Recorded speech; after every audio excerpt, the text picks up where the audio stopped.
Hello. Hi, hi. How's everybody doing? Hello, hello, hello. Hi. You guys ready for keeping up with Star Rail? We got lots of videos to watch, but it's okay. We're gonna have a nice chill day watching Owlbert all day. Hope you're ready. Yeah. Make sure my headphones are on. They are not. That would be nice so I can hear what I'm actually gonna watch. But yeah, we're gonna watch all the Keeping Up with Star Rail videos today. And depending on how long that takes, because there's 76 of these things, um, some are 3 minutes, some are 10 minutes.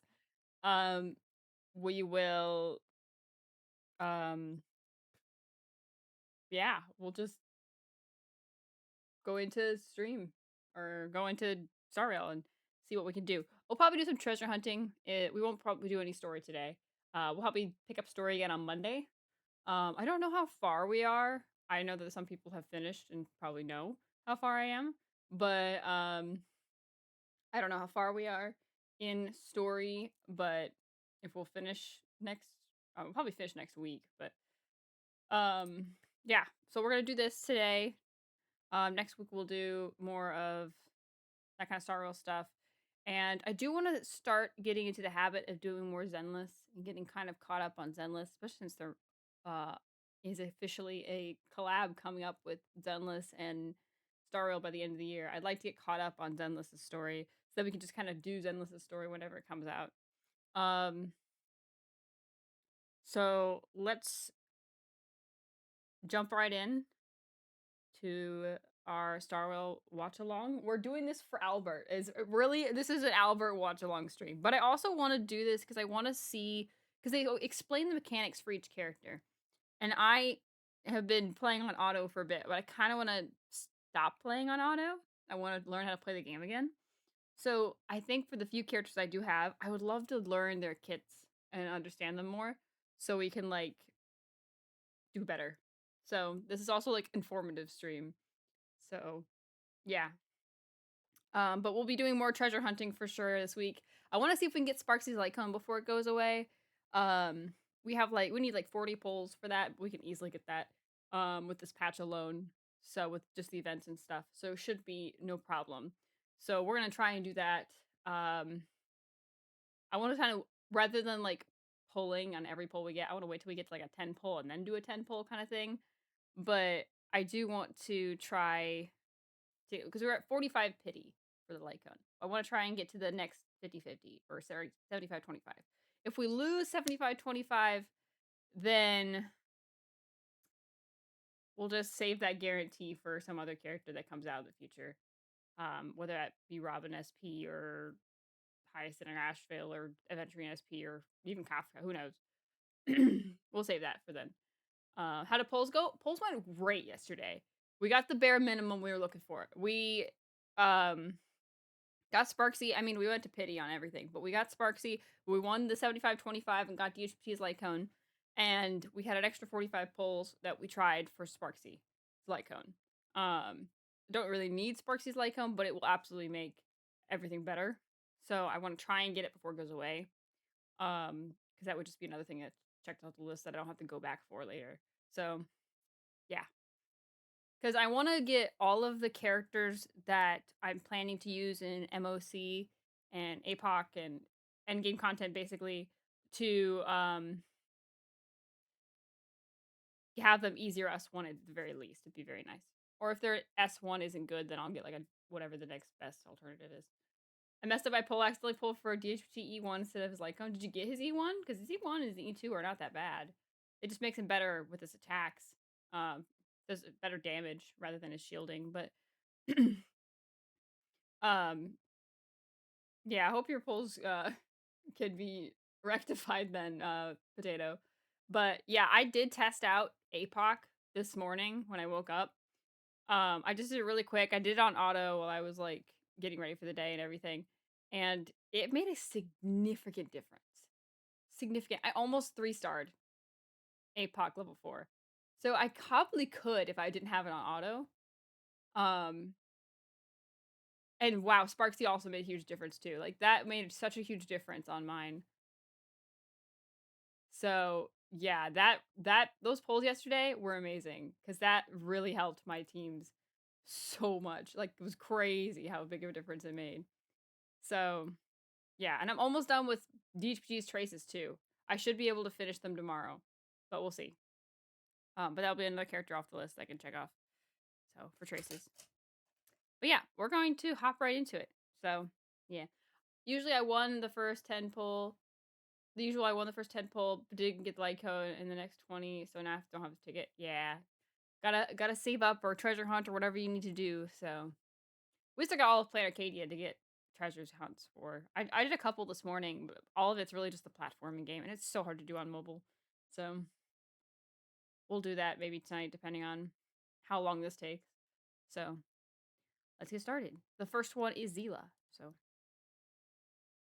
Whoo! And whether or not your world has a day-night cycle. Good morning, good afternoon, It's and Owlbert. good evening. I'm your buddy Owlbert, and welcome to this episode of Keeping Up with Star Rail. Every episode, we bring you a talent from the wide, wide universe. Today's hero comes from Yorilla 6.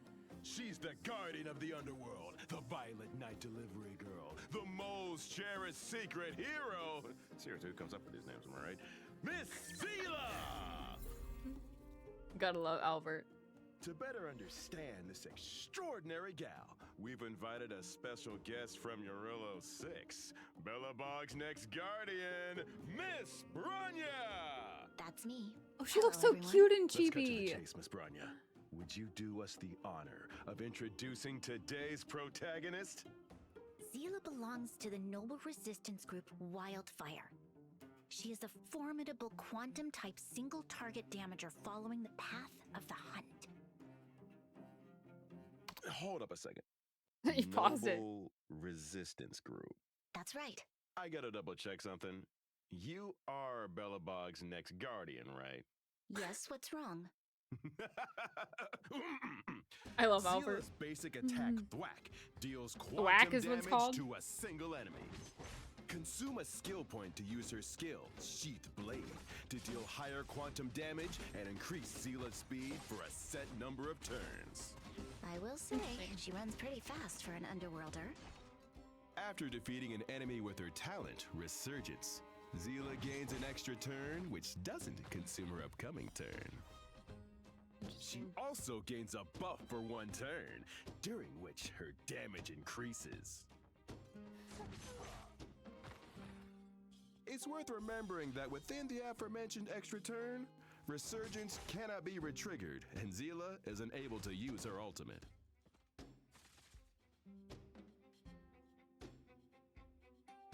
The Interesting. backbone of I wonder if Wildfire that changed with knows the how Nova to Flare. conceal her tracks. When exploring the world, Zila can use her technique Phantom Illusion to gain stealth for a set time. Zila cannot be detected by enemies when stealth is active, and using stealth to launch a sneak attack grants her a buff when combat begins. I've seen dozens of reports on Wildfire suspects vanishing into thin air. Seems like I finally have my answer. When Zila unleashes her ultimate Butterfly Flurry, I recommend running away. She immediately gains a buff and deals supernova levels of quantum damage to a single enemy. Uh-oh, looks like our Silvermane friends just ran into trouble. She's the only one in trouble. Silvermane soldiers, forward! Don't let her win! And Miss Zila is sizing Bronya up the cheering for the wrong situation. side. 3 Silvermane guards at 12 o'clock, but 2 of them are looking a little shaky on the old HP. No, Zila made her move. She sent the first guard packing and immediately attacked the second. Way by to your HP, gentlemen. In combat, try to leave enemies with low HP for Zila to take care of, or use her ultimate at opportune moments to clear them out. That way her talent Resurgence can be maximized to provide consecutive actions. Interesting. Whose side are you on again? I think it changed from her being like any low health, Zila used rather her than like ultimate killing them. Butterfly Flurry to finish an enemy and got an extra action. Ooh, the Grim Reaper could take a lesson from her, huh? Just hit and whoo, that's a wrap. No, hold on a second. We interrupt this broadcast for an emergency message. Cacolia, Supreme Guardian of Belobog, has issued our station with a stern complaint concerning our coverage of wildfire members. What is as Bronya's well as face? Silvermane Guard combat deficiencies. Aren't you the next Supreme Guardian?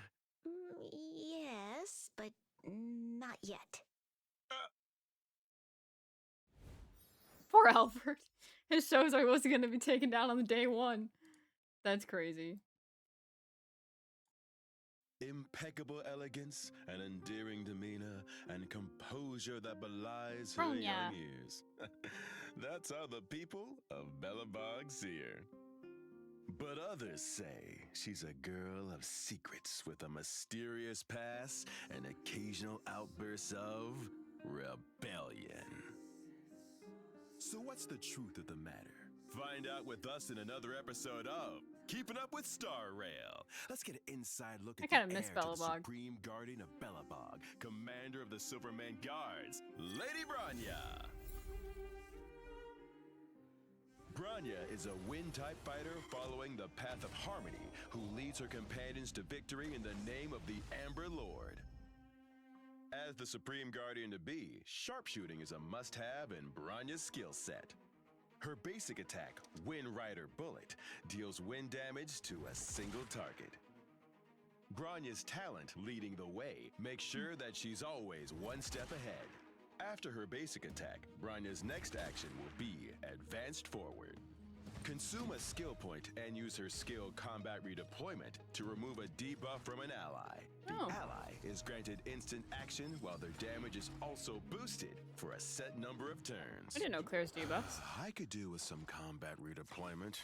Maybe if I got paid triple overtime, I'd remove my debuffs myself. You listening, HR? During exploration, He's complaining use to HR in Bronya's episode technique, 2. Banner of Command, to boost all allies' attack for a set number of turns after combat begins. I'm waiting for Bronya to Where get a Bronya's Neville Flare. bayonet goes, the whole team follows.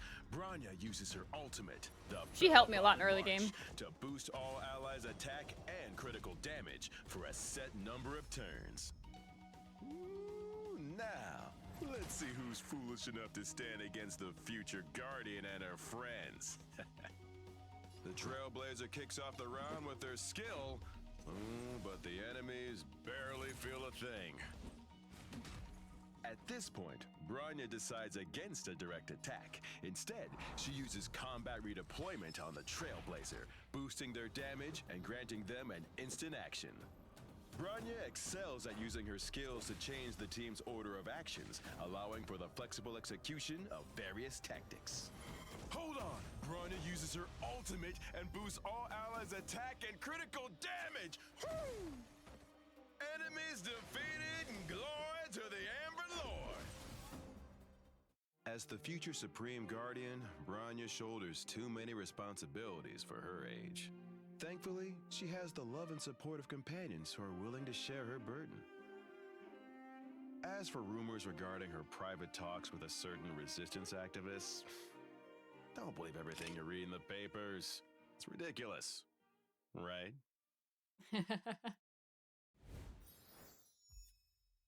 Nice.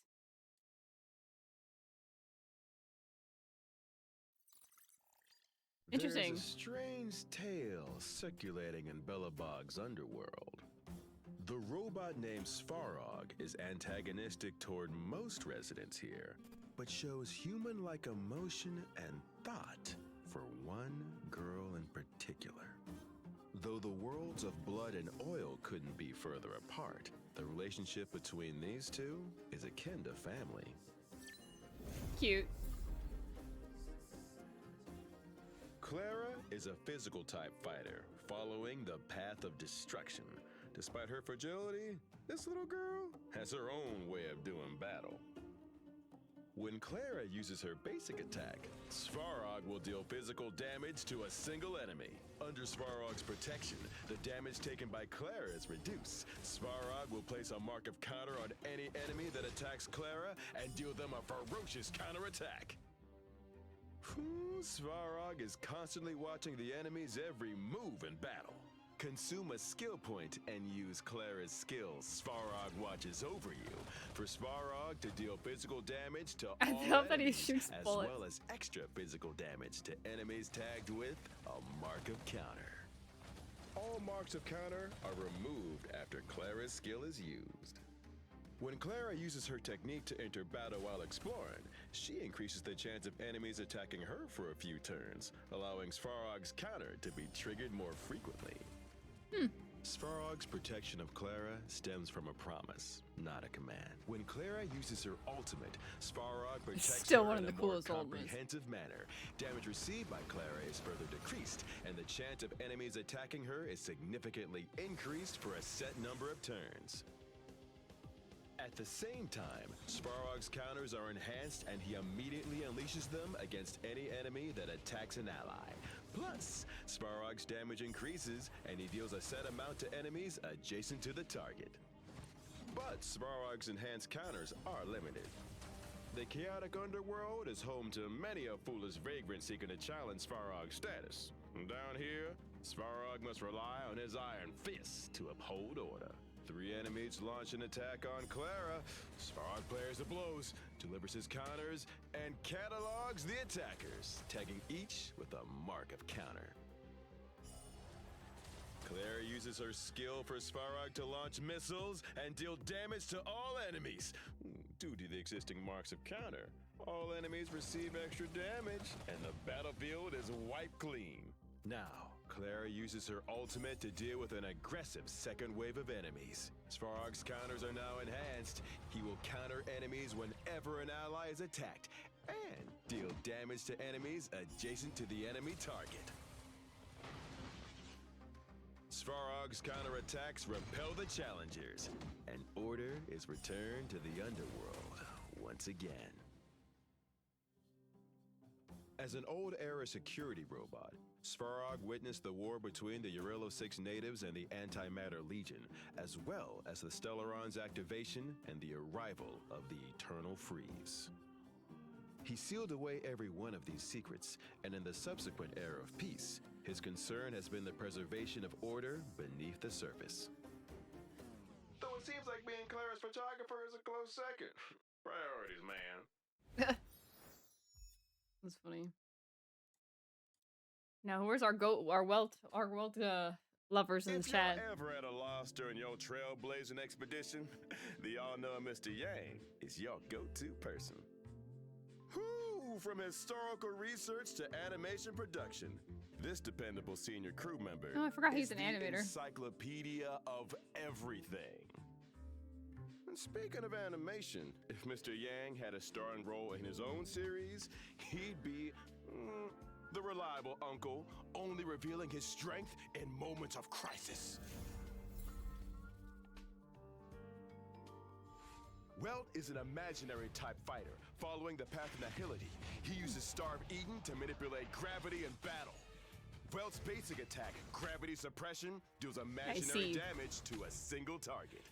Consume a skill point to use his skill, Edge of the Void, a 3// combo that deals imaginary damage to a single target and hits additional random targets. After a successful strike, there is a chance that Welt's skill will reduce the target speed for a set number of turns. When Welt hits a slowed enemy, he deals additional imaginary damage to the target. During exploration, Welt can use his technique, Gravitational Imprisonment, to create a dimension that disappears after a set time. The dimension reduces the movement speed of the enemies within its range and has a probability of imprisoning them when a battle is initiated. Interesting. Imprisoned enemies' speed is reduced and their actions are delayed. At any given time, only one allied dimension can take effect. Welt uses his ultimate, Synthetic Black Hole, to unleash Starve Eden's power and draw his enemies into a black hole. It is Starve Eden. All enemies receive imaginary damage with a chance of becoming imprisoned. As Welt steps eagerly into this new adventure, he finally has the chance to demonstrate the power he possessed in his prime. First, Welt uses his skill, Edge of the Void, to deal damage to multiple targets and reduce their speed. After the initial clash, Welt uses his skill once more. The already slowed enemies receive additional damage from this attack. Before the enemies can launch a counterattack, Welt unleashes his ultimate. The synthetic black hole devours all enemies, dealing imaginary damage and imprisoning them. Delayed enemy actions means our actions I are miss advanced Destruction Trailblazer Our so team bad. finishes off the imprisoned enemies before Please, they even have a Hoyle. chance to break free. Give A us clean Destruction victory. Trailblazer and Nova Flare. Mr. Yang is a man of few words, but those words are a window into a brilliant past. He once risked life and limb to save humanity, but is no stranger to the peace and tranquility I haven't of a simple finished the working new life. story yet. Be that as it may, peace and tranquility were never enough to dull Welt's fighting spirit. With rekindled passion, he is once again ready to embark on another journey. I feel like they're waiting to use Welt or something, but I don't know. Over the millennia, the Xianzhou have fought numerous battles that have claimed Okay, hold on. Actually, I need to do something real quick. I just realized you guys can't hardly see.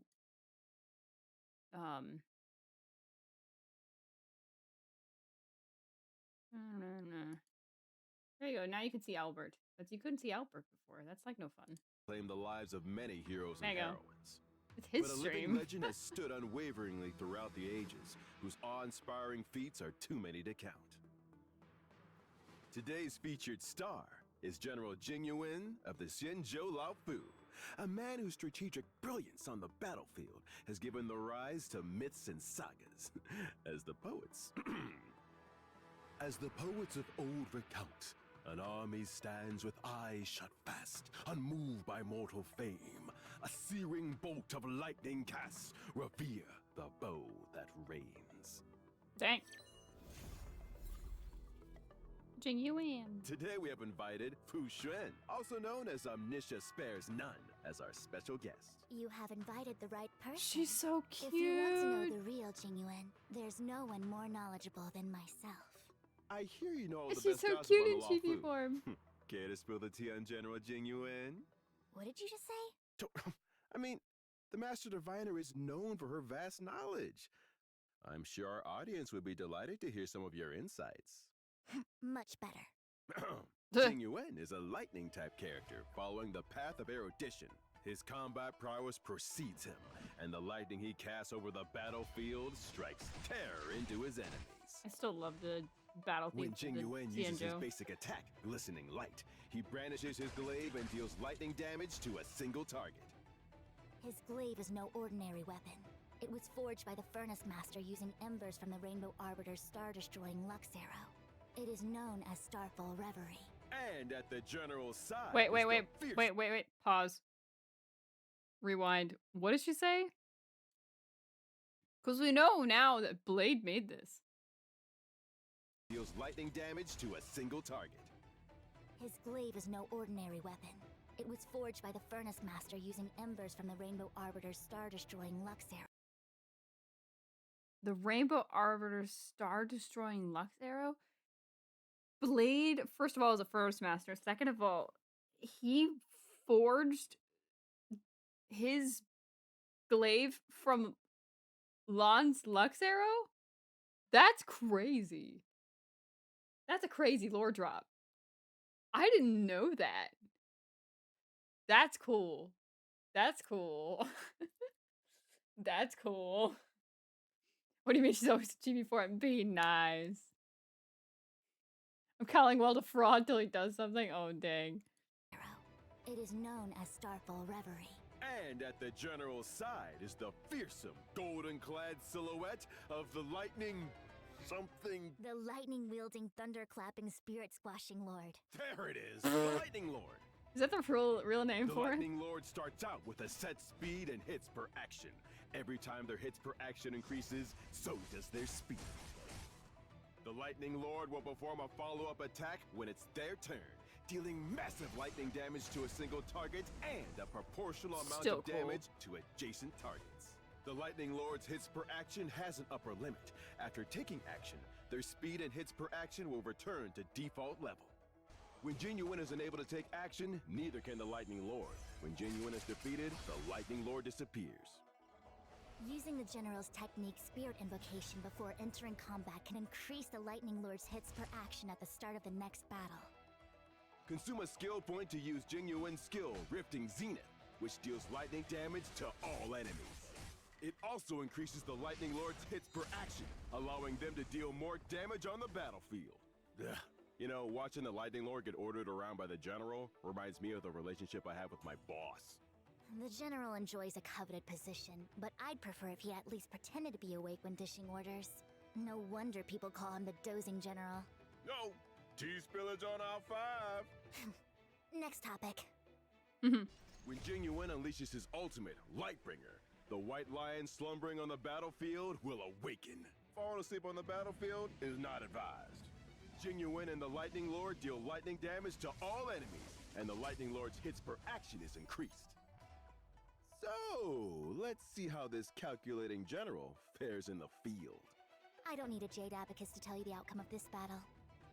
We see Genuine looking confident and relaxed even when faced with 3 Mara-struck soldiers.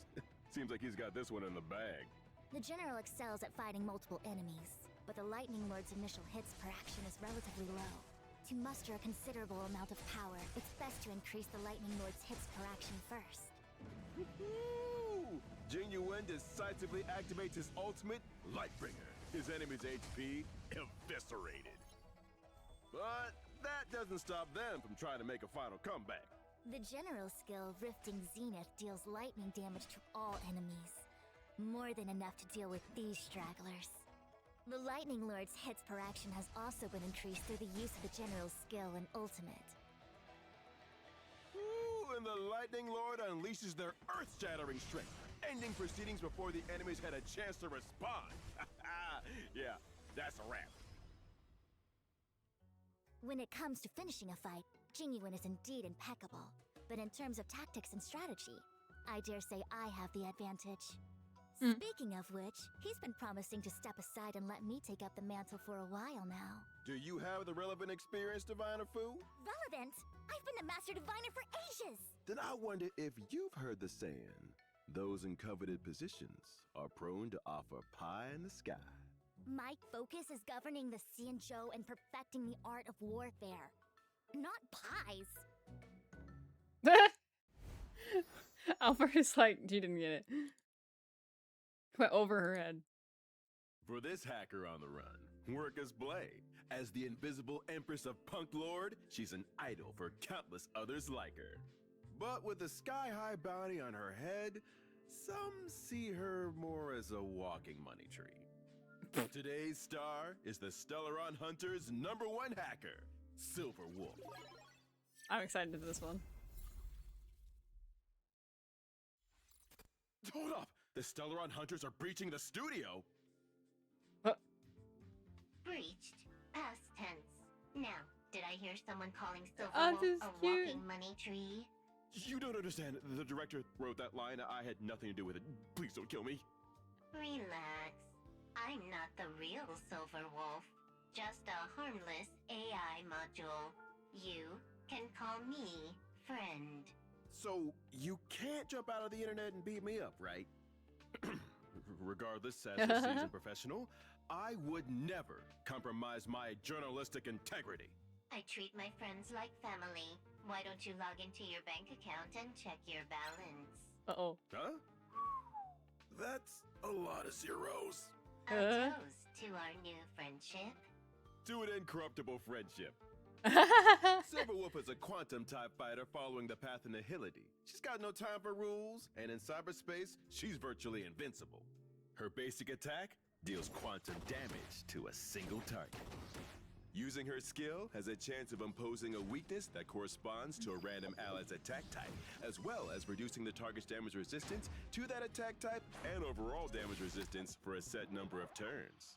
Silverwolf will also deal a large amount of quantum damage to a single target. If your enemy doesn't have a weakness, create one. Silverwolf can inflict different types of bug, which reduces the enemy's attack, defense, or speed. After each attack, she has a chance of inflicting the attacked enemy with one random bug that will last for a set number of turns. There are plenty of bugs. Take your pick. During exploration, Silverwolf can use her technique, Force Quit Program, to instantly attack an enemy. After entering battle, weakness types are ignored and all enemies take damage and have their toughness reduced. Enemies with their weakness broken in this way will trigger the Quantum Weakness Break effect. Life is a game for Silverwolf. The legendary hacker of Punklord has all the data she needs at her fingertips. Silverwolf's ultimate has a chance of reducing the enemy's defense for a set number of turns. It also deals quantum damage to a single target in magnificent fashion. As a master of the skill known as ether editing, the data of reality is Silverwolf's playground. Anyone that tries to cross her might find themselves edited right out of existence.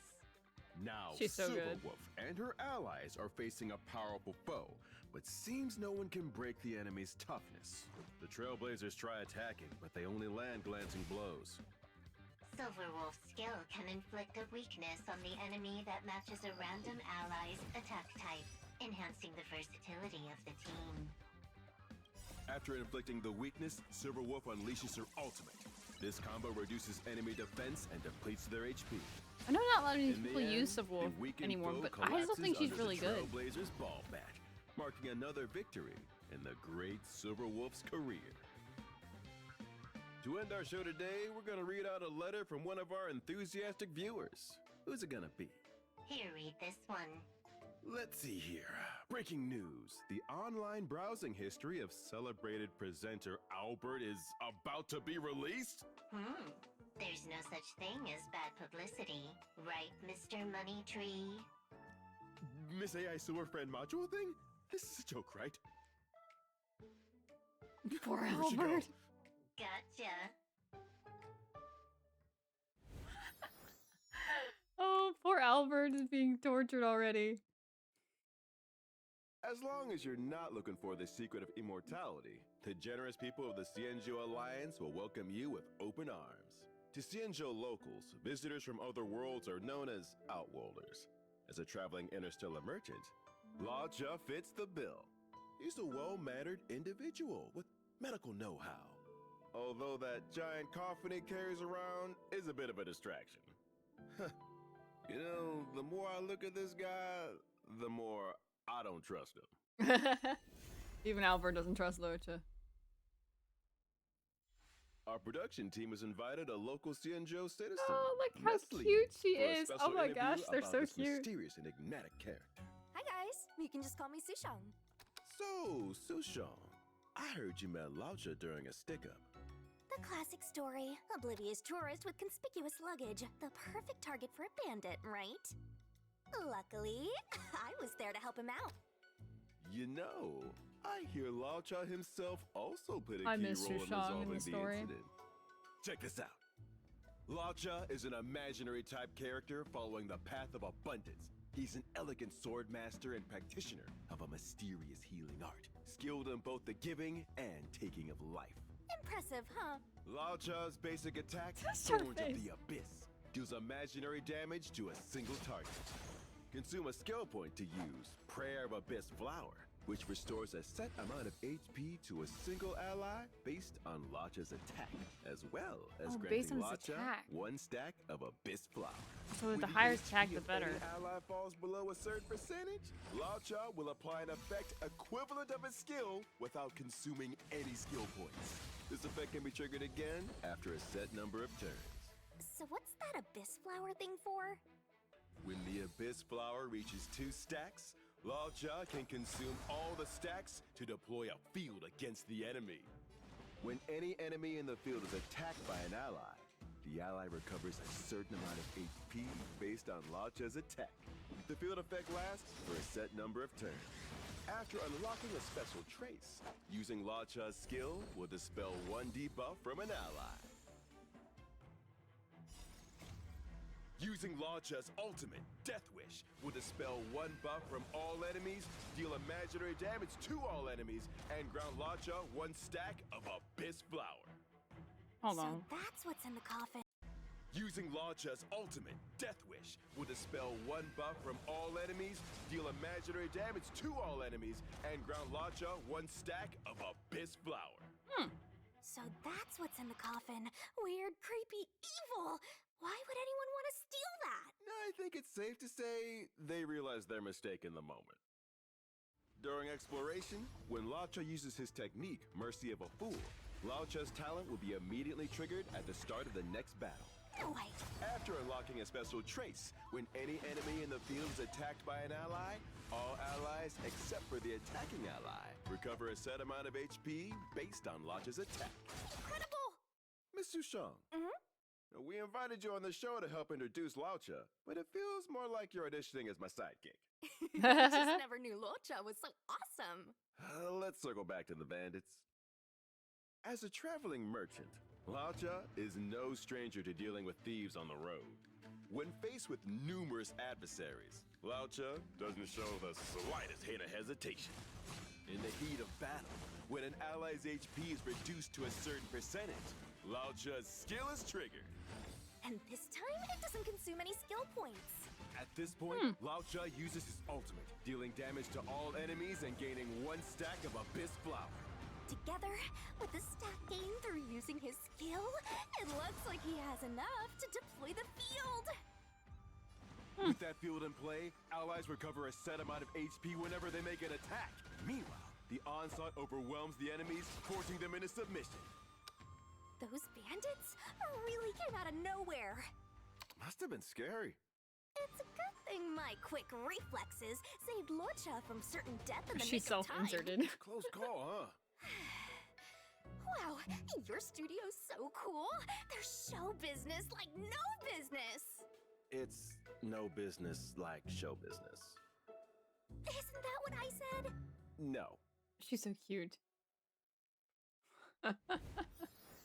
That's so nice. That's fun. The Skyfaring Commission is in charge of all matters relating to flight, from the Air Force and commerce all the way down to traffic management. The head of the commission, Yukong, is a I do love foxy with Sushang. lightning-fast reflexes that serve her well in aerial combat. They say in younger days, she was a free spirit, soaring through the Xianzhou like the wind itself. Now that her focus has shifted onto official duties, her fiery temperament has burned to a slow ember. But the Xianzhou skies will never forget how she ran 6 red lights in a row to transport a seriously ill patient to safety. Aw, that's cute. Yukong is an imaginary type fighter, following the path of harmony. She may have long since left the battlefield, but her commanding presence remains. Yukong's basic attack, Arrow Slinger, deals imaginary damage to a single target. Her talent, 7 layers, 1 arrow, increases the damage dealt by her basic attack and increases the toughness reducing damage of the current attack. This effect can be triggered again after a set number of turns. Consume a skill point to use Yukong's skill, Emboldening Salvo, which grants Yukong a set number of stacks of Roaring Bowstrings up to a set limit. When Roaring Bowstrings is active, the attack of all allies increases. Yukong loses 1 stack of Roaring Bowstrings with every allied turn. Yukong will not lose Roaring Bowstrings on the turn she uses her skill. During exploration, using Yukong's technique, Chasing the Wind, increases her movement speed. At the start of the next battle, she obtains 2 stacks of Roaring Bowstrings. When Yukong uses her ultimate, Diving Kestrel, a cloud kite is ready for takeoff. What do you mean we have If Roaring Sireeni? Bowstrings is active, Yukong will increase the critical rate and critical damage of all allies and deal imaginary damage to a single enemy. Yukong claims to have thrown in the towel long ago with no plans of making a return to the skies of her dreams. Nevertheless, More. in times of crisis, her hidden skill set comes to the fore. 2 allies launch separate attacks on the disciples of Sanctus Medicus, Shapeshifter, but with little success. It's at this moment that Yukong uses her skill, increasing the attack of all allies. Under the effects of Roaring Bowstrings, the damage dealt by allies is also increased.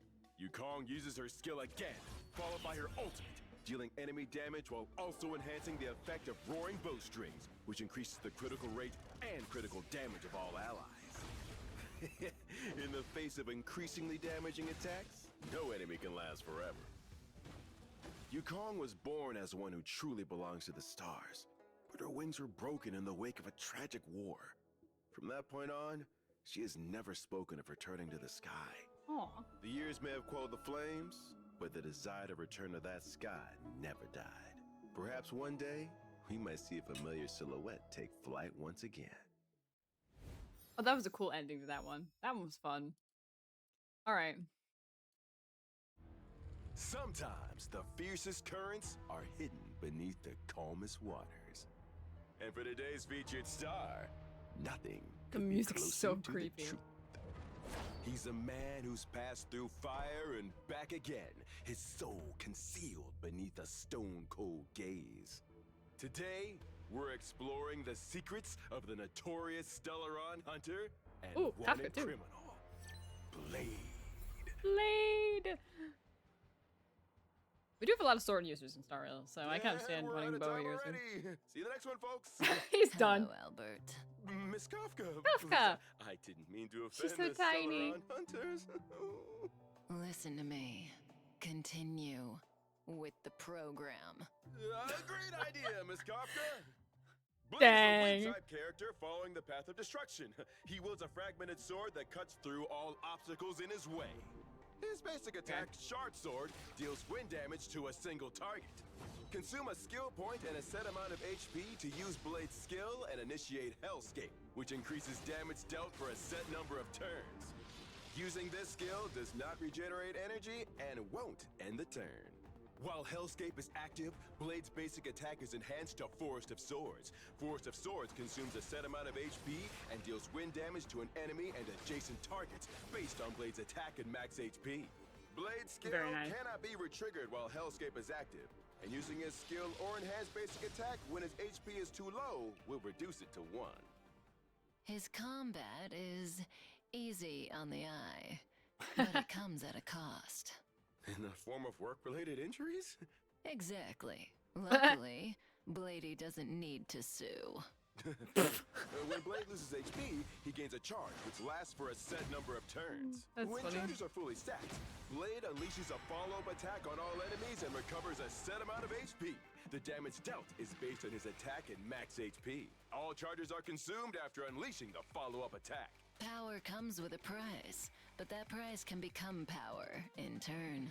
And during exploration, use Blade's technique Karma Wind to instantly attack an enemy. After entering battle, some of Blade's HP is consumed and he deals wind damage based on a set percentage of his max HP to all enemies. When Blade unleashes his ultimate, his inner turmoil is released as his sword lays bare the line between life and death. His current HP is set to 50% of his max HP, and he deals wind damage to a single target, as well as damaging adjacent enemies. Damage dealt is based on Blade's attack, max HP, and the cumulative lost HP he sustained during the battle. Dang. Remember that this cumulative HP loss has a limit, and the count is reset after every use of his ultimate. Blade may never witness the paradise on the opposite shore, but he's generous when it comes to sending others. Blade consumes his own HP, casts his skill to I love initiate him. Hellscape, consumes his HP a second time, and sweeps the enemy away with his Forest of Swords. And the greater the enemy resistance, the more charges Blade accumulates. All attacks that fail to defeat Blade only make him stronger. When charges are fully stacked, Blade brandishes his sword and launches a follow-up attack against all enemies, restoring a set amount of HP in the process. He then uses his ultimate, reducing his HP to 50% of his max HP, and sending all enemies to the opposite shore. A non-refundable, all-inclusive one-way ticket to paradise. Miss Dang. Kafka, were you satisfied with today's program? Very. Although it did kinda sound like someone had a gun to your head. Come on, really? Everything I said was straight from the heart. Including the warm welcome you gave me? Straight from the heart? I'm glad to hear it. So you're interested in paradise, the opposite shore. Perhaps I can arrange for Blade to... On second thought, I fancy a staycation this year. Poor Albert. He works with some dangerous people. Today's featured star is brave elegant, and fashionable. But that doesn't make up for being a morally bankrupt fugitive now, does it? She uses her spirit whisper to ensnare hearts and minds, trapping her prey in a web of lies and deceit. Oh, we're gonna see boss version And too. having courageously escaped that web myself firsthand. I love that the referencing that he was here. That's so funny. I love Owlbert. I love him so much. He's so funny. Okay. Let me like rewind. And having courageously escaped that web myself firsthand, I should know. We're talking about none other than Kafka, the most dangerous member should of know. the Stellaron Hunters.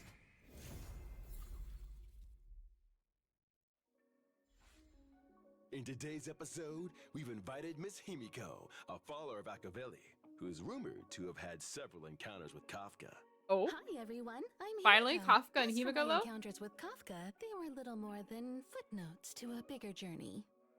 Oh. Only valiant heroes Tell like me more. you or me could ever cross paths with Kafka and come out on top. Ah, they told Owlbert. you had a good sense of humor, Owlbert. Oh, you're too kind. You're digging your grave. Now, according to her wanted notice, Kafka is a lightning-type character following the path of nihility. She's a stranger to fear, but Look at has his Hot no trouble Wheels. scaring the heck out of her enemies. Her basic attack deals Wait. lightning damage to a single. What did he say? No trouble scaring the heck out of her enemies.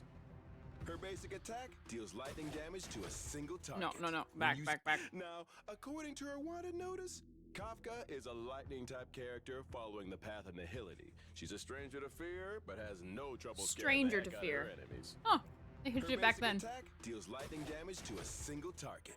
When using her skill, Kafka wields her sword and deals increased lightning damage to a single target. Okay, pausing again.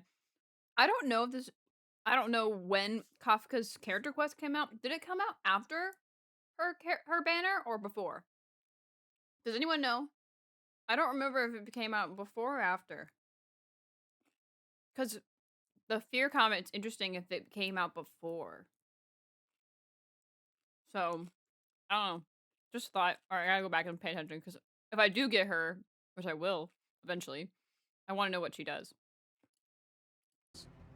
Her basic attack deals lightning damage to a single target. When using her skill, Kafka wields her sword and deals increased lightning damage to a single target, as well as a set amount of damage. Wait, pause. Do you guys notice that? Okay, when she does this skill, look at the sword. There's like threads on the sword. I didn't notice that. That's so cool. Because it wasn't on the basic attack. Attack deals lightning damage to a single Yeah, target. because it was behind When her. Using her skill, Kafka wields her sword. Like, look, there's threads here. That's cool. I didn't know that. That's such a nice little effect. Okay, that's cool. All right. And deals increased lightning damage to a single target, as well as a set amount of damage to adjacent enemies. If the target is afflicted with DOT, they immediately receive additional damage as a set percentage of their current active DOT. As if her spirit whisper wasn't enough, Kafka's also highly skilled with Yeah, because look, it's right here too. It's her threads on her sword. I didn't know that. That's cool. That's a nice effect. That's cool. I'm impressed now. That's cool. All right. various weapons. If she feels the need for weapons, perhaps her spirit whisper isn't so great after all. Speaking of weapons, Oh my Miss gosh, Himiko. do you smell gunpowder? Explosives are my specialty. When an ally uses a basic attack on an enemy, Kafka launches a follow-up attack and deals lightning damage to the target. There is also a chance of inflicting the target with the same shock effect as her ultimate for a set number of turns, which can only be triggered once per turn. During exploration, use Kafka's technique, Mercy is Not Forgiveness, to instantly attack all enemies within a set range. After entering battle, she deals lightning damage to all enemies, and there's a chance that all enemies will become shocked for a set number of turns. When Kafka unleashes her ultimate, she dispatches her enemies with the graceful Twilight Trill. In addition to dealing lightning damage to all enemies, there's also a chance of inflicting enemies with shock, as well as immediately dealing additional damage to currently shocked targets. Shock lasts for a set number of turns. After unlocking a specific trace, when Kafka unleashes her ultimate, she immediately deals damage to enemies by triggering their current active DOT. For wanted criminals, dealing with unexpected battles is just part of their routine. An ally makes the first move, launching a basic attack and inflicting wind shear on the enemy. With her talent in effect, Kafka swiftly delivers a follow-up attack, inflicting the enemy with shock. She then uses her skill, dealing damage in addition to triggering both wind shear and shock damage. Interesting. Classic Kafka tactic, leveraging the DOT effects that her allies inflict on the enemy. Before they can react, Kafka unleashes her ultimate on the enemy, striking them in a web of flying bullets and lightning strikes. Complete annihilation. All those flashy moves seem like overkill if you ask me. Him goes asking to be shot. What the beef is between you two? Why take kindly to someone who holds up your train journey? Not the whole story? Well, There's history here. I'm telling you. Manipulating people's lives, speaking in riddles. All that unwarranted attention. That sounds terrible, right, Trailblazers? There's some beef there, I'm telling you. She does not like Kafka. I want to know how they have met and what their like beef is with each other. I gotta know. It's so crazy. She procs the dot. Yeah, I've heard. I was looking at like because I know Zenkai wants to use Gwenifin team, and I was looking at details on who would be the best in the dot team. And actually, I thought High Ceilings would be the best. I heard High Ceilings really like leveled up dot, but I think it just leveled up Kafka and Black Swan, because when I was looking at it, they were saying Kafka triggers other people's dots, like they showed there. So Gwenifin would be best with Kafka because she would trigger her dots. Her like what is it? Burn? I think it's burn dots. Which also I didn't realize there were different types of dots. Like there's lightning dots, there's fire dots, there's wind dots. Like I didn't realize there were different types of dots. I know that Black Swan is wind. What type is High Ceilings again? She's not quantum, is she? I don't know what element High Ceilings is. We'll probably get there. We'll figure it out when we get there. But yeah, I don't know. I thought that was really interesting. So yeah, I think that would be really nice to have Kafka though. Just, you know. Oh, kind of off topic, but I reorganized all. I've been wanting to do this for ages, but I finally reorganized all of my teams in Star Rail, like in the team like lineup section. I reorganized all of them because I had my first one was like as a Saber, because I was using Saber a lot back when I first got her because she was like the only DPS I had in the beginning. So, but I don't use Saber nearly as much anymore.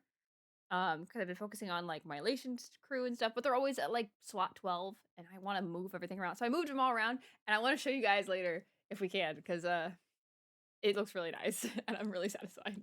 I like organizing. Hi Fox, how are you? Hope you're doing well. We're watching all the Keeping Up with Star Rails. This is pretty much a Owlbert appreciation stream. Which I moved myself over here because I was blocking Owlbert before, and that was like I can't block the star of the show. So, but I do like seeing all of the characters in their little chibi forms. I know that there's like somewhere that someone sells like all the chibi forms of them, and you could like put them in like little couches and stuff. I want that. It's cute. But anyway, I love all the chibi forms. They're so cute when they're tiny.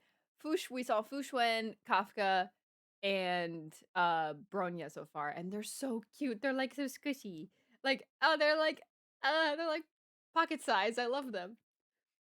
I'm good playing Pal World right now, and it's so good now it's officially out. I'm glad. I saw a bunch of improvements Pal World did. I'm glad they did that, because a lot of the gripes with the beta was that it was too many copies, and now they've like fixed it. It looks so much more unique and its own thing now, and I'm proud of them for that. I don't play Pal World. I've never played Pal World. I probably won't. It's not really my thing.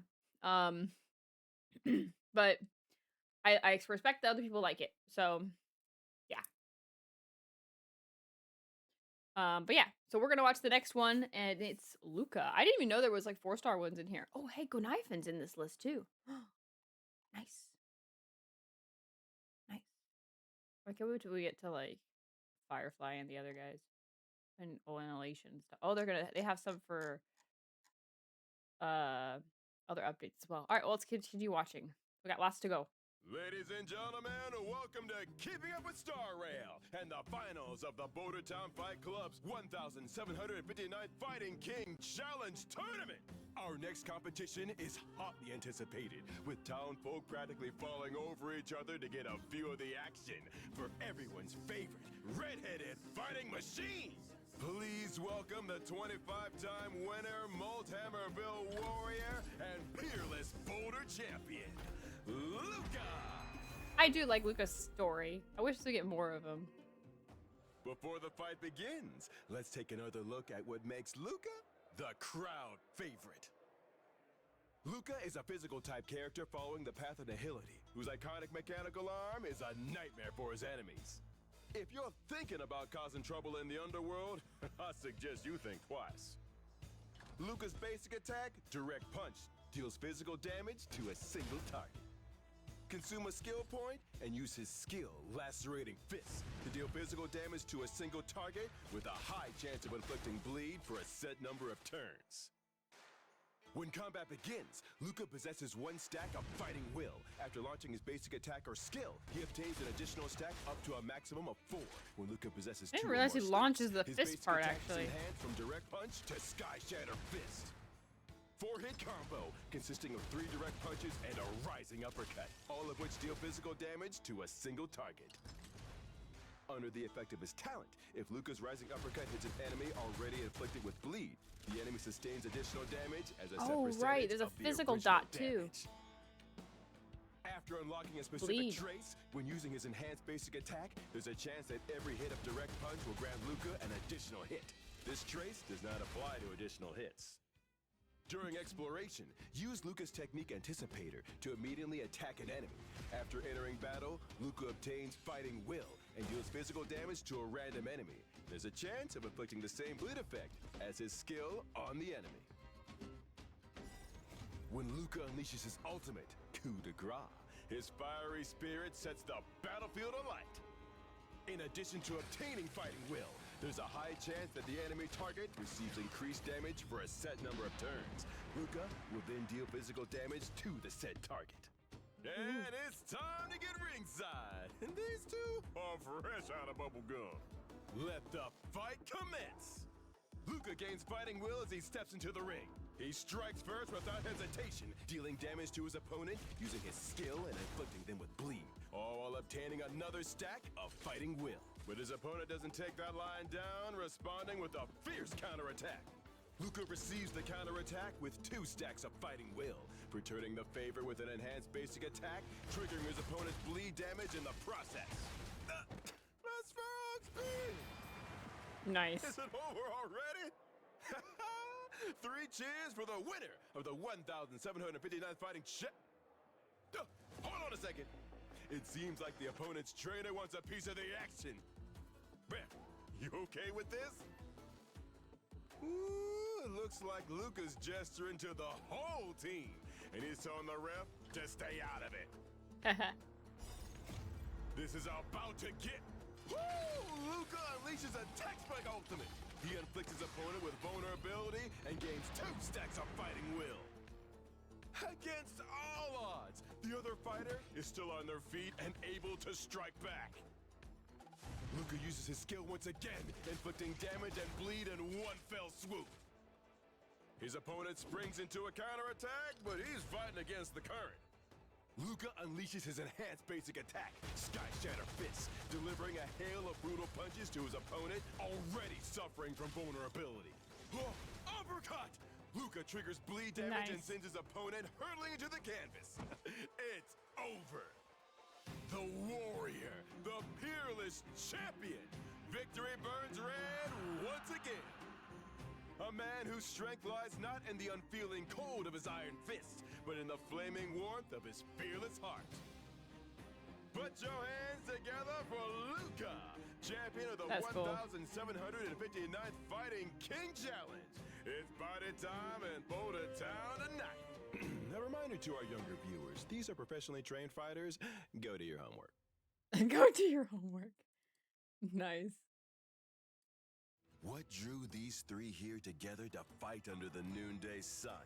What caused these horns to sprout from the head of the mortally wounded? And Ooh. whence came this power to split the ocean thus, revealing an Is ancient Blade gonna be city the once guest? lost That'd be to the funny. waters of time? Is this a miracle of medicine, or a power Or as March. yet It unknown? probably is March. In today's program, we'll be getting closer to the mysterious past of a familiar face. I'm talking about Don Hung and Barbara Lune. Ooh. Today's guest claims to know all about Barbara Lune's power. Please welcome Miss March. It is Simmons. March. Hi, everyone. That's She's so me. cute. Yeah, I could sense Don Hung's secret strength before we even got to Bellabog.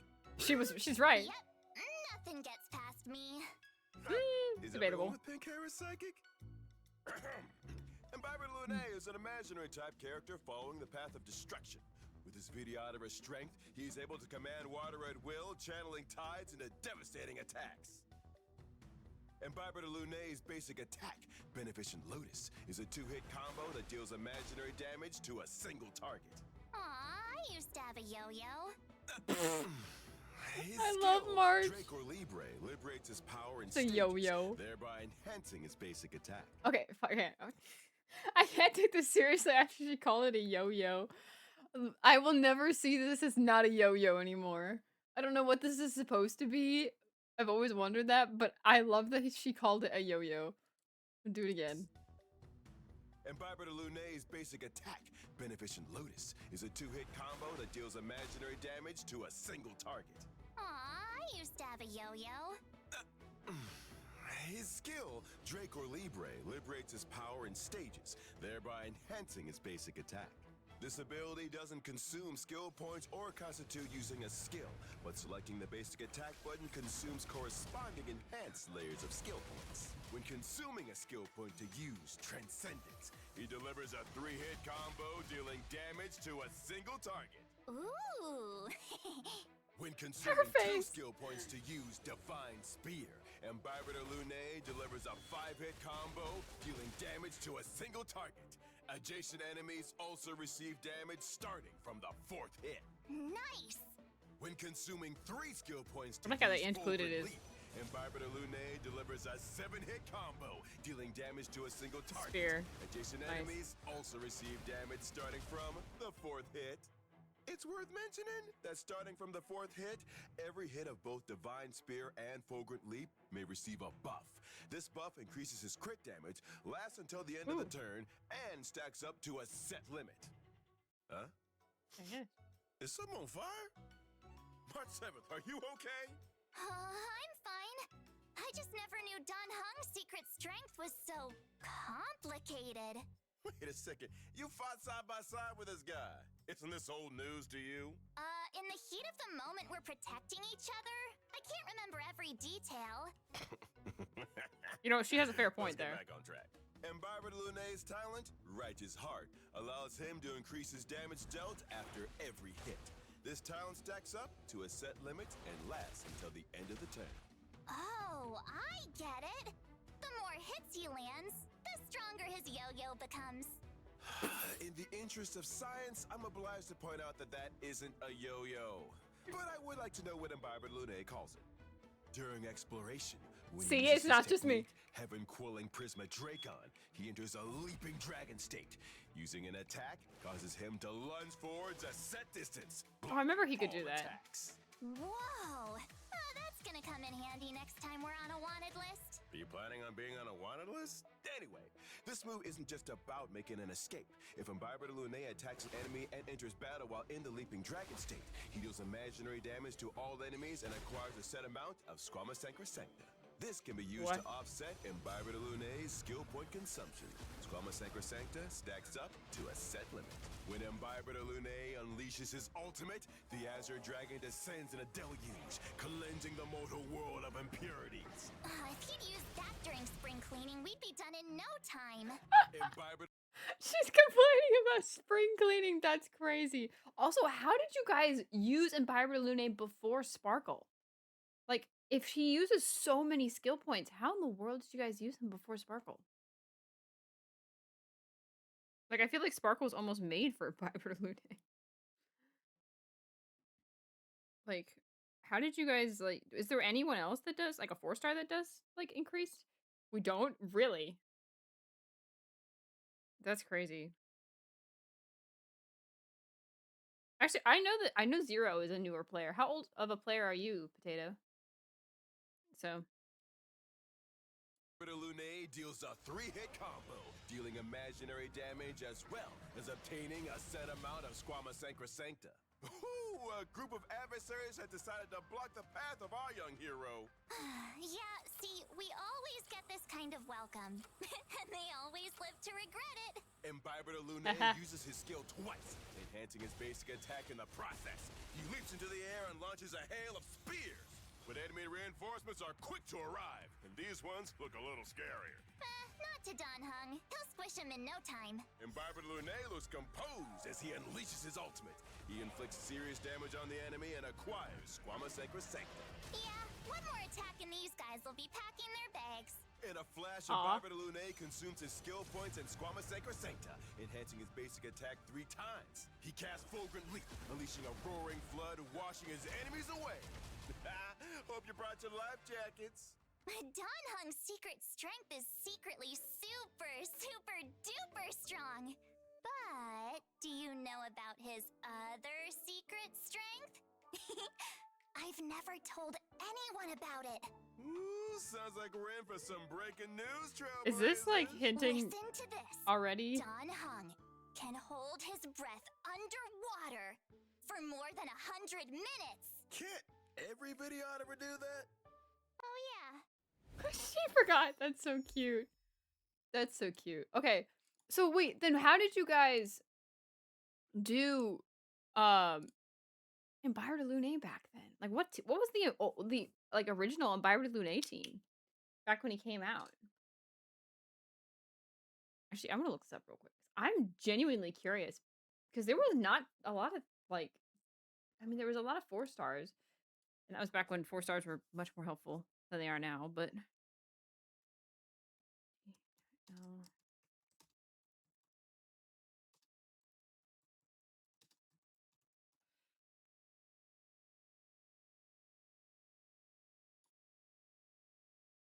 Pela and Ting Yoon, and then any sustain, which was probably back in the early days, was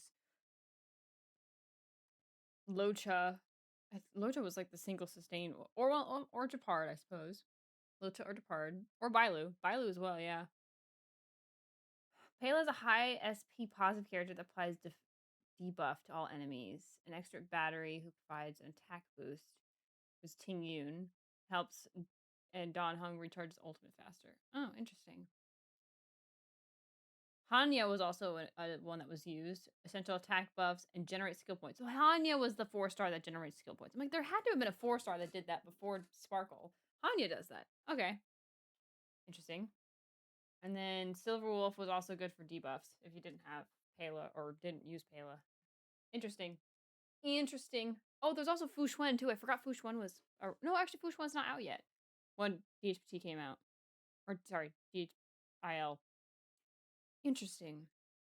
I started February, but I never saw someone playing Dill. All I saw was the fan base complaining. Oh, you started recently too. Wow, you guys are all like newer players. Interesting.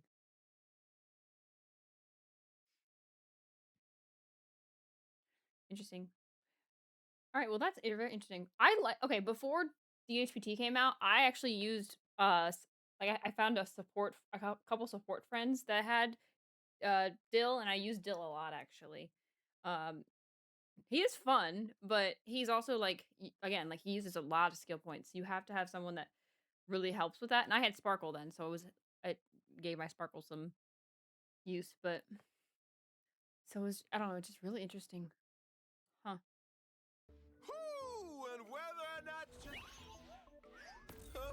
Shining over there. Madam Herta? Just Can someone killed. turn the lights on? Of course. We only turn them off to flaunt the communing device. I thought you killed him. I thought you just killed Albert. Like, dang. Albert cannot catch a break. Since the beginning. I thought that was just recent stuff, but man, they've been bullying poor Albert since the beginning. That's crazy. That's crazy. Huh? What happened to the broadcast? Madam Herta, is this your office? Welcome. We're having some technical abnormalities, but nevertheless, That's funny. I'm your buddy Albert. Today, Madam Herta and I will be introducing Simulated Universe, the Swarm Disaster. A big update to the simulated universe. That's right. My communications with Trailblazers often focus on the simulated universe, which is about to get DLC, a lot of new curios and events, and most importantly, the brand new audience dice gameplay, all of which will bring more unknowns to the journey of exploration. Ooh, I'm getting envious already. I hope this will teach me more about how to play Swarm Disaster. Those a spin. Madam Herta? Why is she so mad? They don't pay me enough for this. Let's It's go a with the pick an second option. Wait a second. Madam Herta, was that even a choice? Now what's happening? Calm down. You're in a special version of the simulated universe. What? It's a version designed especially for you. No need to thank me. Your choice tells me that you're an enthusiastic individual. Today, you'll be testing this special version for our Trailblazers. Not if I find the fire exit first. What's with these dice on the pass selection screen? Those are audience dice. They bring additional path blessings with every roll. Choose wisely. Each face of the dice brings a unique blessing. Simulated Universe developers. You're welcome. It was me, Scroolum Runmay, and Steven. Didn't even break a sweat. First plane, unless I'm mistaken, this is connected to the Swarm Disaster. Correct! You'll be continuously exploring 3 planes of different Path stages of trial? the disaster, encountering stories along the way. You might just be able to piece together how the disaster swept across the universe. Within each plane, each tile you see corresponds to a room. He looks so shocked Completing in a that room image. mission That's funny. allows you to activate the communing device and roll the audience die, thereby obtaining a blessing that corresponds to your chosen path and the face of the die. For example, the blessing you obtained greatly increases the damage you deal to enemies. All enemies. Starting from now? Don't get ahead of yourself. The blessing only applies to the room you choose. Also, you can only move forwards. The tiles you leave behind will fade away. So, is there a way to skip to the last tile? Some of the audience dice do hold that ability, but you picked the destruction die. Each die offers different gameplay. You can get to know them a little better after the broadcast. Cosmic Big Lotto! When destroying a destructible object, there's a chance of obtaining a curio, but if it's destroyed in the process, it doesn't bode well for your HP. So, what's your choice? Come to Papa! What? Well, it's been fun, Madam Herta, but I gotta catch a fly. Ooh, gain without pain? Huh? Quite the recovery. That's beginner's luck for you. You seem like a good research subject. Boss domain? Looks like I can inflict a weakness on the final boss. Still, I'd rather avoid the decaying shadow altogether. You're a quick learner. Interested in becoming I like a him looking full-time up. tester for new projects? Full board? Generous compensation? It'd be an honor, Madam Herta, but the program needs me. Second plane. Piece of cake. What's this? Remember what I said about new curios and events? I remember. What's this? Big lotto distributor? Fool me once, shame on. Huh? Free repair service? Gimme. Cosmic Big Lotto Repair. Interastral Big Lotto. Destruction results in complete loss of energy and skill points? Now that's a risk I'm willing to take. He's like zooming through it. Looks intact to me. The eons are smiling on you today, Owlbert. What do we have here? Are these trotters? So we can hang out with these trotters whenever we feel like in the DLC. Seems like the data was correct. Reports so far indicate that trotters aren't universally adored. Oh, you think so too? I might have to research a few of you. Oh my. Ooh, I don't want to brag, but I'm the simulator universe GOAT. Who's next? Wait, what happened? System down. You need to finish the 3 planes before the countdown ends, or the remaining monsters get a lot stronger. God, why didn't you say so? Because of all those blessings and curios you obtained through the lotto ticket. Not to mention your beginner's luck. You'll probably be fine. She's not. Favorite. You see? Nothing to worry about for now. All I gotta do is keep rolling like a champ. Enjoy the ride while it lasts, but don't get too cocky. When you're this lucky, the ride's never... The ride's over. Told you. What am I gonna do? When you're this lucky, the ride's never...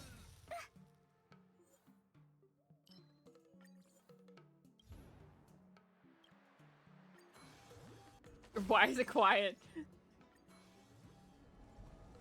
Albert's just like us. Just keep rolling. Just keep pulling. Pretty good for a first timer, huh? What the? Let's go again. Not so fast. This is beyond beginner's luck. Time for you to become my research subject. Just a humble employee. I can be unlucky. I promise. You have power over luck itself? Oh, this is deeper than I thought. Still, that's enough for now. Whew, home sweet home. Now, just like previous Simulator Universe updates, this one is the collaborative effort of 4 genius minds. For the first time in history, our program is proud to bring the Simulator Universe founders together to answer any questions Trailblazers might have about the update. Oh, we're calling Thank you for Scrollum. your call. This is Scrollum. Unfortunately, I'm currently engaged in other matters, but I will endeavor to return the call when time permits. He didn't Not answer. to That's worry. crazy. Let's reach out to Ron May. I think she tried to get in touch during the testing. Hang tight, Trailblazers. Let's try Nothing the man on Ron May behind either. the audience dots. Steven! Hello. The number you dialed is out of service. The Please Steven try voice. again later. Hello. Yeah, this is anyway. I'm sure Or is there that are not- plenty of is that just companies a where only one founder makes a Random public appearance. AI for the answer No machine. big deal. Oh. I'm familiar with Steven's workings. I'd rather he rest that big old brain of his anyway. Wish I was resting my brain. All brains are actually... Moving swiftly on. Madam Herda, our Trailblazers would like to know how the storm disaster came Look, about, Curtsy is how long cute. it lasted, what people experienced, and how it ended. So would I. That's why I need Trailblazers to test the update themselves. The more testing they do, the more fragments of the past they can recover. Well, how about this one?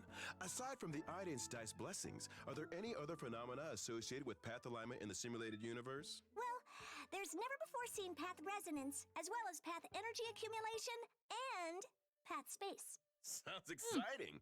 Final question. The commuting device is the cutest projector I've ever seen. Is it an IPC product? No comment, but the commuting device is grateful for your affection. Intriguing. So what's the greatest benefit of taking part in the update testing? Receiving blessings, naturally. Cute. Anything else you'd like to say to the Trailblazers, Madam Herda? Get testing, When? immediately. Understood. And finally, a request from your fans, Madam Herda. Apparently it's time to, you know. Time to what? You say it all the time. What do I get in return? Thousands of willing and able testers. Ugh, time to twirl. They knew. They knew. That's crazy. Power for luck, Albert equals the Sapramon. I mean, we already had that conversation. So. Many have turned Clearly their no. eyes to the infinite cosmos and recited the words of that ancient poem. Who first saw the moon by river's edge? When did river's moon first shine upon humanity? Time to twirl. For a certain pint-sized diviner, such musings are merely a question of arithmetic. The universe is but data to be scrutinized with her omniscia as she guides the Cienjo Laofu safely through the stars. is the one and only Master Diviner of the Divination Commission, the esteemed Lady Fu Xuan. In order to delve deeper into the Master Diviner's remarkable achievements, we've invited a special guest who has worked alongside her at the Divination Commission for years. Please welcome Miss Qingchua. Oh, Jingtui. Miss Qingchua. She's distracted. Oh, hi everyone. Qingchua here. So, you want to know about Lady Fu Xuan? Ask away. I take it you must be the Master Diviner's key aid? Key aid? If she relied on me, the Divination Commission would be toast by now. Are you sure you want me saying that out loud? Are you kidding? She'll never find the time to tune in. That's the only reason I've still got a job. Xuan is a quantum type character following She's the bold. path of preservation. Her amnesia helps her and her teammates avert any impending crisis. I want Fu Xuan. Fu Xuan's basic attack, Nova Burst, deals quantum damage to a single target based on her max HP. Using her skill, known by stars, shown by hearts, activates her Matrix of Prescience and provides cover for her allies. The Matrix of Prescience is Lady Fu Xuan's secret weapon. It's pretty OP.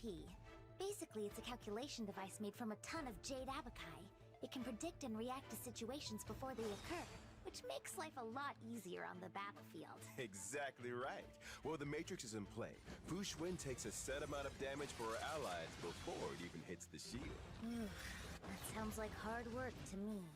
In addition, the max HP of allies under the protection of the Matrix increases based on Fu Xuan's max HP, and their crit rate increases too.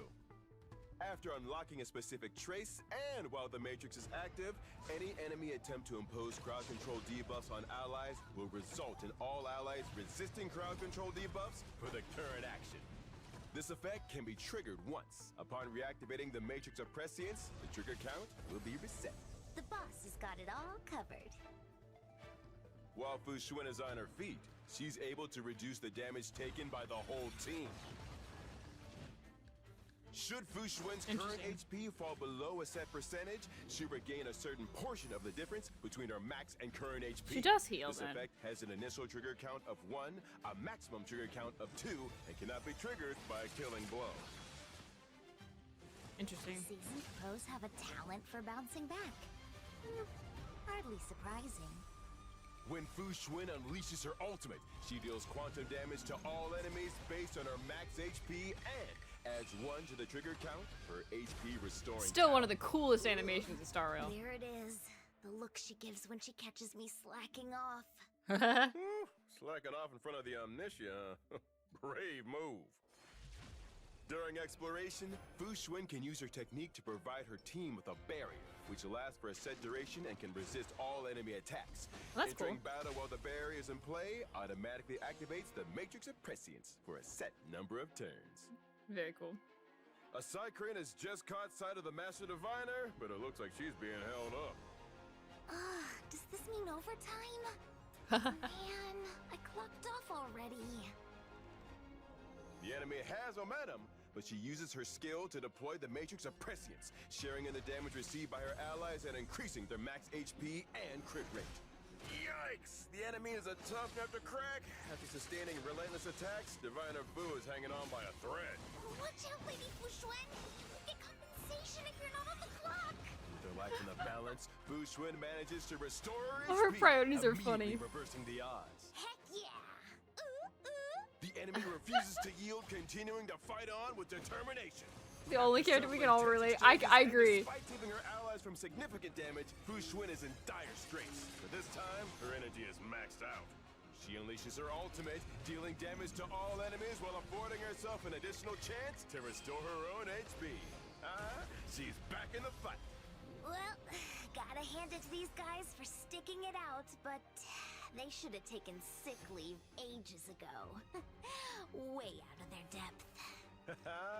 After battling through multiple cycles, it seems the enemy doesn't even have the energy to surrender. Time to call it a day. Call it a day already. Another tough day of work done and dusted. I'm worn out. Let's wrap this up with a call from one of our viewers. Hello and welcome. Thank you for your... So this is that business trip you're talking about? I knew Busted. something was off. Thought you'd found a new place to slack off. We're did so you? scared. What about this month's performance targets? Just wait until I get there. You're in big trouble. If you head back now, Oh, she looks so upset. Every cloud. You gotta hide me, Mr. Owlbert. Please. Oh, she was right there. That's crazy. Wait. Mr. Owlbert, please. She's so mad. That's so great. That's so funny. I love that. That's awesome. That's crazy. Welcome to Bellabog, where towering walls hide both blizzards. How's it, David? It's been and good, the Zero. glistening legacy We were talking of about a you earlier. bygone There was era. a Welt. As people find solace in Keep their you up, warm Star and Rail. comfortable homes, memories of the old world begin to fade. While the ice and snow may have cooled many a trailblazing spirit, Link's Landau's fascination and yearning for that Ching Chui being a forsaken general world would be remain interesting. Because I unshaken. didn't Yang Wong Is said that fear of the cold she would a take reason to over give for up? her. Is danger a reason to quit? Fueled by questions and rebellion against the grown-up world, this little girl embarked on a journey to become a Snow Plains explorer. I'm surprised they released Link so late. Lynx is a quantum-type character following the path of abundance. She's no stranger to the Snow Plains and has a knack for overcoming the unexpected with anything she cute, can though. lay her hands on. When faced with a hostile target, Lynx uses her trusty ice axe to launch an attack, dealing quantum damage. I used based Lynx on for a max while after HP she came to a out. single target. An expert explorer knows that every meal counts in the wild, no matter how unappetizing it might look. When using her skill, Lynx whips out of her backpack a tenner for minute hearing. Healing a single ally based on Lynx's own max HP, as well as granting them survival response. The max HP of an ally with survival response increases based on Lynx's max HP for a set number of turns. If the ally follows the path of destruction or preservation, the likelihood of them being attacked increases while survival response is active. And I almost forgot to mention, after unlocking a specific trace, if an ally with survival response is attacked, Lynx instantly regenerates a set amount of energy. Now, if you're planning on exploring the Snow Plains, you better pack a big pill? How was the pill bigger than the backpack? Moving on, when Lynx unleashes her ultimate, she dispels a set number of debuffs from the whole team and immediately restores their HP based on her own max HP. Lynx's experience exploring the Snow Plains has helped her to develop a series of survival techniques for the great outdoors. I heard you were up late. When using Zero, her yeah. skill or ultimate, Lynx can grant continuous healing to the target for a set number of turns. At the start of each turn, the target recovers a set amount of HP based on Lynx's max HP, and targets with survival response receive additional healing. After unlocking a specific trace, the continuous healing effect of Lynx's talent can be extended. I remember I used Lynx for a while. Lynx can use her Using technique to Tasha, grant her and then I used talent's Lynx. continuous healing effect to the whole team at the start of the next battle. The effect lasts for a set number of turns. As we return to Bellabog, we find Lynx and her companions embarking on an expedition deep into the Snow Plains. But it looks like they've run into trouble. Two of Lynx's companions are frozen, their HP rapidly dwindling. So Lynx uses her skill to boost the Trailblazers' max HP and restore a set amount of their HP. She simultaneously increases the probability of the Trailblazer being attacked, cleverly improving the odds of her other ally. Lynx's energy is regenerated and she unleashes her ultimate, further restoring her allies' HP and dispelling their frozen state. Nice. Confronting a fully rejuvenated team, the enemy is overwhelmed, succumbing to a ferocious onslaught. For Lynx Landau, family matters are simple. If you want to do something, go do it. It was this ethos that led her sister to become a rock star, her brother to become a captain, and Lynx to chase the horizon as a Snow Plains explorer. Perhaps what really holds us back from exploring the unknown isn't ice, snow, or towering walls, but the human tendency to overcomplicate things. Lynx was born to explore the far-off places. Where will those distant lands take her? We'll just have to wait and see. I do like Lynx. Alright, now one of my favorite characters. I'm excited. For the people of the Xianzhou, the High Cloud Quintet not only represents 5 unparalleled heroes, but also a prosperous golden age. Time passes, heroes fall, and asteroids pass to the edge of the galaxy. never to return. Just like that era of heroism. But as the ancient poem goes, a waning moon will still go on to wax. A broken sword can still be brought to ford. In the turbulence of time, no matter how the sun, moon, or stars may wander, there will always be heroes, for the past she wishes to keep is beset by the sword forever. Today, we're introducing a legendary figure, the former sword champion of the Lao Fu, Jing Liu. Jing Liu! Albert, your eloquence is truly superb. Oh, I should Ingman. invite you to the Exalting Sanctum someday to teach those storytellers a lesson. Me? You're too kind, General. But who wrote that line, Heroes Fallen? I mean, didn't anyone know to check who we had on the show today? Production, take note. More facts and less poetry from now on. Capiche? Jing Liu is an Ice-type character following the path of destruction. They call her the Transcendent Flash, and it is said that her sword is quick enough to cut through time itself. Grandmaster moves so fast! I've only fought her once, but I've never forgotten it. If it isn't the youngest sword master. Welcome, welcome. Oh, he When joined. Yan Cute. Qing heard that we were discussing swordplay, he insisted on joining us. I Aww. couldn't hold back his eagerness to learn. Please forgive us if this interrupts the flow of the program. His face. 2 guests for the price of 1? That works for me. He's so Jing excited. Liu's basic attack, Lucid Moon Glow, can deal ice damage to a single target. I've seen that move before. That faint glimmer, like holding a beam of moonlight in your palm. Deadly, but beautiful. Consume a skill point to use her skill, Transcendent Flash, which deals ice damage to a single target enemy and accumulates stacks of syzygy.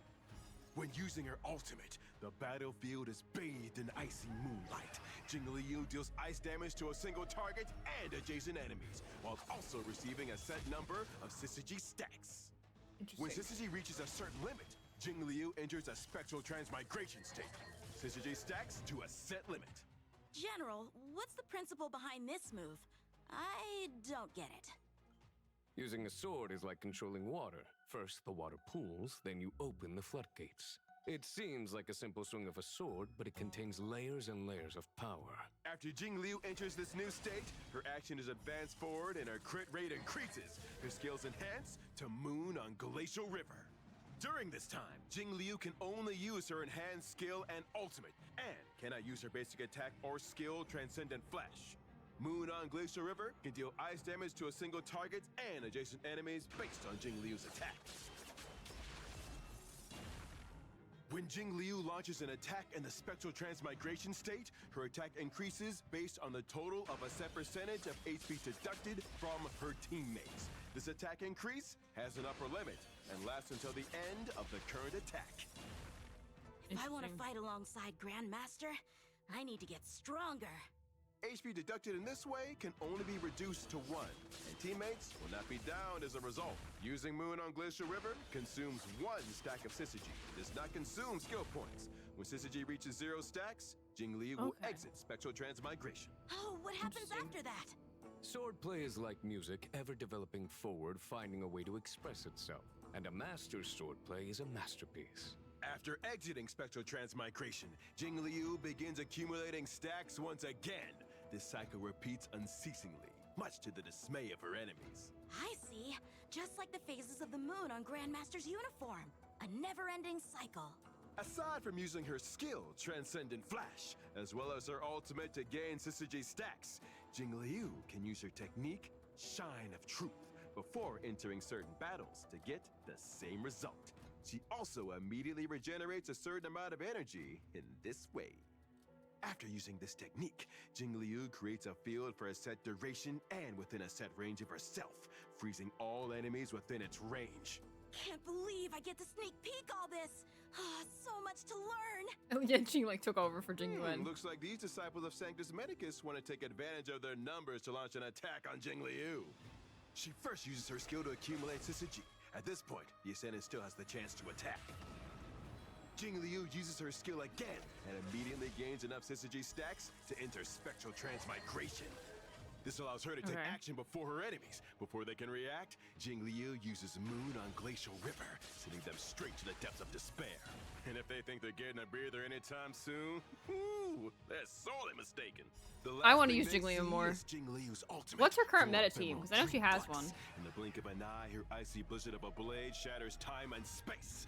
Amid the hail of swords, the battlefield finally falls silent. Dang. Whoa. Can we rewind that bit? Maybe ask your Grandmaster for a demonstration. Kids of all the fun. Oh, to be able to swap tips with such a legend of swordplay. Oh, if you wish to learn too, Albert, I can let Master know. It's tempting. No, not tomorrow. Perhaps I'll send production to break the ice first. But yes, Thursdays and Sundays I don't generally stream. Unless it's like a collab or something, I'll just won't stream. Those are because those are days my family members are off, and so I take that time. I take the time to spend time with family instead. And also just catch up on other things that if they're busy, then I catch up on other things I need to catch up on, like clips and other things for you guys. So my busy work days or my relaxing days with my family. So yeah, no Sundays, no Thursdays, but I try to stream every other day. Beside that, sometimes we'll take an extra day off that week if I have other things I need to do. But for the most part, that's just the schedule. So yeah.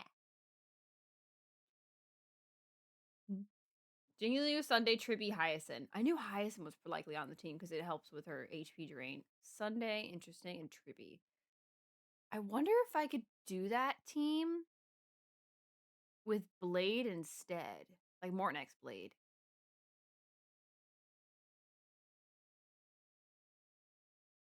I need to catch up on sleep. Well, we get some sleep. We're just watching. We're just having a chill stream today. Maybe after we get done with all these videos, we might we're at like video 59. We still have 59 left. Maybe we'll check out Star Rail a little bit tonight, but it's not gonna be. I want to use Jingliu too. Do you not have? Oh yeah, you don't have her because you started in February. I got her the last time she released. It was like 3.4, and I barely got her. It took 160 polls. It's actually still in the Discord because I was gonna stream pulling her, but I wasn't able to because that was when I was moving. So Blade might be the main DPS there then. If you're using regular Blade, it works as a sub DPS. I haven't tried Jingliu with Mornex Blade yet. I know regular Blade works well as a sub DPS, but I don't know who's the support for that team if you use the sub DPS, because then you have to have someone that buffs both. And I don't think Robin works for that. At least I don't think so. So I don't know. But see, I don't have Tribby, and I don't really know if I should get Tribby. I know Tribby works a lot, but Mornex Blade can be substituted for Tribby a lot. So in a lot of cases, so I don't feel like it's an investment or not I should do. But I also just missed out on her, so I don't know if she's gonna come back anytime soon. So I don't know. But I'm gonna grab Hyacinth. So maybe I could try it when I get Hyacinth. Or we could try it in Divergent Universe. Maybe we'll try that later. Remind me, we'll try it in Divergent Universe. Try a couple Jingliu teams.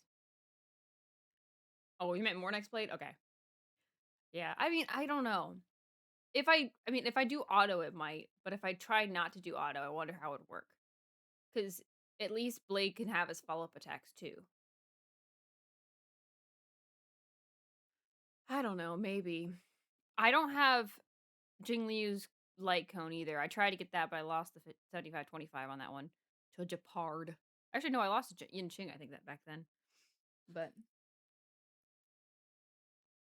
yeah, those are some rough pulls back 3.4. It took me 160 to get Jingliu, and then I lost the 75-25 on Jingliu's light cone. And instead of continuing going for her light cone, I tried to go for Firefly, and I lost the 50-50 on Firefly. But it was able to guarantee me a light cone and a character for next time, and I saved that for Evernight, and I was able to get guaranteed Evernight and her light cone. But yeah, it was brutal. I was able to get them early, thankfully, too, for Evernight. But man, 3.4 was so rough. There's so many characters I wanted to pull for, but I almost went to pull for Blaze Light Cone, but I'm glad I didn't. So use the way if you want to play the manual. Yeah, I would like to just like try it out. I do want to if we get done with all these videos today and it's not super late, I want to go through the tutorial because I know there's tutorials you can do in the menu. I want to do the tutorials again to see if I can like relearn playing on manual instead of auto, because I want to be able to do MOC and everything without auto if I can. because I was so close. I'll show you tonight how close I was with APOC. Like, I could probably get it 3-starred if I did it not on auto. But I need to be able to know what I'm doing first. So this is another reason why I want to watch all these videos, because it actually helps teach me how to use these characters appropriately. So it's helpful. But I mean, obviously, like, if you guys can give me some tips and tricks, that'd be great too. But yeah. Up next is Topaz. If you're looking for someone to invest in your dream, you gotta get to know Topaz and Numby. If you're trying to dodge a debt, chances are you already got to know them. Dream realizing investors or expedient debt I do like collectors? Topaz's design. The world has mixed opinions on this duo. But here's something we can agree on. Their professionalism, intelligence, and teamwork is beyond doubt. What if she's gonna get a Nova Flare, since executive and her remarkable follow-up sidekick, attacks is coming back, Topaz and she's really Numby. important for follow-up attack, as far as I And who remember. better to introduce them than my good friend and colleague, Numby? Numby is Oh, the welcome. guest. That's I wanted to ask you, crazy. Numby, is Topaz as rich as people say? And she likes cute creatures, right? Then does she like, well, I don't know, talking snowy owls? What's that supposed to mean? What I'm saying is, this show does serious why did she get demoted? numbers. Would Miss Topaz invest in us? I know she got look at demoted the from size on Bellabog, but that was a long time screen. ago. Right center, perfect for advertising. The potential Adventuring's is gone up by huge. then. Does that mean she has too?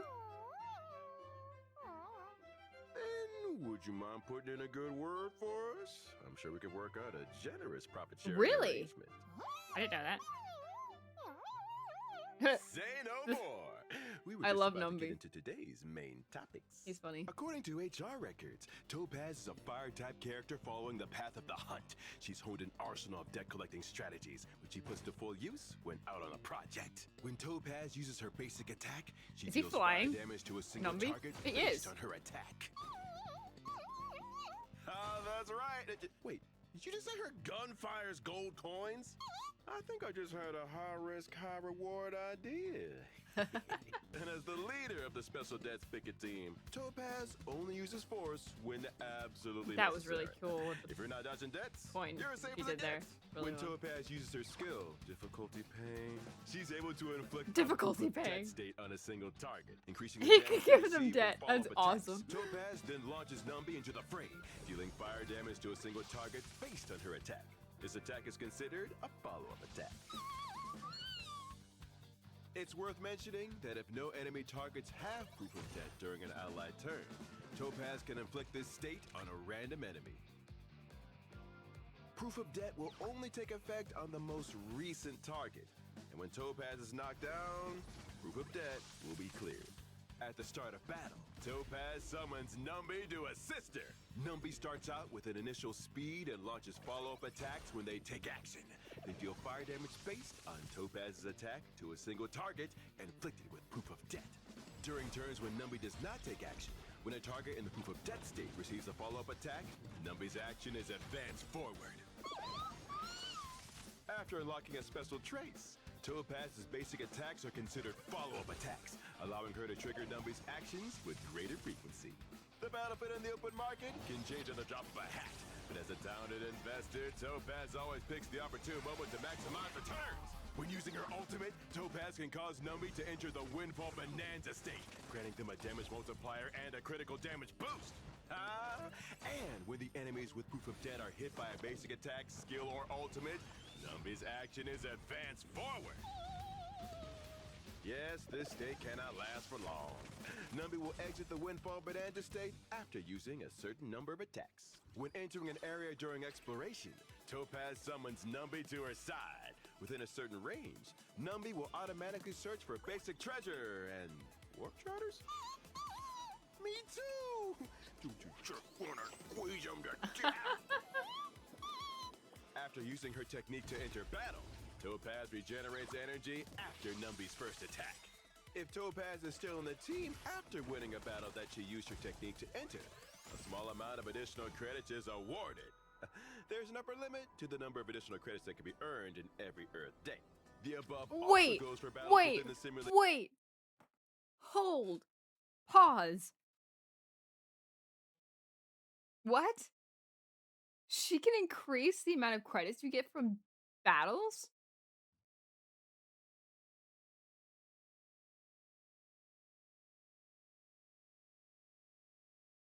That's insane. That's insane. That's crazy. That's crazy. I didn't know she could do that. I'm learning so much about these characters. I never knew any of this. That's crazy. That's crazy talk. The heck? Yeah, going something similar with her tonight. What? I have to. Oh, well, we'll get there when we get there. That's crazy. That's crazy. Well, no wonder she got in so much trouble. She's just giving away money. Like, dang. Dang, girl. Wow, that's crazy. That's insane. That's like one of the most surprising things I learned. Universe. But instead of credits, the team receives a small amount of cosmic fragments with a chance to bag a random curio. Right on time. Here come the rust buckets. Let's strike while the iron's hot and review the deck collection skills we learned today. Topaz first uses her skill to put the enemy into a proof of death state, with Numby also dealing a severe blow to their opponent. Now it's Numby's turn. They launch a fierce attack that shakes the enemy's offshore account to its core. March 7th follows hard on Numby's heels, using her skill to shield Topaz while also greatly increasing the chance of Topaz being attacked. Precisely! When Topaz is attacked, it triggers March 7th's follow-up attack, thus advancing Numby's action forward. Topaz takes control of the battlefield once again. Her full tank of energy is her capital for victory. She seizes the opportune moment and uses her ultimate, strengthening Numby. Topaz can use her skill again, allowing Numby to use a more powerful attack. Since this attack is both a skill and follow-up attack, in addition to dealing damage, Numby's next action is greatly advanced forward.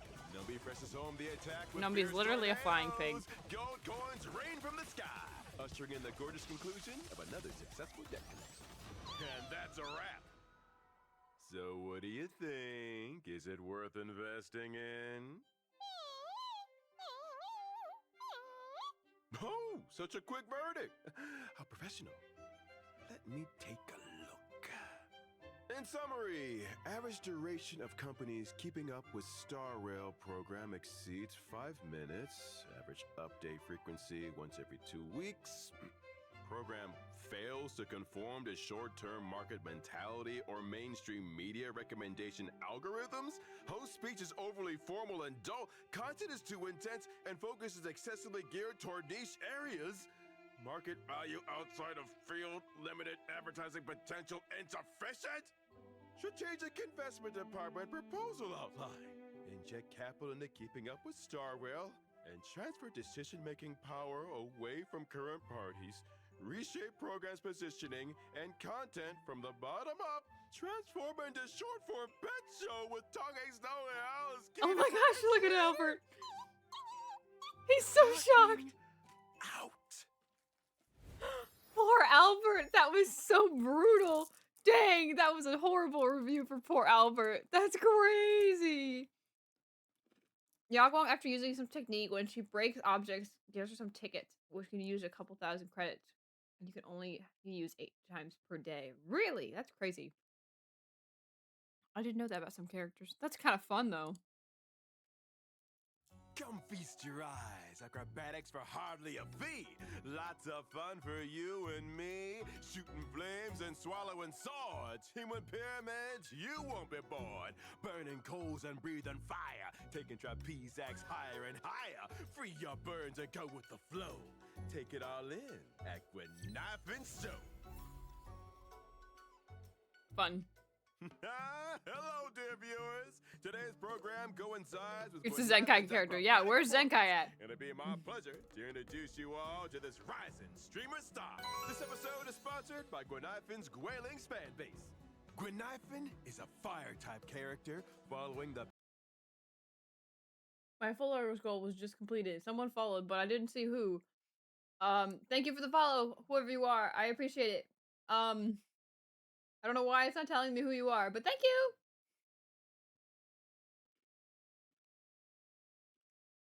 Uruguay gets mad if you call her unemployed. Yeah. Let me summon him. Summon him. Don't bother him though. But. Path of Nihility. This street performer is good at I am excited to see integrating what she her act does. with self-defense and has created her own unique moves.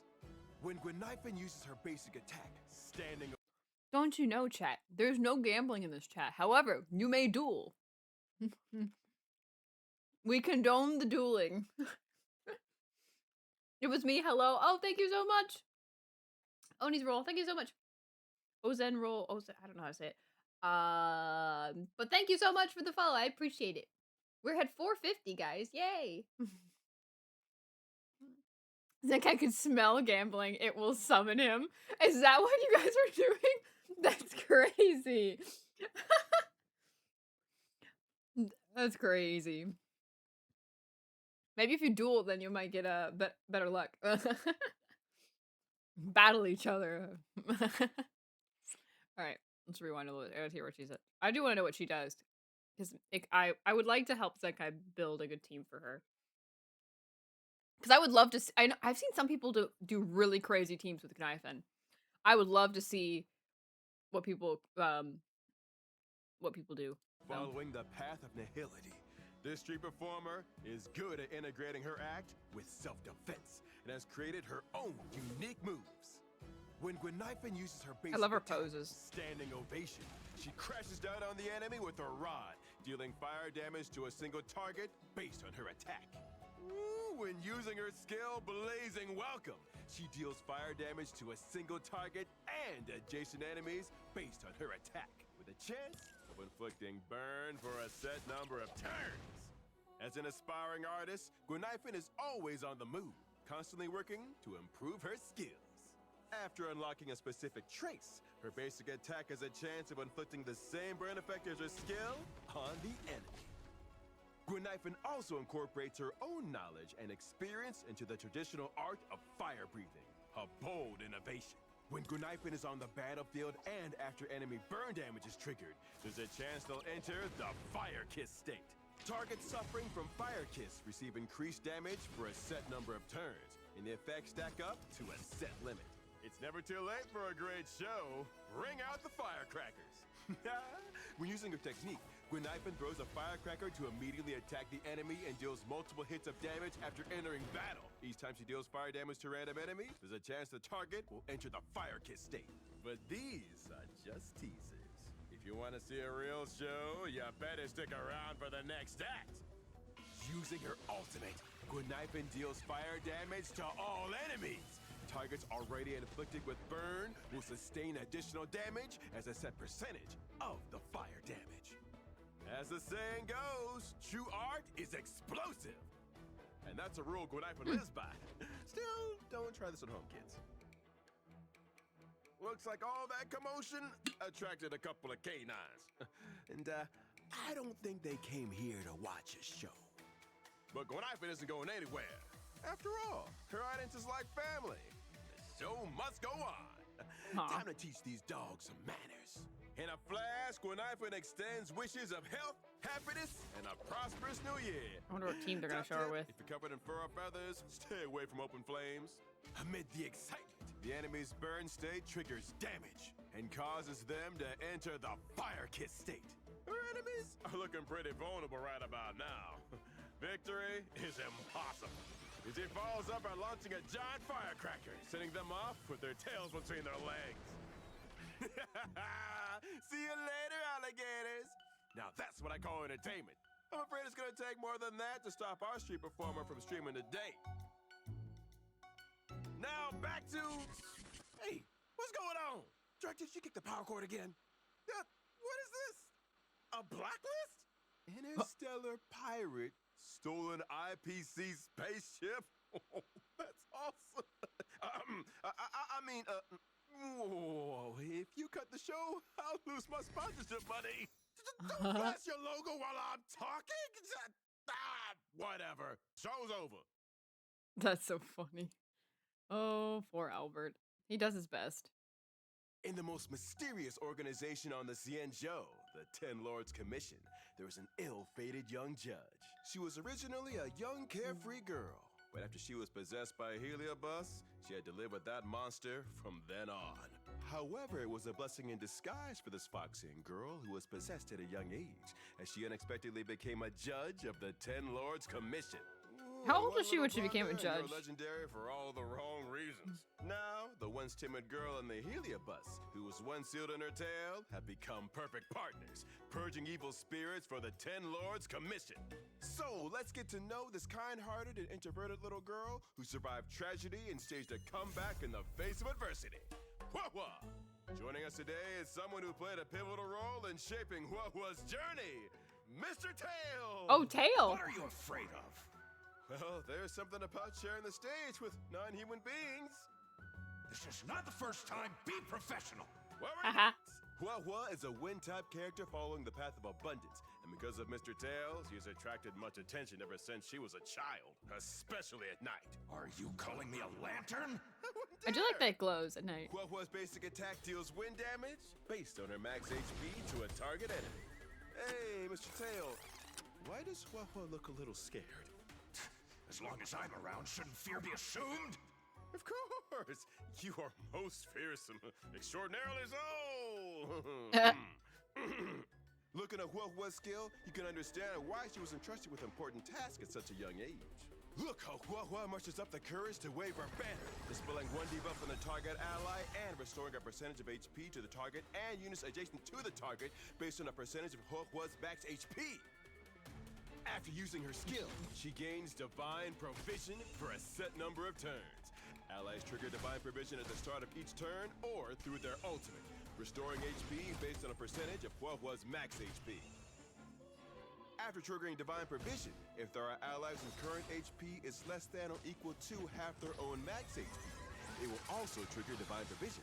Divine Provision effect cannot be triggered successively. Please note that every time Divine Provision is triggered, 1 debuff on the target character will be dispelled, and within a set number of uses, Hua-Hua's skill count will be reset. Wow, you really can't tell by her appearance. This child seems timid, but when she gets down to business, she's absolutely decisive.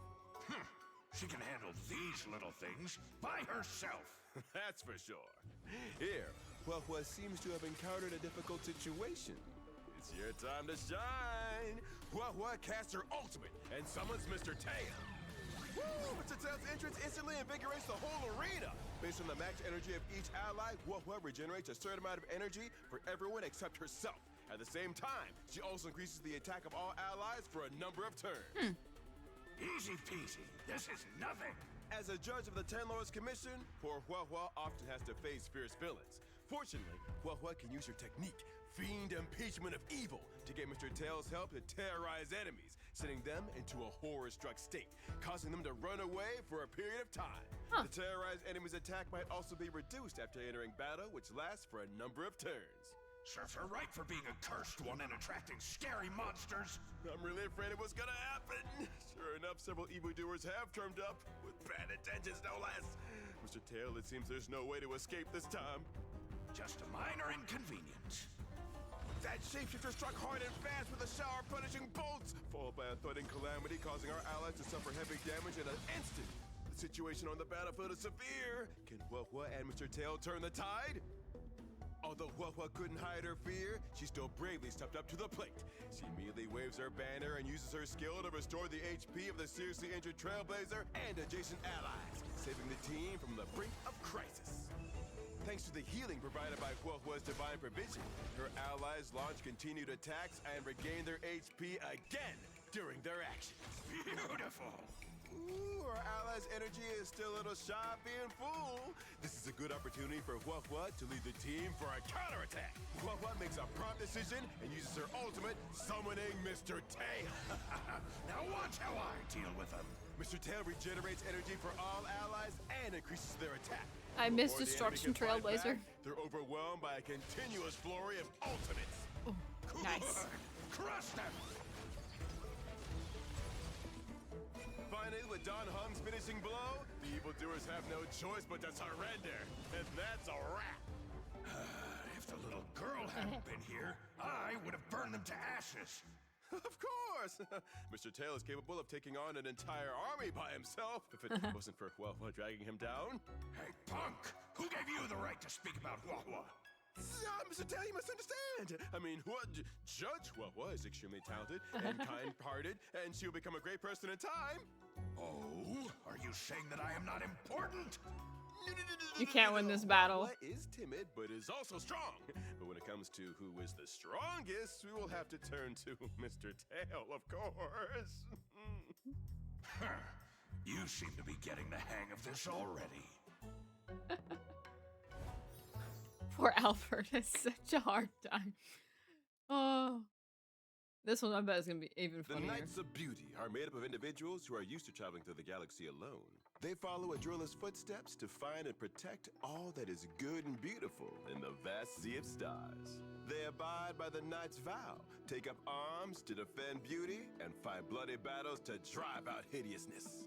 Today, we're introducing one such Knight of Beauty, Argenti. Oh, Genty. Are Pom-pom. we here to issue a missing person notice? The opening needs to be as gorgeous as possible It's so that we don't Pom-pom. lose the audience. You can trust me on That's this so one. cute. Look at him sitting. In this episode, we were commissioned by the Astral Express to issue a missing person notice for Argenti. Not long ago, Argenti helped the crew when they were in trouble, but afterward, his whereabouts became unknown. We're on call now with Pom Pom, the conductor of the Astral Express, who will help us describe the characteristics of Argenti. Hello, everyone. My name Aw. is Pom Pom. What should I say next? Well, just describe Argenti and say whatever comes to mind. Red hair? Go on. He said he wasn't good with words. Anything else? He's a good person. This description of a good red-haired guy who is not good with words is a bit vague, so it might be easy to find the wrong person. Poor Well, Papa. we're experts at finding people, so let me help you with the description. Argenti is a physical type character following the path of erudition. This is the best. He upholds his knight's honor as he relentlessly fulfills his vow to beauty. Against his spear, all forms of ugliness are doomed. When Argenti uses his basic attack, he will deal physical damage based on his attack to a target enemy. Is it necessary to be so rigorous? Of course! We are a rigorous and scientific program. When Argenti uses his skill, he will deal physical damage based on his attack to all enemies. The floor! My floor! When Argenti uses his ultimate, the loyal knight of Pom-pom. Adrilla is here to champion the world's true beauty, wielding his spear to banish any gloom. By consuming a portion of his energy, Argenti can deal physical damage based on his attack to all enemies. After consuming all his energy, Argenti will deal a more powerful blow, dealing physical damage to all enemies and additionally dealing damage several times to random enemies. Petals, do you know how long I spent cleaning this place? Pom Pom's When so upset Argenti by uses cleaning. his basic attack, skill, or ultimate, every enemy hit will regenerate Argenti's energy and grant him a stack of Ascend, as well as increasing his crit rate. There is a limit to the number of times this can stack. Argenti is very good at dealing with multi-target combat situations. The more enemies there are, the stronger he becomes. After using his technique, enemies in a set area are inflicted with Daze. Dazed enemies will not actively attack allies. When initiating combat against dazed enemies, upon entering battle, Argenti will deal physical damage to all enemies and regenerate a certain amount of energy. Let's watch a video to help everyone remember the characteristics of this knight more clearly. This was the Astral Express's coach not too long ago. At this time, Argenti was facing several huge bugs. Looks like the food here must be pretty good. They popped up out of nowhere and kept multiplying, so they must be eliminated as soon as possible. That's right. Look how Argenti first uses his skill to cause heavy damage to all enemies. My floor.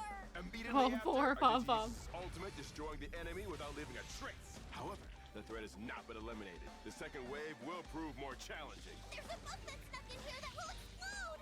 We need to get rid of it quickly before it does. Argenti uses his skill again to attack 4 enemies at once. Thanks to his talent, he quickly regenerates his energy. Argenti shows no mercy and strikes with all his might. Any ugly thing will eventually be wiped out in the light of beauty. That's a wrap.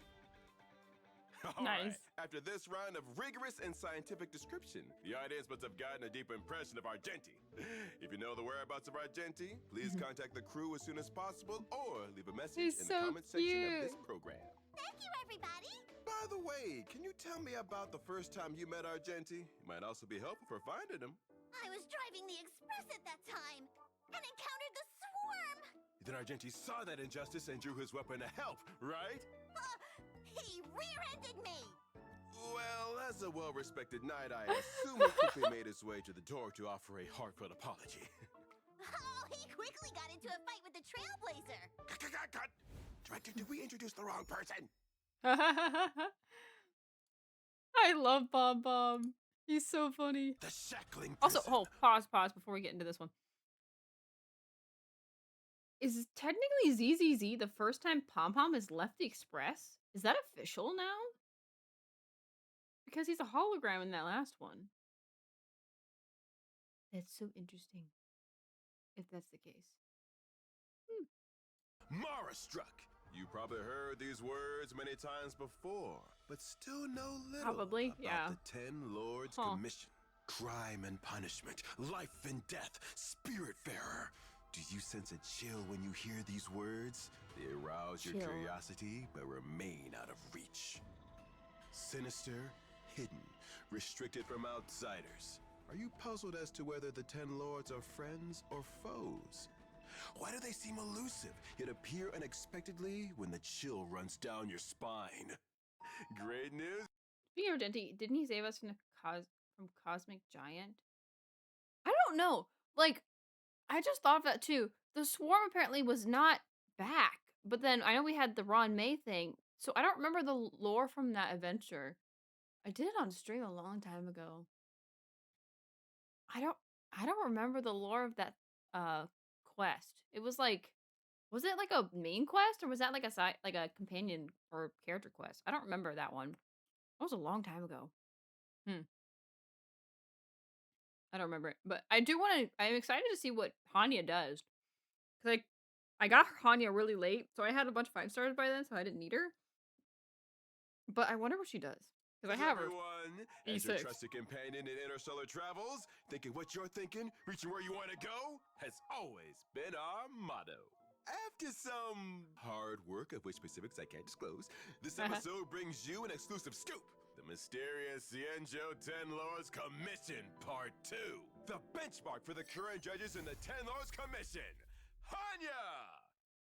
She's a physical type character on the path of harmony. There are not many judges like Hanya, who seem to be detached from the world while still having a grounded human heart. Judges' duties are detention, incarceration, punishment, and Hanya's focus, interrogation. It is said that she reads the memories of countless Mara struck through oniromancy every day in her 10 Lords Commission coffin, writing her punishments using her oracle brush. Whoa. Okay, I gotta refresh this and start this over because there's a lot of lore here about Hanya that I didn't know. Hold on, I gotta do this again. The shackling prison, Mara struck. You probably heard these words many times before, but still know little about the 10 Lords Commission. Crime and punishment, life and death, spiritfarer. Do you sense a chill when you hear these words? They arouse your curiosity, but remain out of reach. Sinister, hidden, restricted from outsiders. Are you puzzled as to whether the 10 Lords are friends or foes? Why do they seem elusive, yet appear unexpectedly when the chill runs down your spine? Great news, everyone! As your trusted companion in interstellar travels, thinking what you're thinking, reaching where you want to go, has always been our motto. After some hard work, of which specifics I can't disclose, this episode brings you an exclusive scoop. The mysterious Cienjo 10 Lords Commission Part 2. The benchmark for the current judges in the 10 Lords Commission, Hanya! She's a physical type character on the path of harmony. There are not many judges like Hanya, who seem to be detached from the world while still having a grounded human heart. Judges' duties are detention, incarceration, punishment, and Hanya's focus, interrogation. It is said that she reads the memories of countless Mara struck through oniromancy every day in her 10 Lords Commission coffin, writing her. So she reads the memories of Mara struck? I wonder if she interrogated blade back then. I mean, we don't know how old she is. That's so interesting. Huh. That's really interesting. No, it's still rumors. There's no definitive evidence of who will be the ZZZ and is dang near confirmed. I mean, debatable. I guess we'll find out as we get closer. I mean, that's not going to be till version 4.8 in HSR time. I don't know what it'll be in ZZZ time, but that actually, you know what? That begs a good question. If they are going to do that, does that mean, because I know ZZZ and HSR updates are like a week or so apart, are they going to like release them at the same time then? Or are they going to like release it, like, let's say they release it in both, because we don't even know. Right now, we only know that we're assuming that there'll be something in HSR and something in ZZZ. All we know is something will probably be in ZZZ. So it'd be really interesting if they released it like different times. Like, let's say it happens in 4.8 in HSR and then something in ZZZ, but it's like whatever the update is. I'll say 3.4 or something. I think we're 3.1, right, with ZZZ. Let's just say that. Then would they release it in HSR first? And then it would, like, a week or so later would happen in ZCZ? I mean, I guess that would make sense just with banners and stuff in general. But that'd be so interesting. Will they have 2 separate stories then? I wonder? Because there's definitely gonna be story for this. I don't know. Lots of questions. I think we'll find out more as we get closer. We hear Larry's versus the collector's disc and merch drop. That would be funny. Honestly, jokes on all of us if that's the case. But there's already HSR leaks that are saying that version 4.8 will be the ZZZ and HSR collab for HSR. Like, because that's our in-between patch, because we've basically kind of known for, like, through leaks for a while that version 4.7 will be the end of Plan Arcadia. So, 4.8 will be the in-between patch before we start 5X. Because there's usually always 1, if not 2. They could easily do 4.8 as, like, ZZZ, and 4.9 could be, like, returning to Amphorius, and then we go into version 5. But who knows? We'll see what they do. So, but this is so interesting lore-wise on Hanya. Like, that's so cool. I didn't know that. Punishments using her Oracle Brush. Hanya's basic attack uses this Oracle Brush to deal physical damage to a target enemy based on her attack. If your sins are severe, don't blame Judge Hanya for being cold and ruthless. Using her skill, Judge Hanya throws out a netherworld token, and the world immediately turns dark.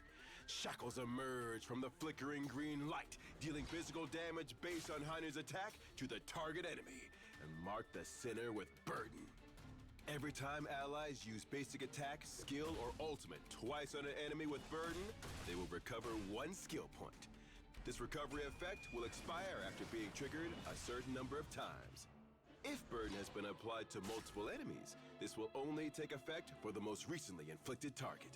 Concerned about a vast power gap rendering burden ineffective if an enemy is defeated before its effects kick in? Fear not! With Judge Hanya in play, all's under control. If the skill points recovered by burden before it disappears are 1 or less, then burden will recover an additional 1 skill point.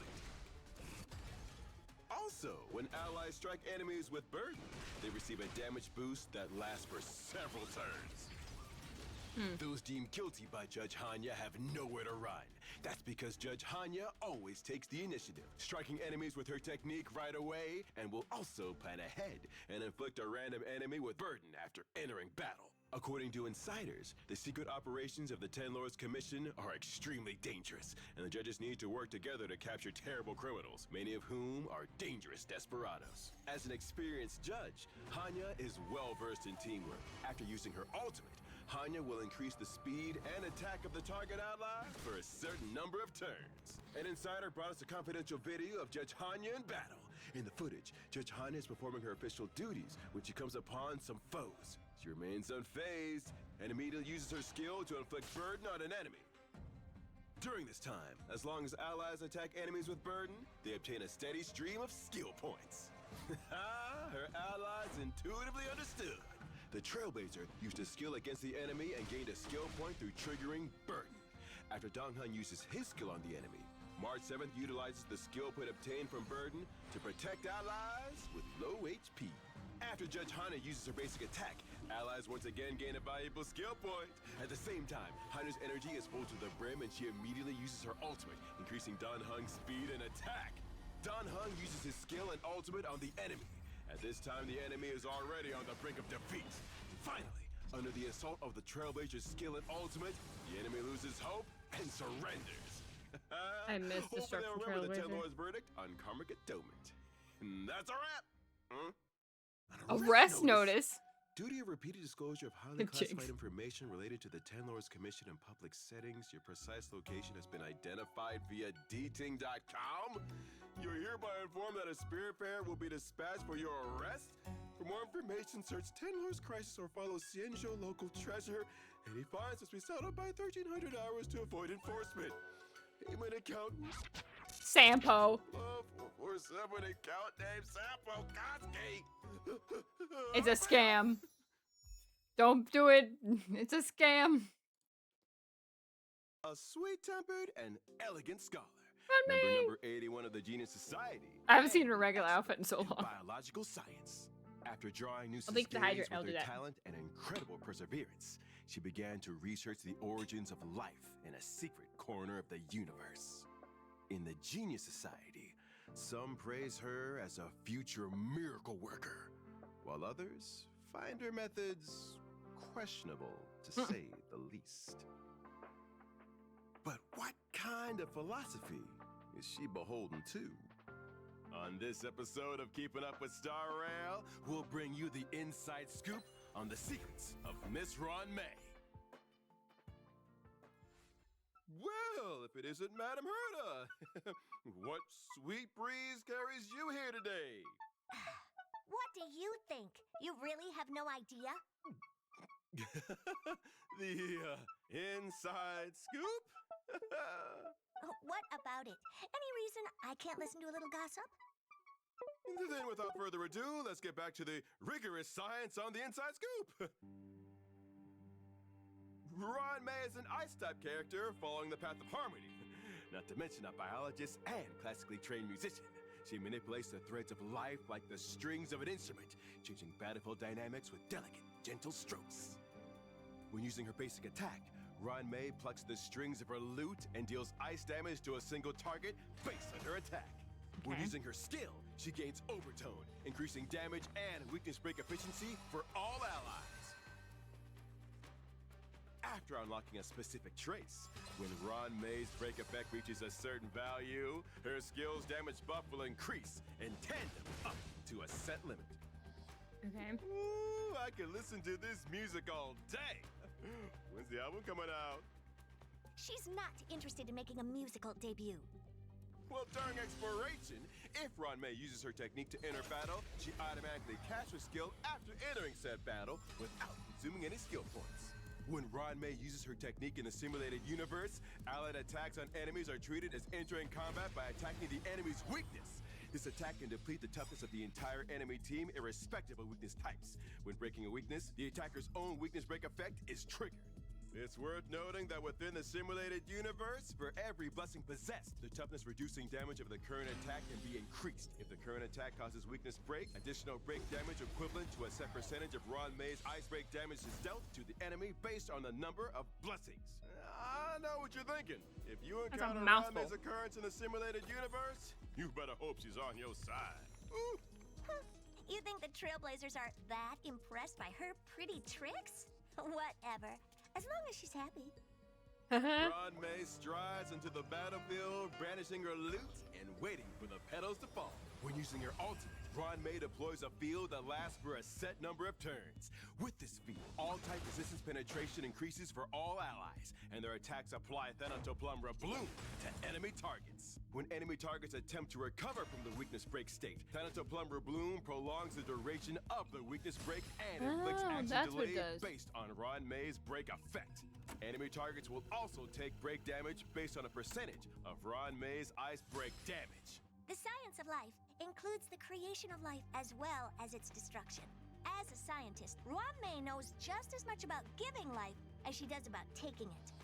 Ron May's talent can increase allies' speed, and when allies break an enemy target's weakness, deal additional break damage equal to a percentage of Ron May's ice break damage. Oh, looks like the space station's pretty busy today. A new visitor, perhaps? Just a lab material delivery. Ron May's already moved on to new research. Ooh, but the enemy isn't going home just yet. They draw their bows, ready to take the offensive.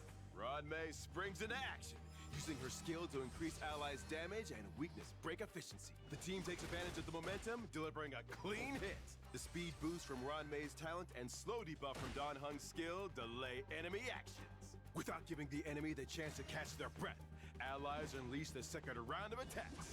Thanks to Ron May's skill bonus, the enemy won't be holding on for much longer. Don't they get tired of holding their bows for that long? Kick you when you're down. Keep the ball rolling. Ooh, let's go! What is Ron May's Allies best in takes slot advantage of team the right enemy's now? weakness break to launch their ultimate. But the enemy hasn't fallen yet, and the weakness break is about to end. Oh, impressive perseverance. I should research these guys. Ron May, make sure you don't... I know she fits everywhere, but she's like the second choice everywhere. So does she have her own like best in slot? Her teammates follow in tandem to attack the enemy and inflict Thanato Plum Rebloom. Just as the enemy is about to recover So you from could argue the weakness same break, thing with Locha. Thanato Plum Rebloom triggers again, sending them back into So weakness break like, as they does she sustain have one that she further works the damage. best with? With weakness break, the enemy can no longer stand against the onslaught of attacks. Life comes in many forms, but in the I end, do like Ron May. it I want to use always her meets more. the same fate. Never heard truer words, Madam Herda. See? Surprised they didn't give Look Ron May how a scientific and note flare. educational our show is. Who cares about that? I'm still waiting for the inside scoop on Ron May. I thought you were here to evaluate the show. Do I look like someone with that much free time? I had other business in mind for this visit. What? I need you to test out the simulated universe. Why me? Didn't you once call yourself the simulated universe goat? Oh, we're gonna see him test out the simulated universe. So, all right. Before I move on, Aren't you the one? I do want to take a quick like 5 minutes to refill up my water. I'm out of water. I am out of water, and I need to fill it up again. So I'll be right back. BRB.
I'm back.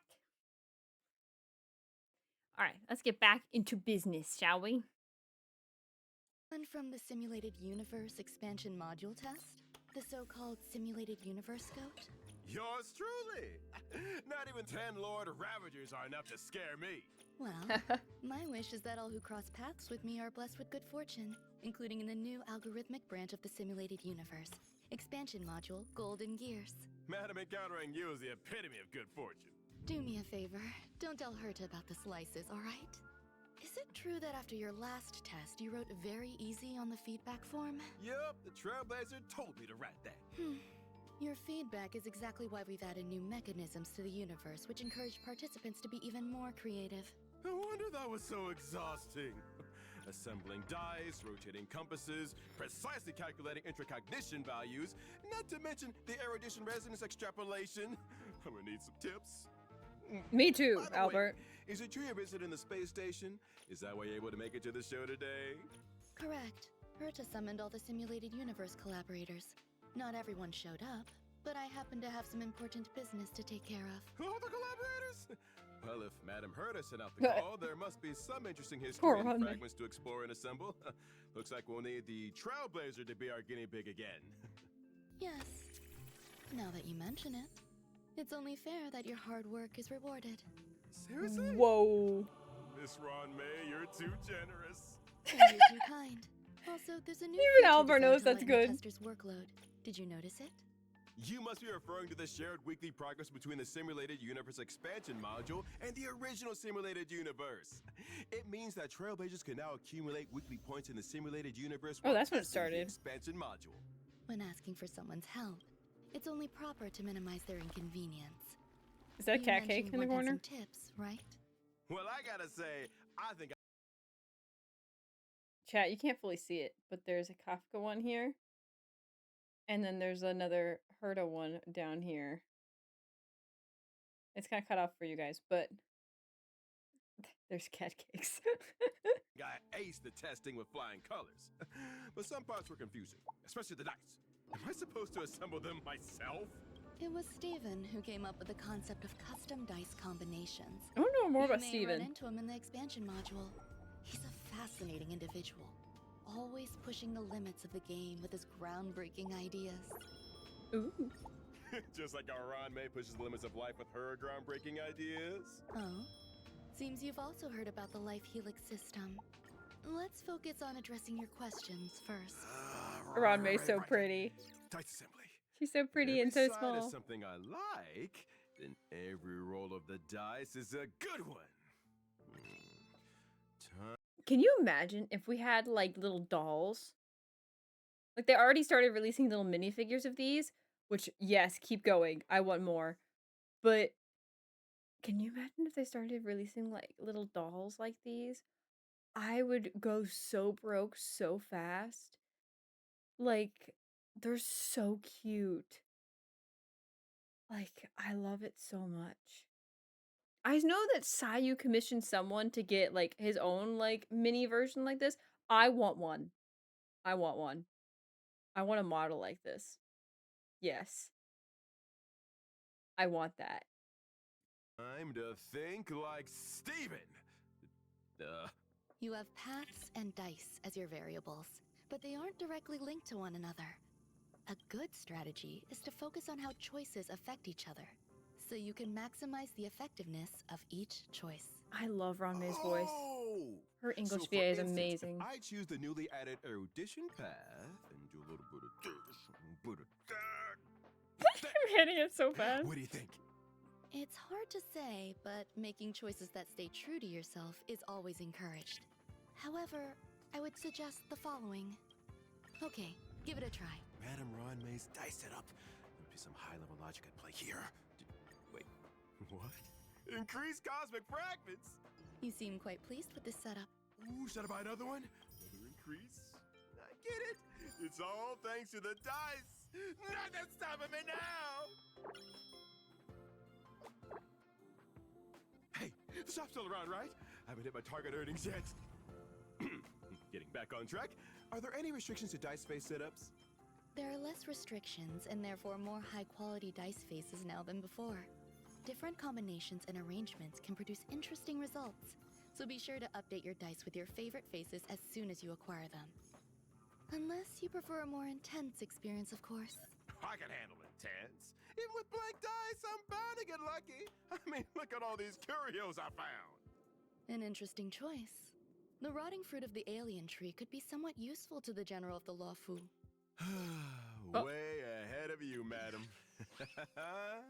Good fortune lies within bad, and bad fortune lurks within good. It's difficult to know which is which in the moment. And if the fortune is really bad? Well, should you encounter a cuckoo clock fanatic, what you thought was misfortune might actually be fortune in disguise. Their generosity won't leave you shortchanged. Still, utilizing your own intelligence and wit can bring you more than you might expect. Luck isn't everything, especially in the simulated universe. Ron May, I couldn't agree more. I tried my hand at the Lucky Compass Challenge a few times, without success, so I looked into the Trailblazer. Then I ran into the Avoiding the Beams Challenge, and I thought I had it all figured out. I asked Yukong for a helping hand, only for us to discover that techniques can't even be used in that room. What's this? Why, it's a precious memory with you! And there's even more to be excited about. When faced with so many tantalizing options, how do we even make a choice? These pertain to transactions between Herta and the IPC. If you want my advice, think rationally and don't let greed consume you. Or, well, that happens. It's all good! I recouped everything while exploring the map. Wait, what is this? It seems you finally caught sight of the intracognition system. Adjusting your intracognition value can help you understand various laws and stories. The world is full of contradictions. Organic versus inorganic. Good versus evil. Calculation versus prophecy. It creates a Rashomon effect where truth isn't singular. Got it. So what exactly is the purpose of the recommendations in this intracognition system? To help testers navigate this new system without too much confusion, we've incorporated system-based guidance. Following the system's guidance can lead to extra rewards. Now that I think about it, when I followed the system's recommendations, I got more extra drops than usual. With these extra rewards, I'll be able to trailblaze the cosmos even faster and gain more Stellar Jade! He's like us. What was I gonna ask? Oh, as more paths become available in the simulated universe, will blessings become more scarce? I'm a little concerned. We thought of that too. That's why in Golden Gears, we implemented a system to prohibit specific paths. Once you prohibit a path, it's unlikely you'll come across it again during your current exploration. Talk about user-friendly. Leave it to Madame Ron May to think of such a brilliant idea. Still, I don't want to prohibit anything. After all, the more paths, the more path residences. It's just surprising that these path residences are no longer exclusive to testers. Given that Noose is the Eon of Erudition, encountering resonance extrapolations in the expansion module that are related to this path is to be expected. I hope this doesn't cause any headaches for Trailblazers. It's giving me a headache! But you did a great job testing this special version. We'll look at your Bro, test there's feedback more to see if cat any cakes essential changes everywhere. need to be March implemented in and the official Blade. version. Thank you, Owlbert. My pleasure, Madame Ron May. I don't know if you like pets, but I was wondering if I could be yours. It's best I don't answer that question. Is that the answer she gave to you, Trailblazers? I brought some homemade treats for you. They're just as delicious as the slices I implanted into the universe. Ooh, snack time! Madame Ron May, your cooking is the best! Don't forget to test the simulated universe. The expansion module is waiting for you. That's so cute. On the Cienjo La Fu, the Ten Lords Commission operates in the shadows and steers clear of politics. But when it comes to the Mars struck, the Commission wields supreme authority, dispatching ghost-like judges to apprehend their targets. They say that every judge possesses unique and exceptional abilities, but that the people who join the Ten Lords have pasts that are better left unquestioned. Shui Yi is one such person, though perhaps the word person no longer applies. Oh. Shui Yi is a quantum-type character following the path of destruction whose physical body long since turned to dust. She now resides within a puppet body given to her by the Ten Lords and repays her previous life's karma by apprehending wrongdoers. When Shui Yi uses her basic attack, she deals quantum damage to a single target based on her attack. When using her skill, Shui Yi deals quantum damage to a single target and adjacent enemies based on her attack. I love During Shui. She's so exploration, cool. when Shui Yi uses her technique, she immediately I just want her to be attacks so the much enemy. better. After entering battle, she deals quantum damage to all enemies. As one of the 4 judges responsible for detention, interrogation, incarceration, and punishment, Shui Yi is charged with the foremost, sparing no mercy in the face of evil. When unleashing her ultimate, she deals quantum damage to a single target based on her attack. This attack ignores the enemy's weakness type and depletes their toughness. Enemies with their weakness broken in this way will trigger the quantum weakness break effect. The more toughness depleted in this attack, the higher the damage dealt. This She's buff so effect cool. has an upper limit. Each time Shui I don't uses know. an attack that depletes the enemy's toughness, she accumulates karma. The more toughness depleted, the more stacks of karma accumulated. Allies that deplete enemy toughness are also able to accumulate karma for Shui Yi in this way. Once the karma stack limit is reached, Shui Yi instantly launches a follow-up attack, dealing multiple hits of damage. Each hit deals damage to a random enemy, equivalent to a set percentage of Shui Yi's attack. These follow-up attacks do not accumulate karma. After unlocking a specific trace, Shui Yi accumulates excess stacks of karma up to a set limit. After Shui Yi's time... You gotta play now. It's harder for me. I don't know if it's just my brain, but when I know they're talking about stacks and they talk about these like karma and all these other stuff that they like, whatever the names of are these, because I know each of them have different names for the stacks, but that's really confusing. If they just said stacks, it kind of like makes sense. But it sounds like the stacks either do a follow-up attack or they grant some kind of like extra healing or like put them in like an extra damage state. Like it depends on that, but that's I guess the best to do. And usually basic attacks will inflict uh that. And, oh, you mean in Similar Universe? That one was really hard to follow. I'm gonna be 100% honest. I don't know. There was a lot there. I mean, I could watch that like 3 more times before I understood that. I'll probably watch it off stream again a couple more times to fully understand.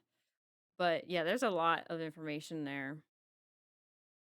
So I'm trying to get these as well. This is the mostly the information I wanted, but the other stuff is helpful too. There's a lot of information. My poor brain is like frying. I need like little lines above my head. So yeah, but I love Sway's animations. She's such a cool design, but I don't know. I've never been able to use her. So I don't know. I wish I honestly would love it if they just gave all the 4 stars a Nova Flare and just made them like 5-star worthy because or at least close. Maybe not the same, but like because they don't really need to change any of their animations or anything. They're just some cool characters still. And I want them to have more love. Like, I think it would be so cool. Because I remember seeing in the early days, there were so many teams with 4 stars included, and now there's like, if you include a 4-star in your team, it's just unless it's like Mini Herda, King Yoon, or Gallagher, you get a lot of flack, and it's just like, I don't know. I want more 4-star love in this game because I really do like the 4 stars we have. I know people are like, oh, I want new 4 stars. I'm like, yeah, I do want to have new 4 stars, but I want to have some love shown to the old 4 stars first. If they don't want to give 4 stars, give them Nova Flare and make them 5 star. Pretty much, yeah. If they're not gonna do that because the characters we have are cool, and most people at this point have them E6'd. So it'd be really nice to have those, especially for the free to play players. It was just really nice to have those buffed, and then we can like make some because we can make some cool teams with them. It'd be really cool to make some different kind of teams with them. Now, obviously, I fit the ones that are not going to be used the most 4-star wise, even if they do that, would still be the 4-star DPSs. Like, I think Misha is like a DPS. Why did they make Misha a DPS instead of a support? I don't know. I mean, he's coming up in the list here, but you can easily probably use Shui as a sub DPS, and she probably would be pretty cool. I think she's Break. I haven't finished listening to everything, but she talked about Break. So I think it's really, really interesting. They could do so much more with these guys, and I would love them to, because they're cool designs and cool characters. Sorry, my mic's in the way. It's like cuts off my tracking sometimes. It's just I don't know. I want them to do more. They could easily. There's so many quality of life things they could do for HSR, and obviously it might be a coding thing where just they can't do a bunch of Nova Flares at once or something, or it's just too much information or something. I don't know. But it'd be really cool if they would just do more Nova Flares in general. There's a lot of characters that could benefit from it, and it would be cool to keep the character. Like, I love new characters, don't get me wrong. However, I would love for them to buff the old characters, and so we can continue having them in there, because it's just so much more fun that way. Because there's some of us that have like characters like, I love Jing Liu. I still love Jing Liu. She's kind of fallen on my favorites list because we haven't seen her in ages and haven't learned any new things about her in ages. However, I still love her character. Same with Zila. I still love Zila. She's not my favorite anymore, but like she's still like up there. Like she's still a cool character with a cool design and a cool concept. And I love using her in Currency Wars and in Simulate and Divergent Universe and stuff, especially with Saridra. She's fun to use. I want like more of that. So I think they could easily do stuff like that, and it would make so many players happy. So I know they're like trying to pace it and stuff, but they could easily like do more and just like maybe not every patch, but like every other patch. Like with every other patch, we already get like 6 reruns. Like just do like the opposite ones where we have the regular reruns. Just do those as like Nova Flare patches. That'd be cool. Cause I know they try to either rerun or put them in the shop if they do a Nova Flare for them. Honestly, we don't even need that. Just give us a cool buff for them. We don't even need them to be rerun. Like, especially for the 4 stars. It'd be just so much fun. I would love more quality of life into this game because this game is so much fun as it is, and they could easily make it so much better. So, Is yeah. triggered, she gains karma stacks equal to the number of excess stacks. Keep candles lit and evils at bay. Banish the Mara and the author of plagues. Don Hung takes the initiative, dealing damage to the disciples of Sanctus Medic and Shapeshifter, and depleting their toughness. Shui falls up in a flash, activating her skill, dealing damage, and depleting the toughness of the Mara-struck soldiers. These 2 attacks have allowed Shui to build up her karma. Despite Her the enemy's animations are so desperate cool. persistence, the divine punishment of the 10 lords is imminent.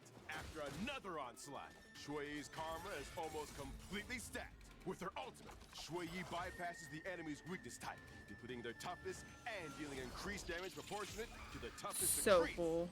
Judgment has descended as Shui launches a follow-up attack. Swept Ooh, up in the follow-up attack. ruthless dance of the judge's blade, the enemy and their misdeeds are decimated. Ooh, karmic atonement. Better to lose your golden jade than enter the shackling prison. Better to suffer disaster than to face a judge. As a judge, the world gives Shui a wide berth. Few could imagine that within this cold exterior lies an ordinary girl. For every culprit she apprehends, Shui is granted a half-day's respite in the world of the living. The struggle to rebuild her soul and reclaim her humanity is ongoing, but the day those wishes are realized still seems like a distant dream. Very cool. Very, very cool. All right, now to our first ever free 5-star. The one I missed. When he was still a young man, today's featured star obtained degrees in medicine, philosophy, natural theology, mathematics, physics, computer science, engineering, and biology. Whew! 8 disciplines in total. And if that wasn't enough, he used the knowledge he acquired to make sacrifices that benefited the entire universe. His engineering helped resolve an energy crisis that plagued the planet for multiple amber eras. And what about medicine? His serum rid people of the torment of lithogenesis, the king of diseases. I love that he's got statues goes of on. himself in crazy Jack of all poses. trades and master of them too. It's the universe's one and only Dr. Ratio. I forgot. I keep thinking he's like the Genius Society, but he's not. He's IPC. Oh, all this discipline. screw him. Perhaps I can help you further understand this gentleman. I had the fortune of conversing with him in person. In Dr. Ratio's eyes, ignorance is the universe's most significant ailment, one which he aims to cure through the dissemination of knowledge. Oh. So ignorance is a disease? I personally find this sort of wording unhelpful. All of us, including myself, are ignorant of something. I was worried for a second. Mr. Screwlum, I feel like I'm getting smarter just listening to you. Dr. Ratio is an imaginary type character following the path of the hunt. I love His talents Owlbert. are matched only by his diligence, and he can often be seen lost in thought. Dr. Ratio believes that mind is might. So that's what that means. Dr. Ratio's basic attack deals imaginary damage based on his attack power. When using his skill, he deals imaginary damage based on his attack to a single target. Knowledge is acquired over time, and Dr. Ratio has spent ample time acquiring it. You got that right. Dr. Ratio's skill has a chance of triggering his talent. The greater the number of debuffs afflicting the target, the higher that chance. Once his talent is triggered, Dr. Ratio will carry out a follow-up attack. When the target has 3 or more debuffs, the doctor's talent has a 100% chance of triggering. Let's say the I love the music. probability of talent activation is Y. If X is the number of enemy debuffs and the base chance of triggering the talent is N1, and each negative effect on the enemy boosts the odds by N2, then the formula for the trigger is Y equals N1 plus N2 times X. Mr. Owlbert, what a fast learner you are. Stop. That's Keep so going. funny. It appears Dr. Ratio's enthusiasm for knowledge has had an effect on you. Maybe it's smart to rub it off on me. Earning 8 doctoral degrees is no easy feat, folks. Meaning Dr. Ratio's efficiency must be insane. A great example of this is his highly efficient multitasking approach. When using his skill, Dr. Ratio boosts his crit rate and crit damage based on the number of debuffs on the target enemy. The more debuffs the enemy has, the greater the increase. Although there is a limit to how many times this effect can stack. Dr. Ratio's ultimate causes imaginary damage based on his attack power, but it also inflicts Dr. twice Ratio, the falling goat. target. If an ally hits an enemy and Too inflicting smart this for the effect, Genius Dr. Society, Ratio it's performs crazy. an additional talent attack on that enemy. There is a cap on how many times this can be triggered, but every time Dr. Ratio uses his ultimate, the count resets. Knowledge is boundless. Ain't that the truth?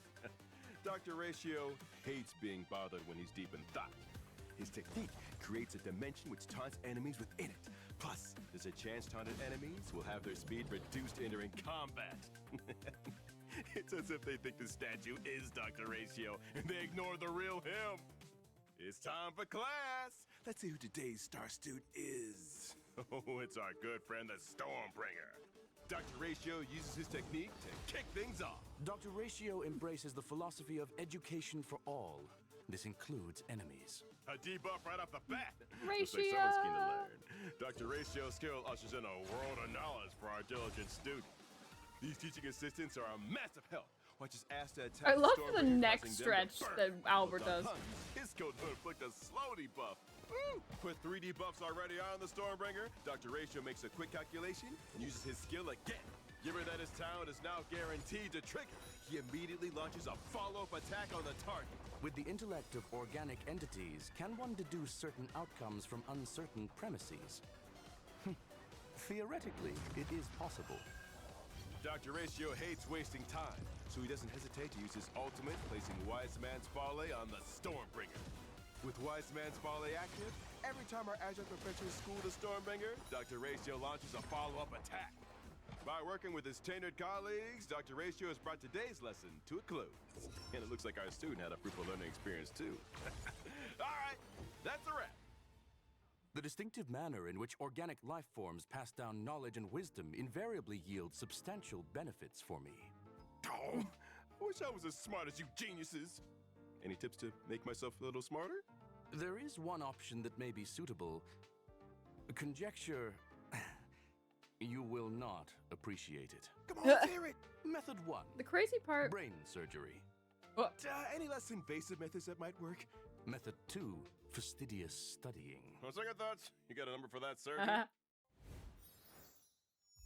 The crazy part is Screwlum is like the most normal of the Genius Society. The crazy part. She's a memo keeper of the Garden of Recollection. A This I wanna mysterious hear. and elegant soothsayer. Oh, whoa, that's cool. Is that one of her? Is that actually one of her eidolons? That's cool. I want to learn more about Black Swan because I want to know what she does. I know that she did get buffed, so obviously I'll have to look at her Nova. Well, I want to look at the Nova flares as well after all this because I know there's a little difference. I don't know if there's a video on the Nova flares or not, but I do want to know what Black Swan does because she like is the dot support. So Rhyme is completely normal. Swarm. I'd argue against that, but also I love that you guys can't see it, but well, hold on, I can show you though.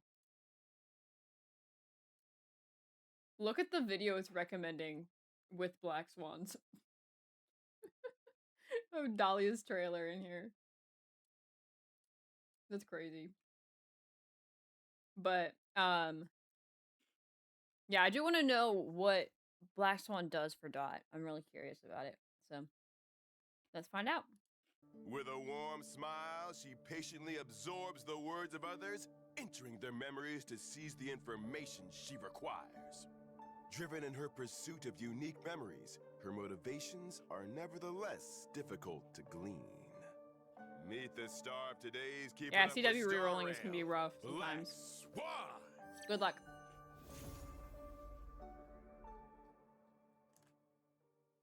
I love the colors in today's our splash episode, art. we've invited a special guest who claims to be privy to gossip from across the universe. Ooh, Sparkle! Miss Sampo? Hey everyone, I'm Sampo's good friend Sparkle. Oh, Just great. tear it. Hey, come on, I'm a huge Owlbert fan. It took me ages to get here. Don't kick me out already, please. Hello? Owlbert fan. Albert, what was that face? Huge Black Swan fan too. I know everything there is to know. With your super hosting and my super knowledge, this Sparkle's so program's gonna cute. Super hosting. What is these facial expressions? Hello? What do you need? 2 cappuccinos. Thank you. Sparkle. Get lost. As a professional super host, it's my duty to give the fans what they want. So, Albert. Miss Sparkle, you've got yourself a deal. That guy was rude. Albert, I will be your receptionist. Hire me. I will be a great receptionist for Albert. I will help him out. I can't guarantee his safety. Because I would not be a good bodyguard, but I could at least be a good receptionist for Albert.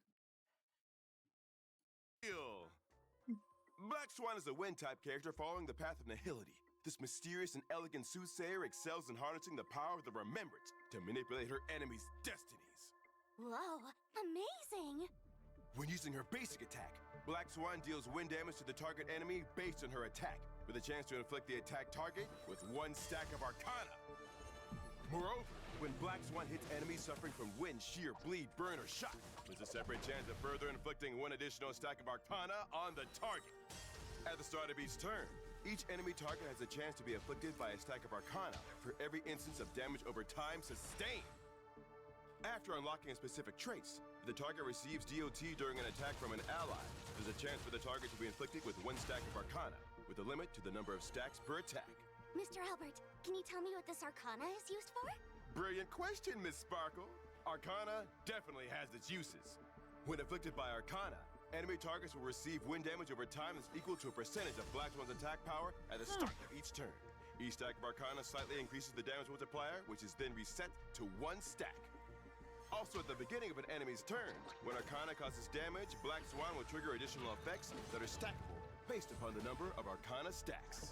For example, it inflicts wind damage over time to adjacent enemies equal to a certain percentage of Black Swan's attack, and has a chance of inflicting 1 stack of Arcana. Plus, the damage over time inflicted this time ignores a certain percentage of enemy defense. Fantastic. Interesting. Another layer of complexity. Just what I needed. Sparkle? Being able to explain complex topics is what you excel at, Owlbert. That's right. What the heck? When using her skill, Black Swan deals wind damage based on her attack to the target enemy and adjacent targets. There's also a chance to inflict each enemy with 1 stack of Arcana and a chance of reducing their defense for a set number of turns. After unlocking a specific trace, when Black Swan's skill hits an enemy suffering from bleed, burn, or shock debuffs, each one has a respective chance of inflicting an extra stack of Arcana on them. Oh, look at her, the mastermind of odds, treating combat like a simple card trick. She's really awesome.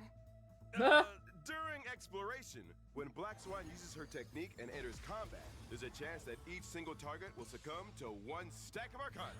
Targets suffering from Arcana will be repeatedly judged to determine whether or not they'll be inflicted again. This is repeated until it fails. The chance of re-inflicting Arcana reduces with each application. Okay, so is Arcana basically Black Swan's, like, specific dot?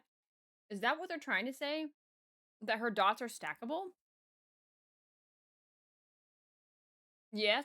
Okay, that's kind of cool, actually. Because I don't think any of the others had that. Kafka's was all about activating the dots and, like, triggering them. Okay. I see why those two work together. I don't, what was, okay, you guys probably know better than me. What was Black Swan's Nova Flare? Because I know it was super big for dot. What was Black Swan's Nova Flare? What does that change? I know a lot of Nova Flares, the big thing they change is change single target damage to AoE. On a lot of characters. I know they did that for Silverwolf. And I think they did that for Jingliu too. Black Swan at high ceilings, put dot and Kafka triggers them. Interesting. I see. I see. Interesting. So yeah, if you wanted to make a Gwenifin team, you need Kafka because it triggers the dot, but then having either High Sealants or Black Swan would be beneficial. Interesting. It sounds like, okay, we haven't seen High Sealants yet, so I can't say anything about High Sealants yet. But I really like Black Swan. That's cool, actually. I really want Dot team. I have 0 Dot, but I want Dot because I've tested it out several times in Divergent Universe. Like, Break is like, okay, it's not my thing. I love Firefly, but Break is just not my favorite, like, playstyle. But I love Dot. Dot is fun. I want more Dot characters because Dot is fun. And I'm not just saying that because I like Kafka, but Kafka is making me like Dot. Like, I love Black Swan too, because her story in Euphorius was really cool. But, and obviously High Sealants has, like, the best design in the game thus far. Amazing. But, I think it's so cool. Interesting. That's so fascinating. I never knew what Black Swan did. I just knew she was for Dot, and she was like a Dot support. But that's kind of cool, actually. So they're really, Dot is interesting, because you don't really need, like, a support to buff characters. You just need to add more dots, basically. The more you can add, the more layers you can add, the more damage you basically do. That's really interesting. So, how do dots work? Like, Kafka is the support. I guess that's true. You're right. You're right. I want to see how, I mean, well, we still have like 50 videos left. But I do want, there is a video, I'll have to watch this off stream. I found a video saying that the order for HSR matters, and they went into, like, detail about it, and I really want to watch that to learn more. But yeah, I hate those Bellbug robots that give themselves a barrier. Oh my gosh, those are so, I still can't believe to this day there is nothing that can break that barrier. There's, like, someone made a meme about this, and I saw it on HoYoLab. It was Gilgamesh. It was right when they announced Gilgamesh and his design. It was Gilgamesh using his Enuma Elish on this robot, and it it literally, like, not even, like, physically break. I know debuffs can be taken from it, but, like, physically break it. Like, I think it's hilarious. So they showed Gilgamesh using Enuma Elish on this robot, and it was unfazed, and I think that's so funny. Yeah, get some food. I'm munching on goldfish. That's my lunch. So I'm munching on some goldfish. But yeah, that's cool. Black Swan's cool. I want the Dot team eventually, but I don't right now. That's not going to be one of the teams I'm building. But and likely they won't return for a while, unfortunately. But when they return, I hope to grab them. I hope we get, like, a Dot sustain. I don't know, technically Hua and, like, any sustain really works with Dot, but it'd be cool to have, like, a specific Dot sustain. It'd be kind of cool. Those stoplights aren't called emanator of preservation for nothing. Yeah, they could, the one thing in the universe that can resist Enuma Elish is these random little stoplight robots. That's funny. Alright, let's continue. Tell me more about Black Swan, Albert. Needs to do a little fortune telling before the fight, does she? Should we crown her the Queen of Foresight? Or just a buzzkill afraid of a little surprise? Miss Sparkle, Are you really a fan of Black Swan? Fanatic, fan, same difference. A fanatic? However, when it comes to you, Albert, I'm a real admirer. I've watched every episode you've ever made.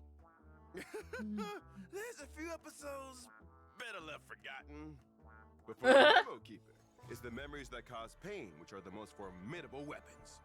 When using her ultimate, Black Swan inflicts Epiphany upon all enemies for a set number of turns, and deals wind damage to them based on her own attack.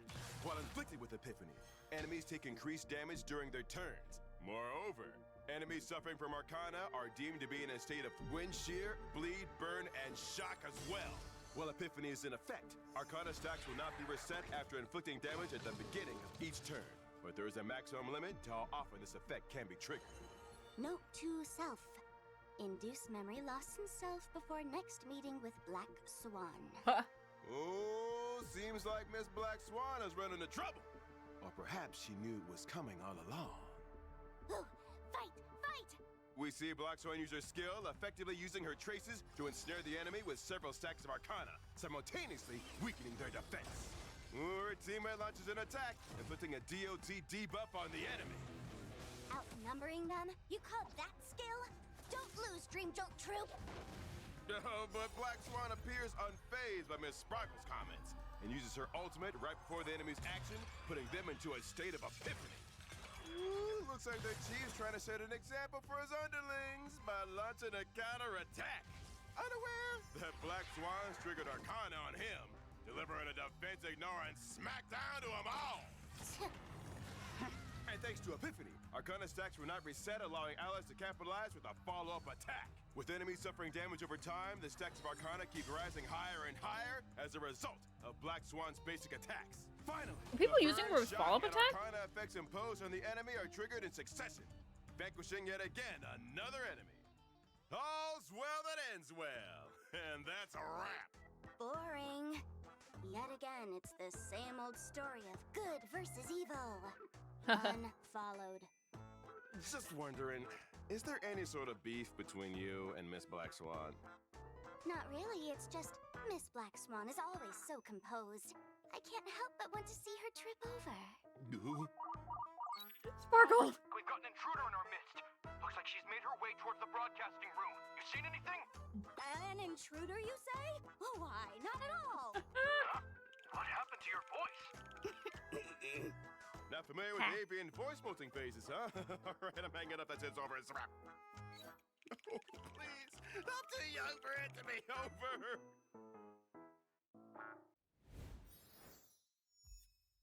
She had scissors!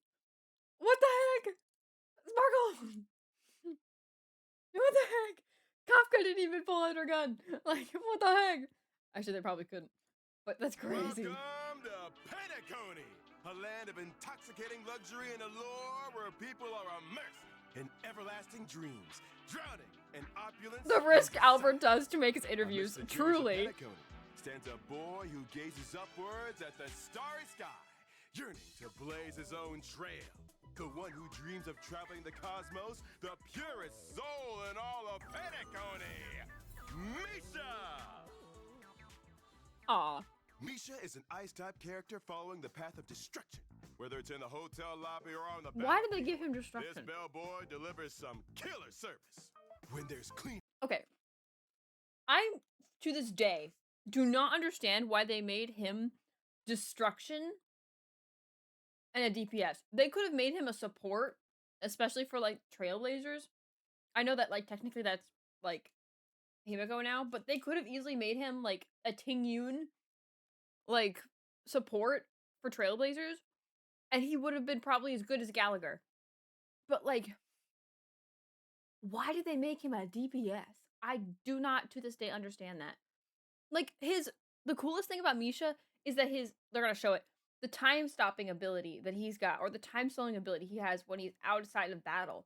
They could have used that to do, like, a welt kind of, like, support for Misha. Why didn't they do that? Misha is just the oddest character, like, kit I've ever seen. Like, I never used him because he was just so odd. I tried using him once, but it was just so odd. I don't understand Misha.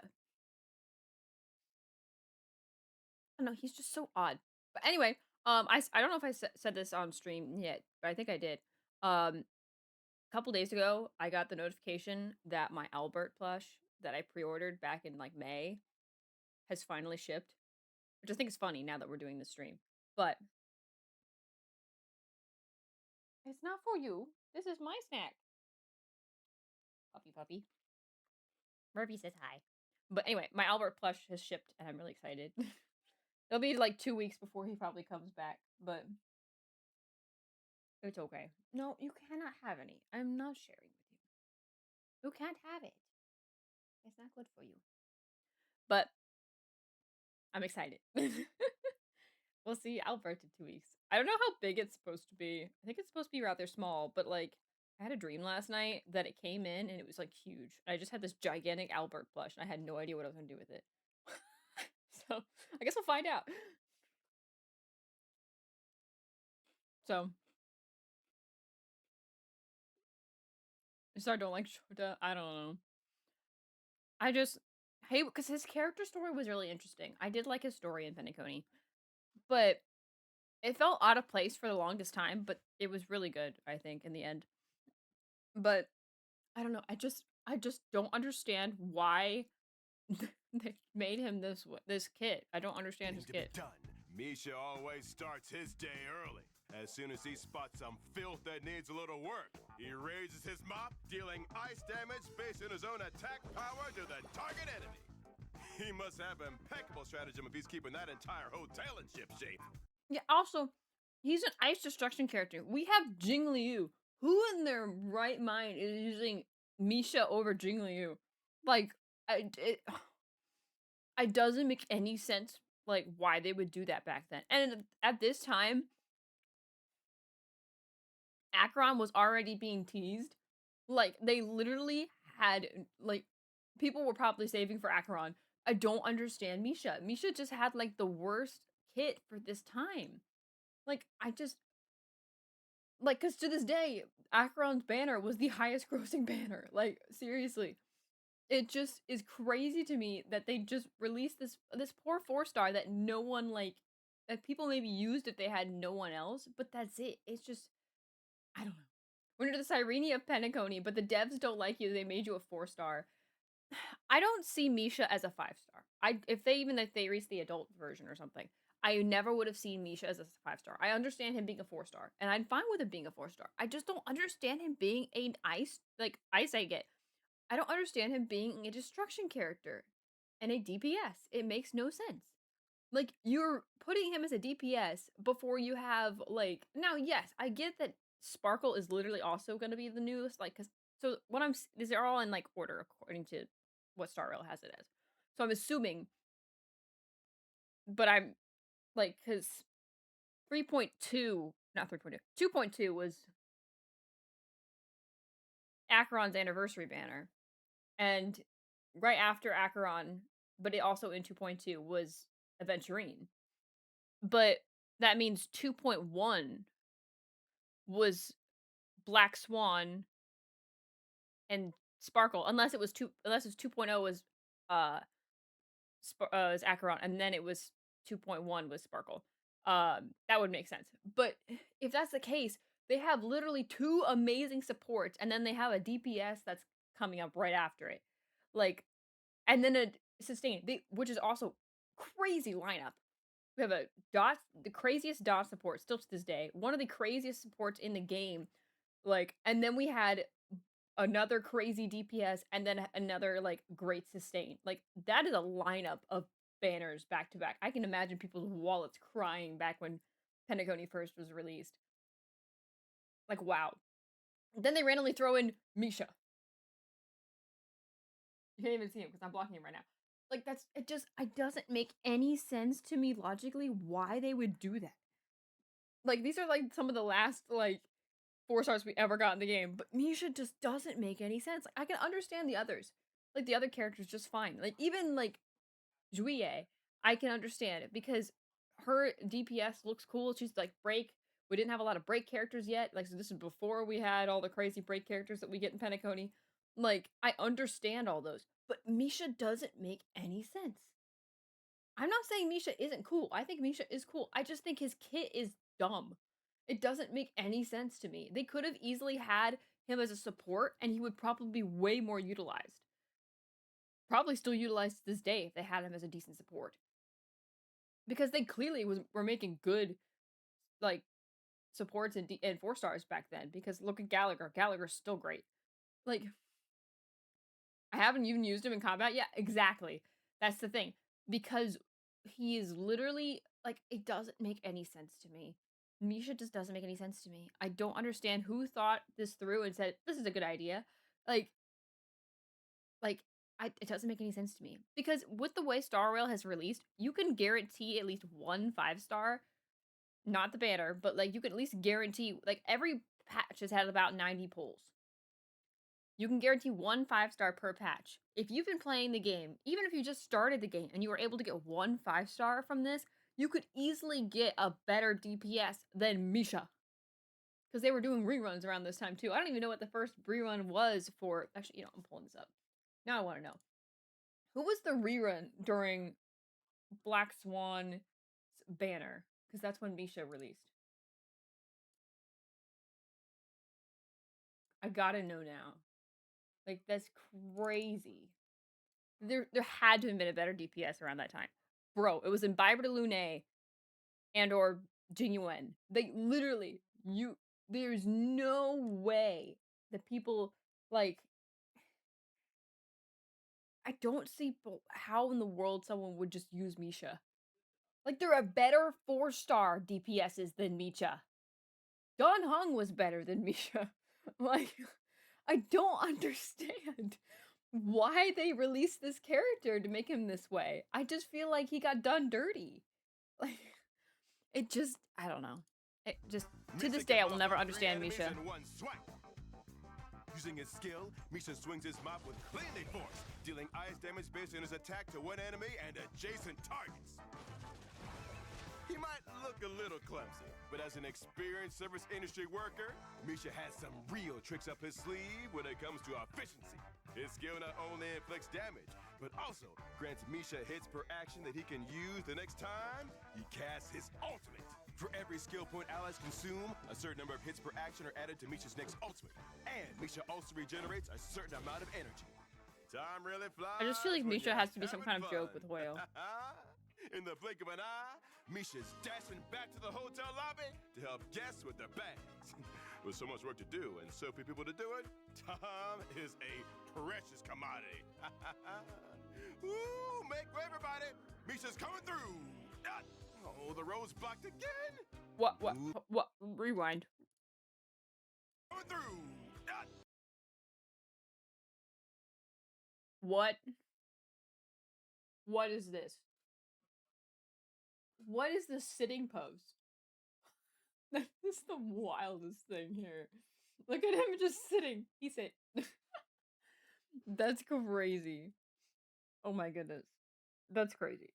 But also, question. I don't know if this was confirmed in Penacony. I don't remember Penacony. It's been a year. But was Misha? I know Misha could only be seen by Trailblazers. But was he, like, actually a physical entity? Like, could he actually interact with the world and help out with, like, bellboy stuff? Or was he just, like, pretending the whole time? It's like, that's another question I have. Like, very interesting. But I guess, I don't know. Because, like, if that was the case and they could actually interact. Because Gallagher at least could be seen by others. Compared to Misha. But Misha couldn't be. Like, because Misha and Clocky were only seen by Trailblazers. So, like, did someone just randomly think that their work was just getting done? The service counter? They're like, huh, the bags are already upstairs. I gotta know if they just randomly saw this ghost, like, trolley just do things on its own. And they just were like, it's just Penacony. And it's just the dream world thing. And, like, I gotta know what the workers were thinking back then. That's crazy. Oh, the road's blocked again. Ooh, Misha finds himself in a tight spot and gears up to use his ultimate. His ultimate starts with a certain number of hits per action, which can be increased by using his skill and technique, or when his talent is triggered. But there's a limit to how many hits can be accumulated, and when Misha uses his ultimate, these accumulated hits are reset. When using his ultimate, Misha deals 1 instance of ice damage to the target based on his attack power and follows up with a multi-sequence attack that deals ice damage to a random enemy target. He gets a set chance of freezing them for a set number of turns. Whew! Between all his busy errands around the hotel, Misha rarely gets a moment to himself. But what does a bellboy do when he gets a break? When Misha does get a moment to spare, you'll find him engaging in his favorite pastimes, stargazing at the night sky and tinkering with gadgets in the workshop. He may be young, but don't be fooled. He's quite the skilled repairman. Misha uses his technique and throws out a magical clock, creating a dimension where time stands See, that's still. a cool ability. They could have This made that a traps cool enemies support within ability. a dream prison, freezing all their actions for a set time. Entering battle with enemies inflicted with Dream Prison increases the hits I per don't action understand. of Misha's next ultimate. Only one dimension created by allies can exist at a time. A whole day of tiring labor has worn this poor kid out. Maybe we should just Also, call did they ever it a explain why his day. ticket was purple? Yikes! Look at that guest carrying all that soul glad. They better watch their step or there's gonna be some cleaning up to do. Hey, why are they stacking all over the place like that? No. Looks like Misha won't be clocking off just yet. Seeing the guests behave carelessly, Misha springs into action to And just slap his butt? What the heck? Taking advantage of the Trailblazer's use of a skill point, Misha accumulates an additional stack of hits per action for himself. Following the Trailblazer's unsuccessful attempt at dissuading the enemy, the guest, Misha decides to teach them a lesson and uses his skill and accumulates 2 stacks of hits per action for himself. The sweet gorilla insists that the customer is always right and they're allowed to walk anywhere and anywhere they please. Seeing the situation, Misha's ally springs into action and uses her skill. Meanwhile, the ever-industrious Misha stays hard at work, accumulating another stack of hits per action. Every journey starts with a single step. It's finally time for Misha to put his ultimate into action. With Misha's multi-sequence attack, the unruly guest is frozen solid. And finally, stop misbehaving. Seizing the moment, Misha's allies work together to escort the guests out of the hotel. But my opinion, give him a lifetime ban. People ought to give service workers a little bit of RESPECT. And with everything wrapped up, Misha finally gets to clock out. Seems like it's time for me to call it a day as well. After a full day of work, Misha is finally able to retreat to his cozy bedroom. I think that policy, We I can once understand. again Like, I gaze understand what into you're saying, the Potato, vast but starry sky. there's, like, a better way to word that. And, The customer should should always you be ever stop by respected, the even if referee, they aren't be sure right. to And, take like, part that and should be share the your better, cosmic like, adventures with them. wording He'll for it. certainly appreciate it. Like, always, like, kill him with that, kindness kind of thing. Let's wholeheartedly hope that this young lad achieves his dreams and reaches the limitless horizons he desires, whether in a dream or in the real world. I'm interested who will be the guest for the next one. Before the start of this episode, please allow me to share a riddle with you all to warm us up. I am beautiful and dazzling from afar, but I can burn you when you get close. I am clearly very dangerous, yet ever popular. I appear when night falls and hide away when daylight rises. You eagerly anticipate me, but bid farewell when I'm at my brightest. Sparkle. I can only bring momentary joy, but you will remember me for a lifetime. Who am I? The answer is our main character for today, Sparkle. I love Sparkle. To this day, I think she's so cool. Wait, what? Wasn't I supposed to Hey, introduce Sambo. Black Swan? To better showcase the artistic life of Mr. Sparkle to the audience, the production team specially invited her close friend from the tavern world, Zen, Mr. Sampo. Oh, dear the audience, patched up from it is last time. I, That's your funny. old friend Simpo. But I must say, Sparkle and I aren't that close. Didn't you invite? Okay. Whoa. Clipping. His arm is gone. But I love all the references. Watching this back to back, I love all the references they're making. These are so fun. These these are so fun to watch. She's gonna fuel your gambling addiction. Okay. I still want this Sparkle plush. I hope they restock it in Amazon. Please restock it when I have money. I'm a Venturine IRL. That's crazy. Can you share? Why would you fix perfection though? That's crazy. All right, let's go back. Fix poor Sample's broken Invite arm. me as a guest to introduce the Garden of Recollection Memo Keepers? What's there to introduce about Sparkle? Oh, Sampo, you're mistaken. Mistress Sparkle is a top performer in the galaxy. Some viewers may not be familiar with her yet, but I want to say that once you've witnessed her exciting performance, you'll be as fascinated as I am. Well, since we're friends, we can discuss. Okay, pause. I love this title. Sparkle ability intro vid. Remember to fix title. That's crazy. I just noticed that. That's so funny. Anyways. The script on the fly. But maybe you can add in a little something for me? Oh dear, this will I hope we get 5-star Sampo. He's so funny. I can make this decision. Now, how about we finish recording the episode first, and then I'll ask the boss for you. We're friends after all, and I won't let you down. And what about the compensation for being knocked unconscious by unidentified individuals backstage?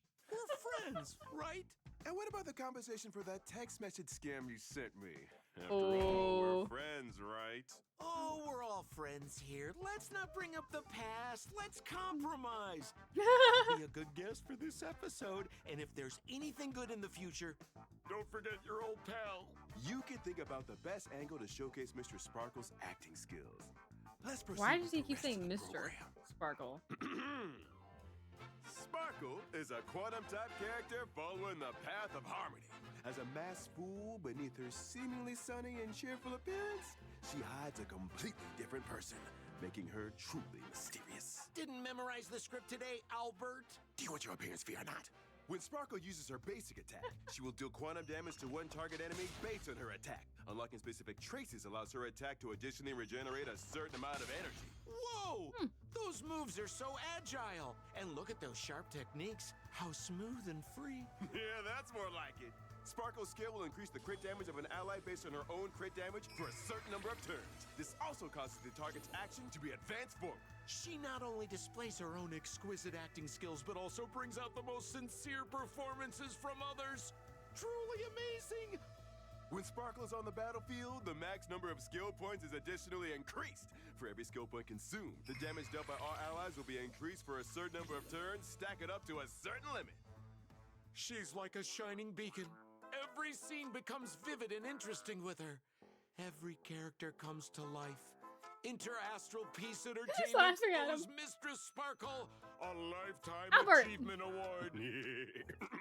That was a bit too Thank you much. for the hydrate. Let's tone it down a little. What do you mean too much? This is my professional evaluation as a veteran actor. As a versatile veteran actor, Mistress Sparkle can effortlessly embody any role.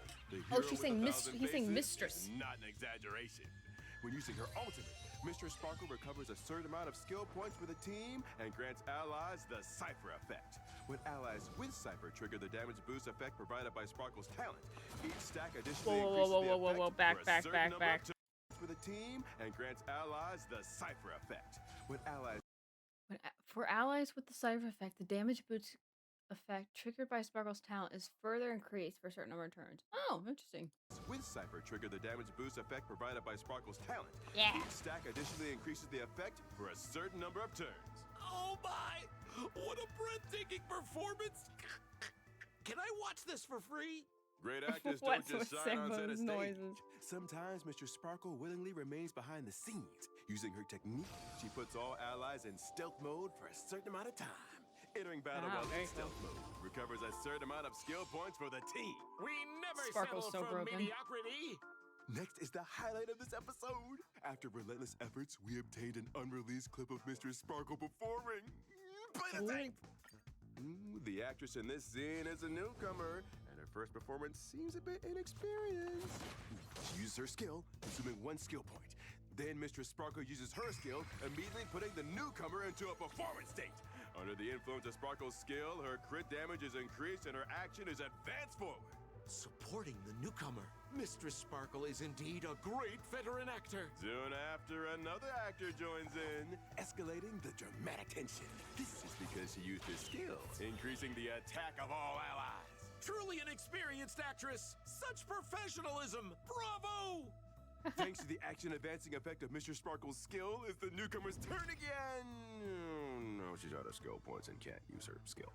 Maybe she forgot her lines. Can this scene be salvaged? Newcomers are prone to stage fright. It's just unavoidable. But Mr. Sparkle timely fills in a line, avoiding an awkward silence.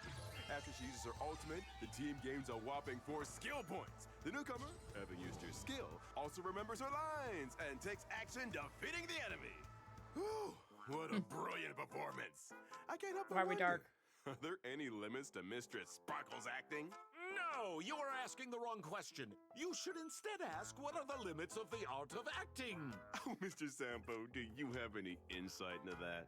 I believe that Mistress Sparkle represents the limit of the art of acting itself. How profound! I applaud you, Mr. Sampo.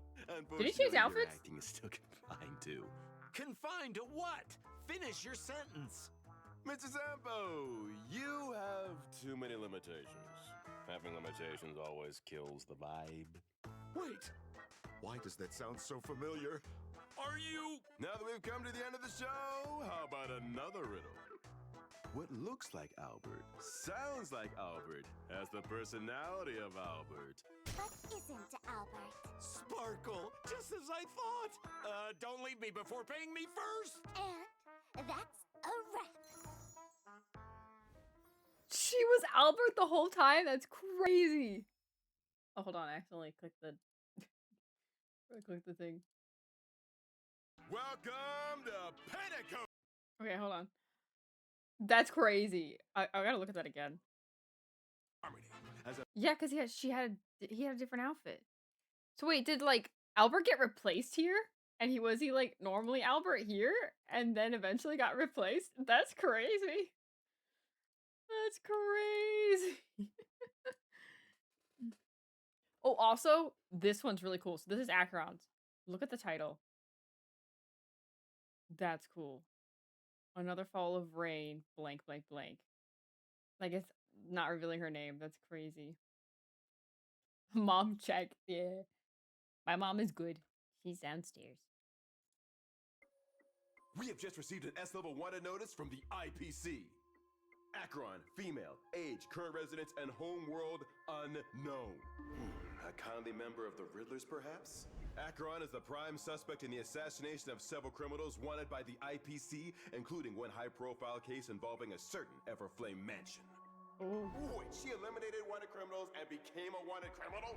The IPC is seeking help from the public. If you see this person or have any clues about her whereabouts, please notify us using the comment section at the bottom of this page. The IPC will contact you shortly and reward you with how many credits? Oh, man. What's her bounty? Is it more than the Summer To Hunters? help us explore the rumors surrounding the enigmatic Acheron, we have invited an eminent soothsayer as today's expert guest. Without further ado, let's welcome Black Swan. Oh, Black Swan. Acheron keeps a low profile and operates in the shadows. The IPC She's doesn't not have even any sitting. clear leads. That's What crazy. approach would you recommend? Stories can deceive, but memories never lie. What's with the hand thing? A very Black Swan recommendation. Now then, let's take a look at the precious memory bubble Black Swan brought us today.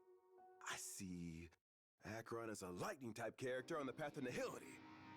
Here we see her reaching into her sleeve and pulling out a... She's pulling out a... Peach? Well, anyway, let's get down to business. When Acheron uses her basic attack, she deals lightning damage based on her attack to a target enemy. It wasn't easy getting this memory bubble here. Not going to take a closer look? Oh. Compared to other characters, Acheron has a very unique charging mechanism known as Slash Dream. When Oh yeah, using her she's the skill, first person. Acheron accumulates a certain Hold on. She's the first person to have a unique ult, right? That's crazy. Anyway. A slash dream. When using her skill, Acheron accumulates a certain quantity of slash dream. She then inflicts set stacks of Crimson Knot on a single target and deals lightning damage to adjacent targets based on her attack. After accumulating enough slash dream, Acheron can use her ultimate. She frees her right arm and draws her sword, casting everything into a sea of darkness and engulfing her enemies in a black hole of terror. Only the color of blood remains. I'm having nightmares tonight. I have read. Wait, hold on. Most replayed. Yeah, I see why. So she stacks on a single target, and that's helps her get her ultimate? How many does she need for an ultimate? 9, I think? 1, 2, 3, 4, 5, 6, 7, 8, 9. 9, yeah. So her stacks are set on a single target. First domain expansion, yeah. So let's just say we go into battle with Acheron, and we hit this guy once. Will it be 1 stack, and then we hit it again, and it's like one, like just basic attack? Or is it like skill or something? I don't know. I want to know. I want to understand this more. Like, stacks are really kind of slightly confusing. I wish someone made a YouTube like guide on like combat specifically for HSR, because I can only find guides about character builds. I'm like, I know how to build characters. That I know. It's painful and takes a long time, but I know how to do it. I just want to understand combat better.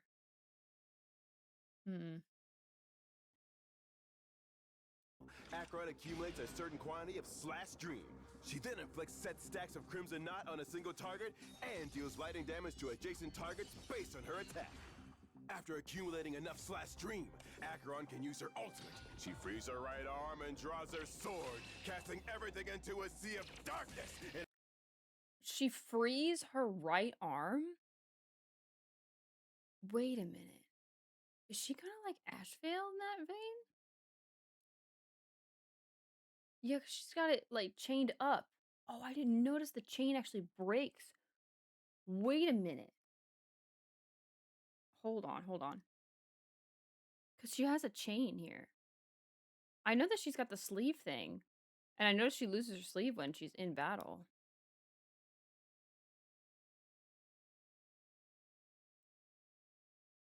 Hold on. Targets based on her attack. After accumulating Okay, this is what I want to see. Show me this in slow-mo.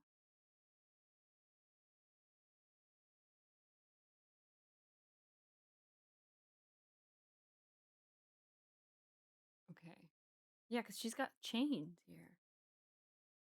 I didn't realize she, like, frees her right arm.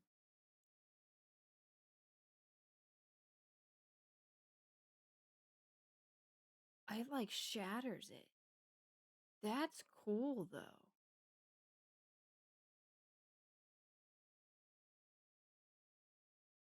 Does that mean she seals away her power 90% of the time?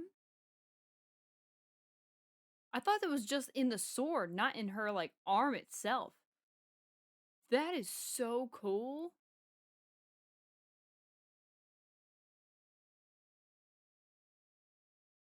Like, half of her outfit disappears. That's cool. Okay, that's cool. And use her ultimate. She frees her right arm and draws her sword, casting everything into a sea of darkness and engulfing her enemies in a black hole of terror. Only the color of blood remains. I'm having nightmares tonight. I have read countless memories, but only in her memories has all color faded away. She's either hiding Crazy. something or black and white are her favorite colors.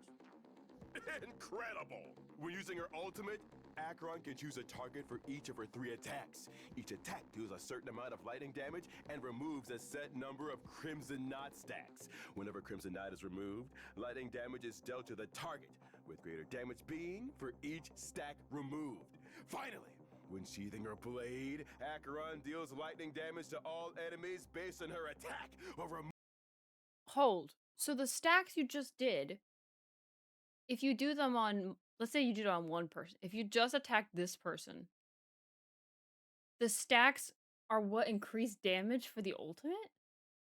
So the more stacks you have, the better you would be attacking that? Like, let's say I have stacks on this guy, but I don't on this guy, and I select to attack this guy and this guy only. Obviously, she does attacks to everybody, but would it do less on this guy because he doesn't have the stacks versus this guy? Is that what they're trying to say? Am I starting to understand? Moving all stacks of Crimson Knot from the battlefield. Even karma can be cut by that blade. Acheron is truly one of a kind. What's her secret? Let's keep watching. Thanks to her one-of-a-kind talent, when using her ultimate, Acheron can reduce enemy toughness while ignoring weakness types and decrease all type res for all enemies. Plus, when any unit on the field, even enemy units, causes an enemy to become debuffed, Acheron gains 1 slash dream and 1 stack of Crimson Knot. All tools are available to use, including the enemies. You said it. Keep what's mine and borrow what's yours. But that's not all her talent does. When an enemy target with Crimson Knot is defeated, that Crimson Knot will be transferred to the enemy unit with the most Crimson Knot stacks on the field. If Acheron wants to maximize her battle prowess and ability to inflict damage, she's gonna need allies on the field who can inflict debuffs. Know oneself, know your allies, and know your enemy. The rain falls on us all. When Acheron uses her technique to Hold. Rewind just a second. Because they literally pretty much just hinted at Jiao Cho right here. That's not all her talent does. When an enemy target with Crimson Knot is defeated, that Crimson Knot will be transferred to the enemy unit with the most Crimson Knot stacks on the field. If Acheron wants to maximize her battle of Crimson Knot, all tools are available. Hold on. Causes an enemy and I gotta decrease rush this all again. type res for all enemies. Plus, when thanks to her one-of-a-kind talent, when using her ultimate, Acheron can reduce enemy toughness while ignoring weakness types and decrease all type res for all enemies. Plus, when any unit on the field, even enemy units, causes an enemy to become debuffed. Any target on the field, including allies, enemies, and neutral units, such as path. Acheron gains 1 slash dream and 1 stack of Crimson Knot. All tools are available to use, including the and 1 stack of Crimson enemy to become debuffed. Even enemy units causes an enemy to become debuffed. Acheron. Plus, when any unit on the field, even enemy units, causes an enemy to become debuffed, Acheron gains 1 slash dream and 1 stack of Crimson Knot. Interesting. The more debuffs, the more stacks she gets.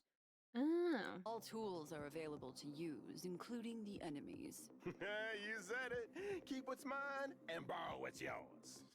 But that's not all her talent does. When an enemy target with Crimson Knot is defeated, that Crimson Knot will be transferred to the enemy unit with the most Crimson Knot stacks on the field.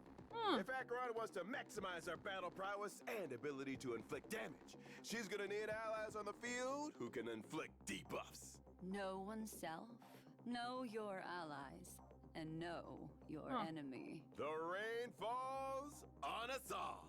When Acheron uses her technique to enter battle at the start of every wave, I repeat, every wave, she gains a certain amount of slash stream after her next ultimate, stacks a certain number of Crimson Knot on a random enemy, inflicts lightning damage on all enemies based on her attack, and reduces toughness of all enemies regardless of weakness type. And that's not all. If Acheron encounters a normal enemy, her technique will vanquish it without even entering battle. And if the hit doesn't land, it won't consume any technique points. I'm getting the impression that Acheron has her own way of doing things. Just what kind of person is she exactly? I can show you memories, but interpreting them is up to you. Why are there so many riddles on today's show? It seems like no matter where Acheron travels throughout the universe, danger is waiting for her. After unlocking a specific trace, Acheron enters battle with a set amount of slash dream and inflicts a certain number of Crimson Knot stacks on a random enemy. When using her skill, they gain a set number of Crimson Knot stacks. When allies use a basic attack against the same enemy, they become inflicted with burn. Acheron gains 1 point of slash dream, and the enemy is inflicted with another stack of Crimson Knot. Realizing the combos they can create with Acheron's abilities, allies inflict a debuff on the enemy, triggering another wave of slash dream and Crimson Knot. The enemy tries to get smart with a counterattack, but ends up triggering a debuff from Acheron's ally, landing themselves with a stack of Crimson Knight and granting Acheron another point of Slash Dream. Woo! It's ultimate o'clock, and Acheron doesn't hold back. Amid the rain of darkness, her blade cuts blood red slashes between heaven and earth. Just like that, the enemy is vanquished from this plane of existence. We're gonna need a bigger ambulance. Because they're dead. As though they never even existed. Ooh. We learned all kinds of things about Acheron. And, well, I've got you. Looking at the year ahead, any chance I can get rich and retire early? That's easy. Wait one moment.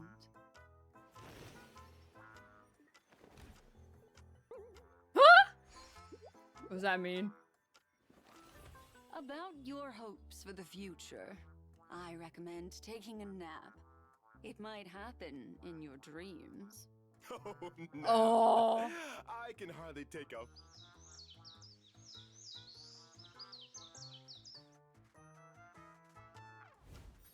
They censored it. That's crazy. That's crazy. Before the start of this episode... Okay. Interested in sampling Wow. the planet of festivities' dreamiest soda? You won't find it under the waning lights. In order to get to know Penacony's most legendary drinksmith, you'll need to hang around some shady street corners first. A security officer whose name strikes fear into the hearts of evildoers. This laid-back shaker is the main character of today's Keeping Up with Starrail, Gallagher! Gallagher is a fire-type character following the path of abundance, and when it comes to brawling, he's a seasoned pro. As they say, a drinksmith who can't fight is no security officer. When using his basic attack, Gallagher deals fire damage to a target enemy based on his attack. And when using his skill, he hands over his special brew, thereby healing a target ally. And just to be clear, this brew is 100% alcohol-free, guaranteed safe for better consumption. When using his ultimate, Gallagher throws a powerful punch. I love how they got to clarify. On all enemies for a set number of turns, while simultaneously dealing fire damage. In the Besotted Or state, Wolverine. enemies receive more weakness break damage. When allies attack a Besotted target, the attacker can restore a set amount of HP. For the world's quintessential non-alcoholic break experience, only one drinksmith will suffice. After using his ultimate, Gallagher's next basic attack is enhanced, dealing increased fire damage to the target enemy and reducing their attack for a set number of turns. After unlocking a specific trace, Gallagher uses the enhanced basic attack Nectar Blitz to attack besotted enemies, and the healing effect of his talent will extend to allies. During exploration, when Gallagher uses his technique, he immediately attacks the enemy, then inflicts besotted on all enemies for a set number of turns, while also dealing fire damage. Penacony's drinksmiths are pretty laid back. The drink you get depends on how they're feeling and whatever's on the shelf. And as of right now, Gallagher is wondering how to go about creating a thirst-quenching treat out of a crazed, flame-spewing alien life form. Mixology is physical, so Gallagher and his assistants first do some warm-up stretches with the ingredient. The ingredient counters and enters spontaneous combustion. Not bad. This will definitely add some extra flavor. The assistants are in hot pursuit, but Gallagher isn't in a hurry. He cracks open a cold one and takes a sip. Battling is tiring business, you know. Just as expected, the ingredient attacks, inflicting heavy damage on the team. Thankfully, everyone's still on their feet. With the ingredient's toughness almost gone, it's time to get it under control. Gallagher uses his ultimate, inflicting the Besotted State. And thanks to the effect of the Besotted State, the assistants also restore their HP and deal more weakness break damage to the ingredient. And now the final step! In this non-alcoholic dream, the day's ingredient is shaken, stirred, and blended together with Penacony's tipsy evening breeze. Voila! One glass of off in the afternoon. A toast to 1 year with no paid leave. To end our show today, we're gonna read out a letter from the handle Firepower Senior King. Hello, Albert. Hello, hello. I really loved your show, especially the security officer Drinksmith episode. I only watched the beginning, though. I couldn't wait to get to Petticone. Thank you for your kind words, but finish the episode next time. Soda, here we come. Time to hang around the shadiest street corners I can find. Wish me luck, guys. Are we about to get sued? Oh, Albert. He does his best. Describing the IPC Strategic Investment Department, the first things that come to mind are their composure and the belief that the cosmos is in their hands. The most dazzling members of the department are certainly those handpicked by Diamond himself, the 10 Stone Hearts. With careful planning and precise calculations, they hunt down the debts owed to the IPC. But there is one Stone Heart who stands out, who does not believe in meticulous calculations. He trusts only the chips in his hand and has the guts to risk it all. He is the rising star of the Strategic Investment Department, Aventurine! For today's episode of Keeping Up with Star Rail, Mr. Adventurine's good friend, the Intelligentsia Guild's brilliant doctor, He's in a bathtub. I wouldn't say we're friends, but he is not awful to work with, compared to the rest of the fools. Not awful means outstanding in Dr. Ratio's dictionary. It's a C at best. Oh? Then let's see what our C student Aventurine is capable of. Aventurine is an imaginary character following the path of preservation. As the non-performing asset liquidation specialist of the Strategic Investment Department, his gorgeous appearance alone has debtors fleeing for their lives. I keep telling him the flashy outfits are just making his job harder. But that's all right, because Aventurine never lets the enemy And get we away. have a new one too. Aventurine's basic attack can deal imaginary damage to a single enemy based on his defense. Running away is probably wiser than foolishly putting up a fight. Exactly! Faced with foolish enemies, Aventurine unleashes the power of the Amber Lord. Aventurine's skill provides allies with a fortified wager shield for a set number of turns. The shield is stackable up to a limit. It's worth noting, effect res will increase on an ally with fortified wager, and when the ally is attacked, Aventurine accumulates stacks of blind bet. When Aventurine has fortified wager, he can resist crowd control debuffs. However, this effect does have a cooldown. Upon reaching a certain number of blind bet stacks, Aventurine consumes the stacks to launch a follow-up attack that deals minor imaginary damage to a random enemy, bouncing a certain number of times. This combat strategy is completely illogical. Well, there's no point in teaching a gambler logic. Well, when Aventurine uses his ultimate, he randomly gains a certain number of blind bet stacks and inflicts a nerve on a single enemy lasting for a fixed number of turns. He also deals imaginary damage to the enemy based on his defense. When an ally attacks an unnerved enemy, the crit damage dealt will increase. Just We're seeing blind gambling. bet in action sends me into a cold sweat. He has a motto. Temptation is a virtue, but hesitation is fatal for gamblers. Aventurine's technique thoroughly lives up to this motto. After Aventurine uses his technique, he will gain one of 3 defense boost effects, the degree of which is different for I each didn't know effect. they were At the different. start of the That's next cool. battle, this effect increases the defense of all allies for a certain number of turns. It's worth noting, when the technique is used again, only the effect with the highest defense boost is retained. Having That's skin in the game crazy. is a foolish choice. But he always comes out unscathed, so he never learns his lesson. Next, to give us a better understanding of his philosophy, Mr. Aventurine has specially provided us with a rare video. Let's take a look at these flashy moves in actual combat! He actually provided this material himself. What a show-off. After unlocking a certain trace, Aventurine provides a fortified wager shield to the entire team at the start of the battle. This shield effect is based on his skill and lasts for a fixed number of turns. And don't forget, allies with the shield effect will accumulate blind bet stacks for Aventurine when they are attacked. Aventurine only believes in striking first. I fear his frontal lobe will never learn to wait and counterattack. Not to be outdone, Ratio's the enemy just immediately roasting strikes at the him. team. foolish. Attacking at this time will only make Aventurine's victory even sweeter. As expected, the enemy's endless stream of attacks do not break the shield. And because of Aventurine's trace, March 7th, who has fortified wager, counters while accumulating blind bet stacks for Aventurine. Due to the enemy's non-stop attacks, the stacks quickly reach the number required to trigger a follow-up attack. And because of another trace's effect, Aventurine's defense increases his crit rate, and follow-up attacks more Strike easily with the iron trigger top, crit yeah. hits. Due to this trace, when the follow-up attack to blind bet is triggered, it replenishes the shield effect for all allies. Your partners at the table are also part of the game. Those who understand this have already surpassed ordinary gamblers. The enemy continues to attack, but it's only increasing the number of blind bet stacks. Aventurine casts his skill, replenishing his shield again. He casts his ultimate, stacking up enough blind bets to trigger the follow-up attack again. The enemy is utterly destroyed without dealing any damage to the team.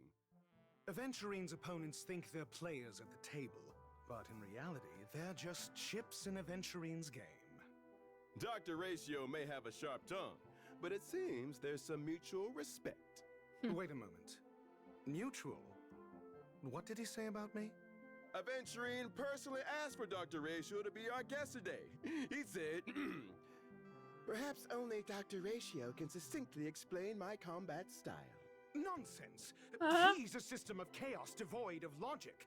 Unintelligible. Oh, he That cares. gambler can't possibly think my mathematics are suited to this pinball, can he?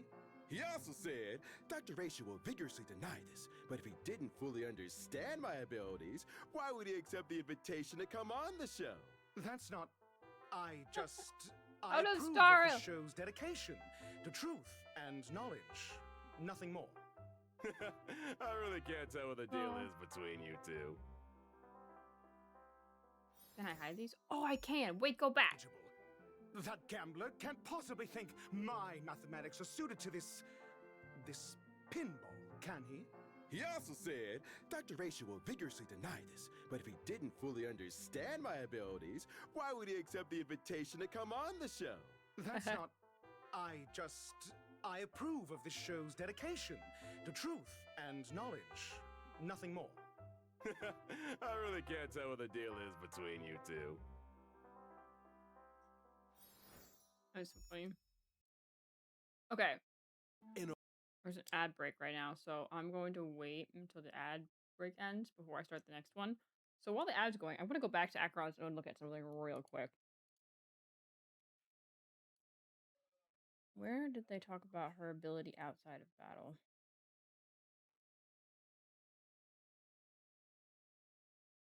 Oh, here. I wanted to know this. Falls on us all.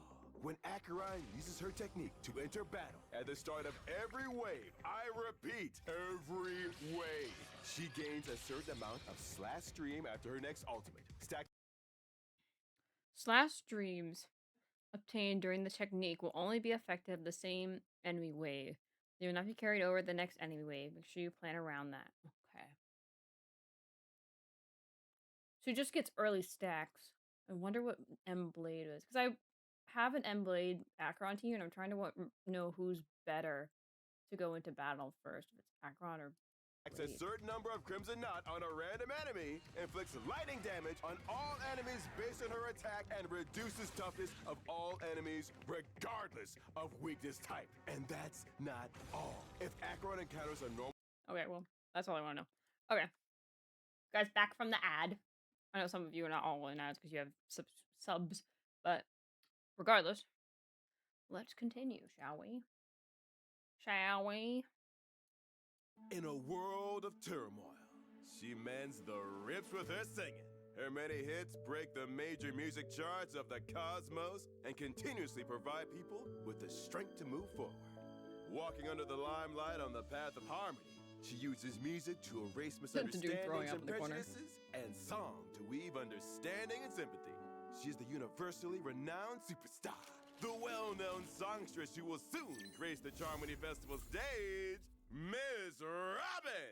Aw. To delve Sunday? further into the journey of this cosmic superstar, we are fortunate to have with us today Ms. Robin's brother, Mr. Yay! Sunday, who is also the organizer of the upcoming Charmony Festival. Hello, ladies and gentlemen. Thank you, Mr. Sunday, for taking the time to chat with us. With the Charmony Festival just around the corner, is everything going smoothly so far? Charmony Festival preparations are progressing smoothly, and we look forward to meeting all the guests very soon. Dr. Ratio's math can't calculate Aventurine's luck. That is true. Word on the street is Miss Robin has actually gone missing, and the truth is being covered up by the family. Oh. What is your opinion on these rumors, Mr. Sunday? Rumor has it that Mr. Owlbert is a meticulous and scientifically minded journalist. Uh-huh. I had assumed that Mr. Owlbert would despise using rumors as a basis for reporting. True. Seeing is believing. Let's stick to the program for now. Miss Robin is a physical type character on the path of harmony. She excels at channeling her voice through the power of harmony to resonate with beings across the worlds. Okay, I don't remember. I know these always come out before the story. But was this... We had... Was Robin's banner during when she was pronounced dead at the time?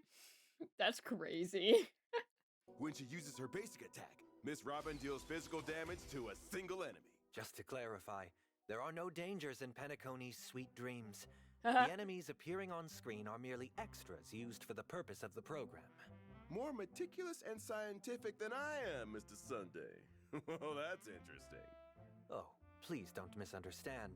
I just don't want to cause unnecessary panic for the viewers watching the program. We Are they need to so be different chill, now? carefree, and upbeat, right? Let's move on. Haha, they typed that in, put it in When the using corner. her skill, Robin cheers on her allies with her singing voice, increasing the damage dealt by all allies for a certain number of turns. When using her ultimate, Robin can cause an ally to immediately take action as she enters the concerto state. Within that duration, Robin will not have her own turn and can act, but her voice will accompany her allies. She finds more comfort in knowing that her singing brings strength to others than in receiving praise for her singing. Indeed.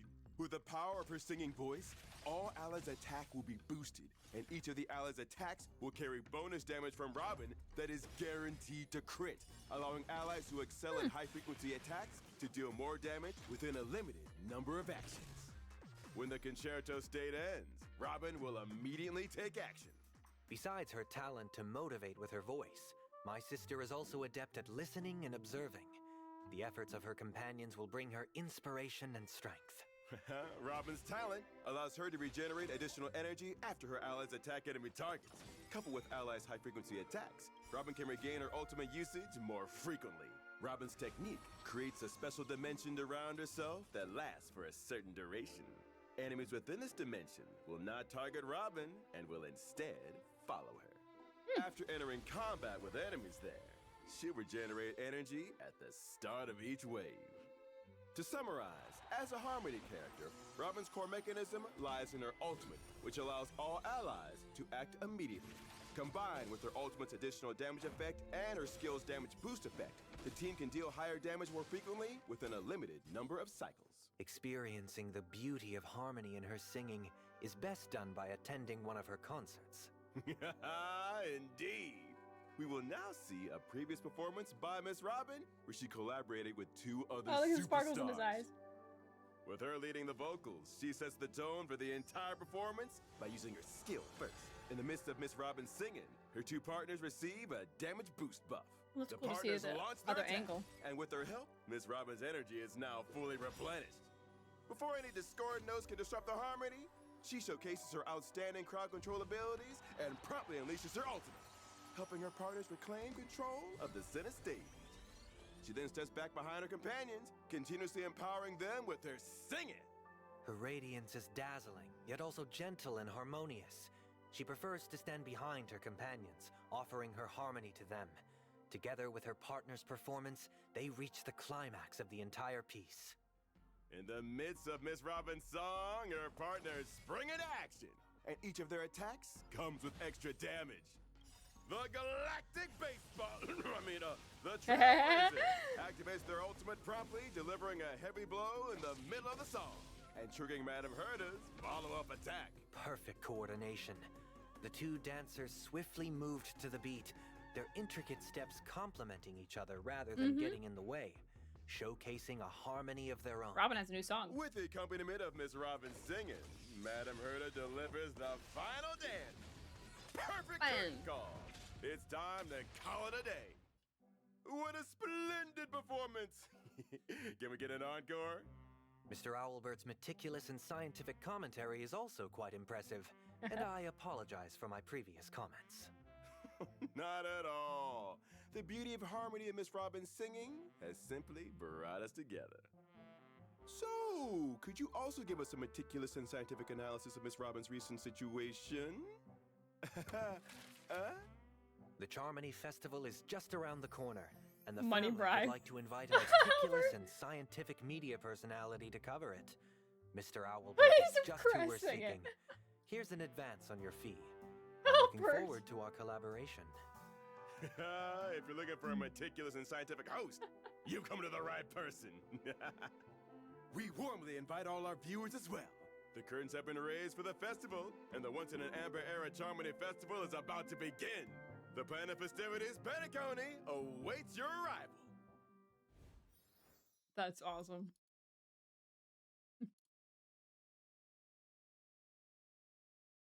We recommend using this video after The experiencing story the mission. began Oh, with a interesting. disturbance caused by reasons unknown. When a certain someone embarked from the space station, witnessed the crisis and dissension of Belobog, and beheld the heroes and tragicomedy of the Cienjo's vast history. Wait, hold on. Today, that There's a lot happening here. The heroes I don't remember this frame. Where was this frame? Hello, Yensing. and tragicomedy of the Cienjo's vast. They just gotta play this really slow.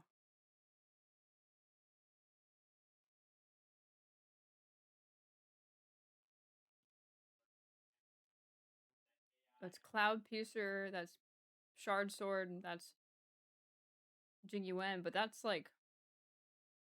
This is post-Blade, though, right? Because I think the Shard Sword didn't break till after Jing Liu broke it. This is like... I'm guessing this is a metaphor more than like an actual like event. And this is from the animated short, which we had already watched. What do you think of Robin's new song so far? I think it's pretty good so far. I think she's got two technically, right? Because one was there's like the rumored one, and then there's the one that's from the new like Orange, like Fanta collaboration. I keep saying orange, but it's Fanta. My brain says orange. Orange flavored cream soda Fanta collaboration. Cienjo's vast history. Today, that certain trailblazer's footsteps have arrived at Penacony. Beneath the joyous song and dance of this luxurious world, they find themselves faced with a hidden mystery lurking. Wait. Whoa, go back.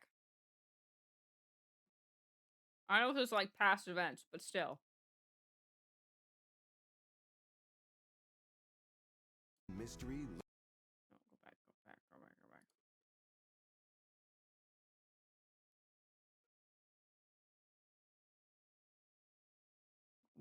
Back.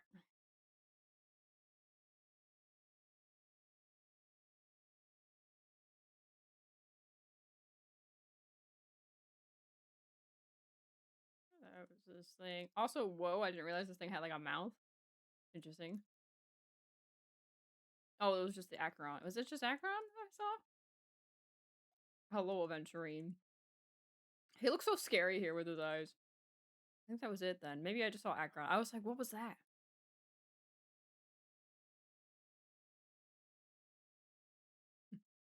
That was just mystery Acheron. lurking in the shadows.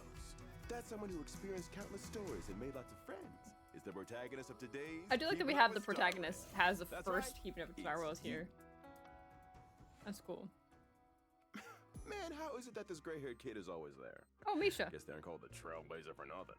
We're extremely grateful for the Trailblazers' help in handling all the crises and problems on Penacony.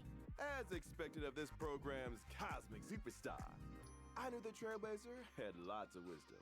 And now they even got a glance from the Eon of Harmony, leading them down a whole new path.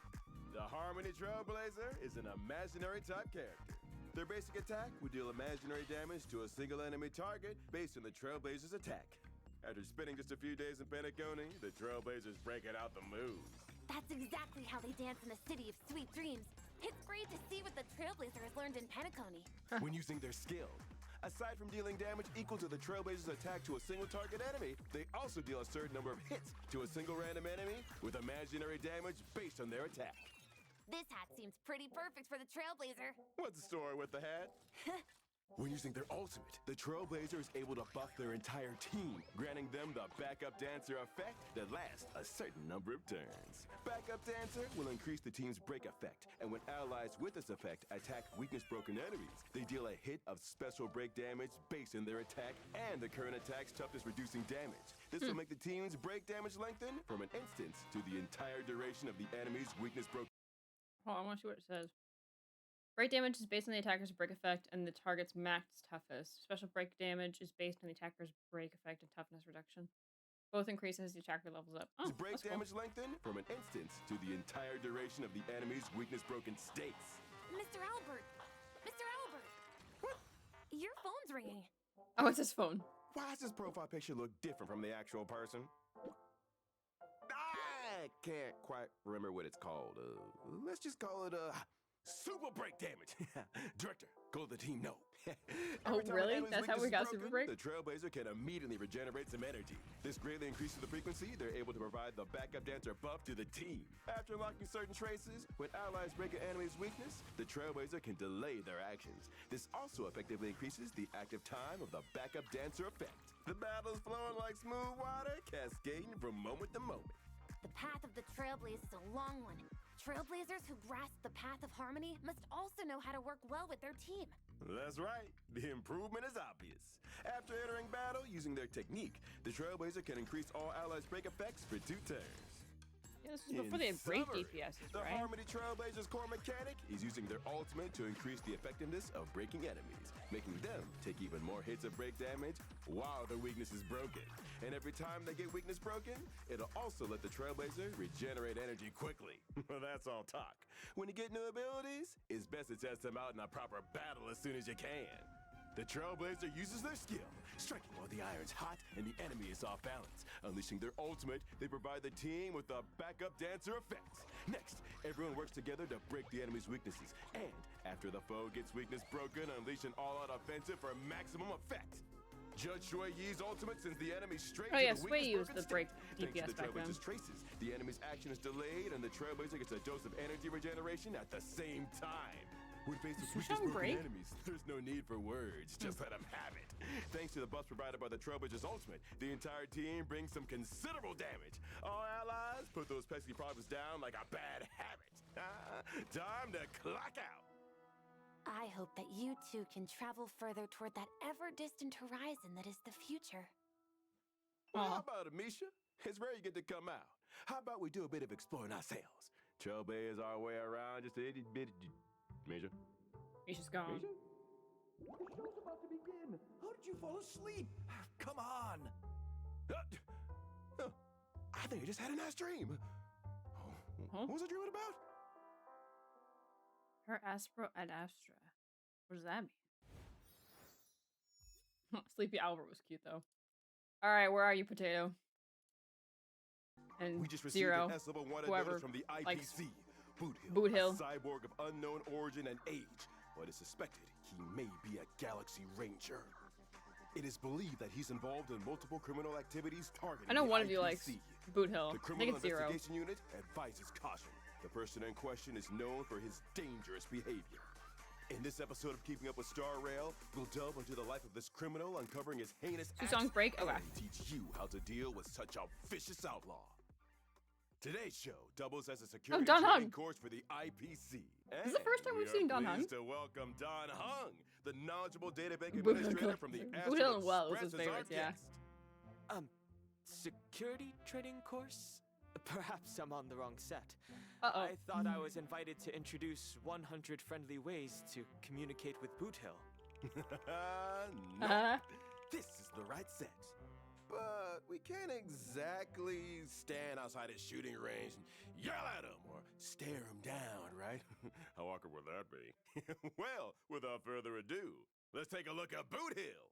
Criminal records indicate that Boot Hill is a physical type character who follows the path of the hunt. Known for his audacity and brazenness, he adheres to a more old school method of settling disputes with a duel. When Boot Hill uses his basic attack, he deals physical damage to a single enemy. When Boot Hill uses his skill, he and the target enemy are locked in a standoff for a set number of turns. While in this state, both sides may only attack each other, during which time the damage received from one another is increased. Using this skill does not regenerate energy, but won't end Boot Hill's turn.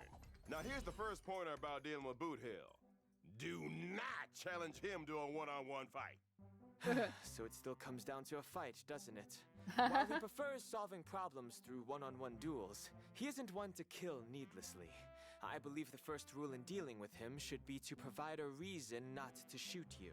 Let's face it, accidents can and do happen. But if you're unlucky enough to find yourself caught in a one-on-one with Boot Hill, it's worth remembering during standoff, his basic attacks are enhanced, resulting in increased physical damage to the target enemy. If an enemy caught in the standoff is defeated or the weakness is broken, Boot Hill will exit the standoff state and gain 1 stack of Pocket Trick Shot. For every stack of Pocket Trick Shot he has, the toughness reducing damage from his enhanced basic attacks increases. And if the enemy's weakness is already broken, Boot Hill will inflict additional break damage based on the number of Pocket Trick Shot stacks he has. After winning a battle, Boot Hill will keep his stacks of Pocket Trick Shot and take them into the next fight. When facing Boot Hill, it's best to ask your sidekicks to wait on the sidelines. Waiting in line to be taken down by Boot Hill only serves to make him fight harder and longer. Bravery is tested against the strong, not the weak. Likewise, Boot Hill has no interest in fighting those who are weak. After unlocking certain traces, Boot Hill regenerates energy every time he obtains Pocket Trick Shot. This effect is also triggered even after Pocket Trick Shot exceeds its maximum number of stacks. When using his ultimate, Boot Hill applies physical weakness to a single enemy for several turns, deals physical damage, and causes their next action to be delayed. Don't be fooled. Boot Hill follows the less is more approach, causing weakness breaks with just The fact that one he brings shot, it out of his mouth meaning is he crazy. doesn't waste bullets. After Boot Hill uses his technique and enters combat, He's a cool character, the first though. time he uses his skill allows him to inflict physical weakness on the enemy target for a certain number of turns. Now on to the last pointer for facing Boot Hill. Fully prepare yourself mentally before stepping onto the battlefield. As long as you put on a brave face, there'll be no chance for Boot Hill to break you. In summary, as a character who follows the path of the hunt, Boot Hill excels in one-on-one fights. He makes himself increasingly formidable in combat by stacking Pocket Trick Shots, which he accomplishes by defeating enemies or with weakness breaks. With a skill that boosts his damage and an ultimate that applies physical weakness debuffs, Boot Hill is a powerhouse in crucial battles against powerful enemies. Avoid one-on-one duels, don't bring sidekicks, and remember to put on a brave face. With these in mind, you'll find there's nothing to fear about Boot Hill. Avoid one-on-one duels? Isn't a one-on-one duel unavoidable? And our employee of the year can't wait to show off his skills. Let's put today's lessons to the test in a simulated battle. Our employee of the year has brought 2 sidekicks along. Perfect. He's clear, remember, point 1, avoid one-on-one. Seems he's forgotten the other point. No. Budo makes the first move using his skill to enter standoff, and then follows up with an enhanced basic attack. By firing the first shot, although gravely unethical, he still gains 1 stack of Pocket Trick Shots. Condemnation has no effect on him. Our fearless employee launches a valiant assault, effectively taking some of the wind out of Boot Hill's sails. Boot Hill is back to his old tricks, earning himself an additional stack of Pocket Trick Shot. But that's not a problem. We hold the upper hand. Although things are a little complicated, our exceptional employee hasn't forgotten point 2. Oh my gosh, he's beating up all the IPC members. Not giving Boot Hill any chance to seize upon. If your enemy doesn't have a weakness, create one. But even though that strike dealt a Eyes glow is crazy. Our stalwart team leader still stands Okay, also, strong. someone pointed this out to me, and I thought this was really cool about Boot Hill. His stacks that are down here, they're up here too. They glow as he gets more stacks. They glow on his actual model. That is cool, by the way. I don't know how many other characters have cool things like that, but that is cool. So. And he's able to take another enhanced basic attack before he clocks off for the day. Donning is not Okay. amused. Let's extend our gratitude to our Employee of the Year for providing us with such a deep understanding of just how ruthless this criminal really is. It's evident that the chances of a friendly dialogue with Boot Hill are practically zero. In dealing with such a brute, we... Uh-oh. Bad news, Owlbert! Boot Hill has broken in! Huh? He took advantage of a lapse in security during training, and he... Hello? Well, fudge me. You must be that affection-starved little birdie. I reckon you've got some measure of my grit. So why are you still spinning all those sweet, fine, fudging, shirt-bagging, slippery-tongued tall-tales? I'm about to show you some muddle, fudging, tough love. No, why didn't you say something earlier? He may have some gripes about the show, but he sounds quite nice when you talk to him. I don't think he was trying to be nice. Oh, I love it. I love it. That's so funny. Hi, Kate. Hello. Hi, Senkai. How are you doing? How's it going? How's it going? We're watching all the Keeping Up with Star Rails. We watched Gwen Ifans earlier. We thought about you. We were like, oh, it's Gwen Ifan. But I was learning about also Black Swan and Kafka. I haven't seen High Ceilings yet. We haven't gotten that far. We're still in Penacony. But yeah. If you're gonna pick up and make a team, like a good team for Gwen Ifan, I would definitely get Kafka and I definitely get Black Swan. Because Kafka triggers all of Gwen Ifan's dots and Black Swan adds more, which just triggers more damage. So it's just really a good team there. You probably could maybe, I don't know, let's see what High Ceilings says. You could maybe go Sustainless if you had High Ceilings, but you have to really get, you probably would have to get some Eidolons on that. And if you don't want to get Eidolons, I'd probably just get any kind of sustain, like Waffle or something. But pretty good though. All right.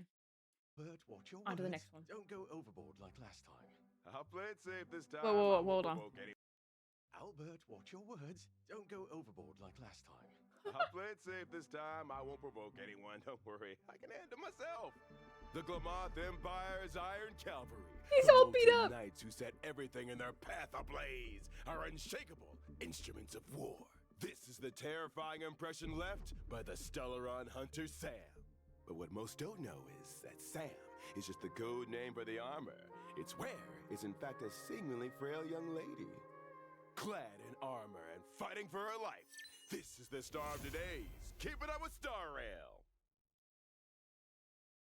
Looks like Oh, it's Welt. That's cool. Also, the did Boothill beat up Albert? What the heck? That's crazy.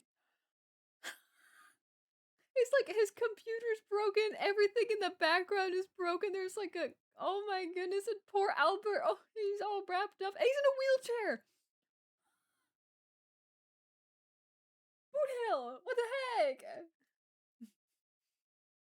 Yeah, I still have a relative video, the team I want to make for her. I just need to be a while because it needs to rejoin Rain. I mean, I don't think Dot's gonna come back for a while. I was saying this earlier because I also want the Dot team because I've played it several times in Simulated Universe and it's so much fun. I love Dot. Dot is fun to play. Like, I don't really enjoy Break super. Like, I don't enjoy Break very much. Like, I've tried the meta team for Break. It's not my favorite. But I love Dot. Dot is fun. So, even aside from Mott didn't even harm Albert. I know, it was crazy. So, yeah. I mean, a lot of the Dot characters were reran at the beginning of the year. So, maybe the beginning of next year or the end of this year. But we'll see. So, anyway. It's kind of cool that it's Welt. I always thought it was going to be a Stellaron hunter, but I think that's kind of cool it's Welt. the studios had a little bit of a makeover since I was last here. Albert? Look, I see the finger thing. Oh, that's so cute. Battle-worn set designed by Even his Boothill. name tag. Let's leave those sad times behind and move on. To better understand the Sam armor designs and combat style of its wearer, Firefly, we've invited an expert. I just realized why it's Welt. Because he likes mecha. He likes robots and armor and stuff like that. That's why Welt's here. That's so smart and so cool. In the field of mech research for Also, the fact that the coffee cup here is patched together with tape is funny to me. this episode, Mr. He's gone timid, yeah, after what happened last time. Expert, but I do have a keen interest in mechs. You're too Yeah, modest. see? Well, without further ado, let's begin with Keeping Up with Starrail. Firefly is a fire-type character following the path of destruction. This well-trained warrior fights in a Firefly Type 4 strategic assault mech, codenamed Sam, taking the battlefield with immense force. When Sam uses basic attack, they deal fire damage to a single enemy. Channeling energy into the gauntlets and using jets at the elbows, they deliver a powerful straight punch, a simple yet effective move. He's locked When Sam in. uses their skill, they consume their own HP to regenerate a fixed amount of energy and deal increased fire damage to a single enemy. Oh, I didn't know she In addition, consumed HP. The next action is advanced forward. It's a powerful move, all right, but more importantly, it's also a certified classic. Man, just imagine donning that armor. Hard enough to get a little fired up. Even without the armor, you seem to be firing up the studio, Mr. Yang. The lower Sam's HP, the less damage they sustain. And when combat starts, if energy is below a certain percent, Sam will regenerate it. When energy is full again, Sam will dispel all debuffs on themselves. When Sam uses their ultimate, they enter complete combustion and action is advanced forward by 100%. Sam's basic attack and skill are enhanced too. In this state, the armor's reactor energy undergoes a change. It's not a product of some hidden function as much as an externalization of the wearer's iron will. This change isn't just a change in appearance, it also brings greater destructive power. When Sam uses an enhanced basic attack, they restore HP and deal increased fire damage to a single target enemy. Interesting. When Sam uses enhanced skill, they'll restore HP and apply fire weakness on a target enemy that lasts for a set number of turns. They'll also deal fire damage to the target and enemies adjacent to it based on the unit's break effect and attack. It's worth noting that both enhanced basic attack and enhanced skill have higher toughness reduction and can inflict weakness break on enemies more quickly. Additionally, while Sam is in complete combustion, their weakness break efficiency, speed, and effect resistance are increased, and the damage reduction from talent will remain at max. With offensive and defensive abilities, performance parameters are quite comprehensive. Miss Firefly's willpower has pushed this weapon beyond its design. That's right, and as she gains more combat experience, she'll unlock more of this armor's potential. After unlocking a certain trace, even if an enemy has no fire weakness, Sam can still reduce some of the enemy's toughness while in complete combustion. While in complete combustion, Sam cannot use their ultimate. Complete combustion's countdown appears in the action order. At the start of the turn, the countdown dispels complete combustion. Using her technique, Firefly transforms and leaps into the air and can move freely for a set duration. When the duration ends, she descends and immediately attacks all enemies within a certain range. At the start of each wave in battle, all enemy targets without fire weakness will be inflicted with fire weakness, lasting for a certain number of turns. Fire damage is then dealt to all enemies. Using the transformation device, she enters in a dramatic descent, delivering a crushing blow to the enemy. You know, when it comes to animation and tokusatsu, this really is a timeless trope. Brings back memories of my animation days. In summary, Sam in complete combustion can drive enemies into weakness break faster and deal substantial damage during that period. Entering complete combustion ASAP and having teammates who provide weakness break related buffs can make them much more effective against enemies. Let's dive into a real battle and witness Firefly's powers on the battlefield in her Sam armor. The first fight scene from the tokusatsu, You Dare Defy Me Who Has Sam, begins now. We see Firefly teaming up with a Trailblazer facing off against the Antimatter Legion, notorious for their heinous deeds throughout the galaxy. The Trailblazer takes their first action. They use their skill to reduce the enemy's toughness, and their energy is also fully regenerated. Right after, the Trailblazer uses their ultimate to grant Firefly the backup dancer buff. Now it's time for the star of the show. Firefly takes the stage. She She operates Sam and unleashes her skill. The attack costs some of her HP, but the HP lost is converted to Sam's energy. Sam unleashes their ultimate, entering complete combustion. In this state, the enemy's toughness is rendered meaningless before the might of Sam. Sam takes action again and uses enhanced skill, applying fire weakness to the enemy's main force, then immediately driving them into weakness break. Thanks to the Trace's effect, even nearby enemies without fire weakness have their toughness reduced by the attack that Sam just unleashed. It's Sam's turn again on the battlefield, and with the support of the Trailblazers' backup dancer Bob, That was awesome. Sam not only I love the deals music. damage to the enemies, but also inflicts an additional super break damage. With coordinated teamwork and swift attacks, the enemies are unable to rise again. And that's a wrap. What an exhilarating battle. It's really got my blood pumping. I'm just worried that if Sam comes in one day, we'll have to change the decor again. That reminds me, the Trailblazers showed me a set of Owlbert-inspired armor. Perhaps you'd like to take a look? Oh, I can have a set of armor too? That's Why cool. Why so earlier? Let me put it on first, and then we can re-record this episode. Ooh, and facing ruthless criminals like the Stellaron Hunters, I, Owlbert, shall never compromise or retreat. This Sam here is nothing to fear. There we go. Oh, maybe your weapons department can reference the design. Let me see. Now, the concept focuses on a movable defense. The sturdy frame and overall durability can withstand the majority of attacks. Yeah? That's weird. Wait, let me take another look. No, that's so weird. Why am I a baldric? I want to have the armor, not be the armor. They're so funny.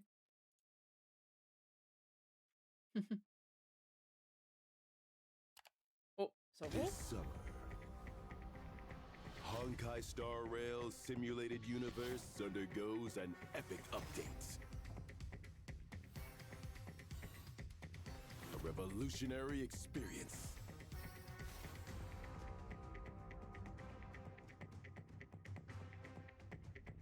Enjoy freedom. All in the Divergent Universe. Bum, An bum, bum. all-new stage in Penacony Dreams. Everything in your dreams can be found in the Divergent Universe. Join us. Hello, Trailblazers. It's your pal who's seen it all but still sticks to his job, Owlbert. Let's review this new universe in a very special Keeping Up with Star Rail. Let's look at the relationship between the Simulated Universe Expansion Module, and the Divergent Universe. Take a look at this specially prepared chart. If you can't remember all the terms right away, don't worry, because we'll mention them again many times in this episode. Additionally, to celebrate the installation of the Divergent Universe's entrance on the Radiant Feldspar, our team has prepared a new item. Let's use it to select today's lucky guess. Who will it be? It's a guest roulette? That's crazy. Alright, pause. Who do we have? Ratio, Sparkle, Silverwolf, Aventurine, Acheron, Screwlum, Gonaifen, Sushong, and Herda. So the only ones we haven't had yet at this point are Acheron, Aventurine, and Silverwolf. Give us one of these. Notice they put all the ones we haven't had in this section, and all the ones we have had over here. So I guess we'll find out.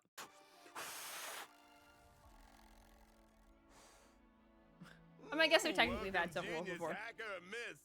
Just teleported in. But I have to go. Hold on now. We need you, our game expert, to review a game. Divergent Universe, the human comedy, is debuting with a deluxe upgrade. She's like, alright, I'm interested. Upgrade? How so? An all-new equation system. Eons from all walks will work together to aid every dream. They have a complicated relationship. In cyclical extrapolation, use double points to hit your max every week and win big rewards. Herda sure spends a lot of money with Asta's card. Playing ornament extraction, ornament dealers, that is, elite bosses send goods direct. Ornament shopping at warp speed. Door-to-door delivery for you. Breaking and entering for the bosses. Old and new characters, no downloads needed. Form your team at any time, overwrite weighted curios, and transcend yourself. Wow, no Blue Diamond slacking off, Firefly huh? CW. Yeah. Our arithmetic mapping levels characters directly, so traces, light cones, and relics are all available. Oh, so even real-world scaredy cats can go all out in this universe. So, wanna try it? We Stellaron hunters are very busy. And the simulated universe is Herda's thing. I don't think she likes me running around in her stuff. Well, you're in luck. The Divergent Universe was created by Screw'em, and it's sure to offer you a unique experience. This special beta access is exclusive to the show, and once you leave the studio, it's gone. If you really don't want to try it, then She's interested because she loves code will be messing all with mine. Screw'em. That's awesome. She's going in. Wow, this is so much more elegant than Herda's. None of that drab office vibe. Looks like those 76 accounts haven't been recovered. Equation, huh? Huh? So very like Screw'em. In this universe, you're not limited to a single path. Instead, equations based on the intersecting powers of a multitude of eons offer a variety of buffs. Multiple equations can be used at once, as long as the conditions are met. First equations, and now blessings. Hold up. VTubers, when you see enemies, just aggro and take care of them. No need to enter battle, just cut them down a la carte. Oh, so she doesn't need to wait her turn? Well, not exactly. She has her reasons, but let's just say it's better if you don't pry to her secret. Anyway, try the blessings with green markers first because they're needed for the current equation. you never fail. Okay, hold on. Go back.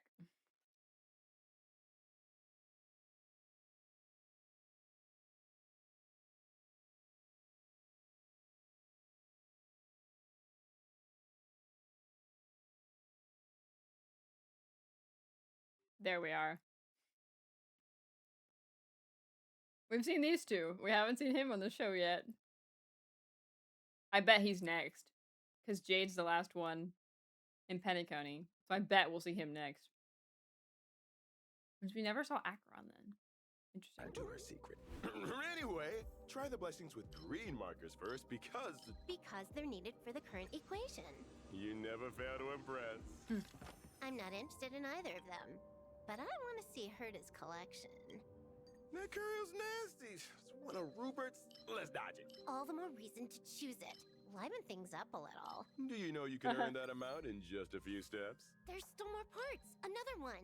This malicious she's card having gets an so much entire fun. series? Hope we don't get ejected before the demo is over. Trust me this time, and Poor next Albert's fancy you worried. can lead. When is quitting time? He's gonna cry. Oh, an ace trash digger. I know one of those. Trailblazers don't do. I'm talking about Trailblazers. That's crazy. Something good. Ron's dishes are the best. More of Rupert's machines again? I get it. What do you get? Haven't you played match 3 games? Get 3 of the same and you earn a reward. We already have 2 Empire mechanical parts, so this third one should get us a miracle. I don't completely understand what you're saying, Miss Silverwolf, but it seems like something amazing really did appear. It's really simple. You try it. Looking at this, I think even a noblesse worm couldn't screw it up. I feel dirty. You finish it. This is one of our maze creations. All 4 geniuses contributed? How generous. If you're not satisfied with the equations or blessings, you can overwrite them at a workbench of creation when you encounter one. Be careful when overriding. The results are random. True, but the main thing is to use up the heat from enhancing blessings, because each workbench's heat is independent.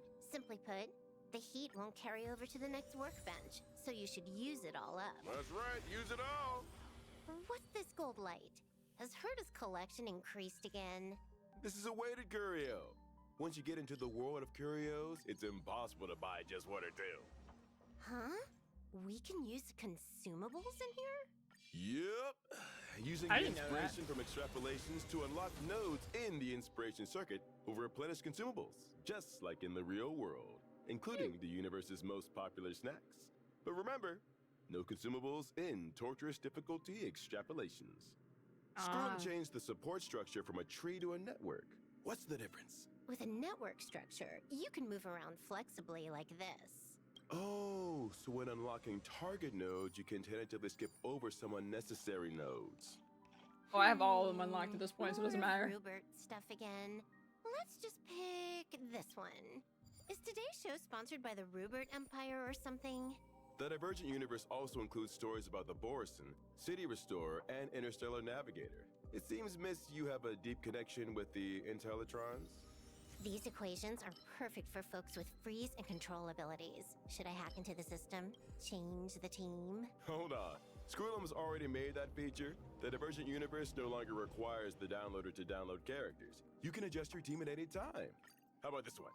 Very cool. I didn't know that. Huh. Let's make it quick.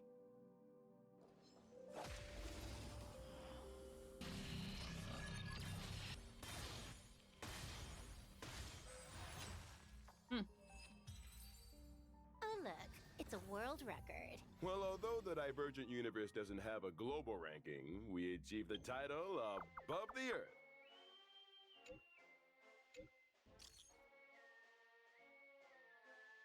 Meaning... They don't mean anything. They just don't want to be looped in with the Stellaron Hunters. So, Miss Everwolf, what do you think is the key to success in the Divergent Universe? Collect as many top-notch equations as you can, and activate them quickly. Yes! Trailblazers can get blessings through battles, occurrences, shops, unique Penacodian Blessed streaming slots, and more. All accelerating equation development. And make good use of Herta's new goodies. This whole job-changing trend has reached the universe. Weighted curios grant characters the abilities of other paths, like Path of Abundance using shields, Path of Erudition enjoying follow-up attacks, Path of Harmony dealing huge damage with basic attacks, and... Alright, put it with the info dump. Last one! Be sure to save your progress and challenge records. Then you can use the planar ornament extraction feature to jump right to the boss, fight them, and nab planar ornaments. And you can do this repeatedly. That should definitely reduce the grind. Don't forget to use collections and artwork to decorate this spaceship. Okay, you've said everything there is to say, so let's wrap it up here. I've got work to do. What are you working on? Playing games, and hacking into Pierpoint, the Reverie, Planet Screwlum, Herta Space Station. Oh, Wait, what now? Welcome to today's post-show rapid Q&A.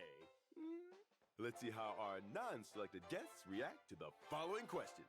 Oh, there's a Given bunch of them the there. Divergent Universe has both There's weekly adventuring. points and synchronicity level reward mechanics. How can one efficiently obtain all the rewards? Wait. Please. Given that the current phase of the Divergent feature has both weekly points and synchronicity reward mechanics, how can one efficiently obtain all the rewards? Need some cash? Let's collaborate. Yes. Yes, sir. Think for yourself. What in the wide world is he saying? A full run of cynical exploration will yield the maximum weekly points, and completing cynical exploration for the first time each week grants double synchronicity points. Thus, completing one full cynical exploration each week is sufficient to earn all the rewards. Bro, he wrote an essay. She said test more. Wouldn't it be nice if the rewards refresh daily? Yes. Yes, Sparkle. Yes. Yes.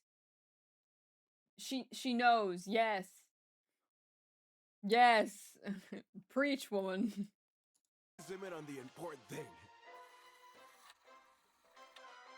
No, not that! There you go. Oh, she was gonna zoom in anyway. Question 2. Get Who good, do you yeah, suggest pretty the much. Trailblazers team up with for the Divergent Universe extrapolation test? Okay, things are... Wait, what? Hold on. Question 2.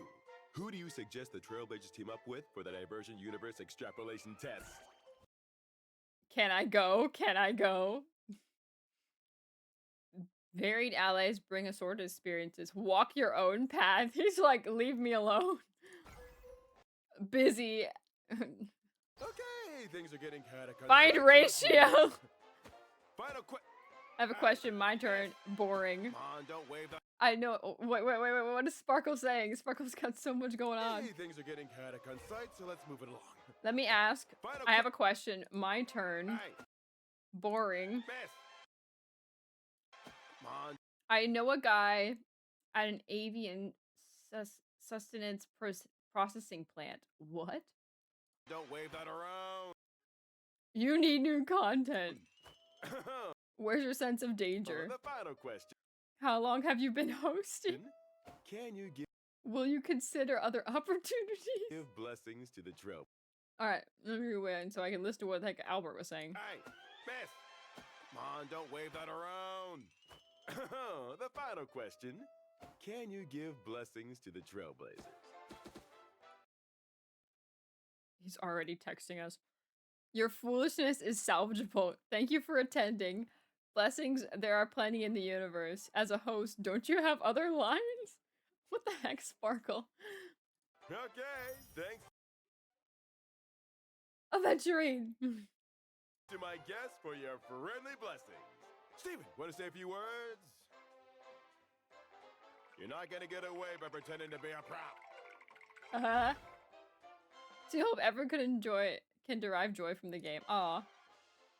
No Steven VA yet. Oh, Silverwolf? Honkaistarrail What? What just happened? What did they do to Silverwolf?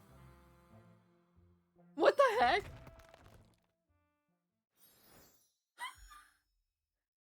Wait a minute! Do that again!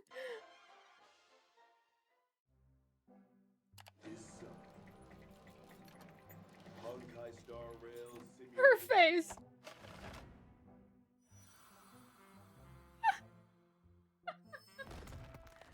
That is so cool. That was so funny. I love how they explained how she even got there. Because, like, at the beginning, right, it showed... Like, hold on. Let's go to the very beginning. Yeah, it showed her just playing. And then he, like, went around and he picked...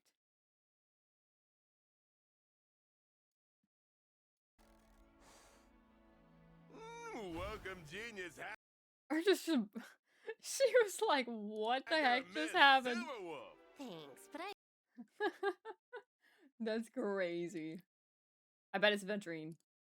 For Jade, I bet. In the cosmos, there exists a legend that when one is in utter despair and ready to give up everything they have, they may submit an application to the Strategic Investment Department. A beautiful yet dangerous lender can offer you one final chance. If you have nothing, there's no need to despair. As she says, in this world, nothing is truly beyond value. Everything can be measured, leveraged, and traded. Wait, is she signing with lipstick or like become her clients, a marker? Seeking their last chance at survival, yet unaware of the price they will ultimately pay. She is our star for today, Jade. Loan Shark, To worse delve than deeper into Yakuza, Madame Jade's truly. business theories, we invited a senior executive from the IPC Strategic Investment Department to join us remotely. Despite her young age, she has already become one of the 10 Stone Arts, Madame Jade's most outstanding juniors, and my most respected leader, Director Topaz. Oh, Hello, Topaz. Albert. Hi, everyone. Thank you, Director Topaz, for still finding the time to attend the show during your business trip. This episode is about introducing my senior. I can't afford to miss it, even if I'm busy. Plus, it's an opportunity to review Madame Jade's teachings. So young and talented, yet so humble and ambitious. It is my great honor to co-host this show with the outstanding Director Topaz. My admiration for you is as much as your admiration for Madame Okay, hold up. This episode is about introducing Madame Jade, not me. Let's get back on topic. Well, without further ado, let's get to know this outstanding workplace mentor. Madame Jade is a quantum character following the path of erudition. This cold and elegant lender, skilled at discerning people's hearts, makes enemies pay through collateral and contracts, generating profit I love for the music. IPC. When Jade uses her basic attack, she deals quantum damage to a single target enemy and units adjacent to the target. When Jade uses her skill, she can designate an allied unit as the Debt Collector, increasing their speed for a certain number of turns. After the Debt Collector performs an attack, each enemy hit will suffer additional damage from Madame Jade one time. But Madame Jade's investments never come free. To gain something from her, you must be ready to pay a fair price. That's right. After every time the Debt Collector attacks, a certain portion of their max HP will be consumed. If Jade is the Debt Collector, she won't gain the speed boost, and her HP won't be consumed after her attacks. After Jade or a deck collector attacks, Jade gains 1 point of charge with each enemy target hit. When charge reaches a certain number of stacks, Jade will consume the corresponding stacks of charge to launch 1 instance of follow-up attack, dealing quantum damage to all enemies. Madam Jade always said, life is too short to miss out on golden opportunities. She never misses an opportunity and always pursues victory relentlessly. Words of wisdom. Pursuing victory will indeed reap you more rewards. When Madam Jade triggers her talent's follow-up attack, she immediately gains a certain number of pawned asset stacks that increase her crit damage. After unlocking certain traces, when enemy targets enter battle, and when a deck collector's turn starts, Jade will gain a certain number of pawned asset stacks. She often taught me that rewards are not reaped in a day. As the most outstanding lender, Madam Jade is an expert at waiting, such as waiting for the best opportunity to use the pawned asset to create leverage. You truly know Madam Jade's teachings inside and out, Director Topaz. Well, she is my most respected senior after all. After Jade uses her technique, enemies in a set range are inflicted with blind fealty for a certain duration. Enemies suffering from blind fealty will not actively attack units on Jade's team. When attacking enemies with blind fealty state and entering battle, all enemies with blind fealty will simultaneously enter battle. After entering battle, Jade deals quantum damage to all enemies and immediately gains a certain number of pawned asset stacks. When Jade uses her ultimate, she deals quantum damage to all enemies and then enhances her talent's follow-up attack, increasing its damage multiplier. Madam Jade is always composed and never shows her emotions, but don't test her limits. If she decides to get serious, no one can escape the fate of being swallowed by the abyss. You're not speaking from experience, are you? Well, almost. Right. In summary, as a character on the path of erudition, Madam Jade's core mechanics lie in her efficient multi-target capabilities. When teamed up with allies who have multi-target attacks, she can frequently trigger additional multi-target follow-up attacks, allowing her to swiftly dominate the battlefield. Now that the lesson is coming to a close, let's engage in a real battle and learn Madam Jade's theory of efficiently harvesting wealth. In this trade war, Madam Jade chooses Madam Herta as her business partner. Finding the right partner is half the battle won. Madam Jade never fails. True. Madam Jade uses her skill, turning Madam Herta into the deck collector. Madam Herta's speed is increased, and her attacks deal additional damage thanks to Madam Jade. Madam Herta uses her skill and crushes all enemies with her hammer, and this triggers her follow-up attack. These two attacks fully charge Madam Jade's energy, and Madam Herta's action turn also allows Madam Jade to obtain a certain number of pawned asset stacks while increasing her crit damage. Madam Jade immediately unleashes a follow-up attack, sweeping the enemy like a raging wind, which then increases her number of pawned asset stacks again. As expected of Madam Jade, quick as a flash and handles everything with ease. The enemy reinforcements arrive, but they only add to the body count. Their arrival allows Madam Jade to collect more pawned assets. Madam Jade unleashes her ultimate. The contract has been signed. There is no turning back. Madam Herta seizes the chance and launches another follow-up attack, and Madam Jade's charge is full once again. Thanks to the buff provided by her ultimate, Madam Jade launches an even more powerful follow-up attack. The enemies couldn't even react before they were completely wiped out. That's a wrap. Crazy. Even though it's the end of the day, don't rush the clock out just yet. Use your free time to thoroughly review Madam Jade's wealth-building principles, and promotions and raises won't just be a dream. You seem very motivated, Owlbert. Well done. It's all thanks to the excellent guidance from my mentors. I will show my gratitude through my actions. Keep up the good work. I have a meeting to attend, so I'll take my leave now. Thank you, Director. I wish you well. Have a great meeting. Finally over. Time to clock out. I can't stand another second of this crummy job. Such low pay, making me work overtime. It's a total ripoff. I know many of you watching were thinking the same, but we employees can't only focus on financial gains and losses. Can the improvement of skills really be measured in money? I didn't hear anything. Just here to remind you about the short video pet program proposal featuring the talking snowy owl as the main attraction, which has been delayed for almost a year. Don't forget to submit it. Have a good evening. Why would they bring up such an old plot? He turned to stone. which has been That's crazy. Wow. We're officially out of Introducing Penacony. today's star, a girl known for her charmingly insensitive nature. She may be young, but she's already experienced the highs and lows of life. Born into a renowned Xianzhou family of swordsmiths, her life took a tragic turn when her father forged a cursed heliobus sword, which resulted in a tragedy that claimed her parents' lives. Confronted with these drastic life changes, she accepted them with grace and determination, dedicating herself to eliminating the cursed swords and atoning for her father's sins. To date, she has successfully hunted down 312 cursed swords. Despite everything she's been through, she still maintains her innocent nature. She's outspoken, sometimes to a fault, and she loves food, fun, and swords. Introducing the talented and radiant young swordmaster, Yoon Lee! And now, let's welcome today's guest, another talented swordmaster in Xing! This episode is so full of expertise, feels like Barefoot my presence versus is hardly shoes. needed. Mr. That's what it Owlbert, says. you're always Barefoot so versus modest. shoes. It's That's an funny. honor for me to assist with commentating on sword moves, but in terms of hosting, you're absolutely the best. What a kid! Oh, I All love you, youngsters Ching. raised by the Xianzhou generals are just so charming. You're too kind. Now let's learn more about Yoon Lee. Yoon Lee is a physical type character following the path of destruction like her who eyes. stands out from the crowd with her massive sword. Calling it a sword doesn't do it justice. It's huge, broad, and heavy. It looks more like a huge chunk of iron. Yoon Lee can effortlessly lift 1,000 pounds. Her Wow. strength is definitely impressive, but when it comes to swordplay, it's not just about brute strength. When using her basic attack, Yoon Lee moves with her sword, dealing physical damage based on her attack to the target enemy. When using her skill, Yoon Lee charges her sword and throws it with great force, restoring a portion of her HP based on her attack, and deals a heavy blow, causing physical damage to the target and adjacent enemies based on her attack.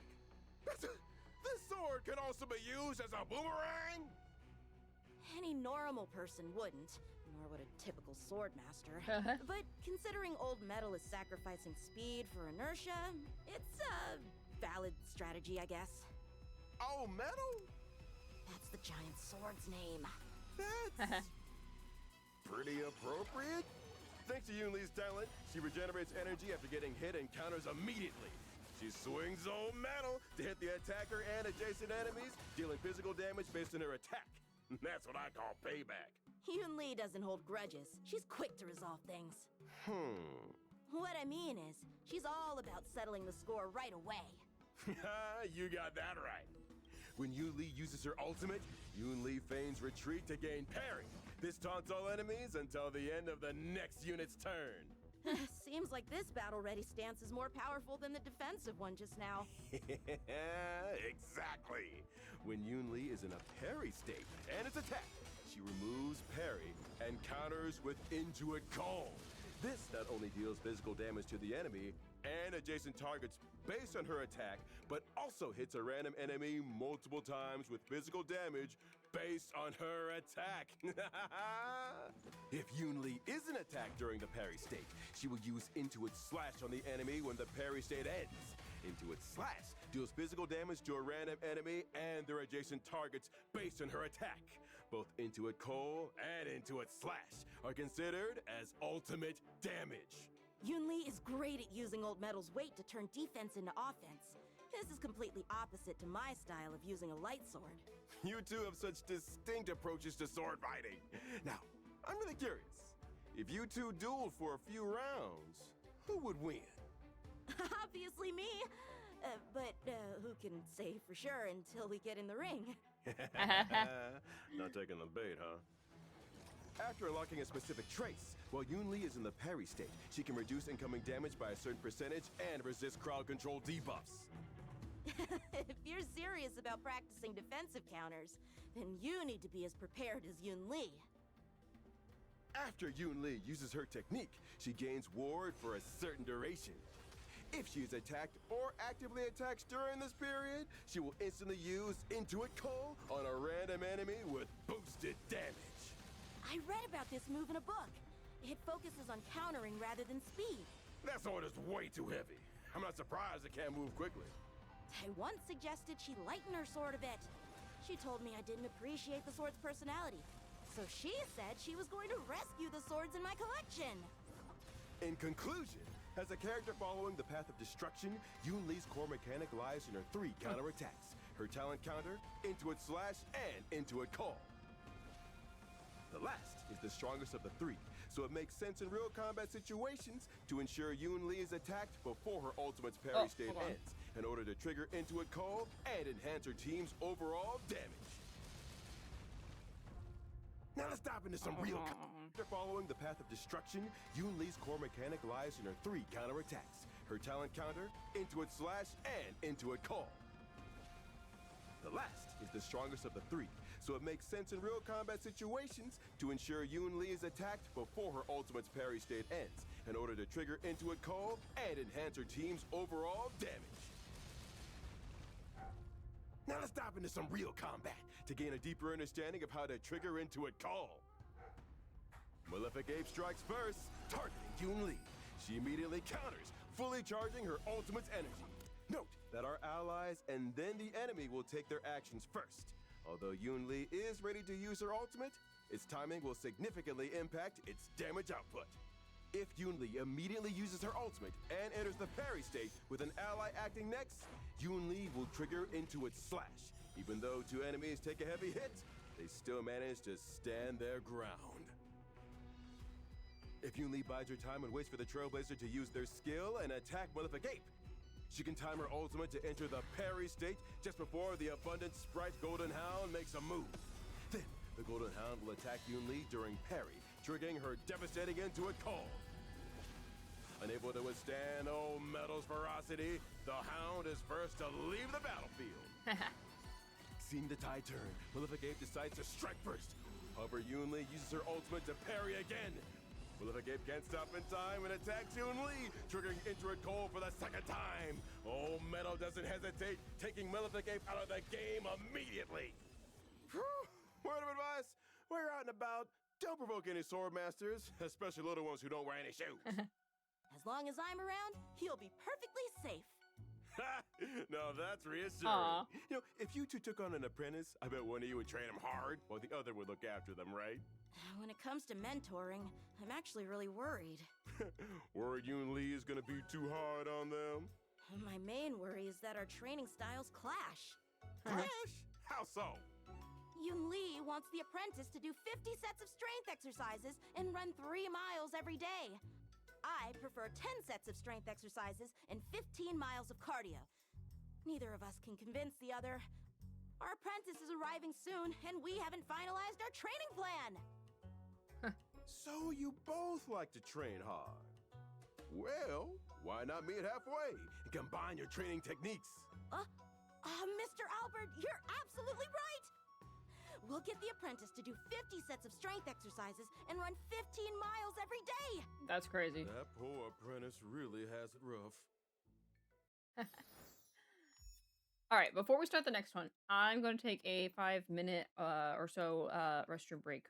I need a quick break before we do the next one. So let me make sure it's off. Oh, no. I'm about to say I don't know if it's going to start or not. I want to make sure it doesn't start. Okay. It's still here. Hold on. Okay. All right, making sure. It's weird there's a black screen. What if I can like do this? This is hoyovers. There you go. All right. Okay. All right, make sure I have everything. Have everything all set up and ready to go.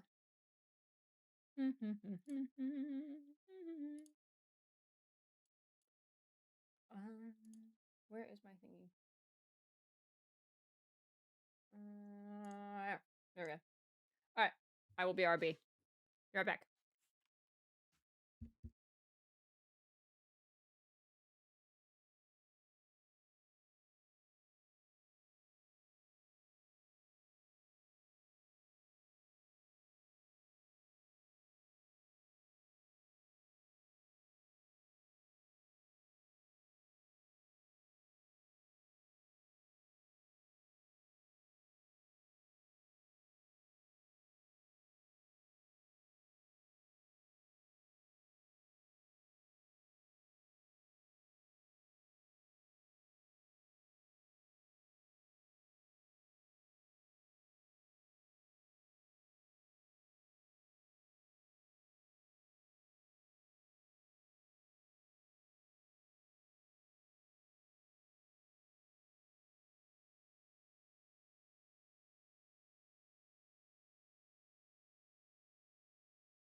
I'm back.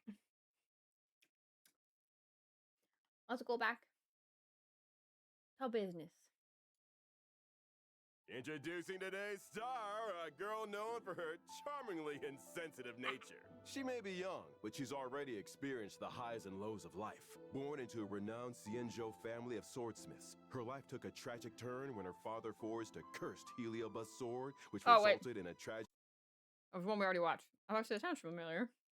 In the last chapter, the clever and talented girl became a disciple of two famous Xianzhou masters. She trained hard every day, fulfilling her dreams of gaining godlike abilities.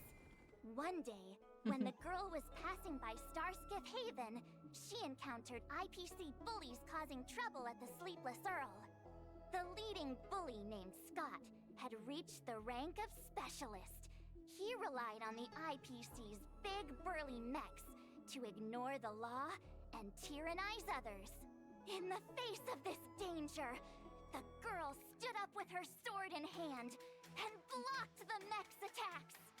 Humiliated, Scott asked in a harsh voice, "What kind of scumbag are you? How dare you steal the show?" It's Scott. The girl, undaunted, glowered at him and shouted, And this girl's the star of today's Keep It Up with Star Rail. March. "Hey, I just got to the climax. Don't interrupt." This is March No, first Master ever Keep It Up with March. Star Rail. It's crazy. According to the schedule, we have to start the character description now. If you keep talking, we'll go over time again. Ahem. The same principle applies to hosting a show and performing sword moves. You must know your routine, but you can't be restricted by it. Blindly following the rules is wasting your skills. Good point. You are a true master. Could you teach me a few moves for protecting myself? I haven't agreed to take you as a disciple yet. If you can understand just 1/3 of the secrets of my swordplay, I'll consider it. All right, then let's start. Master, see how much I understand. Master March is an imaginary character on the path of the hunt. Exceptional and sharp as ice. Under the guidance of famous masters, she has come up with her own unique moves. When she uses her basic attack, March 7th deals imaginary damage to a single enemy. When using I her love the skill, music for March Sanjio. 7th selects Sanjo so one much. teammate as master, which increases their speed. Oh, I get it. So that's how you get stronger after becoming a disciple. Master, you're stronger now. Get him! Hey, stop coming up with weird ideas. Master March must have a deeper purpose for doing this. Right. After March 7th uses her basic attack, as well as when the Master uses an attack or ultimate, March gains charge. When charge reaches a certain level, March 7th immediately takes action again, increases the damage she deals, and her basic attack is enhanced. Correct. There's no shortcut to becoming stronger. You have to stay motivated and studious. Carefully observe your master's every move and learn from them one step at a time. Listening to Master March is like being tutored by an expert. When she consumes charge, March 7th can use her enhanced basic attack. The enhanced basic attack starts with a certain number of hits per action. After every last hit of damage... Hold on.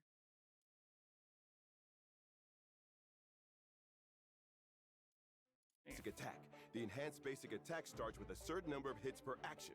After every last hit of damage, there's a chance of dealing another hit of damage. With a certain trace unlocked, after March 7th uses her enhanced basic attack, the Master's crit damage and break effect increase for a set number of turns. When she uses her ultimate, March 7th unleashes a thoughtful strike, dealing imaginary damage to a single enemy, and increasing the initial hits per action and chance of dealing additional damage for the next enhanced basic attack. When the Master is on the field, every time March 7th uses a basic attack or deals damage from her enhanced basic attack, it triggers an effect corresponding to the Master's path. Masters on the path of erudition, destruction, or the hunt can cause March 7th's attack to deal additional damage based on the Master's type. Masters on the path of harmony, nihility, preservation, or abundance can raise the toughness reduction of March 7th's attack. It's worth noting, after unlocking a certain trace, March 7th can reduce the toughness of enemies with weakness of the Master's type. When inflicting weakness break, she also triggers the imaginary weakness break effect. I forgot. I was this impressive. Oh, Master, I get it. To learn the essence of swordplay, you can't rely on your brain. You have to rely on muscle memory formed by years of practice. Oh, so that's how it is. Huh? Yeah, that's right. During exploration, if March 7th is in the team, every time an ally uses their technique, March 7th gains a charge upon entering the next battle. After using her technique, March 7th regenerates a certain amount of energy upon entering the next battle. Okay, let's sum it up. As the saying goes, great teachers beget great pupils. March 7th gains buffs from the actions of her masters. Select a teammate with high-frequency attacks as master to let March 7th attack more frequently. The path of her master will also affect March 7th's fighting style based on the battlefield environment. Choose a master with a suitable path to let March 7th react more flexibly to different battlefield situations. Let's practice what we preach and put today's lesson to test in a real battle. You are very motivated. But why am I on the battlefield? I'm still too slow, Master. Please demonstrate one more time. All right, one more time. In this battle, March 7th is teamed up with the one known by all in the universe as the Galactic Baseballer. They snap their fingers 3 times in a row, completely ignoring the opponent. Since her teammate used their technique 3 times, March 7th already gained 3 charges when she enters the battle. March 7th becomes a disciple of the Galactic Baseballer and learns world-destroying swordplay. This allows March 7th basic attack and enhanced basic attack to deal additional damage. Under the close guidance of her master, March 7th learns how to reduce her opponent's toughness. After her master uses an attack or ultimate, March 7th gains charge. She's now only 1 step away from enlightenment. After using her basic attack, March 7th's charge is full and she immediately takes action again. Master, I've ascended. I'll take care of this chubby one. March 7th uses her I love ultimate, March. and while dealing damage to the enemy, increases the initial hits per action and chance of dealing additional damage for her enhanced basic attack. The Master's Path also allows March 7th's upcoming enhanced basic attack to deal multi-hit additional damage. Finally, after this overwhelmingly strong move, we can congratulate the opponent for being able to clock off early. I use March Hunt a lot. Our match just She's attracted so even fun. more powerful opponents. The strong really do attract each other, facing a formidable foe. March 7th shouts. I don't want to work overtime. Very intimidating, expressing her determination to end things quickly. But this time, she can't deal with the opponent the usual way. Her only option is to inflict weakness break on them. The Galactic Baseballer throws away their bat and puts on a hat. They're about to show off a brand new fighting style. March 7th offers them milk tea and becomes their disciple again. This time, she learns invincible swordplay. Her basic attack and enhanced basic attack will now have higher toughness reduction. The Galactic Baseballer uses their skills to reduce the opponent's toughness. The opponent springs into a This outfit's so counterattack. gorgeous But on it's no March. big deal. The gifted and intelligent March 7th copies her master exactly and further reduces the opponent's toughness. The opponent's about to strike again, but March 7th won't give them the chance. She uses her ultimate at the right moment and with a single blow inflicts weakness break on the opponent. The battle between these masters ends here. They will return for more later. Later? I haven't seen enough yet. We're honored to have you here, young masters. I apologize for not welcoming you. What brings you here? Oh, we came to see our sick and bedridden prized pupil. But she seemed to be in pretty good condition. I'm relieved to see March running around like this.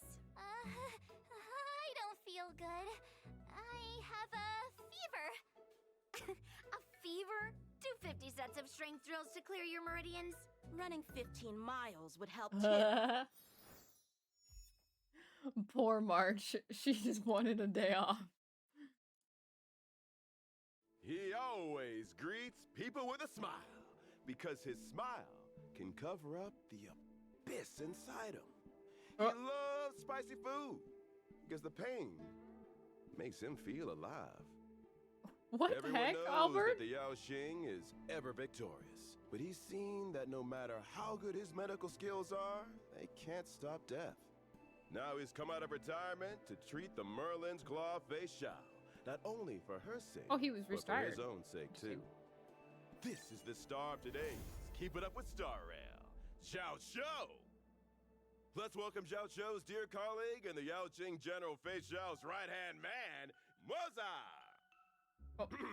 Let's welcome Zhao Shou's dear colleague and the Yao Qing General Face Shao's right-hand man. I see him. He's up here. Moza! Moza? Is he late? Did we invite him? Did he fall asleep? I'm here. Where? Here. Welcome! Why don't you come down? Also, it'll seem like we can't afford this. Xiao Cho is a fire-type character, following the path of nihility. He excels in treating patients with food. He's also the inventor of the 9-squared grid cauldron medicine. When using his basic food looks skill good. or ultimate on an enemy, Xiao Cho has a certain chance of dealing one I'm stack hungry. of ashen roast, which can increase the damage enemies receive. The amount of damage depends on the number of stacks. Enemies in the ashen roast state Makes are me wanna have also some beef considered to stew or be something. in the burn state. And at the start of each turn, take fire damage based on Xiao Cho's attack. Ashen Roast has a max number of stacks and lasts for a set number of turns. With Xiao Cho, everyone's body temperature stays high. When he uses his basic attack, Xiao Cho waves his fan and deals fire damage based on his attack to a target enemy. He's good at fanning the flames. Mr. Moza, that turn of phrase is... Perfect. When using his skill, Xiao Cho throws a flaming star at us, dealing fire damage based on his attack to a target Ninja. enemy and adjacent enemies, with a chance of inflicting a stack of ashen roast on the target enemy. A true master is not limited by weapons. Small and light, not messy, very convenient. Xiao Cho's ultimate puts the present enemies in a scalding zone, boosting the number of ashen roast stacks of all enemy targets to the highest number on the field. Then, Xiao Cho deals fire damage based on his attack to all enemies. Is this the policy of food as medicine that he follows? This is the cauldron-based medicine he developed, called the 9-squared grid. It dispels cold and moisture, and is quite popular. All enemies within the zone sustain greater ultimate damage, and during their action, there's a I'm chance impressed that we're they will still be inflicted seeing with a Destruction stack of Trailblazer ashen here. roast. The zone lasts for a set number of turns. Good cooks and good doctors can't do without fire. He likes adding fuel to the fire. After unlocking a certain trace, Xiao Cho will gain a certain amount of energy after he enters battle. Additionally, when Xiao Cho's zone is on the field, every time an enemy enters the battlefield, they will be inflicted with stacks of ashen roast, equal to the highest number of stacks on the field. When using his technique, Xiao Cho creates a special dimension with a set range. After engaging enemies in the dimension, Xiao Cho deals fire damage based on his attack to all enemies, and has a certain chance of inflicting ashen roast. In summary, the core of Xiao Cho's mechanics is to inflict a vulnerability known as ashen roast on enemies and burn them. Enemies have a certain chance to gain ashen roast during Xiao Cho's turn and under his ultimate's effect during the enemy's turn. Keep the number of ashen roast stacks high to make teammates' attacks more threatening. Let's watch an appetizing combat demo together. Xiao Cho uses his technique to enter battle, causing all enemies on the field to gain a stack of ashen roast. Then, the enemies will take fire damage at the start of each turn. When Xiao Cho uses his skill, Malefic Ape and the adjacent wooden lupus are hit. Under the effects of Xiao Cho's skill and talent, Malefic Ape gains 2 stacks of ashen roast, while wooden lupus gains 1 stack. While ashen roast is active, both enemies take increased damage. When Xiao Cho uses his ultimate, the number of stacks on wooden lupus is increased to the highest value on the field, and it deploys a zone that deals damage to all enemies. And Malefic Ape and wooden lupus gain a stack of ashen roast. Wooden lupus quickly calls for reinforcements, but it's a mistake since Xiao Cho's zone is still there. Not only does wooden lupus happily receive another stack of ashen roast, Shadow Jack Hyena also gains the highest number of stacks upon entering the field. Malefic Ape has no choice but to act. Within Xiao Cho's zone, ashen roast adds another stack, and he's even with his pals, the Trailblazer, who has long had full energy, finally gets to take action. Multiple stacks of ashen roast increase the damage taken by enemies. The Galactic Facefaller charges up and swings their back, allowing these good pals to go home safe and sound after work. Woo! It's not easy to stand on the opposite side of Xiao Cho. It's not easy to stand on the same side as him either. He is very shrewd. You've worked together for so long. What do you think of him? Oh, yes. I, Xiao Cho, no. He loves and respects all people. He has great foresight and is very handsome. He has a sunny personality and behaves honorably. He's proficient in brewing, boiling, stir-frying, and deep frying, and is especially good at making spicy dishes. Parentheses, don't mention medicine, close parentheses. Why are you holding that book? No, these are the lines Xiao Cho wrote for me before I left. He's like, nah, they wrote them for me. 選手は Oh, this one's in JP. I know that Fei Xiao doesn't have a voice actor at this time, so that's probably why. Let me make it big and put the captions on for everybody. Except now I'm in the way. I'll just make myself like really small. I'll put myself over here. Does that work? I don't actually know. I don't want to be in the way. Okay, I'll be really small for this one. This next like 2 or so, I think, have JP. その歴史の中で排出された傑物は5000年にわたって呪音を遵守してきた。その歴史の中で排出された傑物は星のごとくいるが、武術への造形の深さを語るなら誰もが彼女の名を挙げるだろう。極限まで鍛えた肉体を持ち、あらゆる武術を収めた彼女は武界と称されている。威風堂々生き天をつく。その名は天撃将軍秘書。 Surprised they didn't have him do the English. こちらの小久さんだ。Because Jiao Cho had an English voice actor here, right? Why wouldn't they just do the English for Owlbert and Jiao Cho here? Because Fei Xiao is not really speaking. They don't usually have the character speaking. Why didn't they do this one in English, I wonder? Huh. Like, I would understand if, like, Fei Xiao or Ling Xiao was here, but she's not. So I wonder why. この番組に呼んでいただけるなんて光栄です。いやいや、秘書将軍の幕僚と医師と料理人を一度に招待できるなんて、こちらこそ光栄だ。I'm sorry, they're not bad voice actors, but they can't beat our Owlbert. 一人3役くらいこなせないと話になりませんからね。で、普段は何人分の給料をもらってるんだ？一人分ですが、ああ、だからこんな大役を僕に我ながら出世したものですね。小久さんは面白いね。では本日の主役を紹介しよう。秘書は遵守の運命を歩む風属性のキャラクターだ。この戦い方を知り尽くした猛将はその凄まじい力で悪を打ち最悪を鎮めている。秘書の通常攻撃は銃剣で敵単体に風属性ダメージを与える。戦闘スキルでは斧を使い敵単体に風属性ダメージを与え即座に添付による追加攻撃を1回発動するんだ。特定の奇跡を覚醒すると戦闘スキル発動後の数ターン秘書の攻撃力がアップするぞ。彼女が戦場で頼りになるのは勇敢なだけでなく協力することの大切さを知っているからなんですよ。小久さんの言う通りだな。味方の攻撃後秘書はメインターゲットに追加攻撃を発動する。そして彼女の余ダメージが数ターンの間アップするんだ。この効果は1ターンに1回発動できるぞ。さらにこの勇ましい将軍には飛行というチャージが存在する。味方が2回攻撃を行うと秘書は飛行を獲得できる。そして6層溜まると必殺技を発動できるんだ。これで勝ったも同然です。軽減将軍に言わせれば秘書の出番だですね。 Sorry, I'm trying to read it as I... 必殺技では弱点属性を無視して人生を削り弱点撃破状態にない敵への弱点撃破効率がアップするんだ。秘書は指定した敵に6段の攻撃を加えその後最後の一撃を叩き込む。必殺技の発動中、秘書は戦列陣部と俯瞰焦点の2種類の攻撃を使い分けるんだ。それぞれ弱点撃破状態にある敵と弱点撃破状態にない敵に高いダメージを与えられるぞ。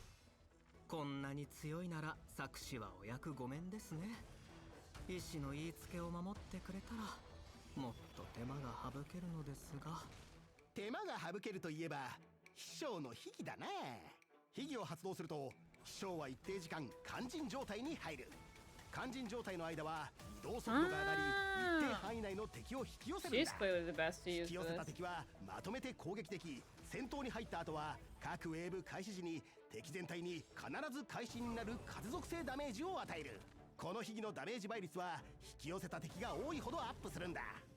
あと秘技を発動して戦闘に入ると秘書は一定総数の飛行を獲得する。特定の奇跡を覚醒すれば戦闘開始時にも飛行を獲得できるようになるぞ。また前のターンで添付による追加攻撃を発動しなかった場合、飛行獲得のための攻撃回数が1加算されるんだ。まとめると、飛翔は主に必殺技でダメージを与える。そして高頻度で行動する味方と攻撃頻度の高い飛翔を組ませれば、より早く飛行をため必殺技で大ダメージを与えられるというわけだ。飛行は聖弓軍の象徴。そして彼女もかの神獣のように勝利をもたらしてくれるのです。無敵の将軍は準備を欠かさない。飛翔は秘技を発動して戦闘に入り、秘技と奇跡の効果によって一定総数の飛行を獲得した。ついで美月なるかの戦闘スキルにより飛翔の速度がアップ、さらに飛翔の攻撃で美月なるかのチャージが満タンに。敵が大挙してやってきたが、飛翔にとっては上辺ばかりの勢いだ。戦闘スキルを使い自身の追加攻撃ですぐに一体仕留めた。彼女の攻撃によって美月なのかも追加攻撃を発動。さらに飛翔の追加攻撃を誘発。そしてチャージが満タンになった美月なのかが動く。味方の流れるような攻撃で飛翔の飛行の総数が上昇。飛行が溜まった、覚悟しなさい。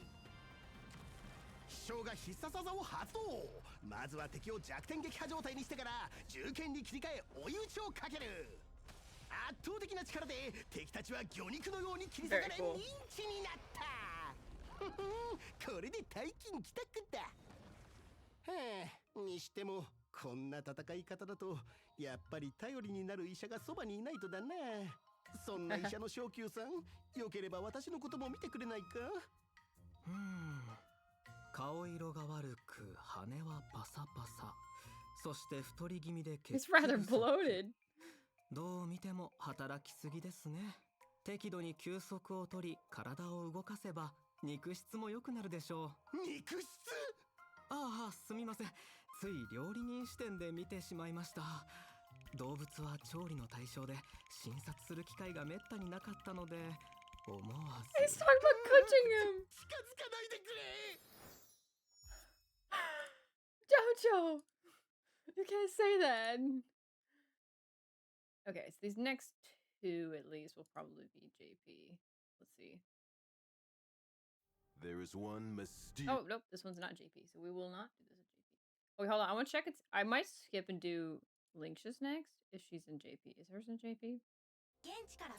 Yeah, hers is in JP. We'll do hers real quick, and I know we're gonna go out of order, but that way I can just go back to my regular, like, bigger version on the screen.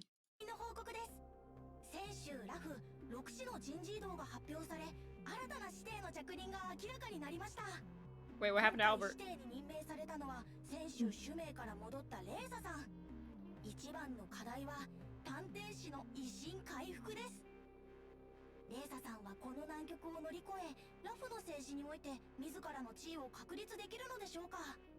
本日は彼女の人となりについて深掘りしましょう。Linksha. Linksha was our last abundance character, I believe. That's crazy. Owlbert's finally been fired? What? He went on sick leave? Oh.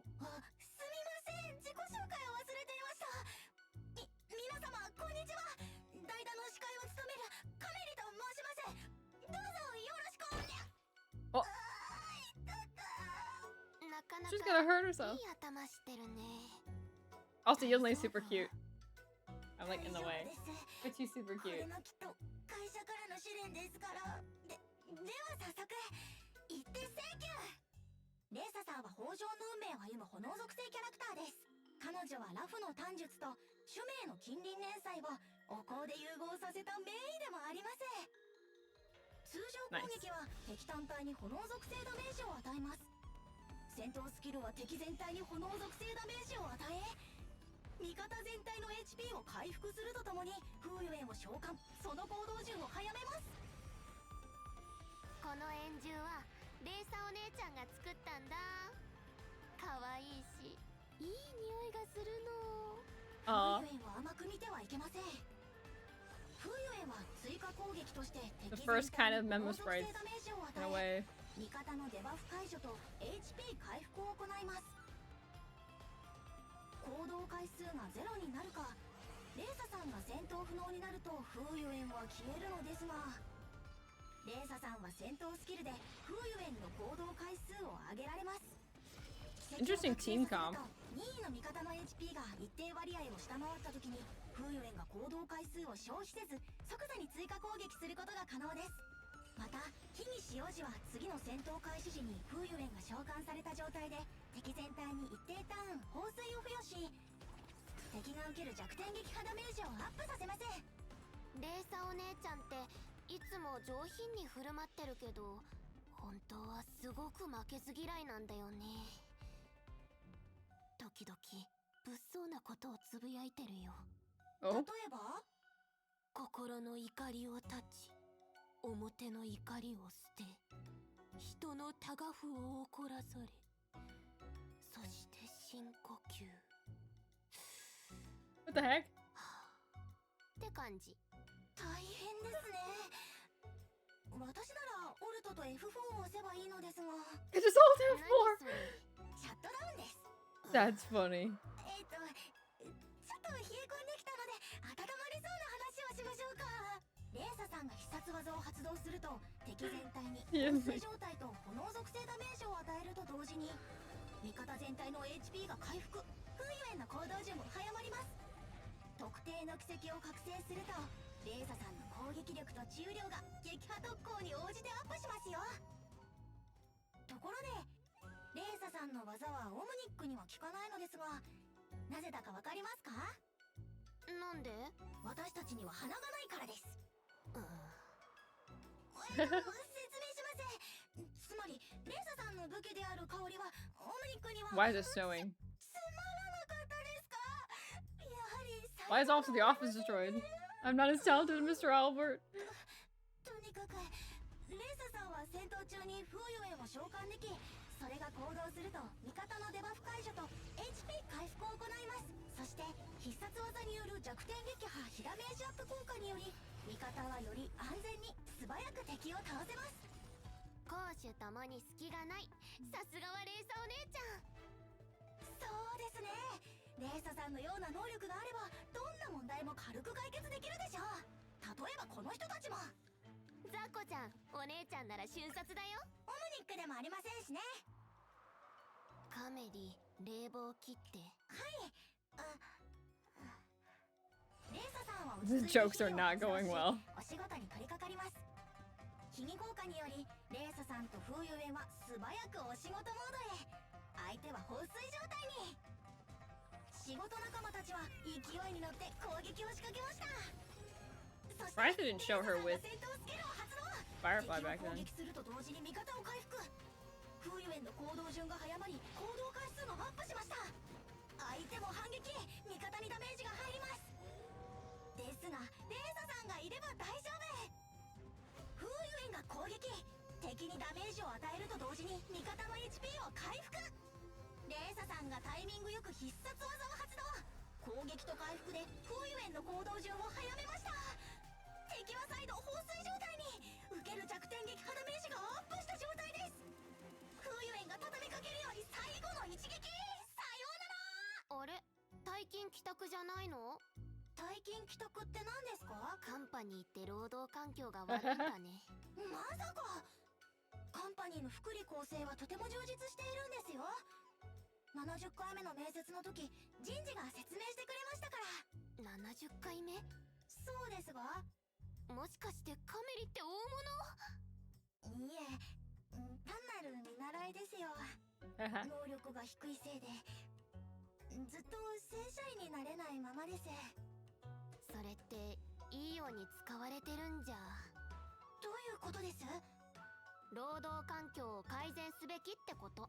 つまり上司は私のポテンシャルを認めていたんですね。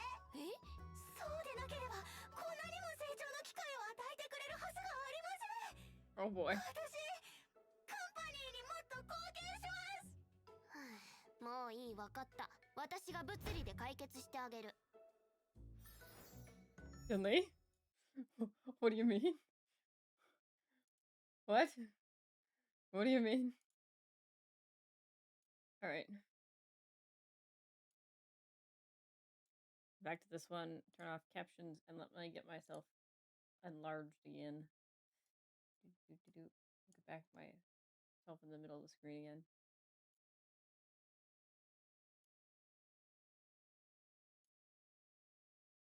You guys really like the kuru-kuru. That's funny. Okay. Still need to be... There you go. There we go. That should be good. Alright. Nice. There is one mysterious hero on the Xianzhou Yao Qing. Some say he's the crow-feathered weirdo of the Yao Qing's urban legends, punishing evil and leaving no trace. Some say he's a child raised by the disciples of Sanctus Medicus, a rare survivor of their endless experiments. Some say that he has faced Xiao's shadow guard and personal protection, yet he attempts to assassinate her often as he carries out his duty. On this episode of Keeping Up with Star Rail, we'll be getting to the bottom of this mysterious shadow guard. Moza, our last 4-star character following the path of the hunt in order to dispel the darkness. Still super cool though. One with it. When using his basic attack, Moza will deal lightning damage to a single enemy. I used Moza for so long too. When using his skill, Moza marks a target enemy as prey, then unsheathes his dagger in an instant, dealing lightning damage to the target and receiving a number of charge points. It's important to note that Moza needs at least one other active teammate to use his skill. When there are no other characters that can fight, prey will be dispelled from the enemy target. When Moza marks the enemy target as prey, he will enter the departed state. Here, Moza cannot become the designated target for any abilities. He will leave the departed state when the prey is defeated. After allies attack the prey, Moza will deal 1 instance of additional lightning damage to that enemy and consume 1 point of charge. Every time a certain number of charge points are consumed, Moza will launch a follow-up attack on the prey, dealing damage based on his attack. When no more charge points remain, Moza will dispel prey from the enemy. Note that the follow-up attack from his talents will not consume charge points. When using his ultimate, Moza shapeshifts into intangible black feathers, striking unseen from the shadows. He deals lightning damage based on his attack to an enemy and immediately launches his talent's follow-up attack against the target. After unlocking certain traces, dealing damage with Moza's ultimate will be considered a follow-up attack and the prey will take more damage from follow-up attacks. After Moza uses his follow-up attack, the team will recover 1 skill point. This effect can only be triggered once after a set number of turns. During exploration, Moza can use this technique to enter stealth mode for a set duration. Entering combat by attacking enemies while in stealth mode will increase Moza's damage dealt for a number of turns. In conclusion, Moza's key mechanic lies in dealing additional damage through teammates' unceasing attacks against the prey, which consumes his charge points. Once enough points have been consumed, he launches a follow-up attack on the prey to bring a respectable damage boost for the team. Let's get a look at the might of the Yao Qing's best shadow guard in a real fight. Moza uses his skill and selects his prey, then gains a certain number of charge points and enters the departed state. The prey attacks Gallagher. Without hesitation, he hits back using his ultimate and enhanced basic attack. After every attack Gallagher makes against the prey, Moza deals 1 instance of additional damage against the target and consumes 1 charge point. After consuming a set number of charge points, Moza launches a follow-up attack against the prey. Sushang then follows up and unleashes a string of relentless attacks against the prey. Moza consumes enough charge during these attacks to launch a second follow-up attack and uses his ultimate to smite the enemy. Together with a follow-up attack from his talent, the enemy immediately calls it quits. I mean, that's a wrap! Whew! So we've only shown Moza's skill with the throwing knife and the dagger today. This top-tier fighter from the Yao Qing can make anything into his weapon. Apparently he got the nickname Crow-Feathered Weirdo because he once used nothing more than a plain crow-feather quill to send 3 evildoers to the merciful Medicus. Wow. The Crow-Feathered Weirdo fan club actually asked this program for help with obtaining copies of items that Moza uses. Unless these items are not suitable or safe for everyday use. They just show off his phone case. To wishes, we called it a favor that we'd rather not elaborate on, and through a mysterious contact named Chow Chow, we obtained a precious blueprint of Moza's phone case. Why? As for the fan club's most fervent desire, having Moza wish them well, he wished me good luck with work when he left the studio last time. I've been on edge ever since. This crow-feathered weirdo. He didn't jinx me, did he? Owlbert, why didn't you tell us you have a twin? I don't have a twin. So, who's this? No idea. That's funny. Oh. This one too? Hold on, let me check see if this next one is in English or not. Okay.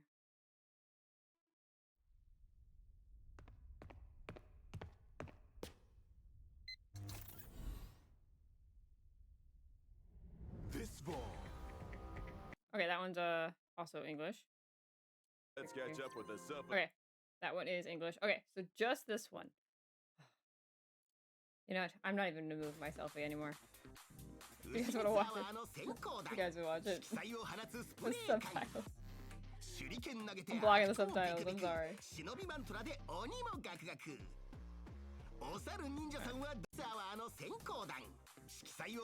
so sad. I thought this one was in English, but it's not. I'm sad.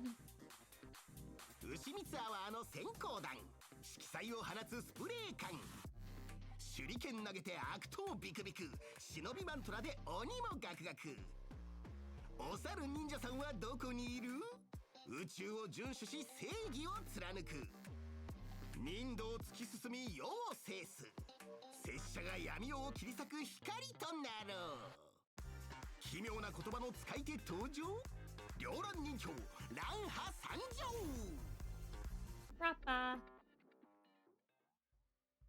Boot Hill. いい出だしじゃねえか。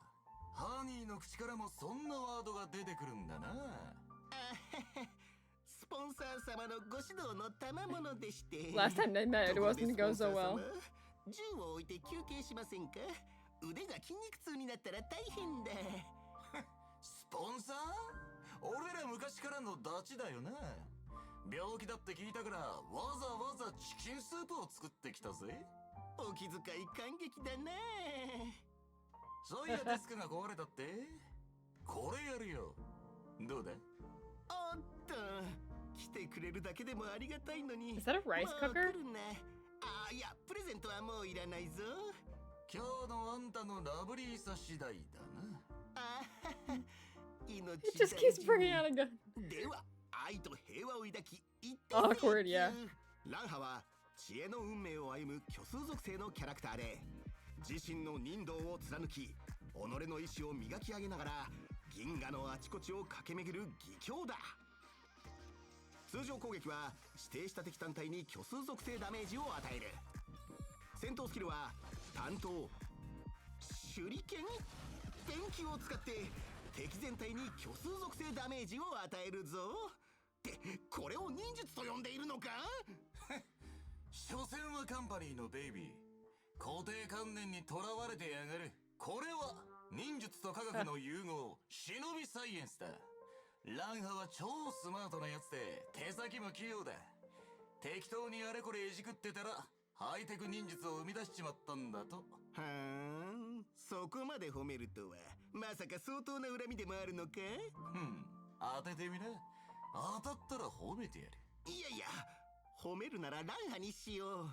必殺技を発動するとランハは摩天楼の上からダイブし壮絶な狩りを始める。そして欠員状態に入り即座に追加ターンと敗北を3ポイント獲得し弱点撃破効率と撃破特攻がアップする。欠員状態では通常攻撃が強化される。攻撃のターゲットは固定されないぞ。1、2段目の攻撃は指定した敵単体と隣接する敵に。3段目の攻撃は敵全体に虚数属性ダメージを与える。虚数属性弱点がなくても人生を一定割合削ることができるんだ。奇跡覚醒後強化通常攻撃で弱点撃破状態の敵を攻撃した後、その回の攻撃の削陣値を一定割合で超撃破ダメージに変換するぞ。攻撃を行った後敗北が1ポイント消費され0になると欠員状態が解除される。あいつの忍道は憎しみの大元を断つことだ。あいつがゴーグルをオンにすりゃラブリーな反物質レギオンだろうがカンパニーのハニーだろうが不幸を生むやつを絶対に逃がしたりしねえ。今のはゲスト個人の見解で番組とは一切関係ありません。先ほどの補足だが、敵が弱点撃破されるたびにナンハはチャージを1獲得する。強化通常攻撃の3段目でチャージを全て消費し、消費したチャージに基づいて敵全体への削陣値と弱点撃破ダメージがアップするぞ。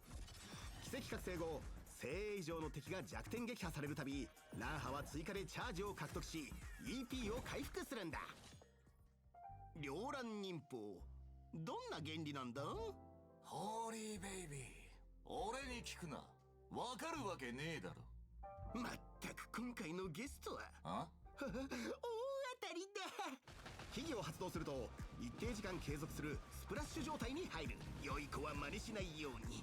スプラッシュ状態では高速で前進しながら触れた敵を攻撃するぞ。この時戦闘に入ると敵全体の弱点属性を無視して人生を削り、 I know, Albert's really pushing his 隣 buttons. 接している敵に弱点撃破ダメージを与え EP を回復するんだ。まとめだ。ランハは複数の人生を効率よく削る。同じく人生削りが得意なキャラと組めばチャージがさらに溜まりやすくなり、強化通常攻撃の3段目がより強力になるんだ。銀河忍法長曰く解説の後は実践あるのみ。忍者対戦の撮影現場を見てみよう。ランハル逃がすな。ぶっ飛ばせ。 Oh my gosh. 敵を弱点撃破。 He's gonna get so beat up チャー again. ジを1獲得した。ハウンド忍者が続けて攻撃。敵の人生を削る。両乱人形が怒涛の戦闘スキル。 EP 満タンで必殺技を発動。強化通常攻撃で敵を2体弱点撃破し、さらにチャージを2獲得だ。最後の一撃で敵にお仕置き。仲間との連携で精鋭が弱点撃破され、両乱人形がさらにチャージを獲得。これで最後の一撃がより強力になったぞ。最後は銀河忍法帳にも書かれている通り、人生の壮絶なフィナーレとはすなわち歓喜のフィナーレである。大金帰宅。今回もラブ&ピースだったな。解説はご満足いただけただろうか。そろそろ大金を。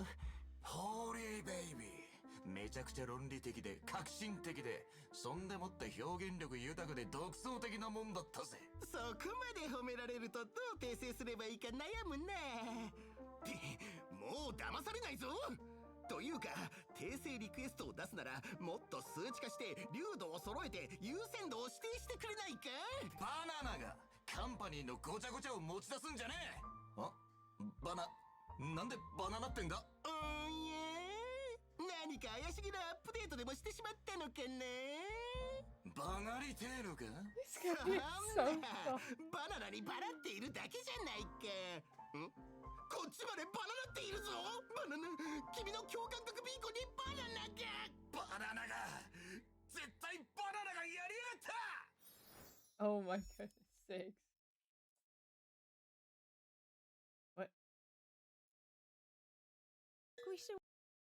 What? What? Hold on.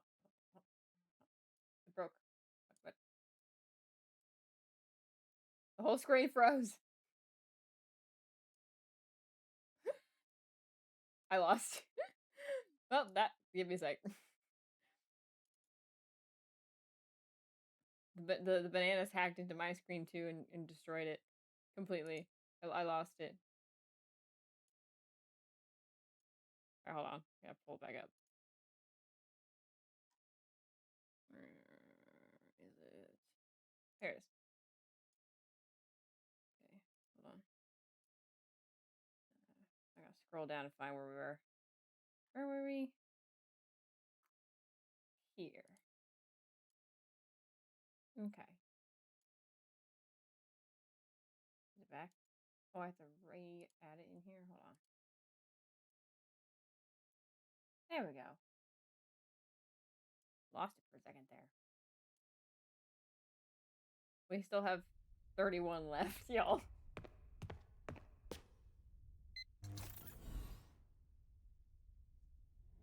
This fall. Oh. honkaistarrail simulated universe. The gleam of old blades. might I ask? Acheron. I am.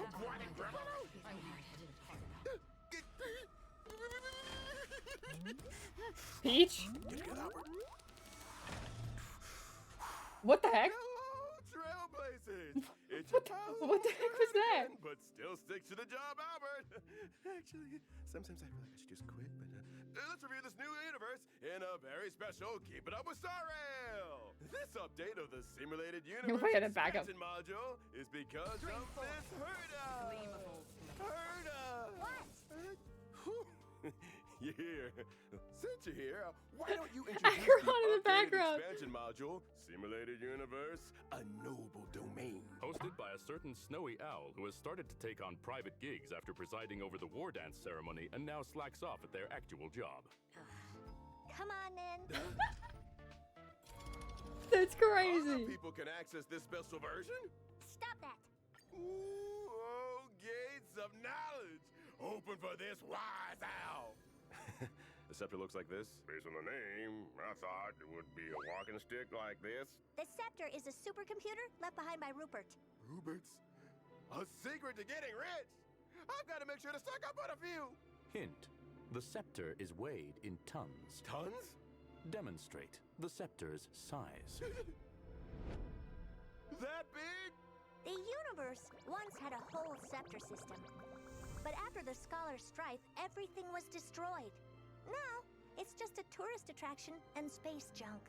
If you wish to experience What? it, you Trailblazer? must come to the simulated universe. Speaking of this noble domain. Idle mode. What's wrong with her? Don't worry. Herta does that when she's focused. Uh-huh. Cool. Speaking of a noble domain, when did this Scholar's Strife happen? The Scholar's Strife took place after the Second Emperor's War. For safety reasons, we recommend only doing this test if you have a certain understanding of Emperor Rupert. In other words, it's best if you complete Golden Gears first. And the last time I gave this kind of spoiler warning, I immediately lost a ton of viewers. Our kind-hearted warning this time will affect my viewer count again! The theme of Swarm Disaster was the rise and fall of the propagation. The theme of Golden Gears revolved around the Border Star Trade War and the First Emperor's War. What's the theme this time? Logic. For the sake of Mr. Owlbert's job, I suggest moving on. Hey, What I didn't the hear heck? anything. Hurry up and start the test. Components? Function. Enhances the scepter's performance. Upgrade configured. Charge, speed, general, and these bizarre patterns. Please close the gates of knowledge! To reduce the Trailblazer's troubles during testing, this test introduces the Smart Insertion function. Request translate into human speak? Human speak. Automatic equipping. Quick installation. Oh, how convenient! That's what I need. The two scepters That's I what I obtained need. have appeared. Will they help me? Yes. It's over already? You can have up to 3 scepters. If you exceed the limit, you will have to discard one. Make sure to keep the best ones.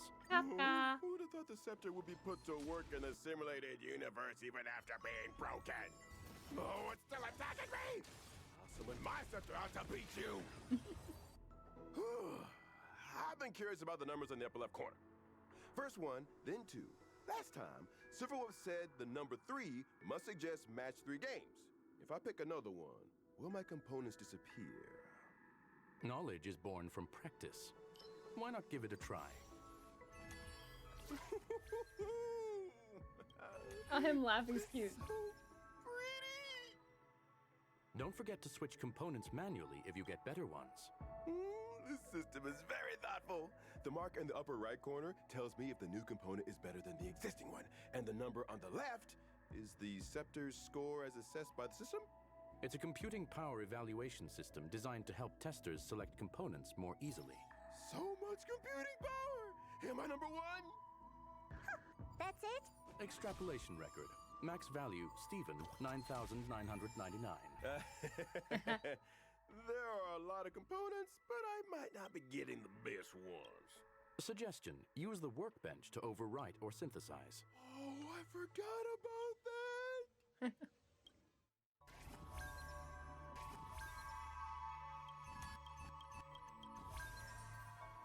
The screen is so full of golden light, which is really cool. The score is really high. But will it be this easy when fighting bosses? Yeah, I wasn't a big fan of this one either. It was definitely the easiest to get jades from, It is but clear it's that this still will be an efficient and enjoyable thought experiment. This is definitely one of the harder ones, though. In terms of, like, playing it. If the universe can accommodate countless possibilities, can it also accommodate an eternal paradise? The Order's way has failed, but the initial dream has not dissipated. The answer simply is not here, not now. The traveler whose wings were clipped has embarked on a new journey. Where to shall his footsteps lead this time?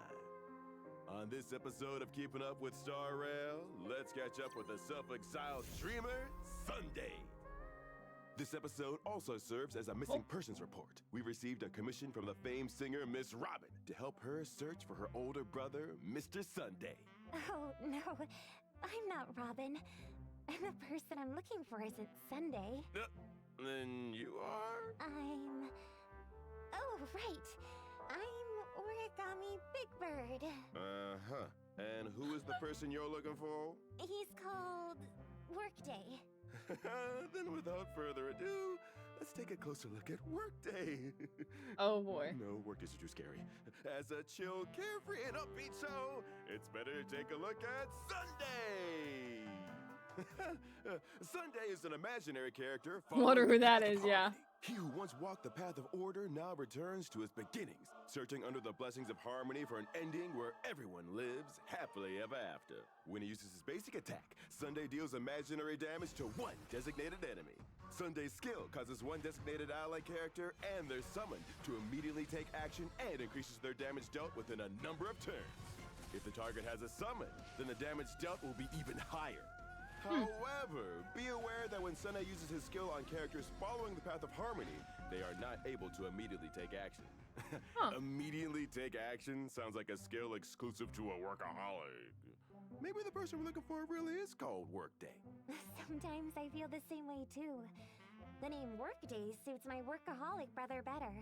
In order to bring happiness to everyone, his Sundays are always workdays. Oh, Mr. Sunday works so hard. Yeah, I mean, my brother works really hard, just like that Mr. Sunday. Uh-huh. Sunday's talent allows the target of a skill to gain a higher crit rate for a certain number of turns.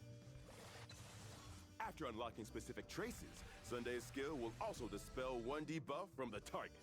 When using his ultimate, Sunday regenerates energy for one designated ally character based on the target's max energy, and turns the target and their summon into the Beatified.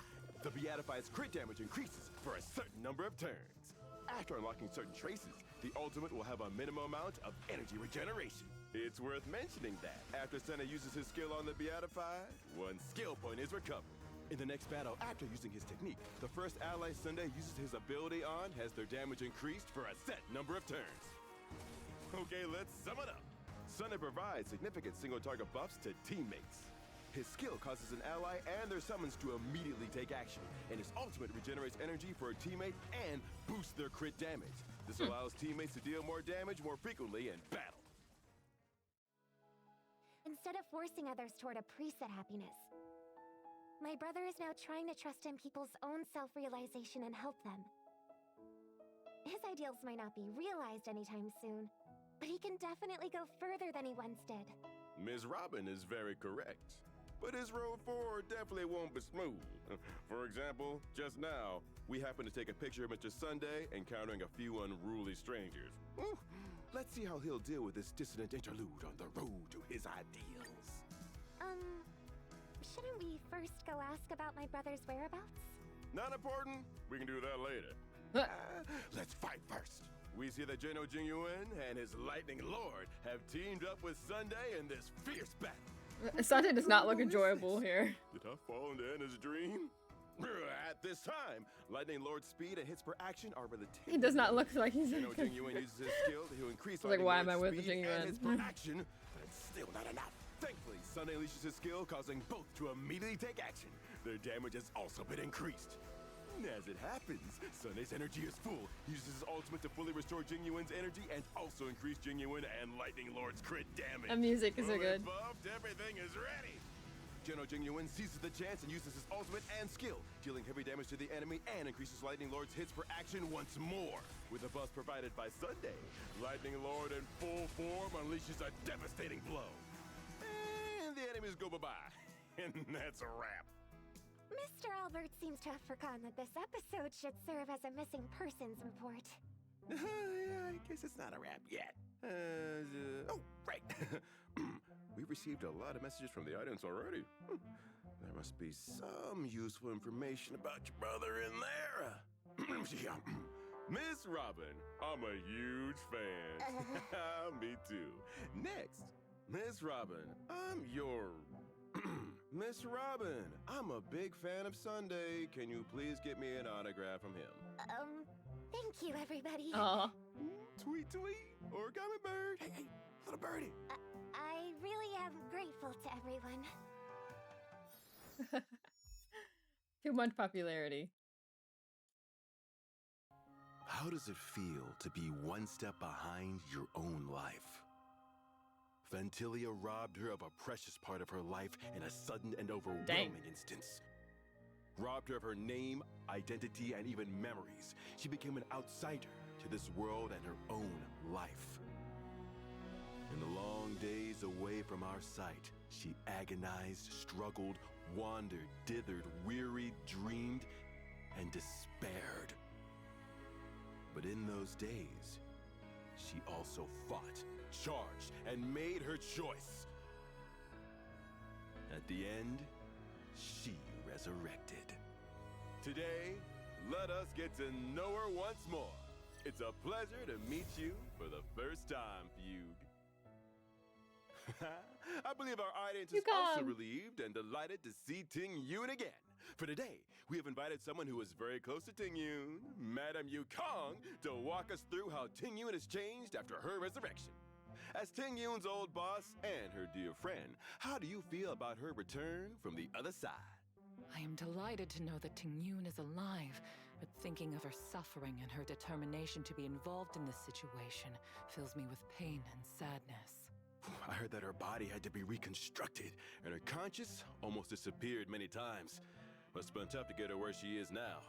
The Alliance's mission is important, of course, but I do wish my loved ones could live out their lives in peace and not have to take some great and tragic vows. So, after being tricked and brushing against death, has anything changed about Ting Her Yun's tail's wagging. personality? Well, it's not too late to see for yourself if you happen to meet her later.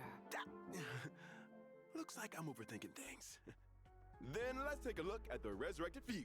Fugue is a fire character following the path of Nihilin. Seeing her again after such a long separation, she feels both alien and familiar.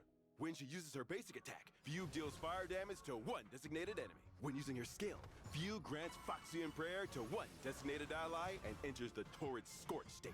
These states last for a number of turns, decreasing by one whenever Fugue's turns start. The teammate with Foxian Prayer has their break effect increased and can ignore enemy weakness type to reduce toughness by a certain percentage. While in the Torrid Scorch state, Fugue's basic attack is enhanced. After the Foxian Prayer teammate attacks, Fugue has a chance to decrease the attacked enemy's defense by a certain percentage for some turns.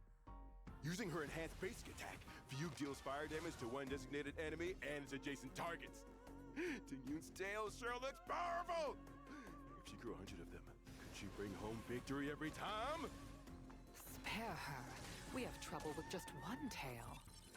While Fugue is on the field, enemy targets are afflicted by the Cloud Flame Luster state, equal to a certain percentage of the enemy's max toughness. When the enemy's initial toughness is reduced to 0, Cloud Flame Luster can continue to be reduced. When it is reduced to 0, weakness break damage is triggered again.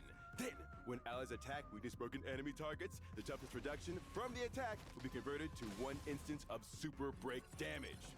After Fugue unlocks a certain traits, allies will additionally delay enemy action when they break enemy weaknesses. After unlocking another trace, Fugue will increase all allies' break effect whenever enemy weaknesses are broken, lasting a certain number of turns. This effect is stackable up to a certain limit. The children of the Rainbow Arbiter don't stop to rest. They draw their bows for the peaceful rest of others. When using her ultimate, Fugue sends enemies into a fantasia of nine-tailed flames, which pour forth to deal fire damage to all enemies and reduce all enemies' toughness regardless of weakness type. Nice. Greetings, hostile species. In today's survival guide, we bring you the hottest, most important survival tip right now. Don't provoke the tail. And don't annoy Tingyun. When Fugue uses her technique during exploration, she will inflict daze on enemies in a set area for a period of time. Dazed enemies will not actively attack. After entering battle via attacking dazed enemies, Fugue's action advances with a chance to inflict the same defense reduction state as that of her skill on all enemies, lasting for a number of turns. Next time she embarks on a long journey, I hope to have the chance to protect her. So, Fugue's core mechanic is increasing allies' break effect using her skill and allows teammates to reduce weakness regardless of types. Then, use Cloud Flame Luster to increase the number of times allies can break enemy toughness, thus triggering more break damage. Seems like some of our monster friends haven't gotten around to watching this episode of Survival Guide yet. Tingyun uses her skill to grant Fox Emperor to Sushang, then uses her ultimate to easily dispose of the two monsters. Sushang then uses her skill to gravely wound the Hound. Thanks to the buff from Tingyun's skill, Sushang's skill easily breaks the Hound's toughness. Since enemies in the Cloud Flame Luster state can be broken again and has super break damage triggered, Sushang immediately uses her ultimate, breaking the Hound's Cloud Flame Luster and triggering both break damage and super break damage. The Hound has no way to fight back under such repeated assaults. This battle is over. That is a wrap. Woo! This is truly the fastest combat showcase this show has ever seen. Now that she's back, Tingyun is truly terrifying. Sometimes in the dead of night, I flip through old photos of her. Then I look at how she is now and feel both proud and worried. You truly are a leader, Madam Yukong. You provide a lot of emotional value here. Now that she's about to embark on another long journey, do you have anything to say to her? Move forward. Don't look back. Do you mean that our choices are not worth us before unpredictable destiny? That how I want to live is decided by the me who is right here, right now, and not by any version of the me beforehand? Mr. Albert, you sound like you have what it takes to be a leader as well. On to Amphorius. I will say I probably will take a dinner break soon because I have not really eaten anything aside from the few little snacks I've had all day. I need to have some food, y'all. And we still got all of Amphorius and Planet Arcadia to go through. So we still got a bunch still to go through. And I'd like to get this done in one day just to like knock it out, but it's a lot.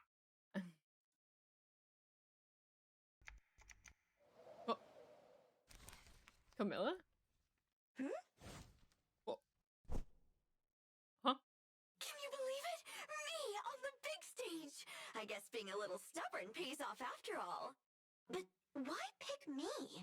Gotta be for something huge. Yep, definitely huge. Oh, what do we have Okay, here? hold on. I gotta see what in the world the letter said. To whom this letter may reach, we eagerly need your help to conclude a short-term project. Though the task is on short notice, the expertise on the subject matter is guaranteed to benefit us immensely. Look forward to your participation. Please browse the document enclosed with this letter and then bring it with you. Regards, Herta. Interesting.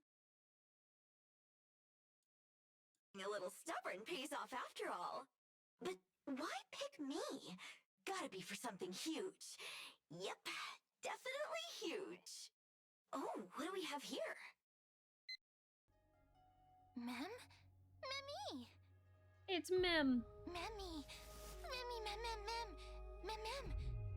Mem, mem, mem, mem! Mem, mem, mem! Mem, mem, mem, mem! Mem, mem, mem! Mem, mem, mem, mem! Mem, mem, mem! Oh boy. Mem, mem, mem, mem, mem, mem, mem! Mem, mem, mem!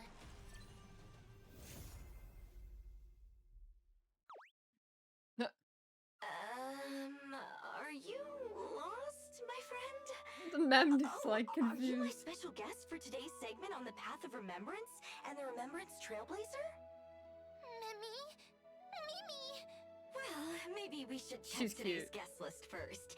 Let's see. Pink hair, soft and wavy. Memmy? Oh, so you must be Miss March 7th, our special guest. Memmy! So then, Miss Rappa? Memmy! again. Me. Don't tell me you're Mr. Jiaocho. Me. Aha, Miss Asta! Long time no see. You're more She's like, oh no. She gives up. A long explanation. Oh, you're Mem! Welcome, welcome. So wonderful to have you here. Mem. Can't understand a word. Here, please Us too. have some tea while you wait. Me.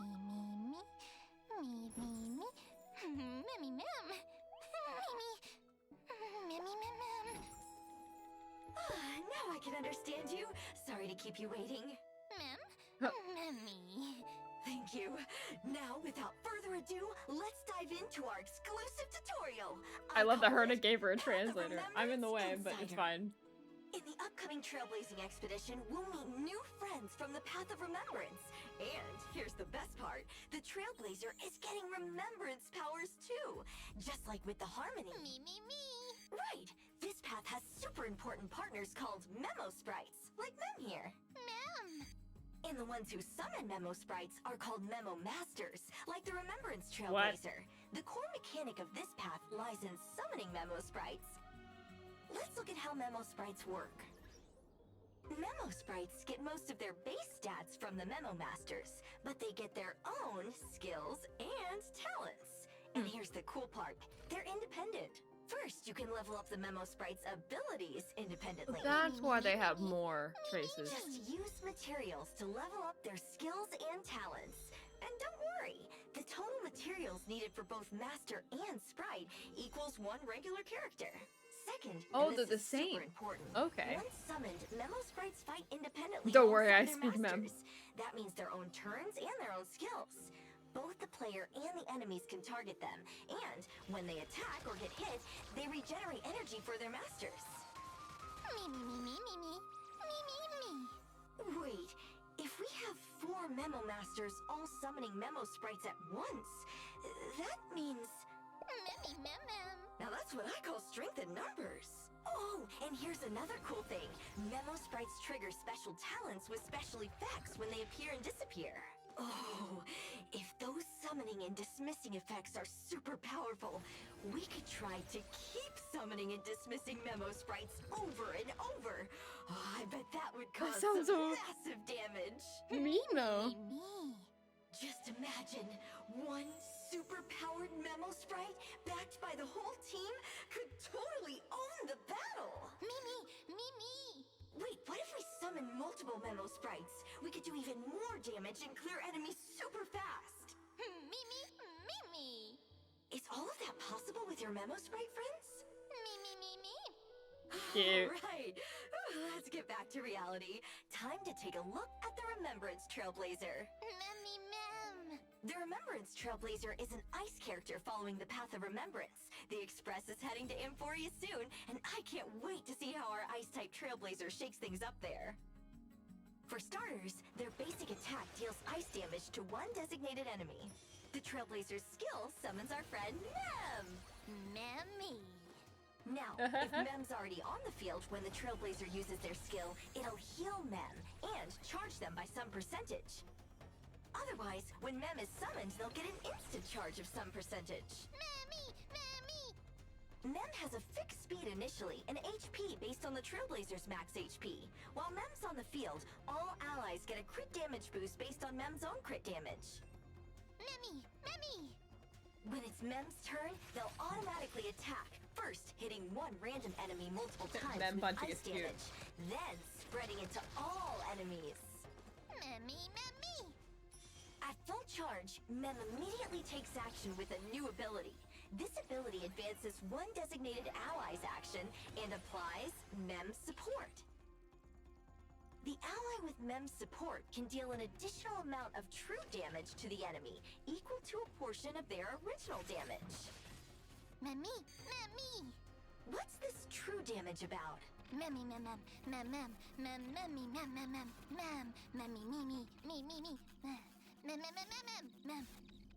The amount of damage dealt. That makes sense. Wait. When Mem disappears, the Mem. The amount of damage dealt is set and will not change. A type of A non-type damage is not affected by That makes sense. Doesn't make sense to When Mem me. disappears, the Trailblazer's action is advanced. Mimi. Hey, Poor cheer Mem. up. You'll be teaming up real soon. Mimi. The Trailblazer uses their ultimate, summons Mem with a certain percentage of charge, Yeah. and Mem immediately Whatever true damage strikes means. all enemies with ice damage based on Mem's attack. Every time a certain amount of energy is regenerated across all allies, Mem gains minor charge with it. With certain traces unlocked, target allies with Mem's support deal more true damage. This true damage increase is based on their max energy, up to a limit. During exploration, the Trailblazer's technique creates a special dimension that stops time for enemies. After entering battle with time-stopped enemies, their actions are delayed, and all of them take ice damage based on the Trailblazer's attack. Oh, and the Trailblazer's time-stop technique works on special objects in Amphorius too. So, as our first Remembrance character, Remembrance Trailblazer's biggest feature is helping teammates deal true damage. The core strategy is to charge up Mem to activate their Memo Sprite skill, providing allies with Mem support, which advances one ally's action and deals true damage for extra oomph from the team. Now that we've covered all that, let's see this dynamic duo in battle. The Trailblazer uses their skill, summoning Mem to the battle. Thanks to unlocked traces, the Trailblazer's action advances at the start of combat, and Mem additionally gains a certain percentage of charge on their first appearance. The enemy target attacks, hitting Mem, but this gives the Trailblazer energy and charges Mem up. Then, Natasha jumps in and heals Mem with her skill. Here comes Herta's skill, and check it out! The Trailblazer's talent charges Mem up even more! Now at full charge, Mem acts immediately, advancing Herta's actions with Mem's support. Herta strikes again with her skill plus a follow-up attack. And with Mem's support active, these two attacks... Wow! Look at all that true damage! There they go, trading hits until... Yes! Herta and the Trailblazer are fully charged! Here it comes! The Trailblazer's ultimate sends Mem on an all-out attack. Then, bam! Herta's ultimate drops that giant diamond, smashing the enemy with added true damage. Hello. And that's all she wrote. Mimi. Mem, you're amazing! That fight would have taken ages without you. Mimi. Thanks again, Mem. We'll make sure you get home safe after the show. Mimi.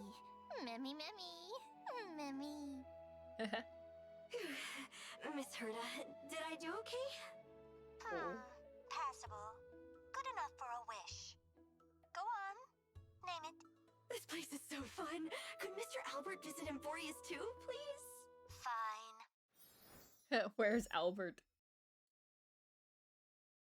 The episode was called Where's Owlbert, which is To funny. her, the changing world is but a canvas to master, and the unknown is merely a matter of time. But The there lies peerless the question Jin. even she, with all her intellect, cannot solve. The emanator of erudition, number 83 of the Genius Society, solver of the solitary waves theory, founder of the simulated universe, and master of the Herta space station. The ultimate mystery lies in how one person could embody such monumental accomplishments, and what kind of extraordinary beauty could render even these accomplishments pale in comparison. Today on Keeping Up with Starrail, we uncover the brilliance of the remarkable Madame Herta! Woohoo! Oh. What? Render even 1 these and 2. accomplishments pale in comparison? You're talking about the emanator of erudition here. A woman of unmatched intellect. Nothing can outshine her brilliance. Why the sudden toxicity? Do you have a need to prove something? Just admit it. If she didn't expect the principle of first come, first served thing, the great Madame Herta would have become an emanator of beauty long ago, with beauty as dazzling as her talent.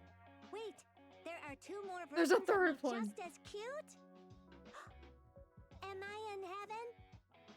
It's just a figure of speech. My bad. This program is sponsored by the illustrious Madame Herta. Our thanks also go to the automatic compliment puppet she provided, ensuring we capture the full scope of her genius and beauty. Beauty coming Oh, the after genius? self-glaze. That's unacceptable. Redo that line. I like it just the way it is. Don't touch it.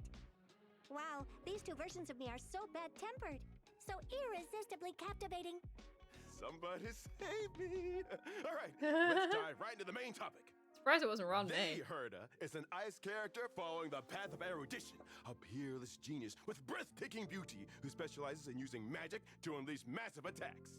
Magic? Isn't she a scientist? What's so strange about that? Magic is simply science yet to be discovered, and the pinnacle of science is magic. Thus, the great scientist Madame Herda is without a doubt also a magician. Oh, it's Magic Girl Herda. I'm done for. Now I understand. What an ingenious concept. Madame Herda never ceases to amaze. With her basic attack, the Herda wields magic with effortless elegance, dealing ice damage to one designated enemy.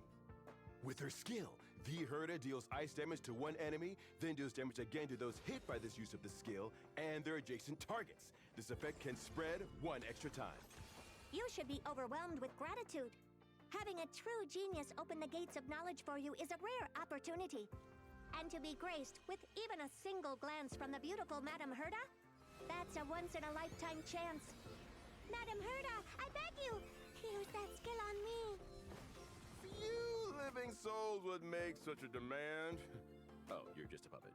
Forget I said anything. Using her ultimate, the Herda's attack is increased for several turns, and she deals ice damage to all enemies. Once it ends, the Herda takes action again and gains one stack of inspiration. While possessing inspiration, the Herda wants you to hear her out. She plans to upgrade her skill. Consuming one stack, the Herda unleashes her enhanced skill, dealing more damage on top of her skill's damage. A genius's talent stands out, often an essay length.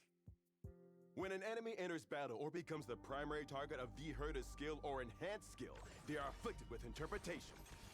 At the start of each wave, she applies multiple interpretation stacks on one random target, prioritizing elite Already or carried rare me through enemies. early game. Based on the number of interpretation stacks on the primary target, I thought even the you Herda's heard as enhanced me skill for does real. higher damage to both the primary target and other enemies. If there are at least 2 erudition characters in the team, the damage multiplier of the enhanced skill is increased further. Intelligent people naturally get twice the results with half the effort. When an enemy leaves the field or is defeated, interpretation is transferred to another target, prioritizing elite or rare enemies. After unlocking the trace Aloofly Honest, ally attacks apply one interpretation stack to every enemy hit. Additionally, each target hit in an attack restores a fixed amount of energy to the Herda. If the target has full interpretation stacks when she uses her enhanced skill, she'll do more damage until the skill ends. After unlocking the trace Message from Beyond the Veil, if there are at least 2 characters following the path of erudition in the team when entering battle, the entire team's crit damage is increased. Furthermore, the effects of the trace Aloofly Honest are enhanced, adding a guaranteed minimum target count for targets hit per attack, enabling the Herda to regenerate energy faster. The target with the highest number of interpretation stacks will receive additional interpretation when attacked by an ally. If the target is attacked by a character following the path of erudition, they will receive additional interpretation. So this is the question. Targeting her enhanced skill on the enemy with the most interpretation stacks optimizes its single target and AoE damage potential. But if the enemy with the highest interpretation stacks is a small fry, wouldn't you be wasting all that ammunition? In response, the kind and beautiful Madame Herda offers a solution only a genius could think up. Ah, that's right. The Herda's ultimate rearranges interpretation stacks among all enemies, ensuring higher stacks are directed toward elite or rare targets. This ensures the enhanced skill can be used to its full potential. Using her technique, the Herda's attack is increased at the start of the next battle for a set number of turns. If basic treasures are in the current area, using the technique highlights the locations of a certain amount of them. Herda's map, at your service for navigation. I didn't know that. After using the technique to enter battle in the simulated universe or divergent universe, the Herda deals true damage to all enemies based on a percentage of their max HP at the start of each wave. The great Madame Herda's got your back. So what's the holdup? Go on, come test. To sum it up, the Herda excels at handling crowded battlefields with an elite commander, with her enhanced skill at the heart of her offensive strategy. Working alongside teammates skilled at AoEs applies more interpretation on the enemies. By eliminating minions or using her ultimate, The Herda can quickly stack interpretation on formidable foes, increasing the damage her enhanced skill deals to them and others. Alright, let's dive into a real battle and experience the magic firsthand. In this battle, Madam Herda is teaming up with lead researcher Asta and one of her puppets. Special conditions detected. Activating remote puppet automatic praise mode. Madam Herda is a peerless gem. Madam Herda is an unrivaled genius. Madam Herda is an inimitable beauty. Thanks to her talent, the enemies enter combat with multiple stacks of interpretation. The puppet takes action first, leveraging the Herda's trace to deliver a crushing blow that reapplies interpretation to all enemies. As this hit is from a character following the path of erudition, enemies obtain more stacks of interpretation. Next, the Herda and Asta step in, using their skills to deal damage and apply more interpretation stacks. Thanks to Herda's trace, Asta's attack also regenerates energy for the Herda. Now, following the ultimate, let's join Madam Herda in analyzing whether anyone can withstand this earth-shattering blow. Obviously they can't. Alright then, that's a wrap. Such a rush to clock out? You've barely scratched the surface of even 1,000th of Madam Herda's talent and accomplishments. Trying to capture Madam Herda's beauty in under 10 minutes? Aren't you ashamed of yourself? No. You can't clock out. I haven't finished singing Madam Herda's praises. I'm not rushing to clock out, but the production team sets a hard runtime. If I could work under the great Madam Herda, forget about clocking out. I'd work for free. Ba-bing. What's happening? Keyword detected. Initiating workflow. Madam Herda has just granted her approval. Show some gratitude. The personnel contract amendment is now in effect. As of this moment, you are officially an outsourced employee under Madam Herda. What? We don't care if you're happy, but here's to a happy partnership. What the heck? I just kidnapped him. What the heck? In the city kissed by the dawn, the Weaver connects the golden thread of destiny. The Chrysos heir with the core flame of romance summons this world's heroes to embark again on an endless journey.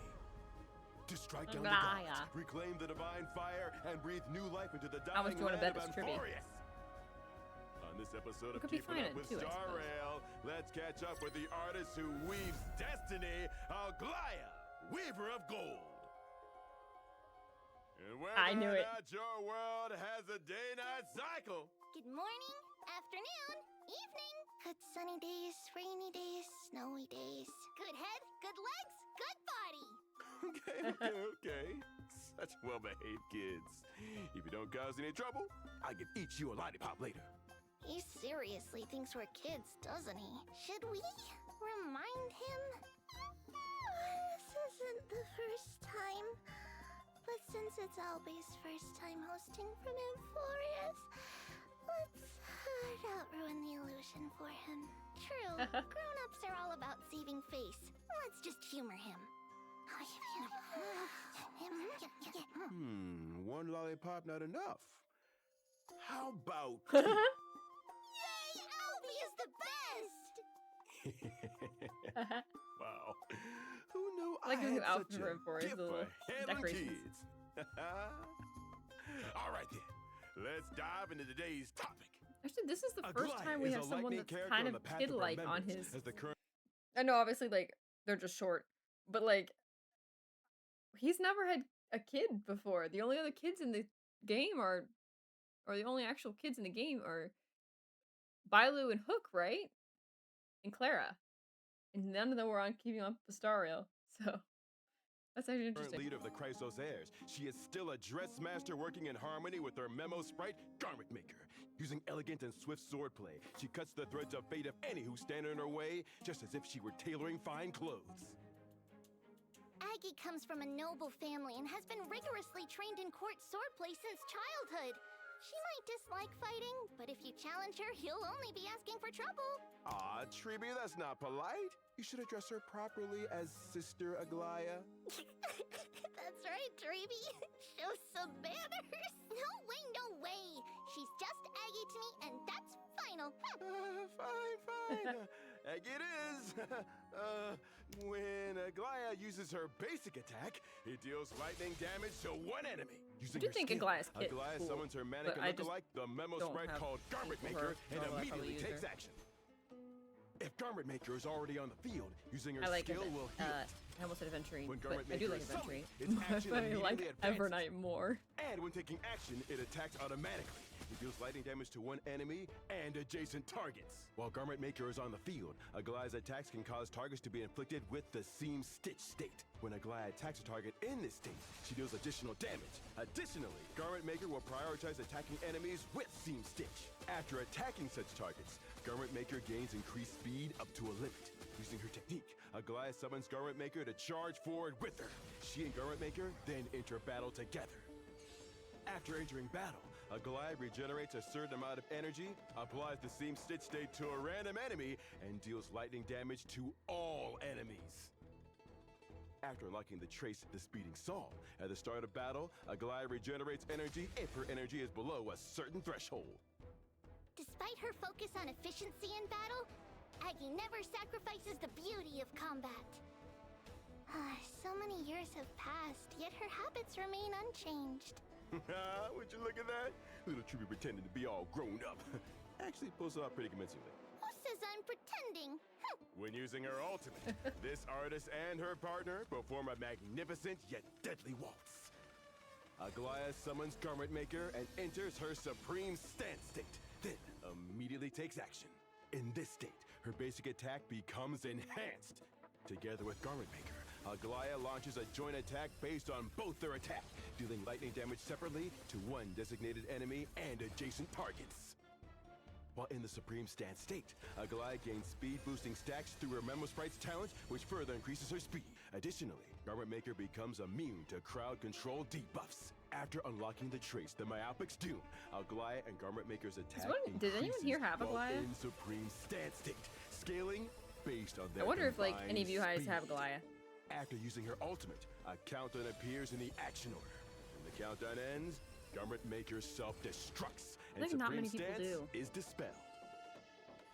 I don't think her banner did that well, right? I think I Aglaya and remember her Garment being Maker like work in lower perfect on the harmony. banner. By attacking the same target as Aglaya, Garment Maker gains increased stackable speed. Okay, pause. I do think the reason why Aglaya's banner didn't do well is because they released her back when she was a jerk. So nobody liked her back then. So it's like, I don't know. I kind of feel bad because I only liked her once we finally got to see like later on. I know she reran January or February or something. No one understood what Remembrance was. That's true too. We didn't like nobody like the only person you could use this on release, only person you could use with this team with Aglaya would be Remembrance Trailblazer. So, which people I probably weren't sure about using just yet because while yes, it was new, I mean, I don't know. I mean, I know Remembrance Trailblazer works with a lot of other teams, not just Remembrance teams, as a good support, but I feel like people were still using Harmony at the time. I do. She's my first premium team. Really? Nice. Remembrance back then just used to freeze the enemy. Really interesting. Interesting. All right. Well, I'm going to finish this one and then I'm going to take a break to do some dinner, I think. However, I have in mind something I want to make for dinner, but I don't know if I have it. If I have it, it takes about a half an hour to cook in the oven. So I probably will come back and I'll just watch things while I'm waiting for it to finish cooking. And then take a break and actually eat it. So I'll have to check after this. We'll finish this one first though. But also, I feel like for Treebees, which is next, it'll be Aglaya reviewing her instead. But I do think this is really cute. I like Trippy. I like that Trian is just laughing at Trippy and Trina is sleeping. The faster Garment Maker's speed gets, the faster Aglaya's speed becomes in supreme stance state. In this state, Aglaya and Garment Maker's speed boost their attack, allowing them to unleash devastating enhanced basic attacks to dominate the battlefield. Nice. Phew, what a long summary. Leave it to Master Treeby. The summary of the summary is... if you praise Ike, we're instantly friends. But it seems like not everybody wants to, huh? And they're big bad guys! Don't lose, Ike! They just slapped. Now we see. Aglaya begins by activating her skill, summoning Garment Maker. She follows up and immediately takes action, using her basic attack to apply Seam Stitch to the Troublemaker on the enemy team. Garment Maker attacks next, prioritizing the enemies with Seam Stitch, What made you want gaining to a pull speed for boost in the process. The enemy counters and the fight intensifies. With her energy full, Aglaya activates her ultimate, entering the supreme stance state. In this state, her speed increases from the Memo Sprite's talent, further boosting her and Garment Maker's attack. Her basic attack transforms into the more threatening slash by 1,000-fold kiss. The enemy takes massive damage, and with another attack from Garment Maker, only one enemy remains. Thanks to their repeated attacks on the enemy with Seam Stitch, Aglaya and Garment Maker's speed now outpaces the enemy. Before the enemy can even react, they fall under her blade. And that's a wrap. Wow, Albie's That's a Wrap had some real punch to it. Young people, huh? Energetic. You're still young. You'll never understand the misery of unpaid overtime. What's this? Teacher, if you're done pretending to be a child, please come to Memorial Palace. We have important matters to discuss. Yours faithfully, Aglaya. Oh no, I'm not done playing yet. Haggy sure knows how to boss people around. Who's the She's other still here sleeping. anyway? Say something too, Treenan. Are we calling it a day? Hold up! Wait a minute! Y'all really her elders. The jig is up. But don't forget, you still owe us lollipops. Yeah, wait. I apologize for my lack of manners. Let me go make a pot of tea for the three of you. Nope, we want lollipops. They can't be reasoned with. All right, let's get the next one opened up. But let me go BRB real quick and see if I can start some dinner going. You're back.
All right. I'm back for a little bit. And then while I wait for everything to cook. So let's watch Treeby. The messenger departs from the land of prophecy, splitting herself into 1,000 pieces and setting off on her journey. O Tribios, holy maiden of Yanasopolis, the Chrysos heir who stole Passage's core flame, you shall toil for the masses, bringing the news of deliverance to all domains. Go find those with golden blood, shatter the dimmest dark in this world, and walk toward the tomorrow where the stars gleam. On this episode, let's catch up with the messenger who delivers prophecies, Treeby, the triplets of fate. Treeby. We're very pleased to welcome the leader of the Chrysos heirs, Aglaya, to the program today. I knew it. What is she thinking about? Lady Aglaya? It's an honor to be invited on this show. As a dressmaster, I've always followed keeping up with Star Rail closely. Oh, studying the different styles of fashion across the universe through this show? Lady Aglaya, it's so admirable how you still make time in your busy life to hone your craft. You flatter me, sir. I'm just... Oh, you're too modest. Well, let's not waste any more time and start today's program. Treeby is a quantum character following the path of harmony. They are the most respected Chrysos heirs in Amphorius. Although they look small, their minds are sharper than ordinary people's. They use their own little inventions to help others drive away bad guys. When my teacher was a child, she didn't have many friends. So she invented things to deal with her loneliness, including this rocket. Kids, don't try this at home, though. When Treeby uses her basic attack, she aims and fires her rocket, dealing quantum damage to one designated enemy and adjacent units. When she uses her skill, ding ding, your mail arrives. Treeby gains numinosity, which lasts for some number of turns. With her encouragement, the all-type res of all allied targets will be boosted. After using her technique and entering battle, Treeby also obtains numinosity for a number of turns. My teacher bears the duties of a messenger, traveling the world to deliver the prophecy of Era Nova. They've believed for thousands of years that the prophecy can grant people strength. The prophecy can definitely grant people strength, but if that strength's not enough, then a big rocket should do the trick. When using her ultra, Treeby will activate a zone and deal quantum damage to all enemies. While the zone is active, enemies take even more damage. After an ally attacks, for every one enemy target that is hit, Treeby will deal additional damage equal to a percentage of her max HP to the target with the highest HP among those hit. After allied teammates use their ultimates, Treeby launches a follow-up attack, dealing quantum damage based on her max HP to all enemies. You know, with such a mischievous teacher, your experience as a student must have been pretty exciting, huh? It was indeed an unforgettable experience. After unlocking the trace glass ball with wings and while her zone lasts, Treeby's max HP will be increased. In other words, during this time, Treeby's additional damage and the damage from her talent's follow-up attack will increase with her max HP. Separately, with the trace lamb outside the wall unlocked, after Treeby uses her talent's follow-up attack, the damage she deals will be increased even more for some number of turns. Okay, let's sum it up. Teacher Treeby excels at supporting teammates and handling crowded battlefields with formidable foes. While her zone lasts, the more enemies that are hit, the more additional damage the target with the highest HP among those hit will receive. Additionally, when a teammate uses their ultimate, Treeby will launch a follow-up attack against all enemies. So when paired with teammates who are good at AoE or high-frequency attacks, trigger Treeby's additional damage as many times as possible while her zone lasts, to maximize multi-target and single-target damage boost for the team. They began the Flame Chase journey with a prophecy. In the thousands of years after, they've traveled the world and gathered the Chrysos heirs into an alliance. Now, they will guide us to our next victory. That's right! Let's see exactly how Treeby will bring us this victory. Treeby uses her technique and enters battle. Thanks to the technique, Treeby has gained numinosity upon entering battle. The all-type res of both herself and Herda is boosted. Herda strikes the enemy head-on. But this even-handed strike is not enough to threaten the enemy's leader. Luckily, Treeby steps in, After her basic attack, her energy is fully restored and she casts her ultimate, deploying the zone. Enemies within the zone take even more damage. As allies hit more enemies, the target with the highest HP among those enemies takes additional damage even more times. And so, both Tribi and Herta, whose forte is also multi-target combat, now have higher single-target damage capabilities. Herta continues to attack, and her ultimate triggers Tribi's follow-up attack. Woo! Those AoE attacks trigger multiple instances of additional damage, and the enemy's leader is beaten to a pulp. And those enemies are staying down. That's a wrap. Truthfully, I came onto this show to make a presumptuous request. Oh, presumptuous request. Ask away. I previously asked my teacher where I could find the finest material to weave clothes from. What did your teacher say? She answered with this prophecy. The greatest threads are hidden in the hall where thousands of people laugh with joy. I think the prophecy is referring to you, Mr. Owlbert. Oh, what an honor for me. Little old Albie, to receive such high praise from your teacher? Oh, so you're here for my autograph. That's not presumptuous at all. It's not like you're here to pluck my feathers.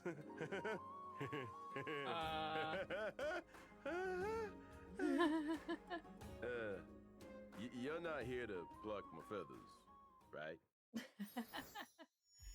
Poor Albert. Okay, before we go to this next one, I gotta check on my food. BRB. Once more.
All right. I got 22 minutes till my food is done. Let's watch 2 more. Because they're really long. I don't know what happened after Tribi, but like after that, all the Chrysos airs are like 7+ minutes. Like until we get to Don Hung, and then we're down again, and then we're up again, and we suddenly went from 3 minutes at the beginning per each one to like 6 minutes to like 7 to like 9. Like it just rapidly increased. Like what the heck? All right, we'll watch 2 more, and then I have to break for dinner. I need food. Not bad. You made a pirated version of the Divergent universe in Amphorius? Huh? You made a trailer. Huh? And I wanted to invite you to narrate it with Pirate. me. The Trailblazer says that this is a brand new field for you, one you've never set foot in before, completely unrelated to any of your 800 areas of expertise. Are you interested in exploring the limits? Possibly. Give me the script. Awesome, Madam Murder! Let's alternate lines. Play the music. Winter this year. What? A new Divergent universe. What the heck? Experience it here. Control the That's day-night crazy. cycle. Astro Division 2. New tech for survival. You'll see it through. Please don't delay. That's so funny. Hello, Trailblazers. It's your pal who's seen it all but still sticks to the job, Owlbert. Let's review this new universe in a very special Keeping Up with Starrail. Tone full of passion? Those are my lines. Don't read the directions out loud. Well, it's already created, and you need something to play with anyway. But the Divergent universe is Screwlum's responsibility, so you should ask his opinion. Please, Madam. Fine by we me. need you. The universe is most omniscient and omnipotent. And beautiful. And beautiful. And genius. And genius. Person to give your opinion. Fine, present your proposal. Take a look. This is the latest escapade room developed by the Trailblazer. Excessive. And look, these are the stellar J's that the Trailblazers prepared for themselves. Unnecessary. And look, a ton of new curios have been added this time. From where? And look, these are the golden blood spoons that everyone has a chance to get. Who are these people? And look, this is the Euphorious Grand She's Chronicle, such a mood, the though. Red and Protean hero. Treating myths as history? Are you serious? And stop. Your presentation skills are worse than Longhurta and Shorthurtus. Since you're my hand-picked outsourced employee, I'll give you another chance to sum up the main points in one sentence. This Divergent universe will bring everyone an immersive Amphorius-themed trial experience. Ordinary folks still enjoy theme parks this much? The all-new day and night system brings unique and interesting buffs, whether it's day, night, or in between. You'll also be able to further enrich your gameplay with the heroes' blessings and their branches. By planning the combat rhythm accordingly, you can have various fun experiences, such as escaping from a desperate situation or easily capturing enemies.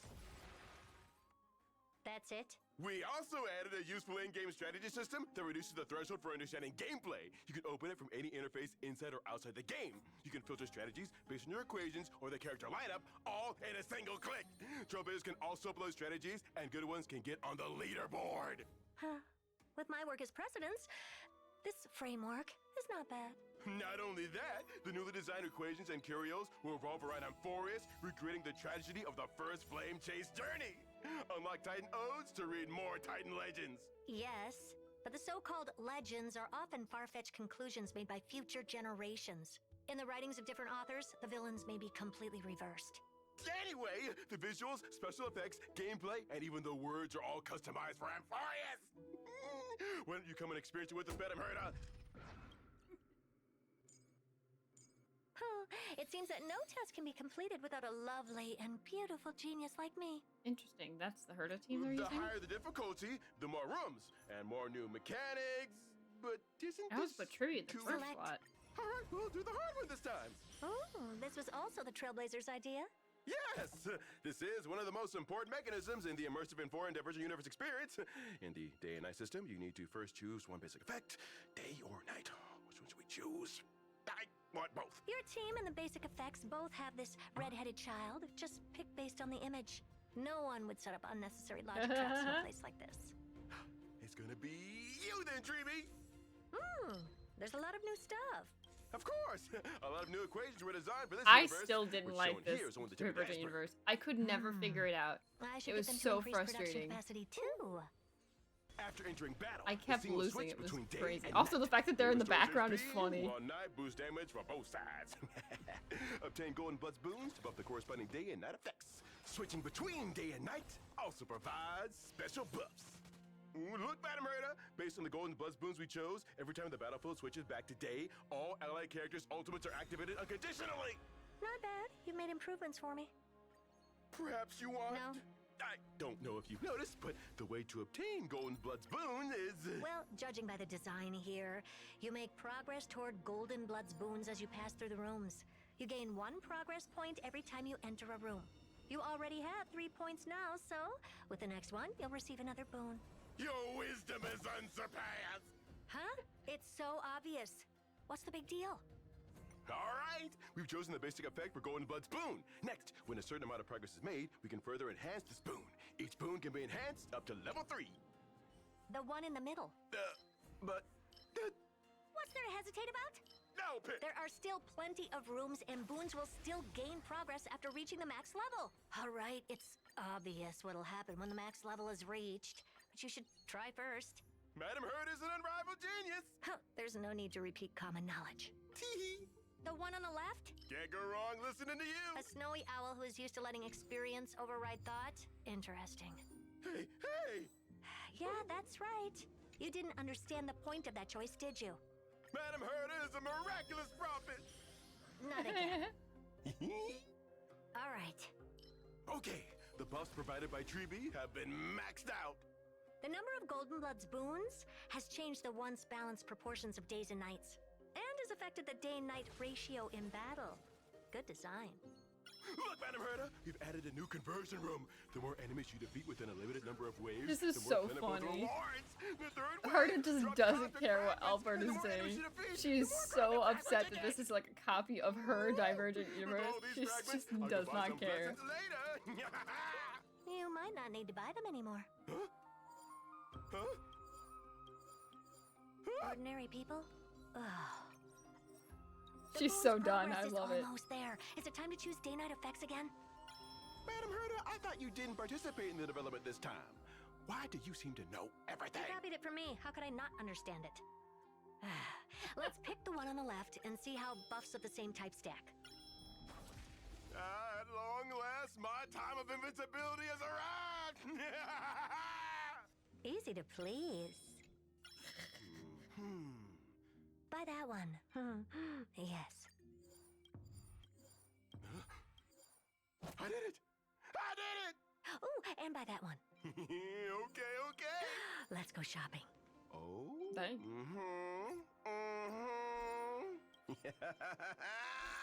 Hey, aren't you surprised to see geniuses here? What's wrong with simulated versions of us appearing in the simulated universe? Leveled up, leveled up!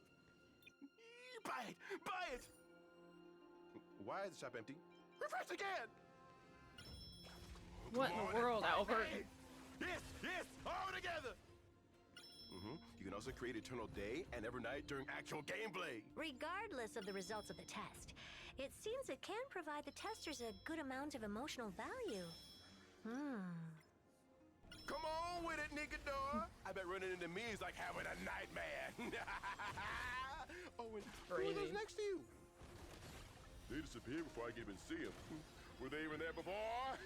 Yeah, that's short-handed. Were you always this cocky? Today's been too fun. Oh, don't forget, after clearing difficulty 5, you can unlock Astronomical Division. In this mode, the difficulty will be even greater. Of course, it comes with bountiful rewards. Again, you already know? How could I not know the secret to getting trailblazers to test the universe? Successfully challenge the Astro Division mode to light up cognoculi. The higher Astro Division level, the more cognoculi you need. Failing the challenge will cause your existing cognoculi to be extinguished. So face each test with caution and become the king of the Divergent Universe. Don't give up on testing so easily. So, Madam Herda, how do you feel about this Divergent Universe? Not too bad. The Trailblazer has done a lot of testing and managed to gain some insights. Of course! They gain a lot from you!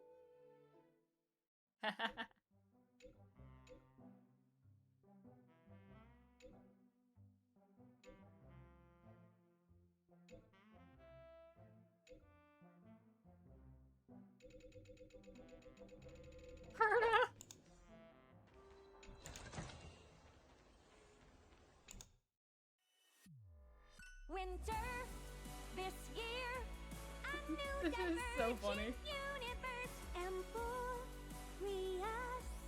experience it here.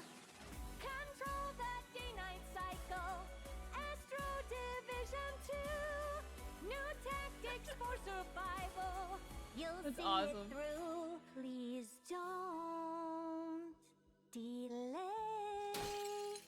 The fact that the voice actor singing this is funny. Easy. We're perfect. Too noisy!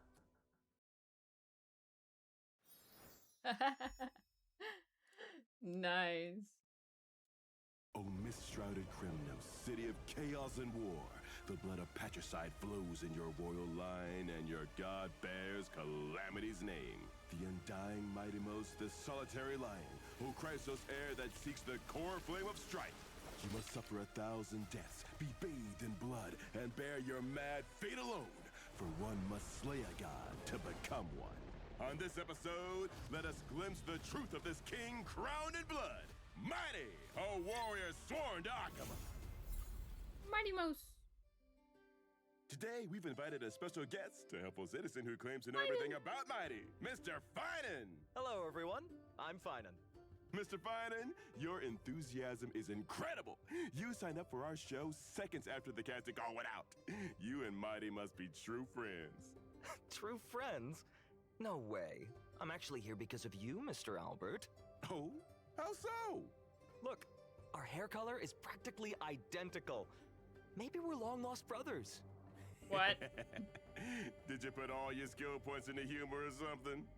Let's not keep the audience waiting. It's time to introduce today's star. Mighty is an imaginary character following the path of destruction. As the crown prince of Castrum Kremnos, he inherited his people's boundless courage and honed his body to perfection, unleashing utter devastation with the purest might. If you want might, he's got might. If you want wisdom, he's got might. And if you want humor, he's got might. He's Emphorius' most well-rounded powerhouse. You truly understand the art of flattery. When using his basic attack, Mighty deals imaginary damage based on his max HP to one designated enemy. When using skill, Mighty consumes HP to deal imaginary damage to one designated enemy and adjacent targets based on his max HP. This ability does not consume skill points. When he loses HP, he gains charges based on the percentage of max HP lost. And when Mighty's charge reaches a certain level, he consumes charges to enter Vendetta, restoring HP and advancing his action. While in Vendetta, Mighty gains increased maximum HP. If Mighty suffers a killing blow, he will not be knocked down, but will instead clear all charges, exit the Vendetta state, and restore his HP. After unlocking the trace Earth and Water, Mighty will no longer exit Vendetta when struck by a killing blow while in the Vendetta state. That immortal body soaks up damage like a sponge. Trust He did me, that before I've tested it myself. Blade did. After unlocking the trace 30 Tyrants, Mighty becomes immune to crowd control debuffs while in Vendetta. Mighty in his Vendetta will tattoos attack glow. anyone who dares stand in his way. I didn't notice He that. will automatically launch attacks and use the more powerful abilities Kingslayer be King and Godslayer be God. Don't joke around with Mighty, because his fists are no joke. I've tested them. They hurt. Oh, you two truly are friends till death do you part. When using the enhanced skill Kingslayer be King, Mighty consumes HP to deal more imaginary damage to one designated enemy and adjacent targets based on his max HP. This does not consume skill points. While in Vendetta, Mighty's defense has a value of 0. But he's not pulling any punches. He just sees defense as unnecessary baggage. That's right, because that way he gets more charges when he's hit. Once Mighty's charge reaches a certain level, he consumes charges to gain one extra turn and unleash his most devastating attack, Godslayer be God. He will deal overwhelmingly high imaginary damage to one designated enemy and adjacent targets. As before, this costs no skill points. An eye for an eye. How about 10 eyes instead? Sounds like a Kremnoan to me. When using his ultimate, Mighty deals imaginary damage to one designated enemy and adjacent targets based on his max HP, taunting the attacked enemies for several turns. Furthermore, the next Godslayer be God will prioritize attacking the enemy target designated by the ultimate. He taunts me every time we meet. I thought he was born with that. You've got quite the talent for taunting people too, huh? Where was I again? All right! When casting his ultimate, Mighty restores HP and gains charges for his talent.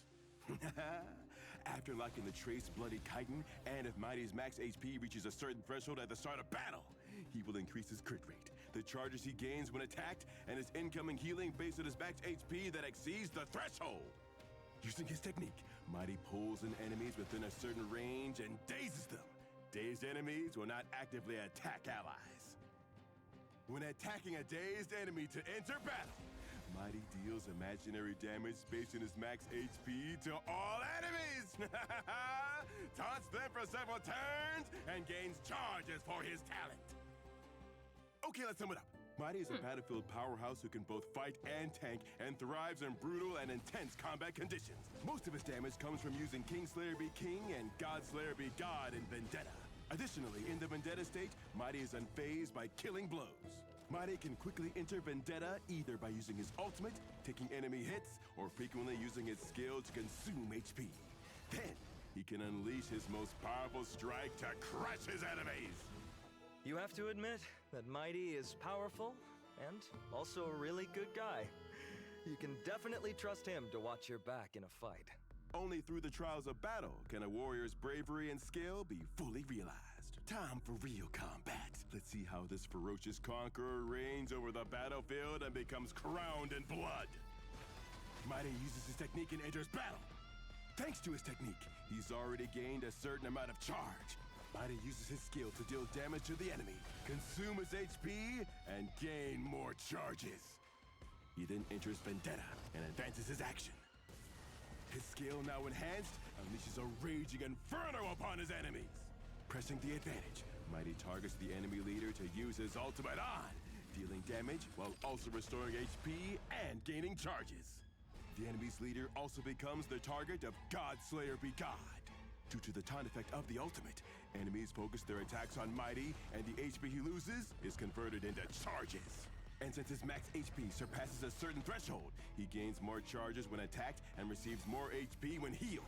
Not only did the enemy fail to take down Mighty, they're about to suffer his most terrifying attack. After consuming his HP to use Kingslayer be King, Mighty finally has enough charges. He immediately receives an extra turn, and it's time to use Godslayer be God. With this final ruthless strike, the enemy is grounded into paste. The battlefield falls silent, and that's a wrap. What a satisfying battle. Mighty's power is unquestionable, but it's a pity he still can't stand up to me. Even more powerful than him?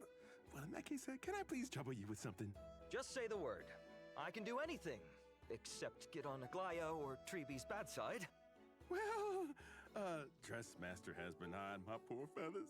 I've been so worried I can't even eat in peace. I don't even dare go outside.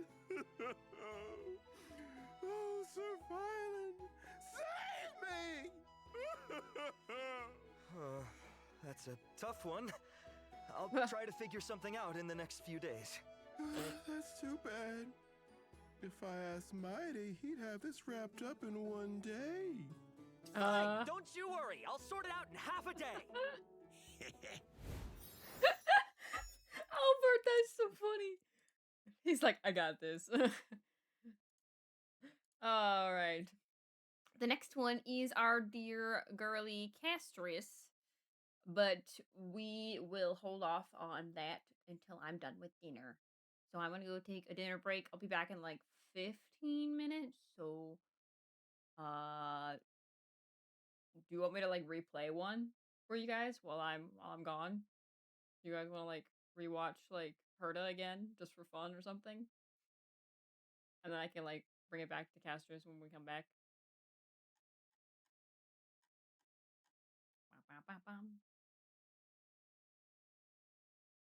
Oh, good. Go eat. I mean, I'll play it again just so like any new people come in, we'll be like, we'll see it. 'Cause I'm gonna have this up too. So it should be pretty quick. The biggest thing is I have to wait for it to cool down once I pull it out of the oven. So yeah. All right, I'll turn this one back on. But I honestly, this last one with the Divergent Universe was funny. Owlbert is such a character. He's had such character growth. Honestly, this is so fun to see them all in order. Like, that's kind of crazy. All right, I will be back after I'm done eating. BRB.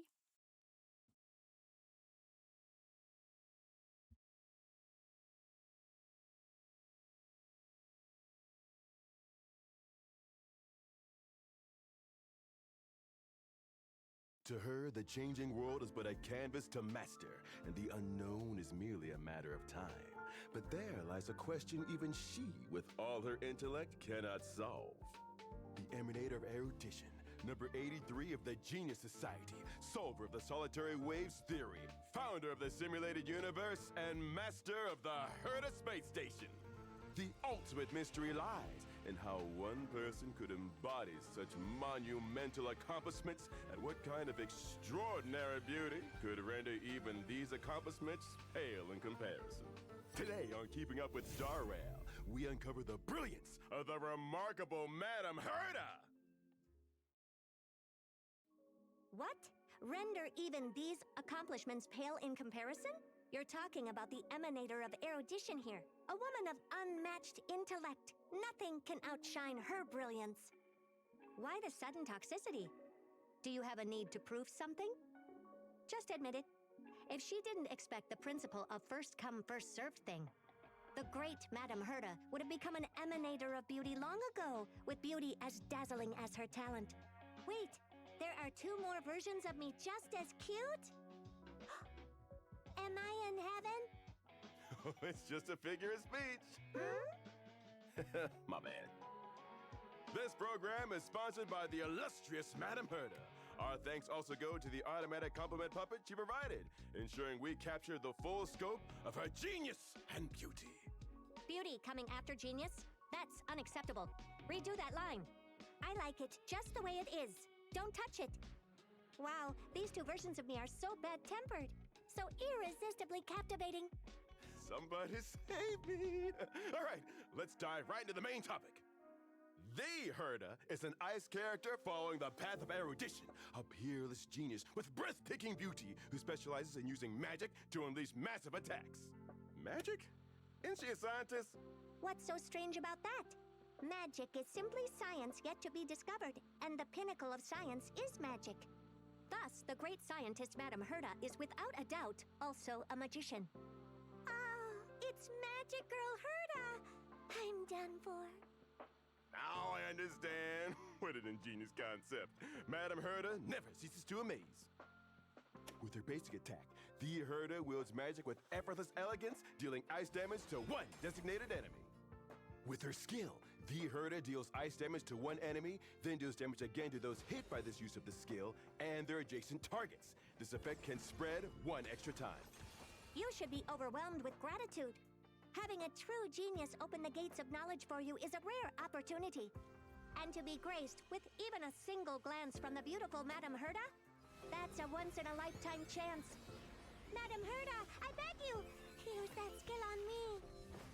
Few living souls would make such a demand. Oh, you're just a puppet. Forget I said anything. Using her ultimate, the Herta's attack is increased for several turns, and she deals ice damage to all enemies. Once it ends, the Herta takes action again and gains 1 stack of inspiration. While possessing inspiration, the Herta wants you to hear her out. She plans to upgrade her skill. Consuming 1 stack, the Herta unleashes her enhanced skill, dealing more damage on top of her skill's damage. A genius's talent stands out, often an essay length. When an enemy enters battle or becomes the primary target of the Herta's skill or enhanced skill, they are afflicted with interpretation. At the start of each wave, she applies multiple interpretation stacks on 1 random target, prioritizing elite or rare enemies. Based on the number of interpretation stacks on the primary target, the Herta's enhanced skill does higher damage to both the primary target and other enemies. If there are at least 2 erudition characters in the team, the damage multiplier of the enhanced skill is increased further. Intelligent people naturally get twice the results with half the effort. When an enemy leaves the field or is defeated, interpretation is transferred to another target, prioritizing elite or rare enemies. After unlocking the trace Aloofly Honest, ally attacks apply 1 interpretation stack to every enemy hit. Additionally, each target hit in an attack restores a fixed amount of energy to the Herta. If the target has full interpretation stacks when she uses her enhanced skill, she'll do more damage until the skill ends. After unlocking the trace Message from Beyond the Veil, if there are at least 2 characters following the path of erudition in the team when entering battle, the entire team's crit damage is increased. Furthermore, the effects of the trace Aloofly Honest are enhanced, adding a guaranteed minimum target count for targets hit per attack, enabling the Herta to regenerate energy faster. The target with the highest number of interpretation stacks will receive additional interpretation when attacked by an ally. If the target is attacked by a character following the path of erudition, they will receive additional interpretation. So this is the question. Targeting her enhanced skill on the enemy with the most interpretation stacks optimizes its single target and AoE damage potential. But if the enemy with the highest interpretation stacks is a small fry, wouldn't you be wasting all that ammunition? In response, the kind and beautiful Madame Herda offers a solution only a genius could think up. Ah, that's right. The Herda's ultimate rearranges interpretation stacks among all enemies, ensuring higher stacks are directed toward elite or rare targets. This ensures the enhanced skill can be used to its full potential. Using her technique, the Herda's attack is increased at the start of the next battle for a set number of turns. If basic treasures are in the current area, using the technique highlights the locations of a certain amount of them. Herda's map, at your service for navigation. Additionally, after using the technique to enter battle in the simulated universe or divergent universe, the Herda deals true damage to all enemies based on a percentage of their max HP at the start of each wave. The great Madame Herda's got your back, so what's the holdup? Go on, come test. To sum it up, the Herda excels at handling crowded battlefields with an elite commander, with her enhanced skill at the heart of her offensive strategy. Working alongside teammates' skill to AoEs applies more interpretation on the enemies. By eliminating minions or using her ultimate, the Herda can quickly stack interpretation on formidable foes, increasing the damage her enhanced skill deals to them and others. Alright, let's dive into a real battle and experience the magic firsthand. In this battle, Madame Herda is teaming up with lead researcher Asta and one of her puppets. Special conditions detected. Activating remote puppet automatic praise mode. Madame Herda is a peerless gem. Madame Herda is an unrivaled genius. Madame Herda is an inimitable beauty. Thanks to her talent, the enemies enter combat with multiple stacks of interpretation. The puppet takes action first, leveraging the Herda's trace to deliver a crushing blow that reapplies interpretation to all enemies. As this hit is from a character following the path of erudition, enemies obtain more stacks of interpretation. Next, the Herda and Asta step in, using their skills to deal damage and apply more interpretation stacks. Thanks to Herda's trace, Asta's attack also regenerates energy for the Herda. Now, following the ultimate, let's join Madame Herda in analyzing whether anyone can withstand this earth-shattering blow. Obviously they can't. Alright then, that's a wrap. Such a rush to clock out? You've barely scratched the surface of even 1,000th of Madame Herda's talent and accomplishments. Trying to capture Madame Herda's beauty in under 10 minutes? Aren't you ashamed of yourself? No. You can't clock out. I haven't finished singing Madame Herda's praises. I'm not rushing to clock out, but the production team sets a hard runtime. If I could work under the great Madame Herda, forget about clocking out. I'd work for free. Ka-ding. What's happening? Keyword detected. Initiating workflow. Huh? Madame Herda has just granted her approval. Show some gratitude. Huh? The personnel contract amendment is now in effect. As of this moment, you are officially an outsourced employee under Madame Herda. What? We don't care if you're happy, but here's to a happy partnership.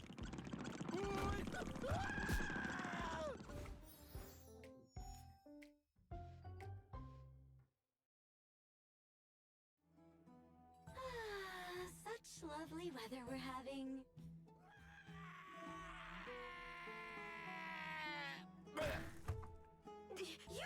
Why are you here, sir?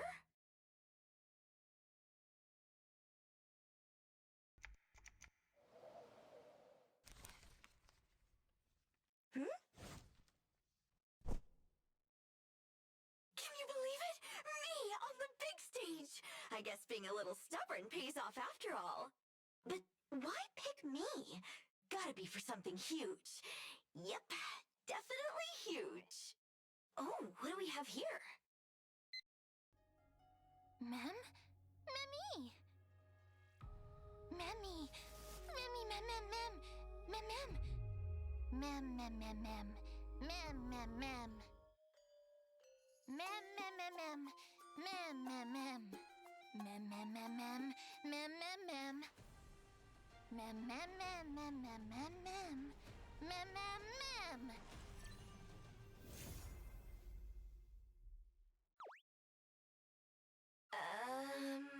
Are you lost, my friend? Are you my special guest for today's segment on the Path of Remembrance and the Remembrance Trailblazer? Mimi? Mimi! Well, maybe we should check today's guest list first. Let's see. Pink hair, soft and wavy. Mimi? Oh, so you must be Miss March 7th, our special guest. Mimi! So then, Miss Rappa? Mimi! Miss Fu Xuan. Mimi! Don't tell me you're Mr. Jiaocho. Mimi, Mimi, Mim! Aha, Miss Asta! Long time no see! You're more adorable than ever!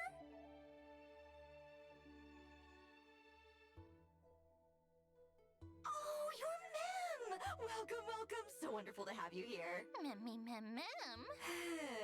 Can't understand a word. Here, please have some tea while you wait. Me, me, me. Me, me, me. Mimi, Mem!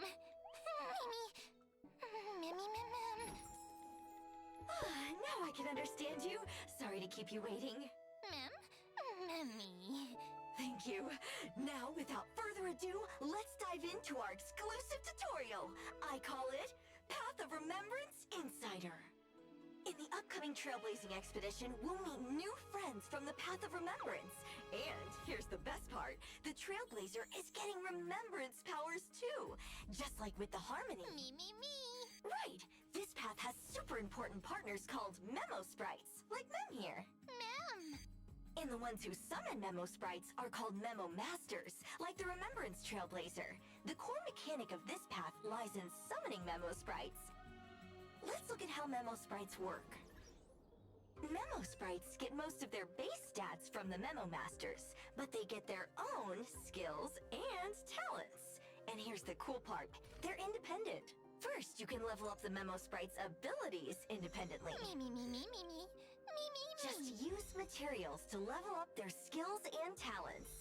And don't worry, the total materials needed for both Master and Sprite equals one regular character. Second, and this is super important, once summoned, Memo Sprites fight independently alongside their masters. That means their own turns and their own skills. Both the player and the enemies can target them, and when they attack or get hit, they regenerate energy for their masters. Me, me, me, me, me, me. Me, me, me. Wait, if we have 4 Memo Masters all summoning Memo Sprites at once, that means... Memi, mem, mem. Now that's what I call strength in numbers. Oh, and here's another cool thing. Memo Sprites trigger special talents with special effects when they appear and disappear. Oh, if those summoning and dismissing effects are super powerful, we could try to keep summoning and dismissing Memo Sprites over and over. Oh, I bet that would cause some massive damage. Me, me, me, me.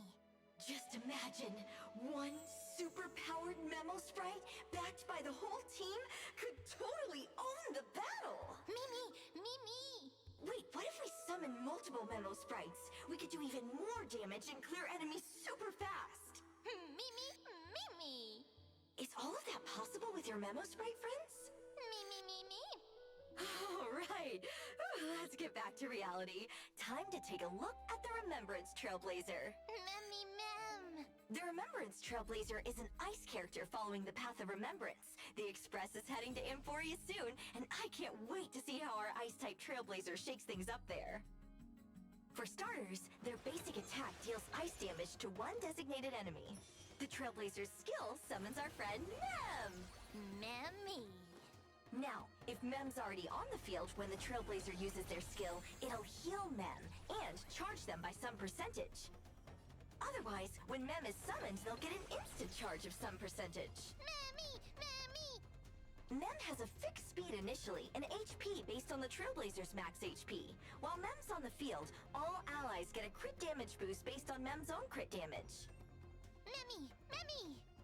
When it's Mem's turn, they'll automatically attack, first hitting one random enemy multiple times with ice damage, then spreading it to all enemies. Memmy! Memmy! At full charge, Mem immediately takes action with a new ability. This ability advances one designated ally's action and applies Mem support.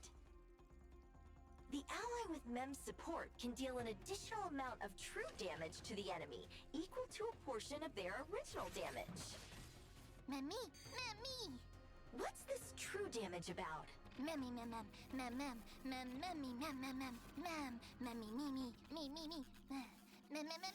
mem. Ah, that makes sense. When Mem disappears, the Trailblazer's action is advanced. Memmy. Hey, cheer up! You'll be teaming up real soon. Memmy. The Trailblazer uses their ultimate, summons Mem with a certain percentage of charge, and Mem immediately strikes all enemies with ice damage based on Mem's attack.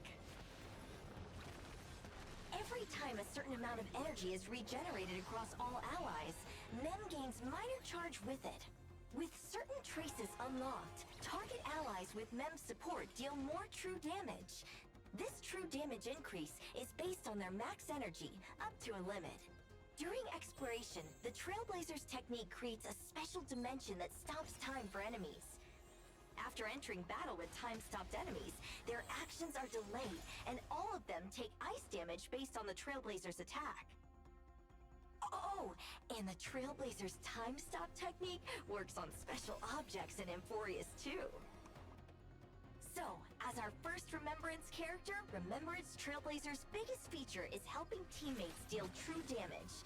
The core strategy is to charge up Mem to activate their Memo Sprite skill, providing allies with Mem support, which advances one ally's action and deals true damage for extra oomph from the team.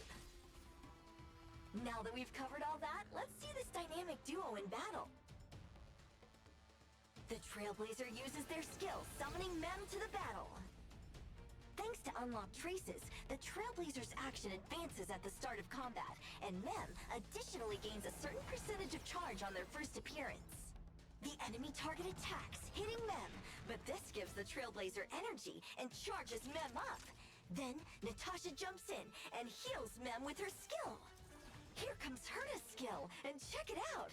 The Trailblazer's talent charges Mem up even more. Now at full charge, Mem acts immediately, advancing Herta's actions with Mem's support. Herta strikes again with her skill plus a follow-up attack. And with Mem's support active, these two attacks...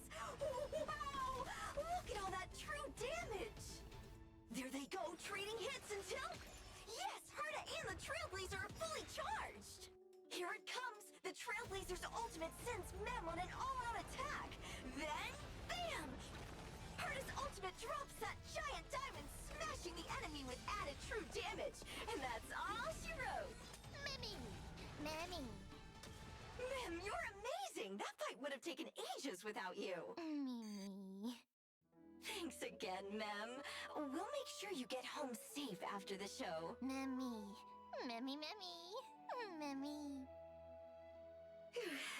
Miss Herta, did I do okay? Passable. Good enough for a wish. Go on. Name it. This place is so fun. Could Mr. Owlbert visit Amphorius too, please? Fine.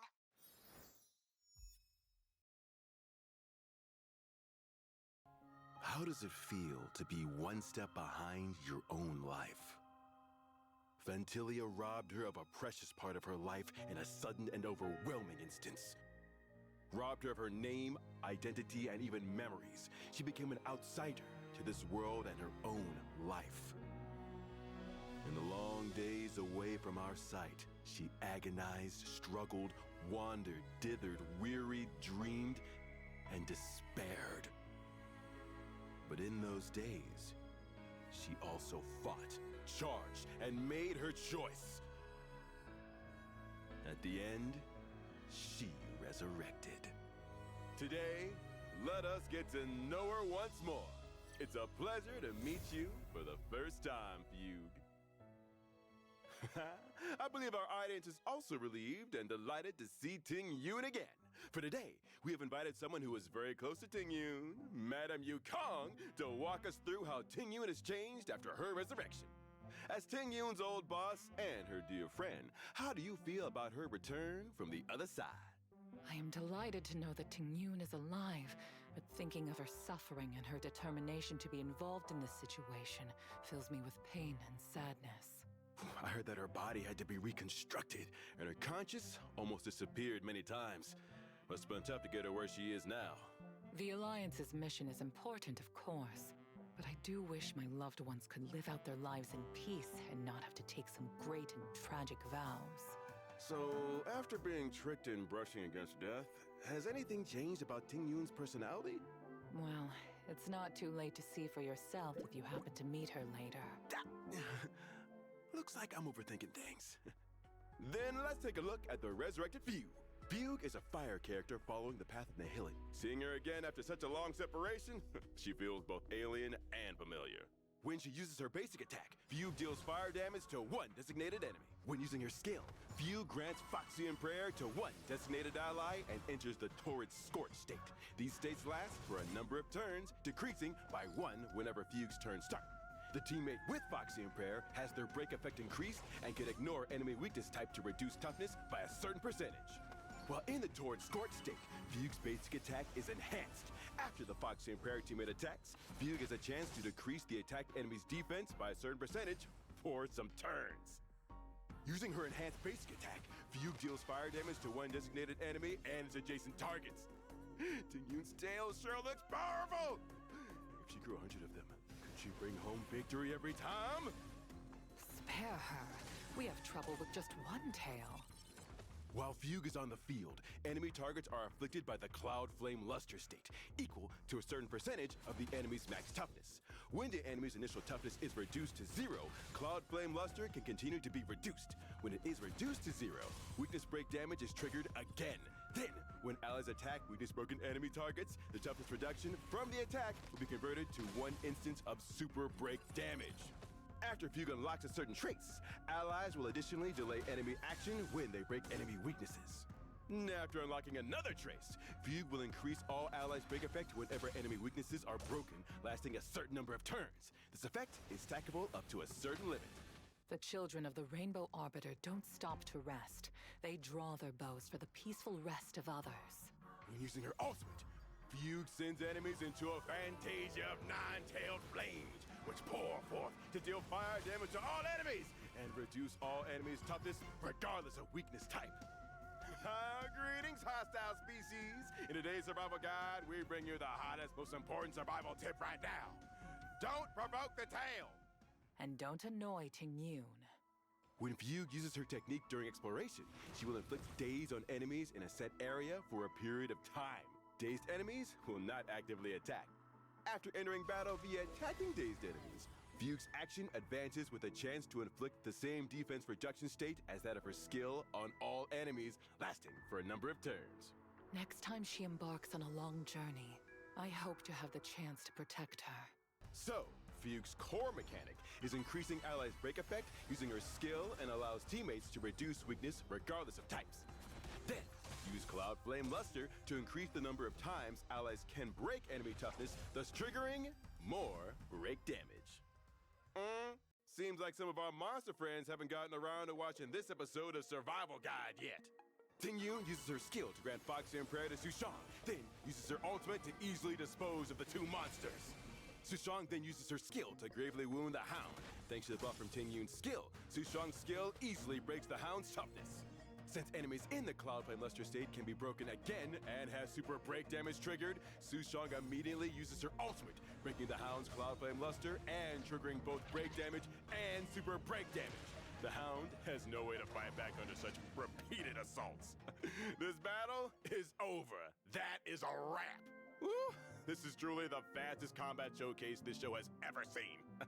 Now that she's back, Ting Yoon is truly terrifying. Sometimes in the dead of night, I flip through old photos of her.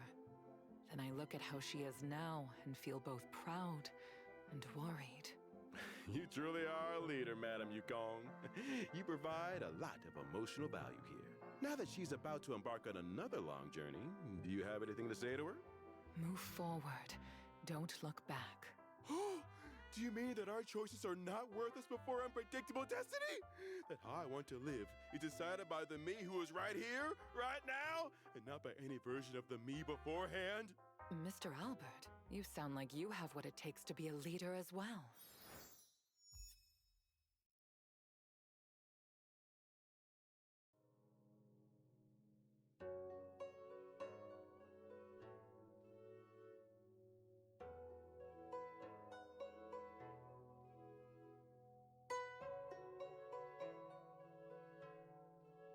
Benefactor, let me lend you a hand.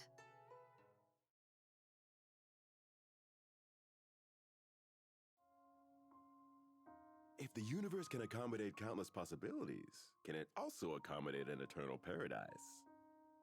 The Order's way has failed, but the initial dream has not dissipated. The answer simply is not here, not now. The traveler whose wings were clipped has embarked on a new journey. Where to shall his footsteps lead this time? On this episode of Keeping Up with Star Rail, let's catch up with the self-exiled dreamer, Sunday. This episode also serves as a missing persons report. We received a commission from the famed singer Miss Robin to help her search for her older brother, Mr. Sunday. Oh, no. I'm not Robin. And the person I'm looking for isn't Sunday. Then you are? Oh, right. I'm Origami Big Bird. Uh-huh. And who is the person you're looking for? He's called Workday. Then without further ado, let's take a closer look at Workday. No, Workdays are too scary. As a chill, carefree, and upbeat show, it's better to take a look at Sunday. Sunday is an imaginary character following the path of harmony. He who once walked the path of order now returns to his beginnings, searching under the blessings of harmony for an ending where everyone lives happily ever after. When he uses his basic attack, Sunday deals imaginary damage to one designated enemy. Sunday's skill causes one designated ally character and their summon to immediately take action and increases their damage dealt within a number of turns. If the target has a summon, then the damage dealt will be even higher. However, be aware that when Sunday uses his skill on characters following the path of harmony, they are not able to immediately take action. Immediately take action sounds like a skill exclusive to a workaholic. Maybe the person we're looking for really is called Workday. Sometimes I feel the same way too. The name Workday suits my workaholic brother better. In order to bring happiness to everyone, his Sundays are always workdays. Oh, Mr. Sunday works so hard. Yeah, I mean, my brother works really hard, just like that Mr. Sunday. Uh-huh. Sunday's talent allows the target of a skill to gain a higher crit rate for a certain number of turns. After unlocking specific traces, Sunday's skill will also dispel one debuff from the target. When using his ultimate, Sunday regenerates energy for one designated ally character based on the target's max energy, and turns the target and their summon into the Beatified. The Beatified's crit damage increases for a certain number of turns. After unlocking certain traces, the ultimate will have a minimum amount of energy regeneration. It's worth mentioning that after Sunday uses his skill on the Beatified, one skill point is recovered. In the next battle after using his technique, the first ally Sunday uses his ability on has their damage increased for a set number of turns. Okay, let's sum it up. Sunday provides significant single target buffs to teammates. His skill causes an ally and their summons to immediately take action, and his ultimate regenerates energy for a teammate and boosts their crit damage. This allows teammates to deal more damage more frequently in battle. Instead of forcing others toward a preset happiness, my brother is now trying to trust in people's own self-realization and help them. His ideals might not be realized anytime soon, but he can definitely go further than he once did. Ms. Robin is very correct. But his road forward definitely won't be smooth. For example, just now, we happened to take a picture of Mr. Sunday encountering a few unruly strangers. Ooh, let's see how he'll deal with this dissonant interlude on the road to his ideals. Shouldn't we first go ask about my brother's whereabouts? Not important. We can do that later. Let's fight first. We see that Geno Jingyuan and his Lightning Lord have teamed up with Sunday in this fierce battle. What kind of combo is this? Did I fall into Anna's dream? At this time, Lightning Lord's speed and hits per action are relatively low. Geno Jingyuan uses his skill to increase Lightning Lord's speed and hits per action, but it's still not enough. Thankfully, Sunday unleashes his skill, causing both to immediately take action. Their damage has also been increased. As it happens, Sunday's energy is full. He uses his ultimate to fully restore Jingyuan's energy and also increase Jingyuan and Lightning Lord's crit damage. Fully buffed, everything is ready. Geno Jingyuan seizes the chance and uses his ultimate and skill, dealing heavy damage to the enemy and increases Lightning Lord's hits per action once more. With the buff provided by Sunday, Lightning Lord in full form unleashes a devastating blow. And the enemies go bye-bye. And that's a wrap. Mr. Albert seems to have forgotten that this episode should serve as a missing persons report. Yeah, I guess it's not a wrap yet. Oh, right. We've received a lot of messages from the audience already. There must be some useful information about your brother in there. Miss Robin, I'm a huge fan. Me too. Next, Miss Robin, I'm your... Miss Robin, I'm a big fan of Sunday. Can you please get me an autograph from him? Thank you, everybody. Tweet, tweet. Origami bird. Hey, little birdie. I really am grateful to everyone.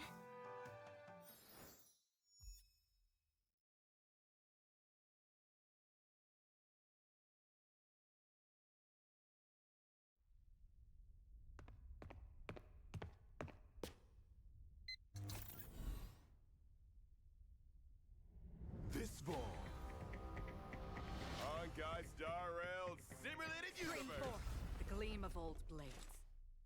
Might I ask? I am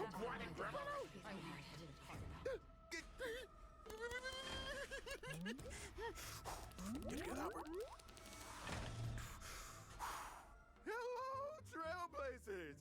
It's your pal who almost got hurt again, but still sticks to the job, Albert. Actually, sometimes I feel like I should just quit, but let's review this new universe in a very special Keep It Up with Starrail. This update of the Simulated Universe expansion module is because of this Herda. What? You're here. Since you're here, why don't you introduce the updated expansion module, Simulated Universe, A Noble Domain? Hosted by a certain snowy owl who has started to take on private gigs after presiding over the war dance ceremony and now slacks off at their actual job. Come on, then. Other people can access this special version? Stop that. Ooh, oh, gates of knowledge. Open for this wise owl. The scepter looks like this. Based on the name, I thought it would be a walking stick like this. The scepter is a supercomputer left behind by Rupert. Rupert's? A secret to getting rich? I've got to make sure to stock up on a few. Hint: the scepter is weighed in tons. Tons? Demonstrate the scepter's size. That big? The universe once had a whole scepter system. But after the Scholar Strife, everything was destroyed. Now, it's just a tourist attraction and space junk. If you wish to experience it, you must come to the simulated universe. Speaking of this noble domain. Idle mode. What's wrong with her? Don't worry. Herta does that when she's focused. Uh-huh. Cool. Speaking of a noble domain, when did this Scholar Strife happen? The Scholar's Strife took place after the Second Emperor's War. For safety reasons, we recommend only doing this test if you have a certain understanding of Emperor Rupert. In other words, it's best if you complete Golden Gears first. And the last time I gave this kind of spoiler warning, I immediately lost a ton of viewers. Our kind-hearted warning this time will affect my viewer count again! The theme of Swarm Disaster was the rise and fall of the propagation. The theme of Golden Gears revolved around the Border Star Trade War and the First Emperor's War. What's the theme this time? Logic. For the sake of Mr. Owlbert's job, I suggest moving on. Hey, I didn't hear anything! Hurry up and start the test! Components? Function. Enhances the scepter's performance. Upgrade configured. Charge, speed, general, and these bizarre patterns. Please close the gates of knowledge! To reduce the Trailblazers' troubles during testing, this test introduces the Smart Insertion function. Request translate into human speak? Human speak. Automatic equipping. Quick installation. Oh, how convenient! The 2 scepters I obtained have appeared. Will they help me? Yes. It's over already? You can have up to 3 scepters. If you exceed the limit, you will have to discard one.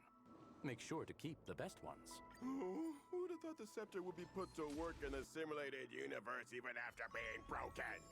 Oh, it's still attacking me! I'll summon my scepter out to beat you!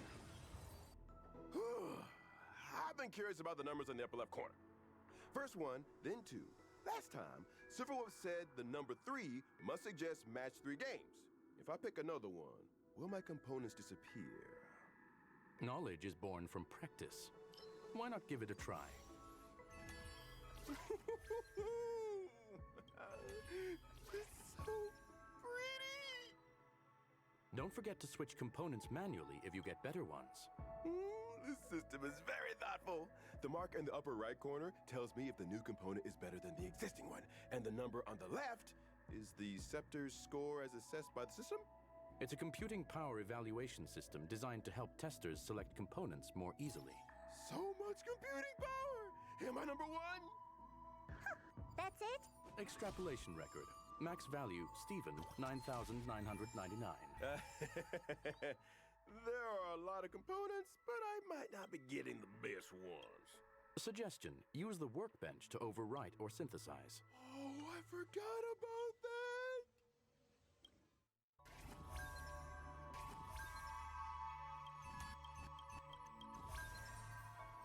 The screen is so full of golden light, which is really cool. The score is really high. But will it be this easy when fighting bosses? Can I be gentler? I can't stop it all! Yes! It is clear that this will be an efficient and enjoyable thought experiment.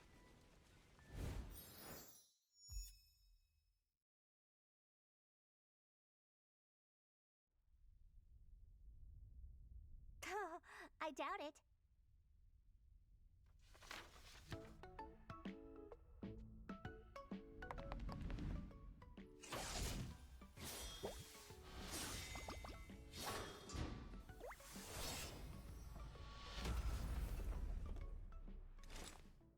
Might I ask?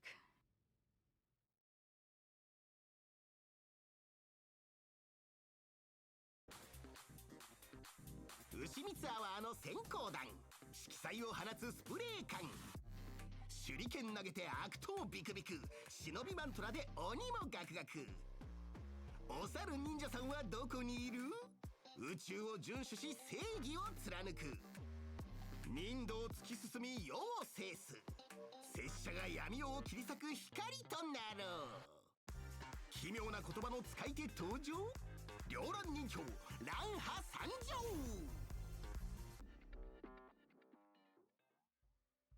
いい出だしじゃねえか。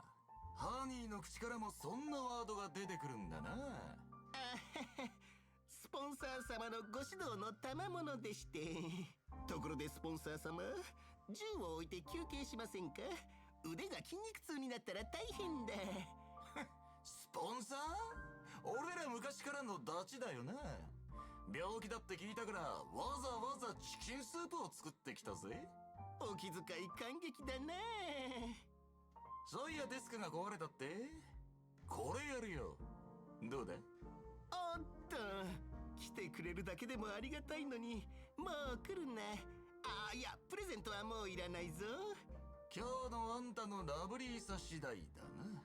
あはは、命大事に。では、愛と平和を抱き、一手請求。ランハは知恵の運命を歩む虚数属性のキャラクターで、自身の忍道を貫き、己の意志を磨き上げながら銀河のあちこちを駆け巡る義兄だ。通常攻撃は指定した敵単体に虚数属性ダメージを与える。戦闘スキルは担当手裏剣電気を使って敵全体に虚数属性ダメージを与えるぞ。ってこれを忍術と呼んでいるのか？所詮はカンパニーのベイビー。固定観念にとらわれてやがる。これは忍術と科学の融合、忍びサイエンスだ。ランハは超スマートなやつで手先も器用だ。適当にあれこれいじくってたらハイテク忍術を生み出しちまったんだと。はーん、そこまで褒めるとはまさか相当な恨みでもあるのか。当ててみな。当たったら褒めてやる。いやいや、褒めるならランハにしよう。必殺技を発動するとランハは摩天楼の上からダイブし壮絶な狩りを始める。そして欠員状態に入り即座に追加ターンと敗北を3ポイント獲得し、弱点撃破効率と撃破特攻がアップする。欠員状態では通常攻撃が強化される。攻撃のターゲットは固定されないぞ。1、2段目の攻撃は指定した敵単体と隣接する敵に。3段目の攻撃は敵全体に虚数属性ダメージを与える。虚数属性弱点がなくても人生を一定割合削ることができるんだ。奇跡覚醒後強化通常攻撃で弱点撃破状態の敵を攻撃した後、その回の攻撃の削陣値を一定割合で超撃破ダメージに変換するぞ。攻撃を行った後敗北が1ポイント消費され0になると欠員状態が解除される。あいつの人道は憎しみの大元を断つことだ。あいつがゴーグルをオンにすりゃラブリーな反物質レギオンだろうがカンパニーのハニーだろうが不幸を生むやつを絶対に逃がしたりしねえ。今のはゲスト個人の見解で番組とは一切関係ありません。先ほどの補足だが敵が弱点撃破されるたびにランハはチャージを1獲得する。強化通常攻撃の3段目でチャージを全て消費し、消費したチャージに基づいて敵全体への削陣値と弱点撃破ダメージがアップするぞ。奇跡覚醒後精鋭以上の敵が弱点撃破されるたびランハは追加でチャージを獲得し EP を回復するんだ。両乱忍法、どんな原理なんだ。ホーリーベイビー、俺に聞くな。わかるわけねえだろ。まったく今回のゲストは大当たりだ。秘技を発動すると一定時間継続するスプラッシュ状態に入る。良い子は真似しないように。スプラッシュ状態では高速で前進しながら触れた敵を攻撃するぞ。この時戦闘に入ると敵全体の弱点属性を無視して人生を削り、さらに各敵と隣接している敵に弱点撃破ダメージを与え EP を回復するんだ。まとめだ。ランハは複数の人生を効率よく削る。同じく人生削りが得意なキャラと組めばチャージがさらに溜まりやすくなり、強化通常攻撃の3段目がより強力になるんだ。銀河忍法帳曰く解説の後は実践あるのみ。忍者対戦の撮影現場を見てみよう。ランハを逃がすな。ぶっ飛ばせ。バット忍者が敵を弱点撃破。両乱忍教がチャージを1獲得した。ハウンド忍者が続けて攻撃。敵の人生を削る。両乱忍教が怒涛の戦闘スキル。 EP 満タンで必殺技を発動。強化通常攻撃で敵を2体弱点撃破し、さらにチャージを2獲得だ。最後の一撃で敵にお仕置き。仲間との連携で精鋭が弱点撃破され両乱忍教がさらにチャージを獲得。これで最後の一撃がより強力になったぞ。最後は銀河忍法帳にも書かれている通り、人生の壮絶なフィナーレとはすなわち歓喜のフィナーレである。大金帰宅。今回もラブ&ピースだったな。解説はご満足いただけただろうか。そろそろ大金を。ホーリーベイビー、めちゃくちゃ論理的で革新的で、そんでもって表現力豊かで独創的なもんだったぜ。そこまで褒められるとどう訂正すればいいか悩むな。もう騙されないぞ。というか訂正リクエストを出すならもっと数値化して流度を揃えて優先度を指定してくれないか。バナナがカンパニーのごちゃごちゃを持ち出すんじゃねえ。なんでバナナってんだ。いや何か怪しげなアップデートでもしてしまったのかな。バガりてえのか。そんなバナナにバラっているだけじゃないか。こっちまでバナナっているぞ。バナナ、君の共感覚ビンゴにバナナが。バナナが絶対バナナがやりやがった。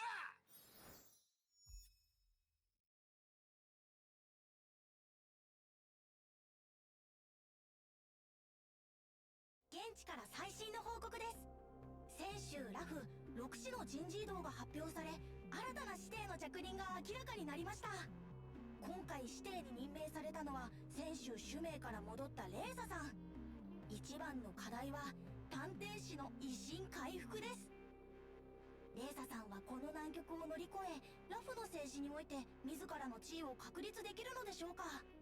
本日は彼女の人となりについて深掘り。 I'm back.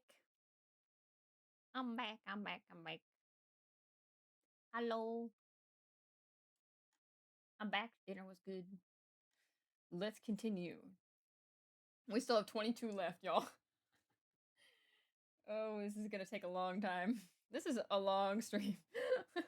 I did not expect it to be this long. I'm going to definitely go to bed when this is over.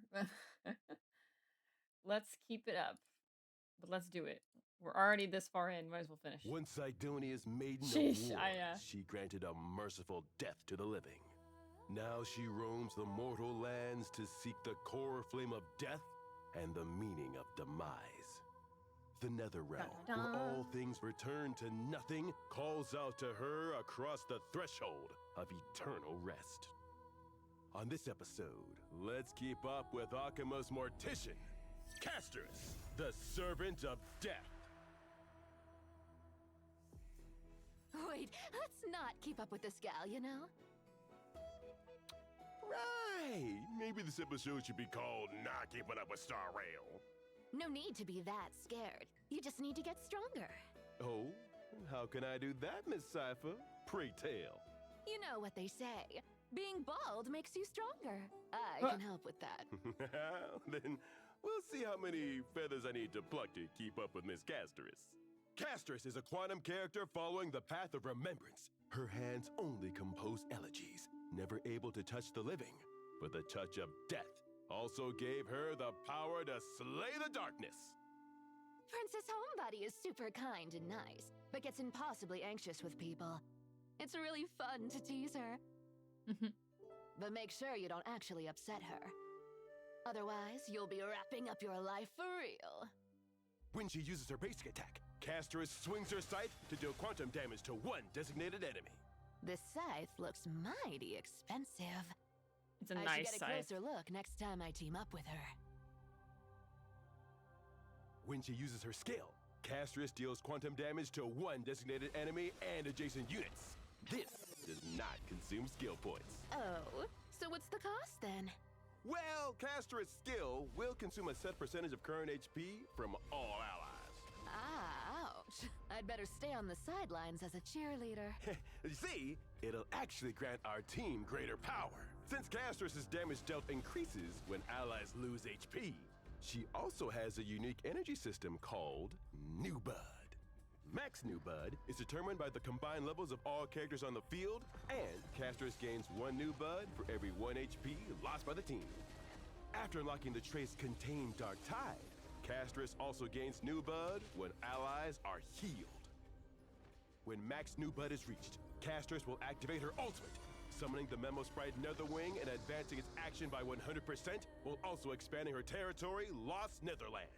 All enemies, all type res decreases while in the territory, Lost Netherland. When Netherwing is summoned, damage dealt by all allies increases for a set number of turns. Princess Homebody must be pretty rich if she can afford such a huge pet. What do you mean? Well, she would need a big house. Yeah, sure. It's oh boy. Funny. Netherwing shares the damage decrease effect of Caster's talent and can only act for a set number of times. While Netherwing is on the field, it acts as all allies' backup. Enemies cannot actively select backup units, and allies' blast abilities cannot be blasted to backup units. When allies are damaged, their HP will decrease to a minimum of 1. Further damage taken is transferred to Netherwing, but at an increased rate until Netherwing leaves the field. This dragon has a serious history, you know. With it protecting the team, even death ceases to be inescapable. Whoa, I've never seen the full dragon. Death is not the Why end, does it look but so the long at the beginning stomach? of a new life. As Netherwing's other half, Casterus too possesses this power. After obtaining Casterus, or while Casterus is in the current team, if any ally character receives a killing blow, then all characters that received a killing blow in this turn will enter the Moon Cocoon state. While in this state, characters won't be downed immediately and can act once. After taking that action, if they receive healing or have a shield before the start of the next turn, Moon Cocoon is dispelled.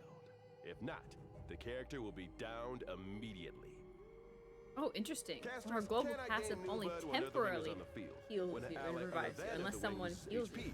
That's interesting. Restores the same amount of HP. How have I been? I've been good, Zero. The trace contain Dark Tide. Netherwing can also restore HP when other allied targets receive healing. Castress's skill is enhanced while Netherwing is on the field. She can consume a set ratio of current HP from all allies except Netherwing to launch a joint attack against all enemies alongside Netherwing. This does not consume skill points. When using the Memo Sprite skill, Claw splits the veil. Netherwing deals quantum damage to You guys all really enemies. like that emo. When using the Memo Sprite skill, Breath scorches the shadow.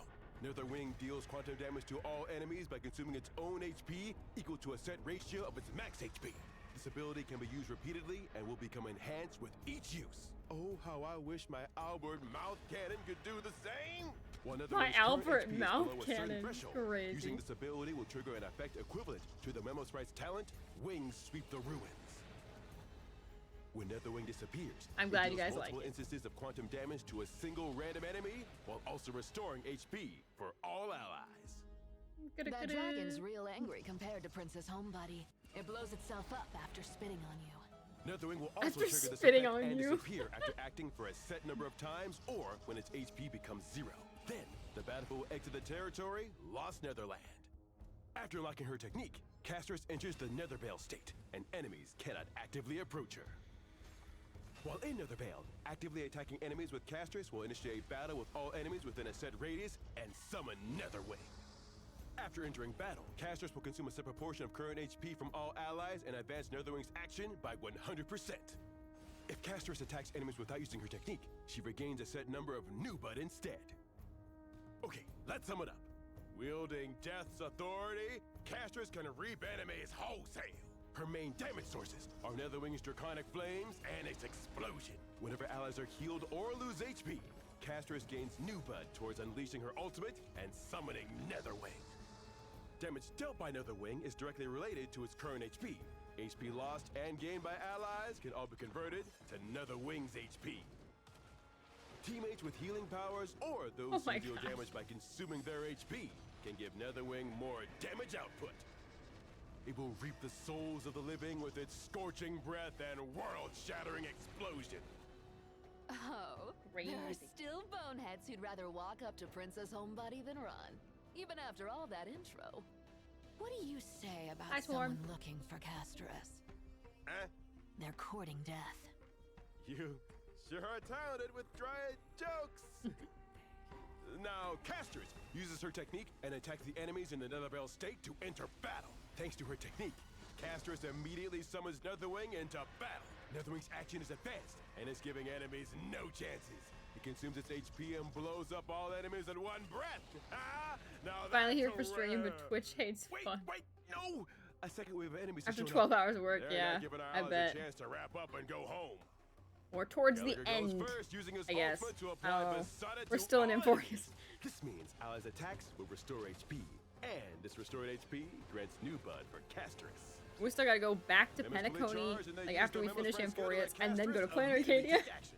Castress uses her skill, and the consumed ally HP fills up her new bud gauge. We still have a couple So she hours uses of her content, ultimate, y'all. and Netherwing descends upon the battlefield once more. It didn't even need to explode this time, reducing its enemies to cinders with its breath alone. Then the third wave of enemies arrives. Castress uses her enhanced skill, dealing damage to I do enemies feel while like converting the HP they consumed repeat by themselves allies a into bit HP on for some of these. Netherwing. Like they explain everything, but then they uses just her like Memo Sprite skill, do it allowing again. Castress to take action Which I again. guess is And good uses when her you're enhanced watching skill it the first once time more. because you It's want to now be able Netherwing's to turn again. understand The enraged flaming how everything breath works pour down fully. like a bon fury. As scorching flames devour all. In the deafening roar of the dragon, all life turns to dust, leaving only There are definitely a some deathly episodes that are silence. better for That's Owlbert a than wrap. others. All right, to become strong enough to rival Princess Homebody, the number of feathers you need to lose is... Wait, you were serious? Of course. Why is everyone trying to Since take the his seamstress was interested in your feathers? feathers? What the they heck? must be worth a fortune. What do you say to you getting stronger and me getting richer? You! I'm here to put on a show, not sell myself out. Oh, Fine. Can I take something from True. inside the screen as a souvenir then? Sure, take your pick. Not Sure. fully. Something from inside the screen, right? Hi, Albert. Never go back on my word. Nice doing She business with you, stole Mr. it? Owlbert. See you later. Wait, She stole his feather and his logo. That's crazy. Also 21 left, not 15. the Grove of Epiphany, where knowledge flourishes and philosophers are born. A place famed throughout Amphorius for producing countless sages in It's okay, so it's not really 10 minutes. It's about like 8 minutes. But yeah, you're right. the past. Among them, one sage uses himself as a sword when questioning reason, rending falsehoods. This I and want to learn, igniting because I the do want to learn how to flames of use an truth. axe better. The reality of this world is unveiled through him. On this episode of Keeping Up with Star Rail, let us approach one of the 7 sages of the Grove of Epiphany, Anaxa, the Anaxa. demise scholar. We've invited Miss Hyacinth, I knew it'd head probably be healer of the Hyacinth. Twilight Courtyard and teaching assistant at the Grove She is of his biggest Epiphany, fan. as our guest today. I should be taking my hat off to an esteemed lady, but today's a bit difficult. I love how that's still stolen. It's a pleasure. You know, I really love this show. And especially you, Birdie. Birdie? Birdie? What an adorable nickname. Oh, when did I get so famous in Amphorius? Birdie, you look so soft and fluffy. Who wouldn't love you? Fluffy? Don't say that word to me. Are you after my feathers as well? Oh my gosh, I just realized. Look at the top of Owlbert's head. It's like transparent. She didn't just steal the feather. The top of his head is entirely missing. She stole his skull. What the heck, Cypher? What the heck? Already plucked my most precious feather. Oh, Also, but the that's name a of long this. story. Let's get down to business for now. Having obtained It's a valuable called- piece of teaching material, let's see exactly how Professor Anaxa oversees his classes. It's funny. Anaxa is a wind character following the path of erudition. He is gentle in nature and stern as a teacher. But if you really don't understand, he can also beat some sense into you. A little bit. When using basic attack, Anaxa deals wind damage to one designated enemy. The I mean, you could always get the Sparksy Sparksy skin later. The allows skins never Anaxa's go basic away. attack to additionally regenerate some energy. When using his skill, Anaxa firstly deals wind damage to one designated enemy, followed by You just won't multiple put discount. instances of wind damage to one random enemy unit. These instances will prioritize bouncing to enemy targets that have not yet been hit by his skill. It's worth mentioning that his skill will deal more damage when more enemies are on the field. I thought Professor Anaxa was just an elegant scholar. I didn't expect him to be such an expert in combat. The professor believes that the pursuit of knowledge shouldn't be limited to books. Only experimentation can generate the truth. Yet he carries a I gun. know it's all about powerful persuasion. True. The professor always persuades opponents as gently as a breeze caressing the face. After Anaxa hits an enemy target once, he applies one weakness of a random type to the target for several turns. When a target possesses enough weaknesses, it will enter the qualitative disclosure state, and Anaxa will deal more damage to it. After Anaxa uses his basic attack or skill on targets in qualitative disclosure, he will additionally use one instance of his skill on the target without consuming skill points. It's worth noting that the trace roaming signifier causes Anaxa to immediately regenerate energy if there are no enemy targets in qualitative disclosure at the start of a turn. Amphorius is crawling with dangers under the cover of the Black Tide. But even the most fearsome enemies are just alchemical components for Professor Anaxa. That's an honor not easily bestowed upon Yep, 21. any That's what it tells me. An honor indeed. The trace Imperative Hiatus will provide different buffs depending on how many erudition characters are in the ally team. Example, when Anaxa is the only erudition character in the team, his own crit damage becomes enhanced. If at least one other erudition character is present in the team alongside Anaxa, all allies' damage is boosted. When he uses his ultimate, Anaxa We don't know that inflicts for sure yet, sublimation on guys. all enemies. Well, in sublimation, 7 weakness types will be implanted in enemies simultaneously, lasting until the start So of the 3 weeks enemy's till we turn. maybe know that. And he will also deal wind damage to all enemies. That's impressive. Still, for a scholar to be armed with such a deadly weapon. That's a teaching tool, Birdie. It makes Teaching sense for tool? a teacher to carry their tools with them. When using his technique, What? Anaxa inflicts terrified on enemies within a Why does he have a radius, gun as a teaching causing tool? them to flee from him like the cowards they are. Actively attacking terrified enemies will be considered entering battle via attacking a weakness. After entering battle, every enemy target will be inflicted with the weakness of the attacker's type for several turns. I wonder if Professor Anaxa is as forceful when hunting down students who skipped his class. Well, they'd be running for their lives for sure. Okay. Because, like, here's the thing with skins. People assumed the Sparksy skin, because there were rumors about a Sparksy skin, but people assumed it would be a swimsuit. Like, for the longest time, people were saying it was going to be a Sparksy summer skin. That was what the rumors were. But they were wrong. Very, very wrong. So, you can't accept leaks until, like you just have to take it with like a grain of salt because they're not guaranteed to be correct and they likely won't be correct. So you just have to like take it at face value and you can be hopeful, but until we know anything for sure, you just, you know. Let's sum it up. A truly great scholar never seeks breakthroughs. They create breakthroughs. Professor Anaxa is good at adding weaknesses to enemies and judging them accordingly. All of his attacks can add new weaknesses to the enemy. And after an enemy has enough weaknesses, his damage dealt to the enemy further increases as well as triggering 1 extra skill. He has frequent AoE attacks and has the ability to implant many weaknesses in enemies, allowing him to support his team in managing different kinds of battles. Alright! Professor Anaxa may be strict, but it's still an honor for students to study under him. Lo and behold, we've got a group coming to see what kind of test the professor has prepared for them. Ooh, this test has an amazing lineup of examiners, including a famous, What is this team? unparalleled, and absolutely inimitable lady. Why do they have Natasha? The answer is clear. The examiners need to figure out how to stack this true genius's interpretation as soon as possible. As for how, let's watch Professor Anaxa's performance.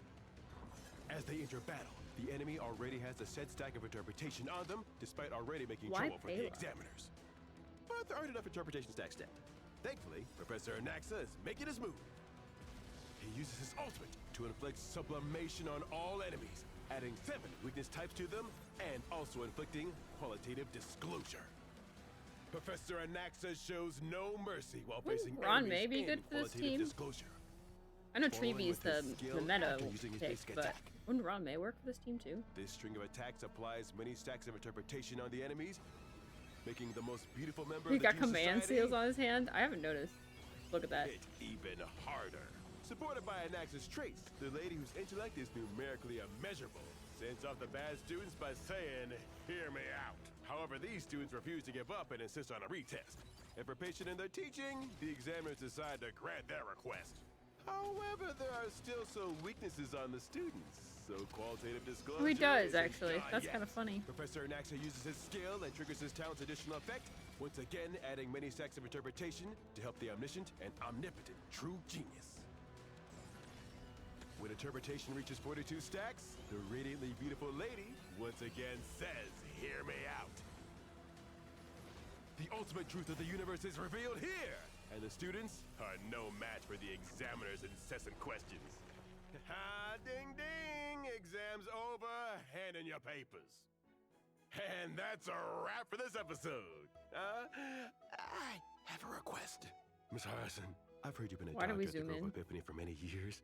Can you treat my hair loss, perchance? Oh. Why are you bald? It's all because of your prophecy. The greatest threads are hidden in the hall where thousands laugh with joy. Turns out the greatest threads were on my head all along. Don't worry, I see this all the time.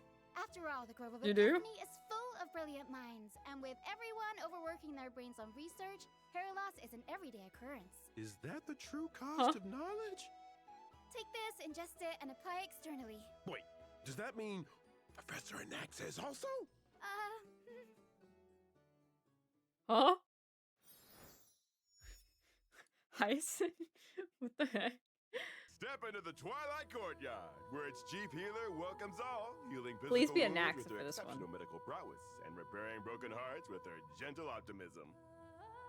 Be it the suffocating shroud of the black tide, the stubborn afflictions cast by fate, Oh, I or can see seemingly Castor's here too. unresolvable conflicts, she bears it all with grace, lifting the weight with quiet resolve and tirelessly offering healing. Even the Evernight holds a glimmer of light. Dawn will rise again. She carries this truth in both heart and action. In this episode of Keeping Up with Starrail, we step closer to this gentle but resolute descendant of the sky, the healer of light, Hyacinth. Welcome to where the beautiful Who west is wind Casters? ends, Owlbert. Thank you kindly. What's the deal with this ambrosia? Is he dead? Did they kill off Owlbert? Don't tell me. Is this another realm? What's on your mind, Owlbert? I'm just wondering how I'm supposed to get back. If all else fails, I'll have to ask someone to send a letter to Hyacinth for help. Well, what's done is done. Might as well clock in. What the heck? Let's take a look at the one person I'd really like to see right now. Dr. Hyacinth! Hyacinth is a winged character following the path of remembrance. She's the gentle strength behind the flame chases, like a little sun that brings light and hope with healing hands that never fail. Hold on, can she really save everyone that gets sent her way? When someone is truly beyond hope, they end up here. I think there's still hope for me, probably. When using her basic attack, Hyacinth gracefully waves her staff, dealing wind damage based on her HP to one designated enemy. Even when facing enemies, she still uses those cute, gentle bubbles. When using her skill, Hyacinth summons Little Ika and restores HP to all allies based on her own max HP. When using her ultimate, Hyacinth summons Little Ika and restores HP to all allies. At the same time, she enters the after rain state, in which she increases all allies' max HP for a set number of turns. Wait, don't tell me that majestic winged horse is... That's how little Ika used to look. Does that mean that all cute characters like me have the potential to transform into a super cool ultimate form? Oh, then maybe Hyacinth could give me... As far as I know, the Twilight Courtyard doesn't offer that service. When Little Ika is summoned, Hyacinth regenerates a certain amount of energy. Additional energy is regenerated for the first summon in battle.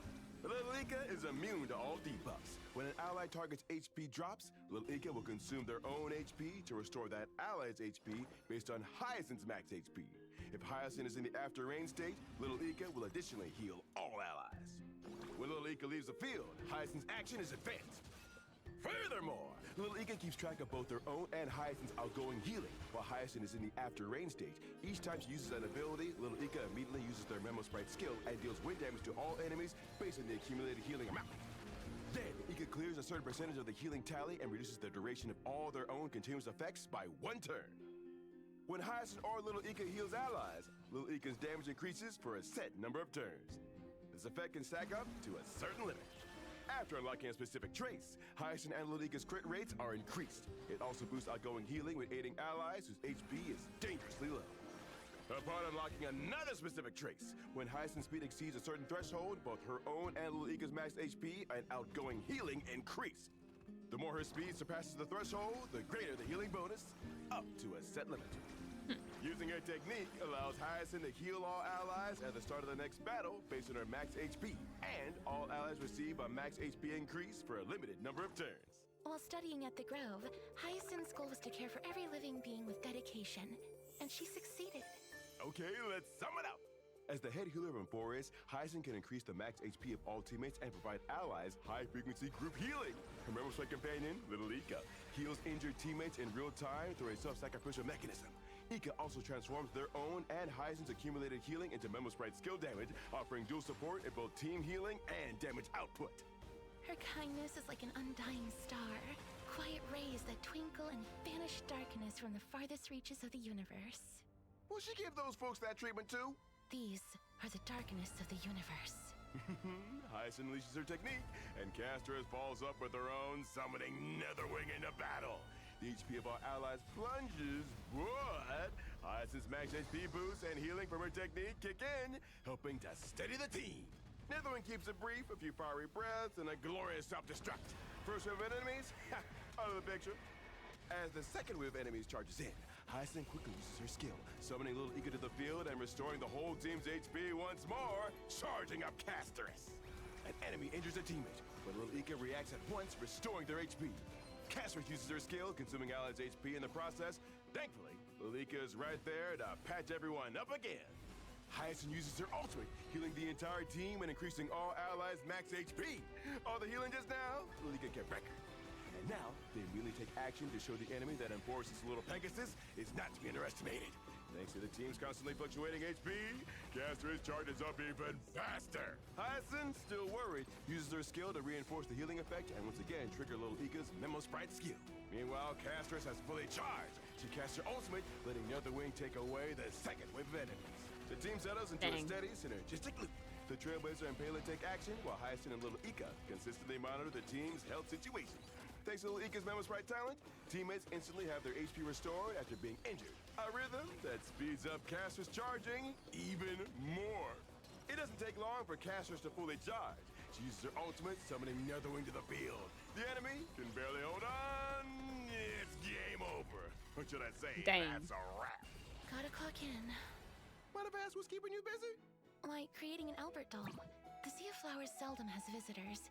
It's rare to see it as lively as this. It's a good thing it's quiet around She here. made a doll. I mean, you've got a lighter workload. And more free time means more chance to be creative, right? Speaking of, when's the sequel to that Galactic Baseballer coming out? Still working on it. Oh, looks like time's almost up. You should get going.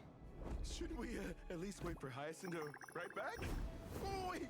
Are all the modes of transportation in the Sea of Flowers this ferocious?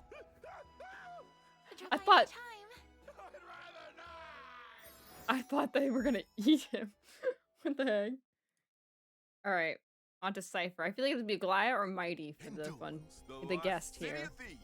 300 rogues rose with her, robbing the rich to help. Mighty because we haven't had him yet, but Glaya if not, if they're gonna repeat. Room for righteous thieves, and she played both greedy tyrants and violent masters like a fiddle.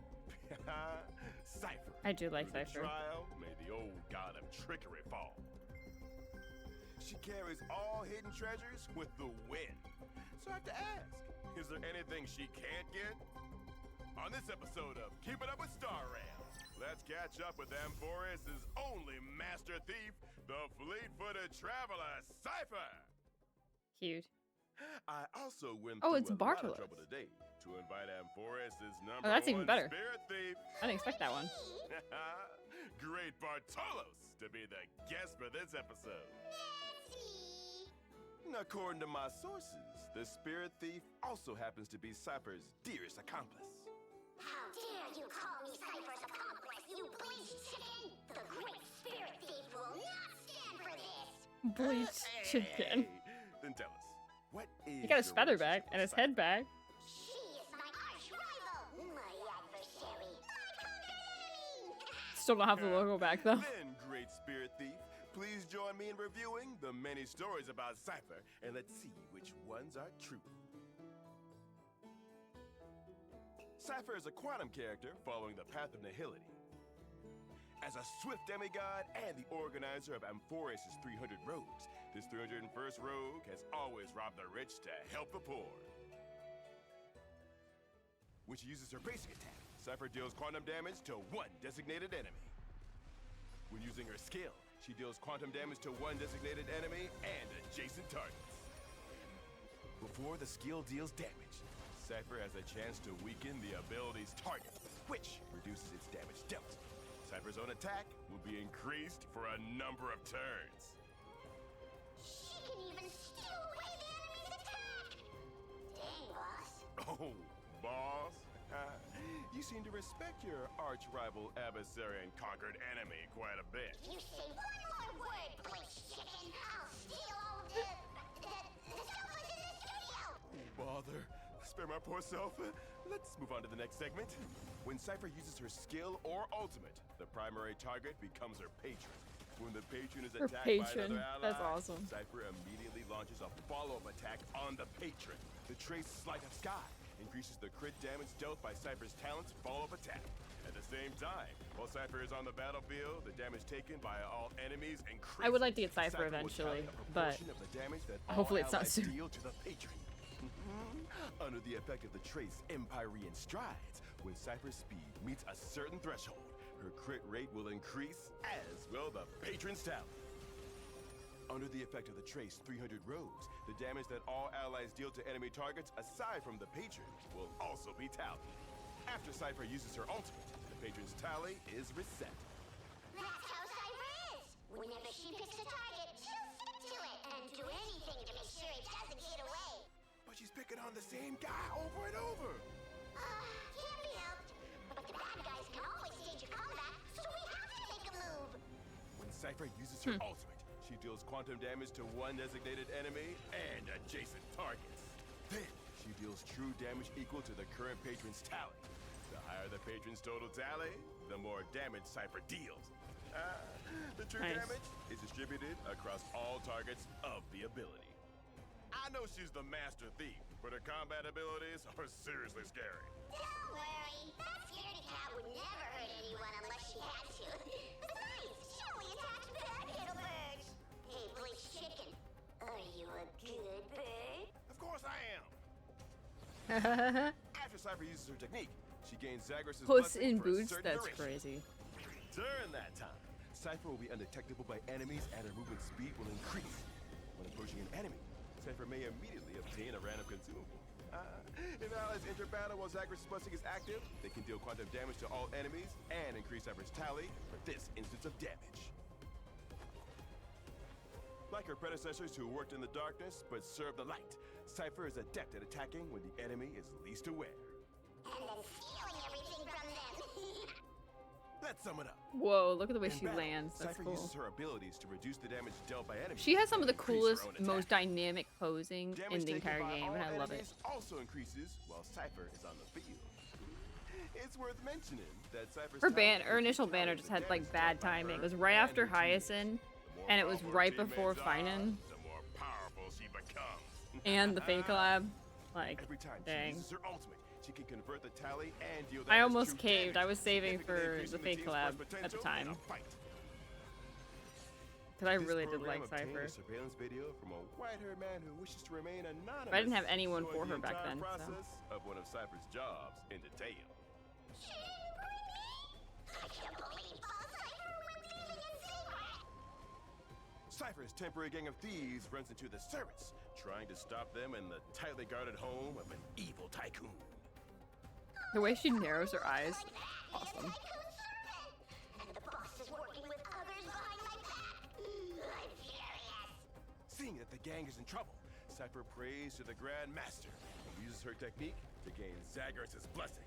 Her buddy Acheron then unsheathes her sword and slashes into battle. She really Due to is a the good effect of her Acheron talent, support. Cypher marks the enemy as her She would be patron. good to have for an Acheron team. The damage dealt by Does she Acheron's work with quantum Acheron and ability Blade? Also triggers Cypher's talent. Like, of did you do attack. Acheron, Blade, Not lagging Cypher, behind, Pela Sustain? uses her skill Like and it's Hyacinth? ultimate, continuously reducing the enemy unit's defense. Cypher's skill increases her own attack. With all those debuffs, Acheron accumulates enough slash stream to unleash her ultimate, killing the enemy lacking. Meanwhile, the damage tally kept by Cypher's talent continues to climb. Acheron once again unleashes her ultimate. The enemy leaders are down yet, but don't worry. Patron is built up to an alarming I know she could number. work with Archer, but Cypher follows she's up with probably her not the best ultimate, thing for Archer dealing out anymore because all of the Green. accumulated damage. The enemies go bye-bye, and Cypher calls it a day. Green replaces all that. See that? Cypher's not that impressive. She still had to brute force it in the end. Unless you go Sustain. Like me, I would never be that violent. Thieves shouldn't pick fights. I mean, you're absolutely right. The great spirit thief has much more integrity. It's just your boss seems more capable at being a thief.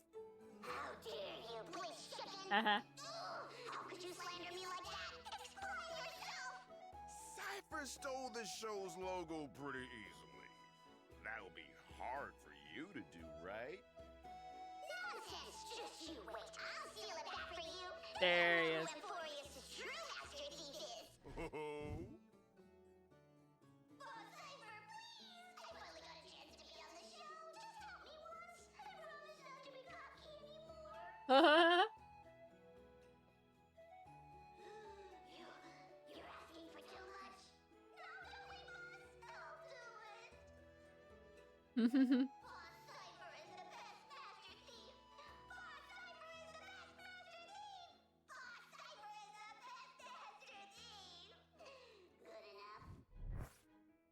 There you go. Once I used my little trick on her, she had no choice but to return the logo to you. You truly are Emphorius' best master thief. I love that Albert knows, like, he's learned. Ides Elysiae to Akama, that innocent boy who once dreamed in the golden wheat fields, is now the burden deliverer. He takes up every dream, wish, and expectation, forging himself into whatever the world needs him to be. He never looks back as he surmounts endless difficulties and endures mounting agony. He keeps running forward, hoping to No, write if a this isn't different Mighty, ending I'm gonna for be this upset. world he and his companions love so much. On this episode of Keeping Up with Star Rail, let's learn about the man currently bearing the expectations could be of Cyrene, though, Emphorius, but I don't the think so. man considered the perfect hero, Finan! At such a young age, isn't it too early to be crowned as perfect? That's crazy. You know something? I'm actually visiting here in the hopes of gaining more profound insights. I was not expecting Lagus. That was the last thing I was gonna expect. Council of Elders honorary member, chair of the Citizens Assembly, creator of Emphorian Immersive Theater, Lord Lagus! You are too kind. I'm only This feels here wrong. today as an ordinary and engaged citizen, Mr. Elf. interested in public affairs. Then let's Bro, hurry what's and with the look into emojis? This acclaimed hero. Finan is a physical character following the path of destruction. Rumors say he's strong enough to slay titans and smart enough to win debates. Not only is he skilled in all arts, he's also kind, humble, and I mean, responsible. yeah, but still. Truly an impeccable young man. These rumors are really hyping him up. Could I ask, are they all true? They are indeed true, but there's no time to go into details. Let us focus on the main topic for this episode. Please continue your introduction. When Finan uses his basic attack, he deals physical damage to one designated enemy. When he uses his skill, Finan obtains some core flames and deals physical damage to one designated enemy and adjacent targets. Your explanation is very clear, but I believe Finan has even greater potential. Did we miss any crucial information? What a good question. This is Finan before he completed all his trials, but once he's done, he can transform and awaken his true powers. The Chrysosaurus trials are never easy. Are there any key conditions he must fulfill for him to complete his transformation? The key to Finan's transformation is getting enough core flames. Apart from using his skill, he can also obtain one core flame when he becomes the target of a teammate or enemy's ability. Finan can activate his ultimate as long as he has enough core flames. Take note that if a teammate uses an ability on him, Finan's crit damage will increase for some turns. Now, here's the real show. When Finan unleashes his ultimate, he transforms and deploys a territory, causing all teammates to leave the field and implanting physical weakness in all enemies. After transforming, Finan's own attack and max HP increase and becomes immune to all crowd control debuffs. While transformed, he has one enhanced basic attack and two enhanced skills, but cannot use his ultimate. Also while transformed, Finan may take multiple actions at a set speed, all of which are considered extra turns. When Finan transforms and then uses his enhanced basic attack or enhanced skill 1, he can obtain points of a special charge called Scourge. He consumes Scourge to use his enhanced skill 2. All his attacks while transformed restore his HP. Dang. This boy will have a bright future as long as he receives good guidance. The new leader of the Chrysos Heirs needs to have both brains and brawn. Transform Finan uses his enhanced basic attack to obtain Scourge and deals physical damage to one designated enemy and adjacent targets. Using his enhanced skill 1, Transform Finan obtains the same amount of Scourge as the number of enemies on the field and one stack of Soul Scorch. My brother was causing checking on all me. No enemies worries. to immediately take action. While possessing Soul Scorch, Finan takes less damage in every enemy action, increases Soul Scorch by 1 stack. When all I didn't know enemies have taken Finan action, heals himself. Transform That's Finan kinda cool. immediately counters to deal 1 instance of physical I see why you damage can to go so enemies stainless and 2 then. instances of extra damage to 1 random enemy. Truly More is Soul Scorch the broken Finan has, DPS. the higher the counters multiplier. Hit a spell Soul Scorch after countering. Enemies wish to hurt me, but they end up helping me. Ah! Who now dares to be my enemy? Who now dares to deny me? Hearing you say that, could you possibly have profound insight into how to destroy the world? No, stop talking nonsense. Using his enhanced skill 2, Transform Finan dispels all debuffs on himself and consumes Scourge to deal some instances of physical damage to 1 random enemy. The more Scourge consumed, the more instances of damage he'll deal. When a set amount of Scourge is consumed, Transform Finan deals extra damage distributed evenly among all enemies. Transform Finan will also unleash a final blow in his last extra turn. The final blow deals ultimate damage evenly distributed among all enemies. After the final blow, Finan ends his transformation and boosts his teammate's speed for 1 turn. Should he continue to overcome his limits, he'll demonstrate even more endless possibilities on a bigger stage. After unlocking a certain trace, Finan will obtain some core flames when he enters battle or ends his transformation. After unlocking a different trace, when teammates provide him with healing or shields, Finan's damage increases for some turns. When they provide him with energy regeneration effects via abilities, Finan gains some core flames instead. While exploring, Finan's presence in the lineup increases the team's max technique points. Finan's technique consumes 2 points to attack all enemies within a set radius. After entering battle, using his technique, Finan gains some Scourge while regenerating some energy and recovering some skill points for his teammates. He also deals physical damage to all enemies at the start of every wave. His technique will immediately defeat normal enemies without entering battle. In summary, Finan's core mechanic is to gain enough core flames ASAP through various means, such as using his skill or becoming the ability target of other units on the field, in order to use his ultimate and transform. Transform Finan has many extra turns and has 1 enhanced basic attack and 2 enhanced skills. He can accumulate special Scourge charge points by transforming and using his abilities while transformed. Consuming stacked Scourge points allows Transform Finan to use more powerful abilities to deal more damage to enemies. He'll launch a terrifying final hit before he ends his transformation. How wonderful that such a powerful person walks among us. Indeed. This city has He truly is a boss. since the Black Tide overwhelmed Emporium. That is a Then playable heroes character. like The Finan playable give boss. their all to Finan. eradicate the Black Tide's threats and protect I remember the when he first came out and everyone was like freaking out. Fight He's on like a the front playable lines boss. With his boundless bravery and tenacity. Finan enters battle via his technique after his teammates have used theirs, dealing the first instance of damage to all enemies. A teammate uses their Crazy. ultimate on Finan, and he gains additional core flames. A teammate then uses their skill on Finan, and he again gets core flames. Finan quickly accumulates many core flames by using his skill, taking enemy hits, and becoming the target of his teammates' abilities. Finan takes the chance to use his skill and defeat the first wave of enemies, which gets him enough core flames to use his ultimate and transform. Transform Finan obtains Scourge. Faced with the second enemy wave, he immediately uses Foundation Star Death Verdict and consumes existing Scourge to deal many instances of damage. Then, Transform Finan uses Creation Bloodthorn Fairy to gain Scourge. At the right time, he uses Foundation Star Death Verdict again to deal a killing blow to the enemies. Seeing this, the enemy sends out a stronger team. Do they try to make an impact? They are mere ants before Transform Finan. Finan uses Calamity's Soul Scorch Edict to gain as many Scourge points as there are enemies on the field and cause all enemy targets to attack him.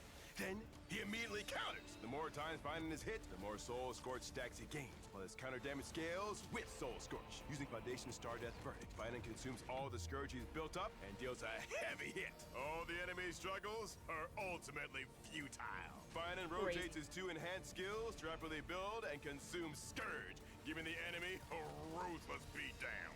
Just as the enemy is about to go down, Finan enters his last extra turn. The Deliverer unleashes a final blow, and even the strongest enemy gets obliterated in this terrifying impact. And that's a wrap. What a talented sapling. Crazy. You are very engaged. Sorry to disappoint, but this sapling graduated from the grove ages ago. It's too late to develop him now. Oh, no. It's not too late. Sir, what exactly is your job at Amphoris? Only some unimportant behind-the-scenes work. Foreshadowing there. Just an engaged citizen concerned about the future of the cosmos. Suspicious. All right, now to the fake collab. Although I don't know who's going to be the guest for this one. Oh, not Owlbert. Carmilla? Camilla? I don't know. Here with dreams as the prize. The first Penaconian Holy Grail War is about to begin. 7 heroic spirits answered the summons.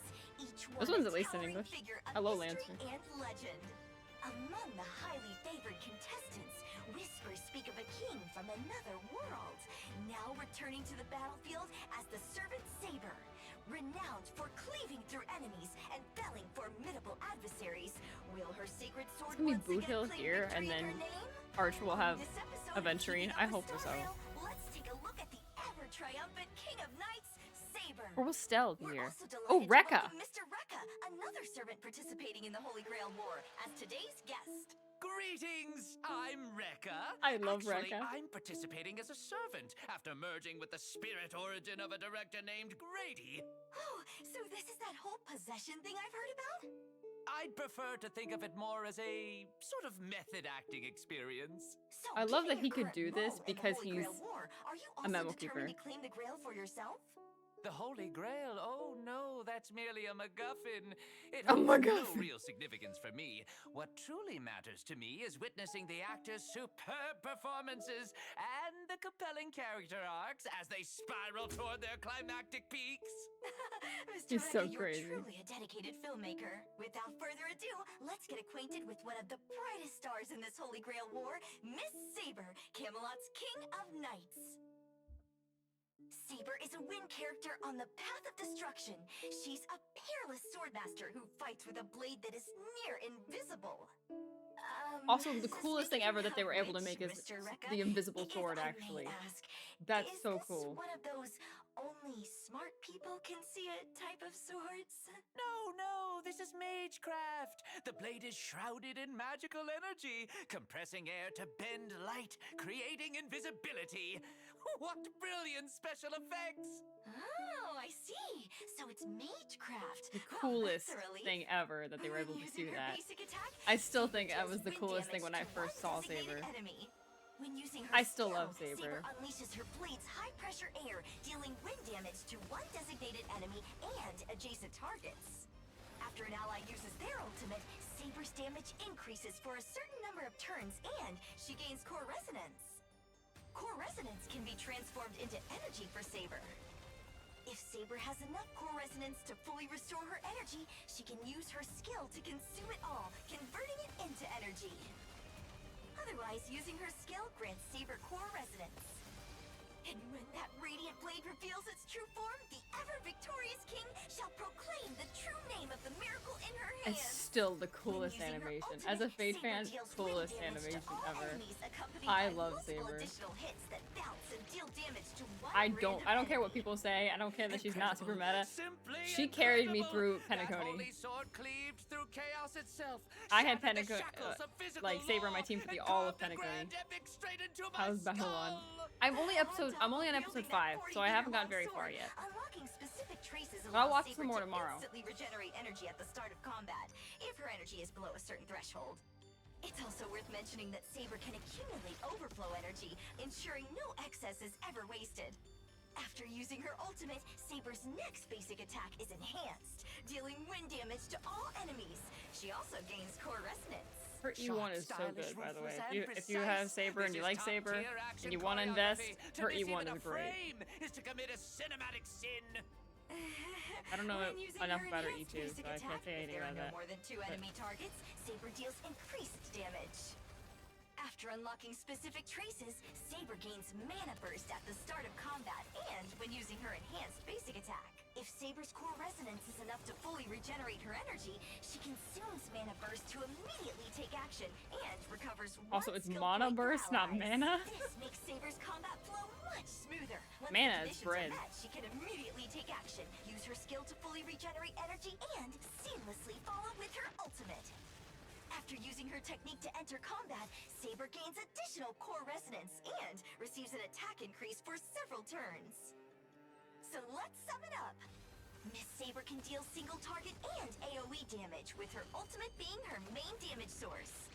Whenever an ally uses an ultimate or Saber uses any attack other than a basic I wonder if attack, you could do she gains Saber. core I know resonance. people say do Saber If and Saber's Robin current core resonance is enough to fully recover and her Sunday energy, together. But what if she you can did use her Saber, skill to convert Robin, all of it into energy, or Saber and then Sunday Sparkle? unleash Excalibur, wiping out the enemies in one powerful burst.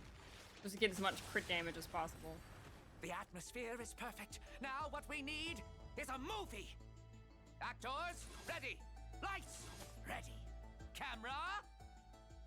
But I have been enjoying Babylon so far, yes. All right. All that's missing is a title for this blockbuster. Any suggestions, Miss Carmela? Oh, I've got it. Let's call it Excaliboom! Perfect. Excaliboom. Act 1, scene 1, take 1, and action! I love Rekka. I hope we get a playable Rekka. He's so fun. And I love his voice actor. Follows closely behind, using her skill to buff Miss Saber before using her ultimate, regenerating all of Saber's energy. Mem is also fully charged and lends Miss Saber some help by giving her a buff. Miss Saber takes the spotlight, finishing with a dazzling ultimate, sending her enemies packing. Yet the battle is far from over. Even more enemies have now entered the fray. Miss Saber remains calm under pressure. With a swift and clean enhanced basic attack, she delivers a fierce opening strike, gaining both core resonance and mana burst. The Trailblazer follows up with their ultimate, granting Miss Saber core resonance again. Saber then uses her skill, gaining more core resonance. Before long, Miss Saber has accumulated enough core resonance to fully replenish her energy. She consumes Mana Burst and immediately takes action, using her skill to consume all core I didn't have resonance. Sunday or Robin when I played She's Saber. ready to end the fight. So I didn't even use Ting Yun. Phantasm Excalibur I into used pillar of towering Evernight when I got her, but I don't remember who I used before that. Good riddance. Oh, no good. I don't remember my Saber teams. I have to look at my VODs to They see what my couldn't Saber hold their teams own in were. the scene at all. In that case, let's hope the Holy Grail War brings together a cast of truly exceptional actors. Is there anything else you'd like to share about the Holy Grail War? I can hardly wait. Such a grand war is bound to inspire a cinematic masterpiece. May every actor shine in their role. Help me! Rekka! Help me! Hello? Is this Scott? Who's this? Who are you? I'm a master! It's Get me a Scott. real person on the line! Alright. It's for you? This is Rekka. Help me, Rekka! There's this blue guy! He's up to no good! He's about to throw his spear at me! Have you tried hitting the pause button? Oh, right! Good thing I hit pause! That spear nearly hit me! You jerk! Get me Grady on the line! Now! Wait. Good sir, let's not be hasty. Please don't come any closer. I love Scott. Such a pity. There goes one of my finest comedic talents.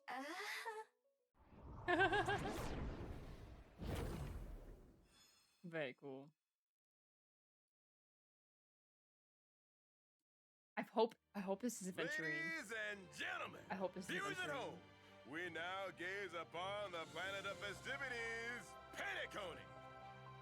Among the heroic spirits here, there is one who never responds to calls of hope, but only appears in moments of despair. He has always protected humanity silently as an executor of justice.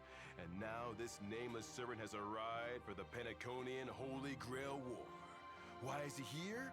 And what ripples will he stir up? On this episode, let us glimpse the truth of this unsung heroic spirit, Archer. Today's guest is also a participant in this Scott. Sweet Dreams and the Holy Grail War. The obnoxious talent from the Marketing Development Department, Specialist The obnoxious talent. You deep-fried bird! Don't say noxious! It gives me flashbacks. Call It me gives me crafty flashbacks. or infamous. Oh, then You're shouldn't definitely the infamous. specialist Scott of Infamy naturally be counted by the Archer of Justice? Evil can't win after all. These upright and virtuous folks are just the type to fall into my traps. Oh, you can't Just laugh. elaborate? All right, cut the fluff. Time is money. Cut Tell the me what fluff. this archer can do already. I'm gonna say that from now on. Cut the fluff. All right. Archer is a quantum character following the path of the hunt. Isn't he called Archer? I don't see any bow or arrows. Oh, come on! We're in the space age now. No one uses traditional bows anymore. As his basic attack, Archer uses Concho and Bakia to deal quantum damage to one designated enemy. For his skill, Archer consumes 2 skill points to activate Calibold 2 Fake Spiral Sword and enter the circuit connection state. You talk a big game, but that's still just a good old bow. It also deals quantum damage to one designated enemy. Ah! What the heck just so fast? Definitely not an arrow! But it's fired from a bow. While in the circuit connection stage, Archer's turn won't end after the skill. He can use the skill again to boost the damage dealt in a stackable way. I just realized he can only fire twice because 5 isn't divisible by 2! Wow, only a genius would have realized that. But after unlocking a Owlbert. specific traits, Archer additionally increases allies' max skill points while he's on the field. Also, when another trace is unlocked, if allies have 4 skill points or more after they've gained a skill point, Archer's crit damage increases for some number of turns. That's all? I just need to dodge 3 times, then take him down with a tackle! What about this move? Archer opens up unlimited blade works for his ultimate. The countless swords slumbering there rain down on the enemy. He deals quantum damage to one designated enemy and gains charge. Yeah, he's tough. Well, I'm best at running away. He won't keep chasing after me, right? That's hard to say. After a teammate attacks an enemy target, Archer consumes charge to immediately hit it with a follow-up attack. He also recovers a skill point. When Archer uses his technique to enter battle, he deals quantum damage to all enemies and gains charge. Ugh. But if that's all... Oh, got something else up your sleeve? Never mind. I smell another trap. Let's sum it up. Archer has outstanding single target damage. He can increase his skill's damage by using repeatedly. He can also damage the enemy through his follow-up attack and ultimate.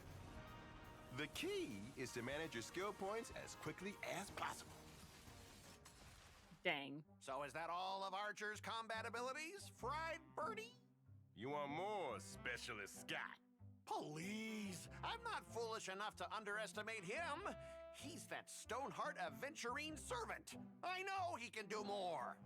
Right on the money, Specialist Scott. Mr. Aventurine gave us a video of his servant in battle. Aventurine gave a video, seasoned that's funny. Holy Grail War participant takes even practice battles seriously. Thanks to his teammates, Archer immediately attacks. Notice they and have defeats the 3 people on enemies this team because succession. they like With his knew energy that full, 3 was coming Archer later. unleashes unlimited blade works to deal a devastating blow while gaining charge at the same time. The enemy is beaten to a pulp by Archer's relentless attacks, while his allies are still gaining momentum. It's okay. It's gonna get better as soon as the big fella attacks. Archer's teammates attack, and every attack triggers his follow-up attack. Thanks to Archer's talents, every follow-up attack of his recovers skill points for his allies. 6 skill points? What the... That's more than my credit balance. What's 6 divided by 2, by the way? Get lost! I can do math. Ooh, what about this? Sparkle uses her ultimate and increases ally skill points to 8. Archer pulls back his bow and fires 4 shots at the target. It's a barrage that the enemy is powerless to stop. Ooh, under this violent rain of swords, the enemy is eliminated. And that's a wrap. So how about that, Specialist Scott? This first-hand knowledge is guaranteed to give you an advantage in the war. He's so strong. Plus that adventurine. I'm never gonna win head on. Are you thinking of quitting? You obviously don't know me, Lyndon Scott, well enough. Ever heard of March 7th? That girl who's almost as despicable as I am? I'm familiar with her. She's an admirable foe. She's an admirable foe. The best way to win is to add a double dose of laxatives to your enemy's dinner the day before That's crazy. the fight. Wow. You are as dishonorable as the rumors say. But he became so Mr. much Buddha, better. What are you doing here? Calm down, little birdie. I ain't here for you. A white-haired dude in a red cloak told me there's a fudging marketing development department man in here. So I thought I'd drop by and have a nice chat. White-haired dude in red? Archer? The hero of justice? Why's he fighting dirty? That's out of character! Albert, stop him! Save me! You think I can stop him? So is you little fudgehead.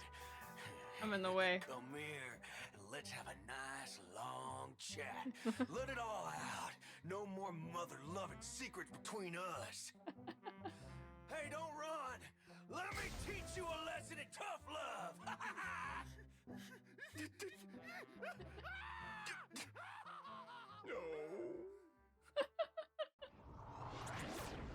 Oh, that's so funny. All right, this one I'm excited for. And it's obviously going to be Ceridra. Styxia, a coastal So, city of let me intoxication guess. and dreams, where echoes of old songs still drift among the waves. I want to see her kit. Electra, See what daughter of she the does. sea, Chrysos air who cleanses the ocean's core flame, dispels the murky undercurrents, and orchestrates a feast of revelry for the heroes beyond the sky. The most gorgeous The show design in must all go of on, even if hope Emphorius is and as all of fragile as HSR. Bubbles, the waves will keep surging forward. On this episode of Keeping Up with Star Rail, let's look at this deep-sea musician, the wave-strumming Knight Hycealins. In order to better understand this holy city knight commander's wondrous deeds, A cool, we have different the setting. honor of inviting Hycealin's superior, Emperor of the North, I knew it. Supreme Commander of the Holy Oh, look how City, cute they are tall standing. and lofty conqueror. Well, Red Strategist, anyway, the She's Great the book. Emperor, Her Majesty Ceridra, She's to so cute. this program. I love the music. Your Majesty's so busy, yet you still found time to grace this holy show with your presence. Such abundant kindness has made our humble abode shine as a She needs to bathing say underwear. We golden won't light of see the her. That's heavens. crazy. Since you know I'm busy, please don't waste any more of my time or patience. I despise cheap flattery, so keep it to yourself, duck sycophant. Sycophant? Well then, let's not waste any more time in getting into today's topic. What's with her nicknames? Hycealins is a physical character following the path of nihility. This sea siren princess was once famed for her music and singing, accompanying the sighs of the tides with a violin made of seashells.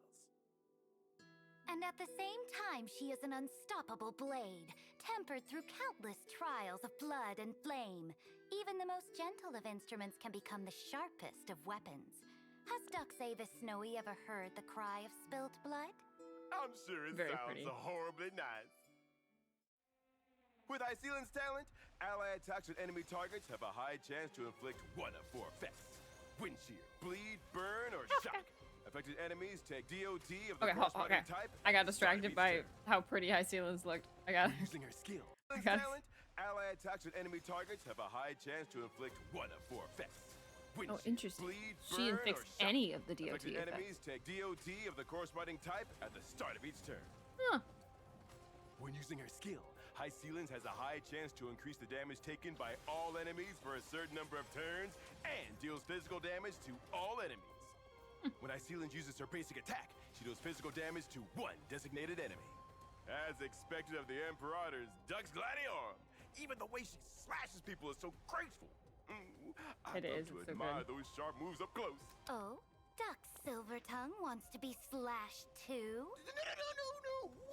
She changed the But nickname. the title of Dux Gladiorum is not worthy of someone who only possesses the grace of the blade. To become the Imperator's Gladius, one must have a murderous spirit as tempestuous as the tides. Exactly.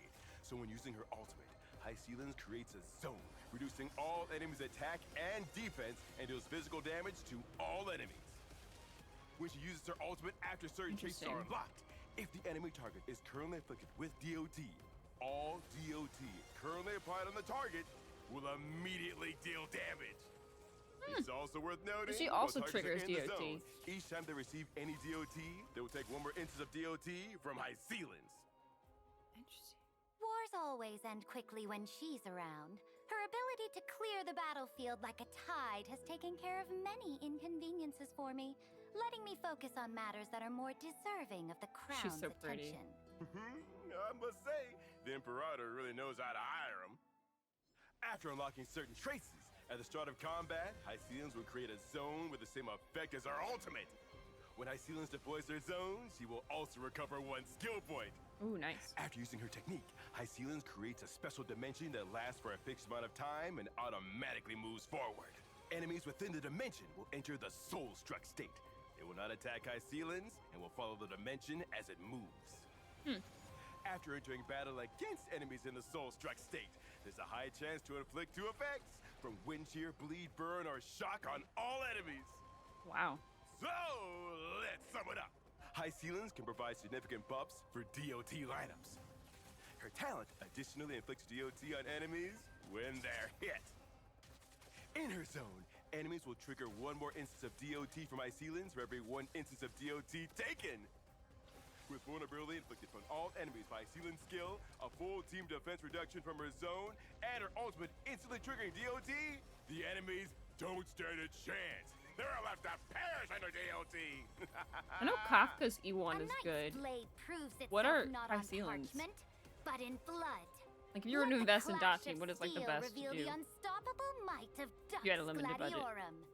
Dux MC, let the fight begin.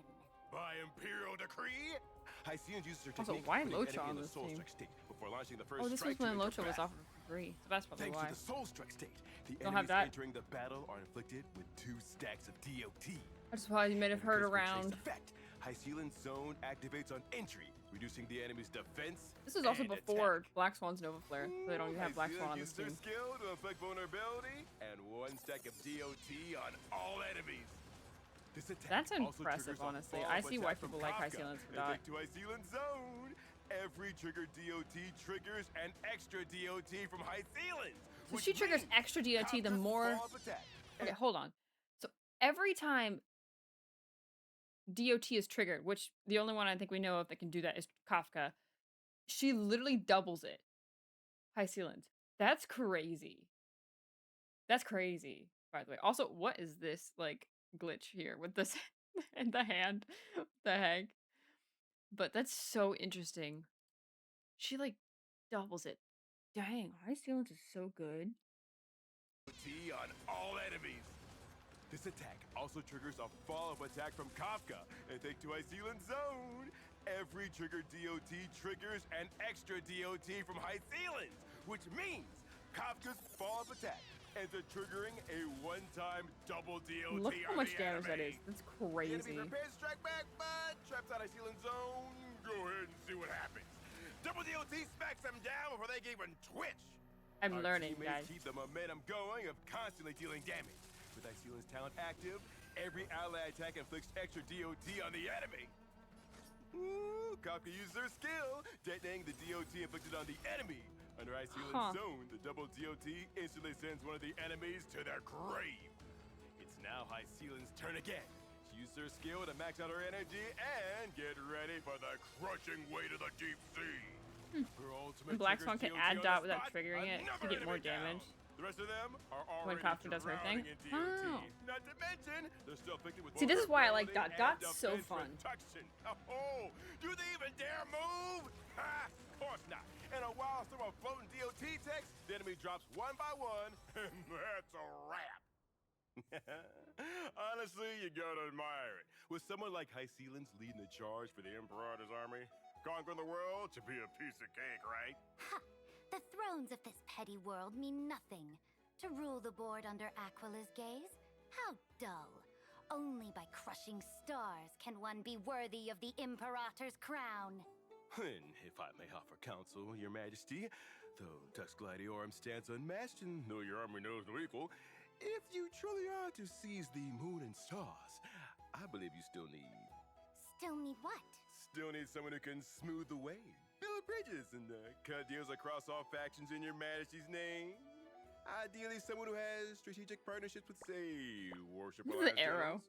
Cosmos-renowned geniuses, maybe even a universe-class fugitive or two. I never would have guessed Duck's wordsmith had such connections. Oh, Your Majesty is truly perceptive. You knew right away. If Your Majesty allows it, I will gladly serve at your side. Not for flashy titles like Doug's Director or Doug's P40, you know, but simply to serve. To P40? That's crazy. That alone would be an honor beyond words. What is... Well, I grant you the right to follow my banner. What is Albert standing then? I wonder. I wonder what, like, P whatever he is. Alright, this one's gotta be High Sealant, and I'm really excited because I want to see the tiny chibi High Sealant. What? Ladies and gentlemen! Wait. I have to be out of the way. What is this? Look at him. He's so cute. Welcome to Keeping Up with Starrail, the Saridra edition. By royal command, I, Lord Duck's Albert, cutie have been pie. tasked with reading an important decree from our sovereign Saridra. I am Saridra, the Imperator, Empress of the Holy City That's Alchema, so funny. and the one who ended the Chrysos War. Under my rule, all plots were crushed before they could take root, and every enemy was soundly He's so defeated. cute. Victory was absolute, with glory His new claimed outfit is under funny. my banner. To this day, not once have I ended judgment, not once have I failed. Therefore, my people, heed this decree whether you understand it or not. This is a good For music, to assist though. the dear Trailblazer with everything you have. Those who defy this command will answer to my raids directly. Your flawless monarch, Saridra. In her own words, yes. It's like the monarchs of old have returned. A Look how perfect proclamation, wouldn't you say, Fluffy Fish? Miss Icelands, just call me Look Graceful how Snowwing, cute. if you please. Of course, Snowwing Fish. Cross species communication and stuff. Wish I could call you Melodious Bird. The show must go on, and our viewers must admire the Imperator's magnificence. Like how she's floating. Back to it! Keep this in mind. Our sovereign Saridra is a wind character following the path of harmony. She's wise, decisive, and always makes the right call in critical moments. When using her basic attack, our sovereign deals wind damage to one designated enemy. Using her skill, our sovereign grants military merit to the target ally or herself and gains 1 point of special charge. The moment the Imperator makes her move, she's already played out 1,000 battles in her mind. So what's she thinking now? That's just her confidence. Oh, I see. Showing a tolerance for mistakes. Is it just with me, or does military the merit have blue increased hat attack. just make him look And don't bolder? forget, after gaining military merit, using the basic attack or skill will help Saridra gain 1 special charge point.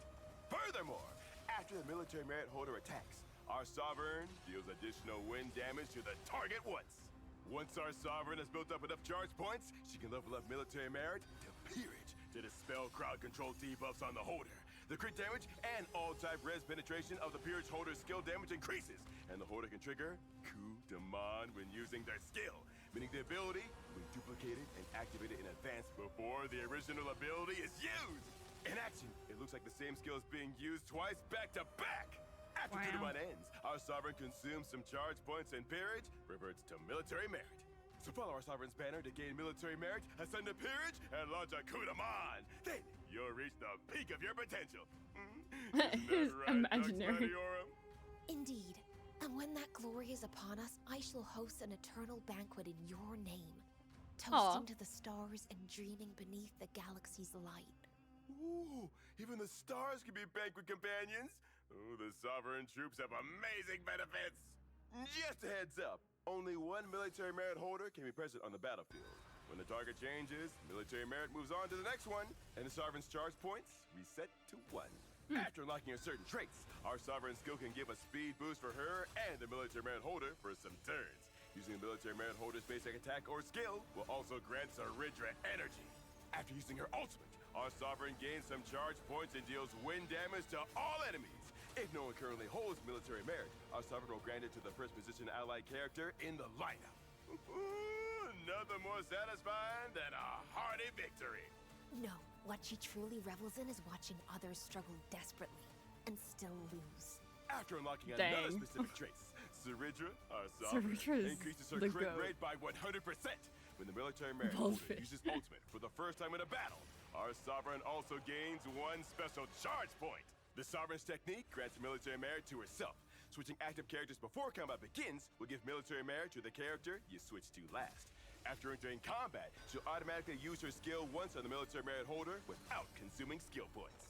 To make sure everyone understands, our sovereign has ordered me to give you a full breakdown of her abilities. It's really crazy. Saridra, our sovereign, greatly empowers teammates who rely on skills to deal damage.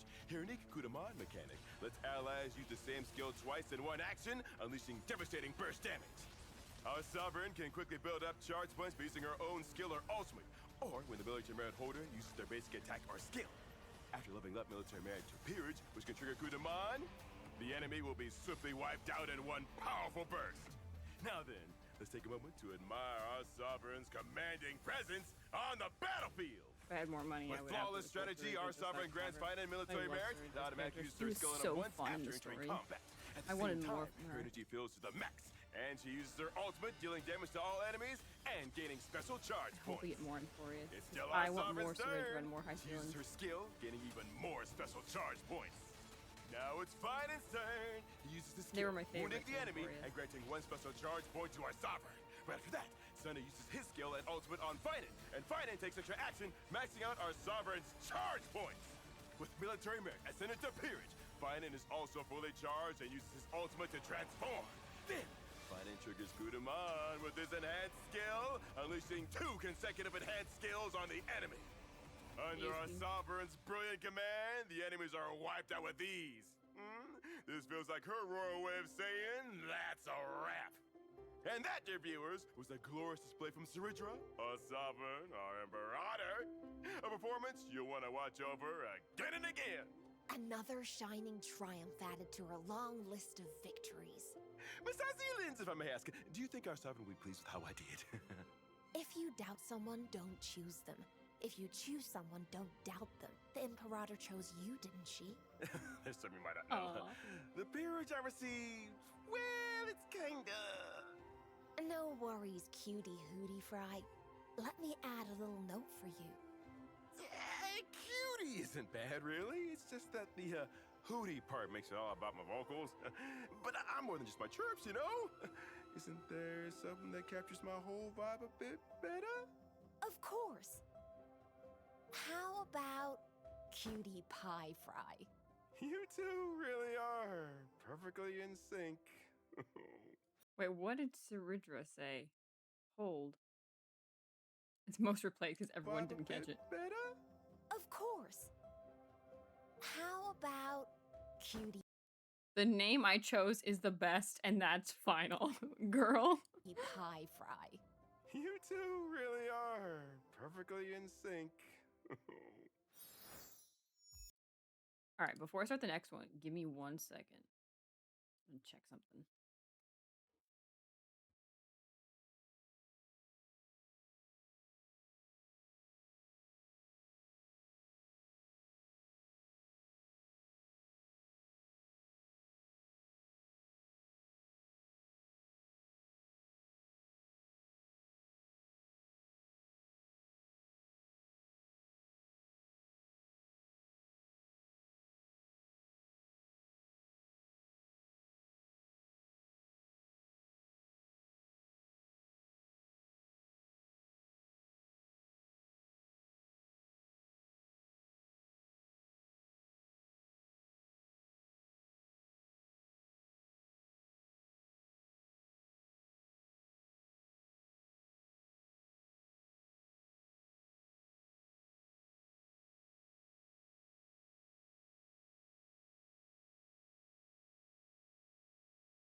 All good. All good. I had to do my Duolingo before midnight. Anyways. Back to Earth and Evernight. What? Albert? He's dreaming. Albert?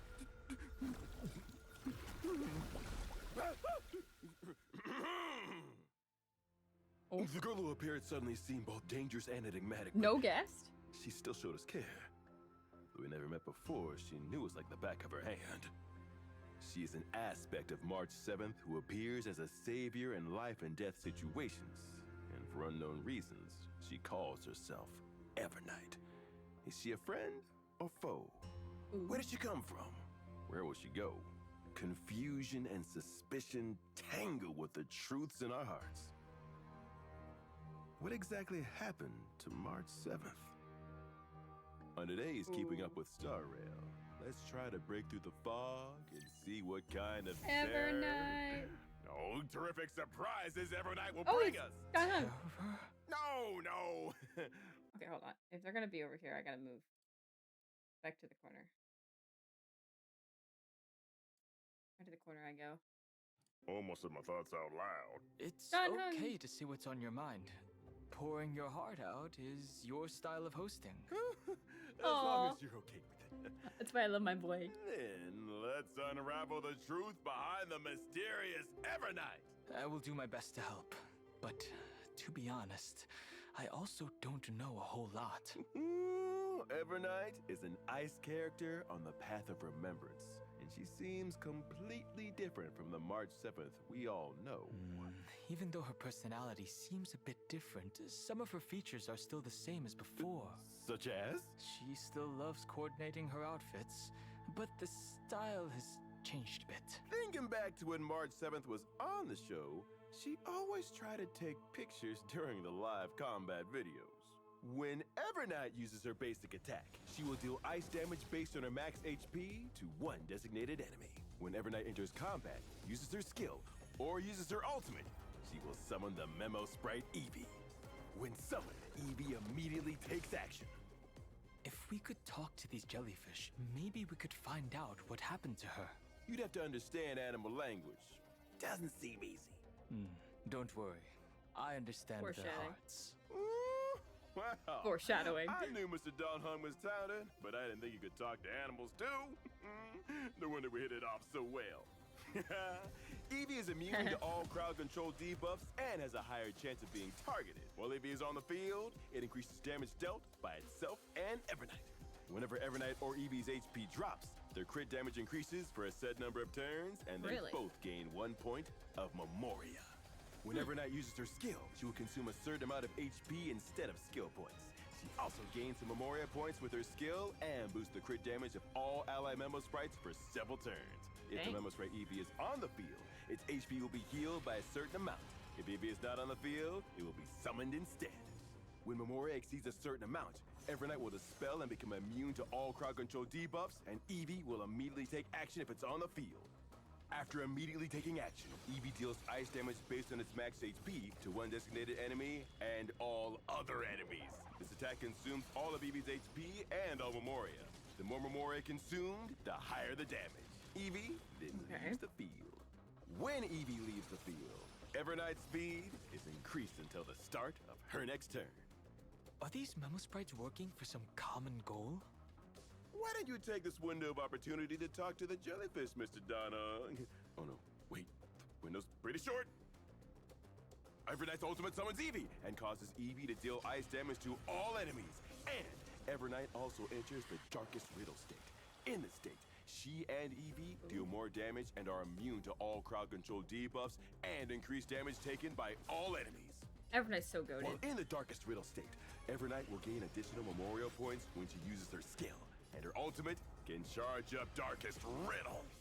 She seems good at using various means to extend her advantage and doubling that with her friends.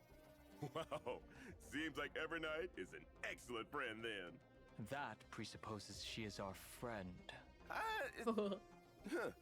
Eevee consumes 1 point of Darkest Riddle when using the Memo Sprite skill, Dream Dissolving is due. If Darkest Riddle points are 0 when Everknight's turn begins, she will exit the state. When Eevee's turn begins, it prioritizes dealing ice damage based on its max HP to Everknight's last attack target. If Everknight has Memoria at this time, Eevee will deal additional damage. The more Memoria there is, the higher the extra damage. After Eevee attacks, Everknight gains a certain amount of Memoria. Huh. It seems like she has a deep relationship with these jellyfish. It needs further investigation. After unlocking a certain trace, Everknight regenerates some energy at the start of combat and gains some Memoria. When she or any ally Memo Sprite, including Eevee, uses an ability, she gains 1 point of Memoria and regenerates a certain amount of energy. After unlocking another of Everknight's traces, if there are other Remembrance teammates on the team, her skill effect of increasing ally Memo Sprite's crit damage will be further enhanced. The more teammates on the path of Remembrance, the more buffs this effect provides. During exploration, Everknight's technique will give the entire team's Memo Sprites the crit damage boost from her skill after entering the next battle, and also grant a certain amount of Memoria. In summary, there are 2 aspects to Everknight's core mechanism. The first is that she boosts the entire team's Memo Sprite crit damage without consuming skill points. After unlocking specific traces, the more teammates on the path of Remembrance there are, the bigger the extra buffs are. The second aspect is that she quickly stacks Memoria through various means. When Memoria reaches a certain threshold, Eevee will deal damage to enemies. I have some rare combat footage of Everknight here. Don't say it was me who showed it to you. Thank you. Now I can come up with a strategy in advance. Everknight uses her technique and enters battle, increasing the crit damage of allied Memo Sprites. Without further ado, the summoned Eevee attacks the enemy, adding to Everknight's Memoria. Everknight launches her skill. This restores a certain amount of Eevee's HP, refreshes the number of turns the allied Memo Sprite's crit damage boost is active for, and further increases Memoria. With Memoria now full, she consumes all Memoria and HP to inflict heavy losses on the enemy. Castress Sanupa gains charge, and Everknight's energy is fully regenerated. She launches her ultimate and enters the Darkest Riddle state, clearing the field with ease, and Eevee welcomes a second wave of enemies with pure punishment. The teammate uses their skill, causing Everknight's HP to fluctuate and Memoria to increase. The enemy resists when Eevee is on the attack, making the most of the still active Darkest Riddle state. Everknight promptly uses her skill. Memoria points quickly accumulate until full, and Eevee takes an extra action, savagely bombarding the enemy. The teammate launches their ultimate, and with skilled coordination from the entire team, the enemy's assault grinds to a halt. And that's a wrap. Today's been exhausted. I'm out of breath. Is something wrong? Mr. Don Hung, do you not feel tired too? Just go out and go back to sleep. Who's there? I wanted to create the perfect guest experience for you and your memory. Didn't think you'd His resist pillow this is a much. credit is Don't funny. worry, try again. Time to clock in. Wait! Hey! No one wants to go to work twice!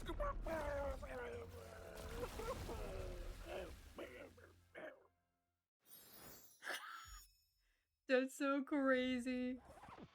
Oh. Oh, terrific surprises Everknight will bring us! Terror? No!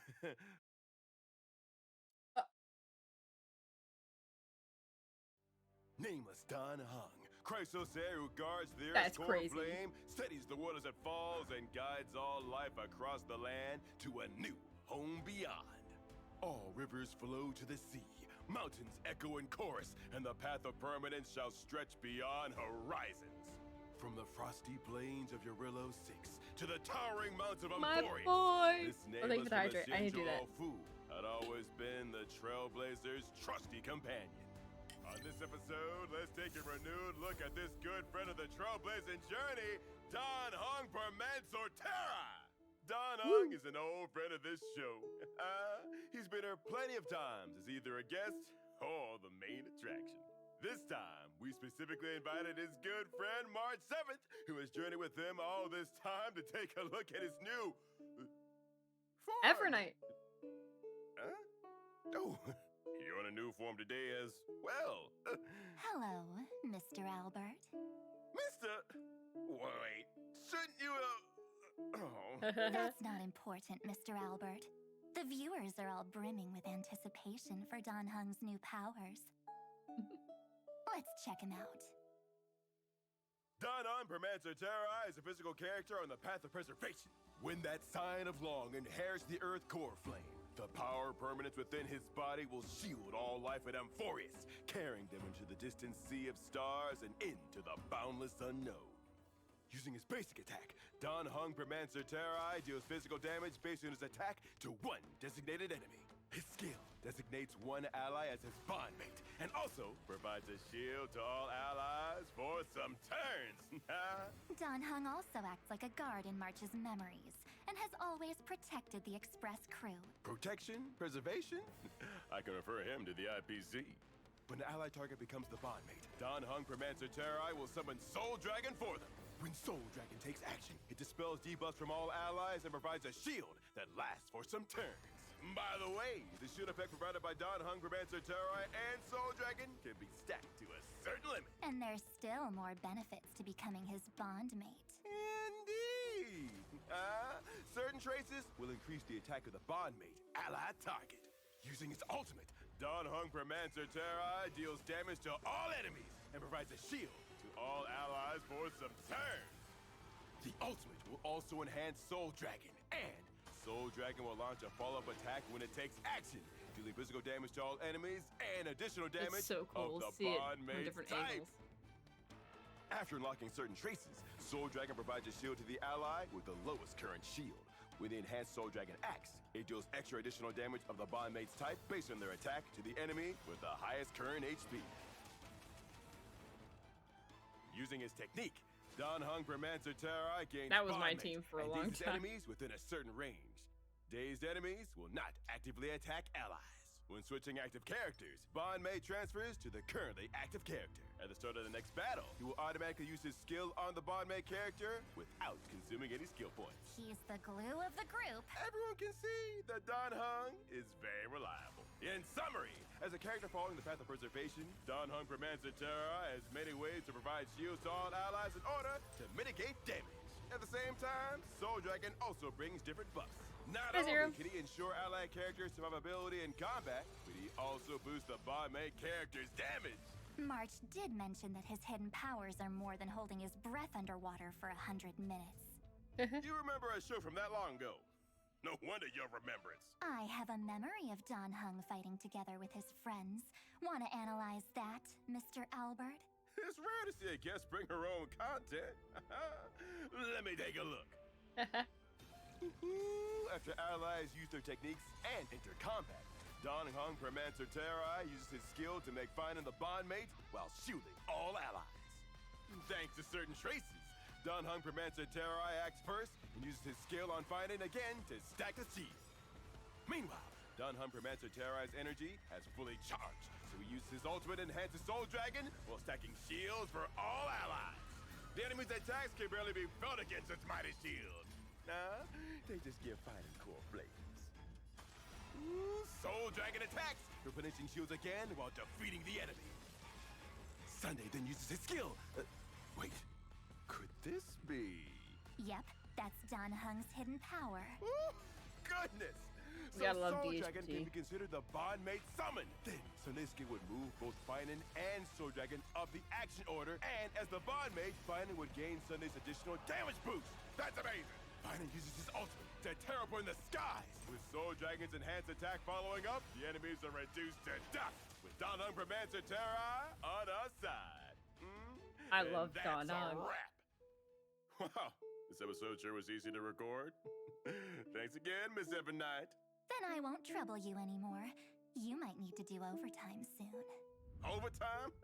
Oh, Why yeah. do I need to do that when the show's already done? Listen. She did the Kafka thing. What the heck? What happened? I should have full day of work and finished the episode. Was it all a dream? I have to go to work in my dreams and in reality. This sucks. If you've ever had server nightmares as working as a server, yes.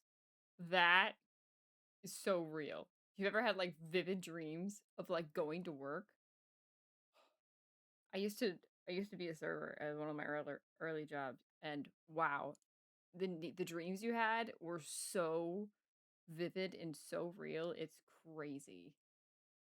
You don't think about it as much, but like sometimes your dreams about work are so real, and it's like you never get away. I dreamed of you going to work and just take a day off the next day. I know, like it's crazy. It's real. Like I mean, I don't know if I don't remember dreaming about school too often, but I have had in college. I had nightmares about not finishing a project or something. Like it's crazy. Like sometimes you have some really crazy dreams. Anyway, this is the longest one. I think you guys know why. Why is Albert talking like Mem?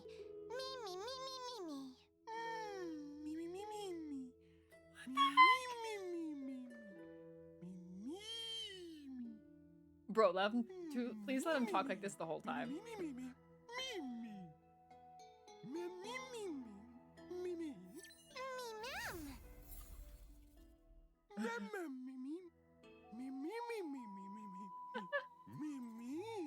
Hello, everyone. I'm Cyrene in mem form. No, wait. You can speak human language? Of course I can speak human language. Why didn't you say so earlier? Mr. Albert's mem sounds were so cute that I forgot to remind you. Was this on purpose, or was it an accident? How could a cute pink fairy have any evil intentions? Forget about That's the mem debatable. language. Let's not keep the audience waiting. It's time to introduce today's star. Cyrene is an ice character following the path of remembrance, from the naive and innocent Mem to the youthful and livest Irene. Albert She's accompanied can. everyone on Carmilla this can't. long journey. That soft but strong-willed girl with moments of wild imagination as magnificent as dancing petals. That's me. When using her basic attack, This just makes the second person that has showed up on their Pretty own pink stream girls are all great to be the archers. guest on their own like Is their Master own March holding archery classes episode. in Amphorius? Although you kind of With her skill, it's kind of a little Cyrene different creates a for zone that Cyrene lasts though. for a number of turns, while the zone is Because active. otherwise March Each Hunt time is an the only ally other deals one. damage, an additional instance of true damage is inflicted. After using her technique, Cyrene creates a special dimension around herself. Allied characters within the special dimension gain a movement speed boost. Enemies within this dimension will enter the this moment forever state, unable to move or detect allies. Upon entering battle with an enemy in the dimension, Cyrene will Finally, deploy after her this, we're skill done with zone. Amphorius. Watch me turn this place into a pretty little temple with a single tap. The home stretch. While Cyrene is on the field, damage dealt by all allies increases. When combat begins or after Cyrene takes action, all allies gain one stack of future. When allied targets take There's the action, Mono Rem future team. transforms into recollection. In addition, Cyrene can also gain recollection through using her basic attack and skill. When she's gained 24 recollection points, Cyrene can use her ultimate. With a heart full of recollection, together we shall write a verse unlike any before. When Cyrene uses her ultimate for the first time, she activates all teammates' ultimates and dispels crowd control debuffs from all allies. Meanwhile, she transforms into her own memo sprite. Wow, summon on yourself! I can finally fly like Mem. After transforming, Cyrene can use her She's so even pretty, more though. powerful enhanced basic attack, which deals ice damage to a designated enemy target and all enemies while she gains recollection. And when she transforms, she will immediately deploy her skill zone. The zone's effects are permanent. And the temple I build becomes even prettier. Come, compliment me. When she's gained 12 recollection points, Memo Sprite the heck? Cyrene can immediately use her skill. Memo Cyrene got so much skill more than an has actual two anniversary great character. movements. That's This true. ode to all lives that can be used But on there's allies, and Minuet of Blooms and Plumes that hold can on. be used. There's always two things though with characters like that. There's the main push character of the patch, and then there's the anniversary character. Sometimes there's three. Like Amphorius had three. They had the main push Finan and then the main push Cyrene. But Cyrene we didn't learn about till after Finan. Like Cyrene wasn't in the story like pretty much at all aside from Mem, but even Mem was like not the same. We didn't actually see Cyrene until 3.4 after Finan. So they had that's why they have all these nice new like crazy entrances. It's the same thing here. Like the anniversary character for Planet Arcadia, the anniversary character was Silverwolf, but the main push is Himiko. Now, I don't know if there'll be a second main push or not. I know everyone's saying it's Nihilux, but Cyrene had so much more screen time and much more importance in the story than Nihilux has. So I don't think it's Nilux. I'm gonna be honest. I'll be surprised if it is. So I don't know. I guess we'll find out. But yeah, Cyrene had a lot of marketing. They really love Cyrene. Like they even changed the Astral Express in the logo of the loading screen. They did that. They didn't do that for anyone else. They did the animations for other people, but they didn't change the Astral Express at all, except for Cyrene. That was crazy. Use her skill. Memosprite Cyrene's skill has two versions, namely this Ode to All Lives that can be used on allies and Minuet of Blooms and Plumes that can be used on enemies. When using Minuet of Blooms and Plumes, Memosprite Cyrene deals ice damage to all enemies. Remember to wish upon a shooting star. Using this Ode to All Lives, Memosprite Cyrene can increase the damage Probably, dealt by lore-wise, a target ally. that makes sense. Impressive, huh? When the target of the Memosprite skill, this Ode to All Lives, is a Chrysosaur, the ability's effect will be replaced by a special blessing effect. I'll let my colleague Carmela explain this part to everyone. Oh, Carmela's in this one too. Turn to shine. Here's the beautiful Miss Carmela. Hello again, most charming Miss Mem. Let me host this part on behalf of Mr. Owlbert. The omnipotent Miss Cyrene can provide every Chrysos heir with different kinds of help. In other words, she can provide a total of 14 exclusive buffs to her 13 Chrysos heir friends and herself. After using the Memo Sprite skill on Aglaya's combat flow will be much This is why smoother it's so and she'll long. deal more damage. Me romance never be absent. After using the Memo Sprite skill on Treeby can deal more damage to enemies in the current battle. Me passage never have farewells. After using the skill on Mighty, he can immediately take action. If he is in the Vendetta state, he can unleash a crit damage boosted version of Godslayer Be God. Me Strife be crowned king. After using the Memo Sprite skill on Casteress, the upper limit of New Bud is doubled in the current battle, and Netherwing can deal more damage. Me life and death sprout new buds. After using the Memo Sprite skill on Anaxa, his damage frequency and strength will increase. Me reason enlighten the truth. When Hyacinth is on the team, Little Ika will deal even more damage after Cyrene uses her Memo Sprite skill. Wait. If Cyrene uses the... They're talking about Hyacinth right here, but she just buffed. She just buffed Castress. What the heck? Is that an error? Ika will deal even more damage after Cyrene uses her Memo Sprite skill. If Cyrene uses the skill on Hyacinth, it can also regenerate energy for her. Me the sky heal the twilight. After using the Memo Sprite skill on Cypher can reduce the defense of all enemies, especially the Patron in the current battle. And she outputs increased damage. Me trickery remain a game. After using the Memo Sprite skill on Finan, he will immediately get Core Flames and will not exit his transformation after transforming. In his transformed state, his combat capabilities will be boosted based on the number of surplus Core Flames. Me world-bearing ignite the dawn. After using the Memo Sprite skill on Hycealins can activate her ultimate faster. In the current there's the battle, dot team. she can also deal DOT more frequently on enemies. May the ocean strum a feast. After using the Memo Sprite skill on Ceridra, the character with military merit can more quickly launch another coup de main in the battle after the first. May law walk into the stars. After using the Memo Sprite skill on Everknight's damage output and support abilities in battle will be increased, and the damage rotation will be smoother. May time watch over the Everknight. Whenever Don Hung Promancer Terrai is on the team, Cyrene's Memo Sprite skill enhances the damage dealt by the Bondmaiden Soul Dragon. Using the Memo Sprite skill on Dong Hung PT also further increases his protective ability. May the earth protect the road ahead. After using the Memo Sprite skill on Remembrance Trailblazer, the Trailblazer and Mem can deal more damage in the current battle, and after the Trailblazer uses their enhanced basic attack, Memo Sprite Cyrene will immediately use Minuet of Blooms and Plumes. May the Trailblaze fulfill the promise of love. Cyrene will obtain stories after she summons her Memo Sprite and uses the Memo Sprite skill. With the required number of stories, Memo Sprite Cyrene will immediately act and use Minuet of Blooms and Plumes. The more her teammates provide recollection, the more damage Minuet deals. May the world be as we wish. Let this story that began with love also end with love. Yes, it will! Let's sum it up! Miss Cyrene can provide teammates with many different powerful support effects, which are highly effective in different teams. As long as Miss Cyrene is present, all allies can deal increased damage. Her skill can also cause all allies' attacks to deal additional true damage. After fully stacking Recollection through her own and her teammates' actions, Miss Cyrene can use her ultimate, activate all allies' ultimates, and transform into a Memo Sprite. As a Memo Sprite, Miss Cyrene can use 2 different Memo Sprite skills to either deal damage to enemies or to increase damage dealt by her teammates. If the teammate who receives the Memo Sprite skill buff is a Chrysos heir, or if there are Chrysos heirs on the team, Miss Cyrene will provide exclusive buffs to enhance the role of each Chrysos heir friend in battle. To sum up the summary, don't mess with beautiful girls with pink hair. That's right! Oh? But these goth fanatics don't seem to agree and are demanding a fight.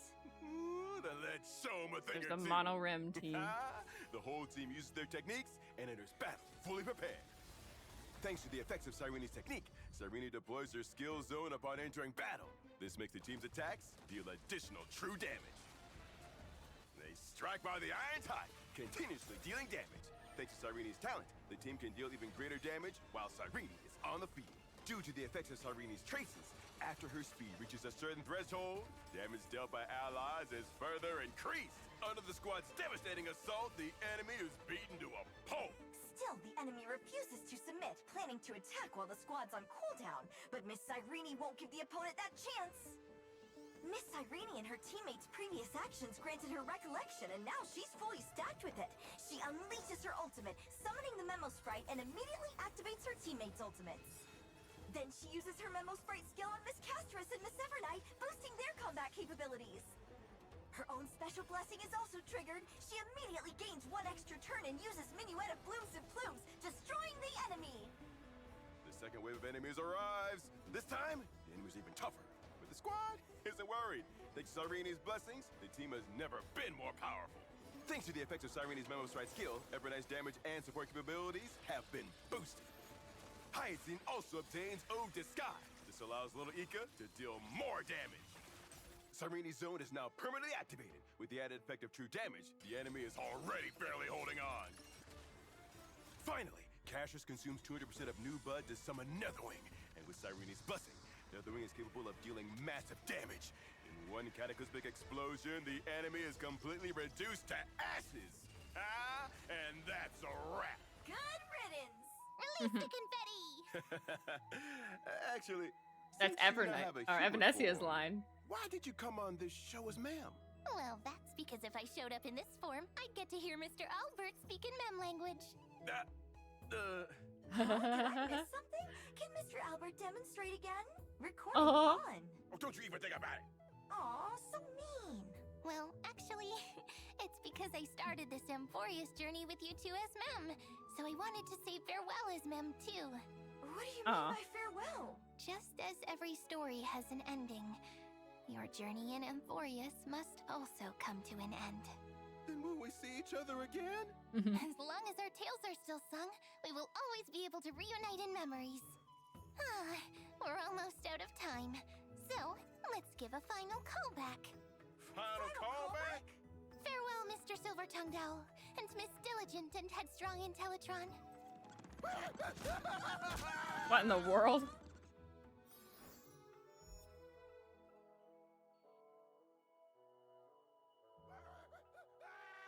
Oh, back to the regular office. Thank you both for your contributions on this journey. Conclusion. Conclusion?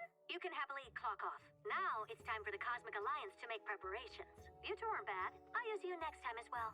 Yay! So please give me a softer landing. Oh, poor Albert. Home stretch. Let's discuss a deal. The cancer of all worlds has swept over many planets. With bad debts and violence on the rise, even we can't control everything. Wealth, schemes, and luck are merely tools in the end. The key to victory is the power of people. We need a new crown jewel to help us chase away the darkness, hidden in the secret corners of the cruel capitalist market. Come. We have been waiting for quite a while. Ooh. Currency Wars trailer. Bravo! Bravo! Oh, he's a white suit now. It's your pal Albert streaming from this channel. Welcome to the International Peace Corporation's annual Fortune Banquet. Today, together with my colleagues, Jade. Greetings. Aventurine. Hello there. Aventurine. And Topaz. Hello. First time for Aventurine, Jade, and Topaz. Large-scale permanent gameplay Or for mode, Aventurine and Jade, at Currency least. Wars. As the saying goes, capitalism never sleeps. What's so special about Currency Wars in this turbulent investment market? And how can we quickly master it? Let's check it out together. Currency Wars is a business competition sim developed under us. The tester will defeat their competitors through simulated matches and gain experience. Coach, how could I defeat my competitors? We can start with building a team. I've already hired some staff. Now open the store and use your gold coins to try to hire me. So I just do this? That's right. Every staff member has their own position.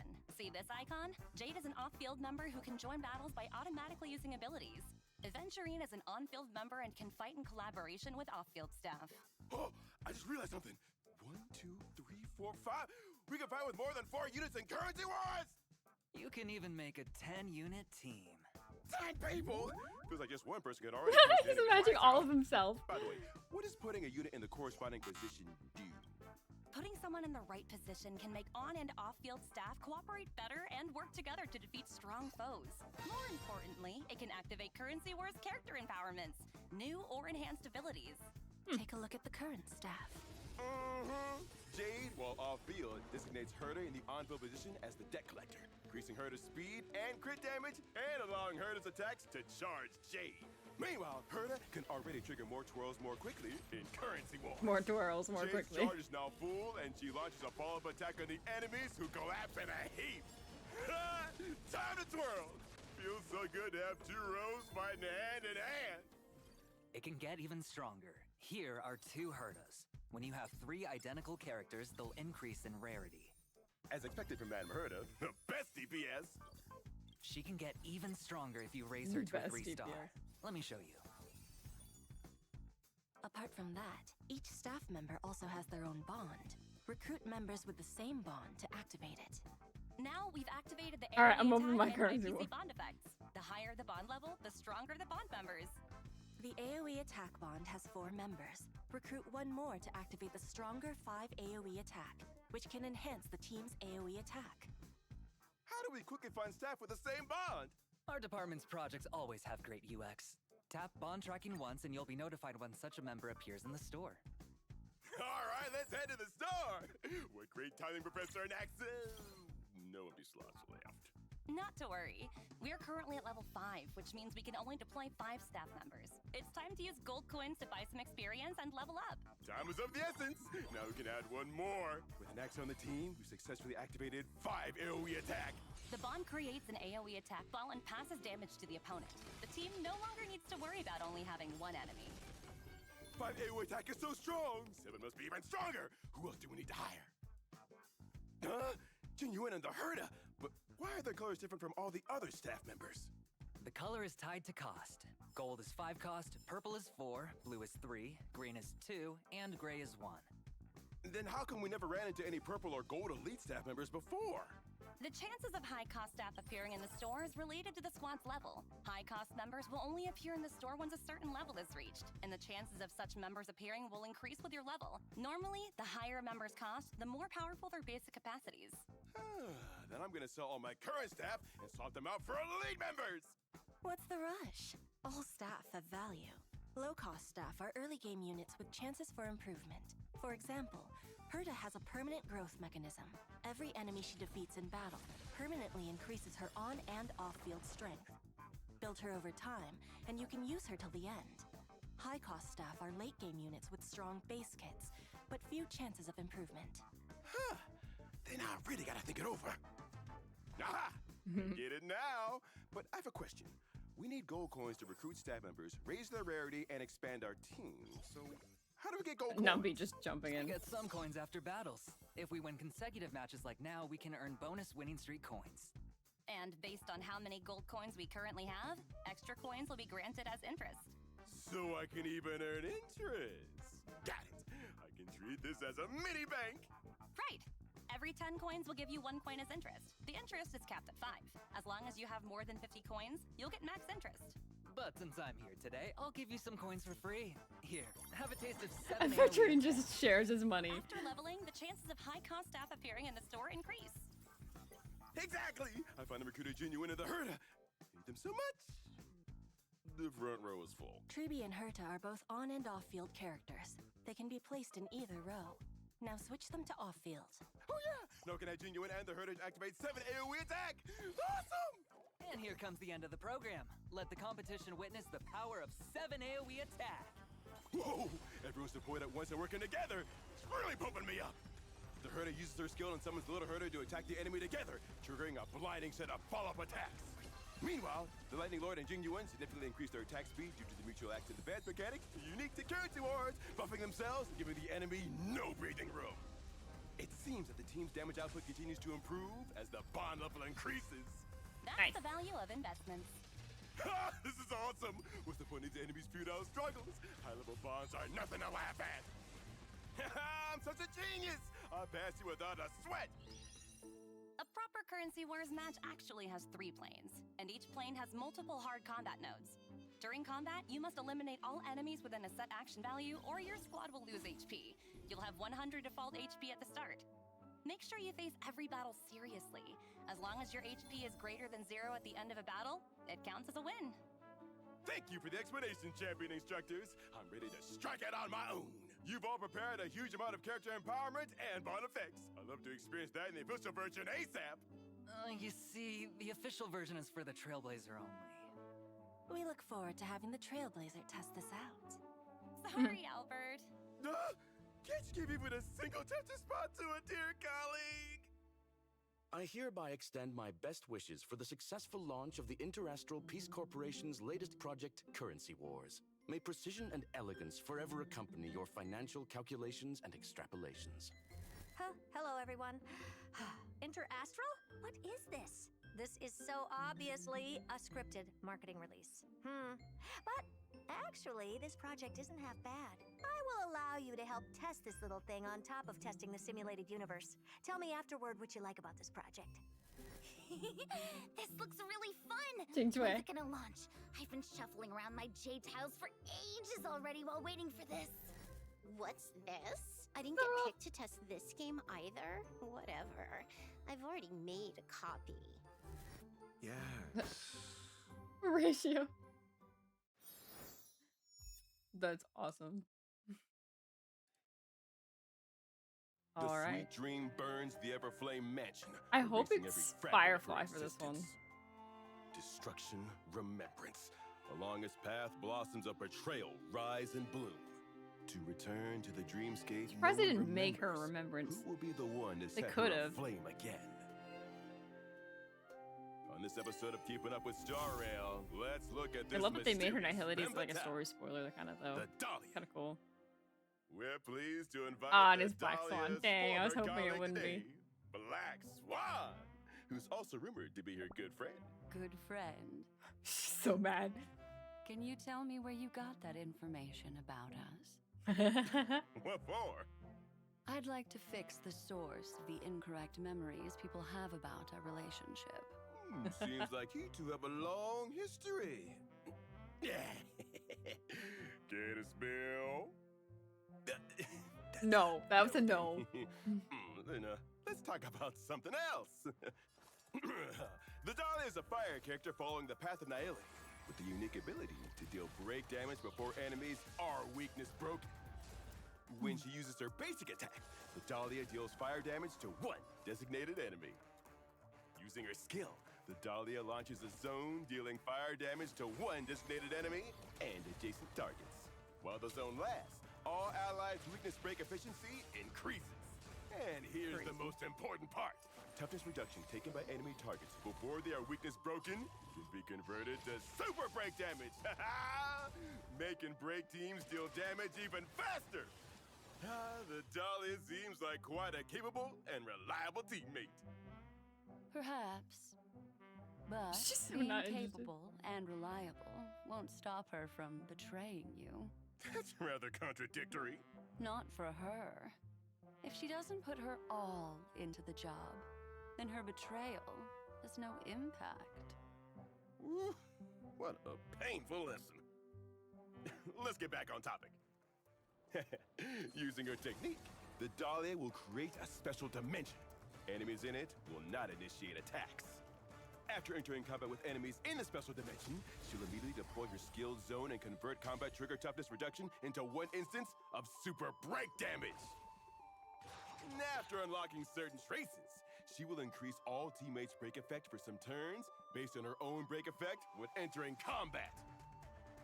This effect is triggered again when she receives healing or shields from a teammate. When entering combat, she will become dance partners together with a combat triggering teammate. When a dance partner attacks a weakness-broken target, they can inflict them with super break damage. What's more, after the enemy target is attacked by the other dance partner, the Dolly will launch a follow-up attack with her tail to deal many instances of damage. After unlocking specific traces, the Dolly's follow-up attack can recover 1 skill point for allies, with this effect triggering once for every 2 follow-up attacks. Using her ultimate, the Dahlia will inflict the wilt state on all enemies for a set number of turns, dealing damage distributed across all of them. Targets in the wilt state will be implanted with the weaknesses of all dance partners types and have the defense reduced. After unlocking certain traces, allied targets will get a speed boost for a set number of turns when they add a weakness to an enemy target. If a fire character's attack adds a weakness to the enemy, then the character's energy will regenerate, and the enemy's toughness will be additionally reduced. Now to sum it up, the Dolly is an agility character that can help break teams deal more damage faster, optimize damage rotations, add weakness to all enemies, and cause their team to deal higher damage. Previously, break teams could only efficiently deal damage by inflicting enemies with weakness break, but the Dahlia will change that. While in her skill zone, allies can deal super break damage even without breaking enemies' weaknesses. Her traces increase ally speed when they implant weaknesses in enemies, and fire characters who trigger this effect can regenerate energy. This will streamline allies' damage rotation. It She greatly really is reduces for cases where damage Firefly feels weak then. because the damage window She hasn't increases arrived fire yet. damage, But when it so- has, but the team isn't ready to capitalize on it. Add in the all-enemy defense reduction from the Dahlia's ultimate, and her enemies will simply perish with relentless super break damage. Through channels that best remain hidden, we managed to get a recording of this dangerous cremator lady tampering with people's memories. Let's witness this witch's madness. The Dahlia uses her technique and enters battle. Then she arrives at the live studio. That's right. Just scoot over. What? Brings your noble presence here. Don't be so alarmed. I'm just here to give some advice as a loyal fan. Why don't we get rid of the live combat segment in the future? Fighting is not good. Live combat segment? What is that? Do we have that? Mr. Owlbert, the show isn't over yet. Oh, I almost forgot. Here's the most important combat segment. Oh, we haven't seen each other for so long. Oh, they're fighting. Don't bring the mood down. But combat sure isn't as pretty as the Lady Dahlia's dance steps. How could that happen, dear? The mood can hardly get any worse with you here. Poor Owlbert. Wait! No, I think I really forgot something really important. What is it? Oh yeah, I remember. And that's a wrap. I love it. Nice. They say human Poor Owlbert calculations gets are no thrown match around. for heaven's plans. The wise ones may say heaven's plans are no match for my calculations. Yeah, but Yagwam we're would finally say, in Planet Arcadia. Stop calculating. Wait, I'll I do gotta it think myself." for this. As the preeminent diviner, she observes weal and woe with the eye of the hunt, of rejecting the notion of predestination. As Zona of the Utrua, she prefers not to remain behind the scenes divining fortunes. Instead, she steps directly into the board, becoming the decisive variable that turns the tide. On this episode of Keep It Up with Star Rail, we're taking a closer look at the diviner who refuses to play by the rules. Woo! The seer strategist. Look at his Sparksy. Yao Guang. Oh, Fu Xuan. Today, we're honored to welcome Master Diviner Fu Xuan as our guest on the show. Hello, That's what I call everyone. it. General Jing Yuan was originally scheduled to attend today, but I am here as his replacement due to a last-minute change in his plans. Let me guess. He said that before you became a general, appearing on camera more often would help establish a good I will. image early on, right? How do you know? You're saying I got sweet-talked into this again? You haven't seen her in a long time, though. Sweet talker yourself, so why? You think I didn't know? Is it so hard to believe I came because the program caught my interest? Oh. Yes. Well, speaking of interesting things, you've come for the right episode. But before we introduce General Yao Guang, let's first briefly introduce the Path of Elation. Unlike other paths, Elation bears the influence of Aha's touch, and its combat style is best summed up in one word. Lively. Oh? How lively? In short, it's lively because whenever a character following the Path of Elation enters combat, Aha shows up too. When Aha takes action, the battlefield enters an Aha instant. During the instant, ally Elation characters coordinate their actions using Elation skills in sequence. Each character's Elation skill has a different effect. Some focus on dealing damage, while others specialize in buffs or debuffs. So how is the order of these actions determined? That's something you'll have to ask Aha. Huh? Aha hands out an actor number to every Elation character. Oh, really? And how those numbers are chosen? That's entirely at Director Aha's discretion. Forget it. Despite the urge to find answers, to contend seriously with the Joy Seeker would be to court futility. Honestly, the rating pistol might give you a better answer than Aha. Oh my gosh, rating pistol mentioned? Aha spawned us for people with a sense of humor. We call that sense of humor elation, and that elation value directly affects the elation damage characters deal. Elation characters have higher elation values and are able to create punchlines. The more punchlines allies accumulate, the bigger the show during the Aha instant, and the higher the elation damage dealt. After the Aha instant ends, all accumulated punchlines are claimed by Aha. I have long heard that the Joy Seeker is generous in rewarding those who amuse them. But is that generosity extended to battles? On that point, you can trust Aha. Give Aha a good laugh, and Aha will grant blessings. When the Aha instant ends, Aha shares their joy with the elation characters on the field, allowing that joy to linger for some number of turns. This effect is called a certified banger. There's more than one kind of joy in the world. After obtaining certified banger, different characters trigger different effects. For example, when Yao Guang has certified banger, she provides support to the entire team, while Sparksy uses it to further enhance her own damage.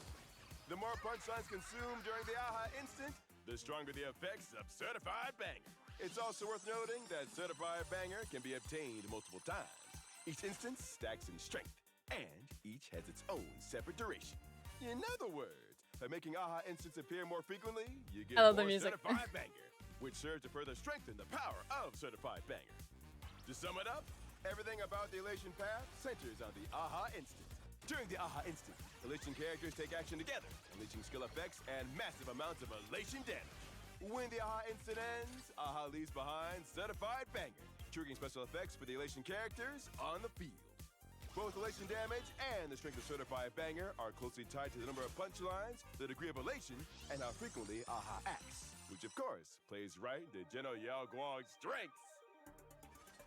Yao Guang is a physical character following the path of elation. She has multiple ways to generate punchlines and can raise elation for all allies. But most importantly, she can trigger additional Aha instants.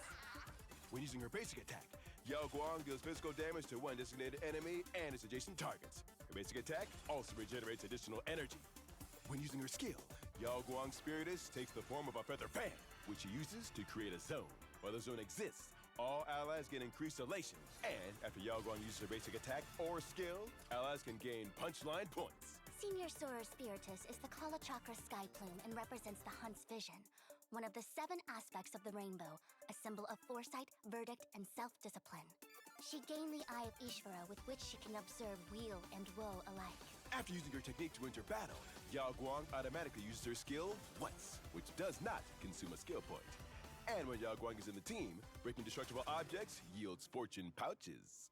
I've heard that whenever Xianzhou people mention General Yao Guang, they like to call her Madame Yao. Is that because she has a habit of handing out fortune pouches so generously?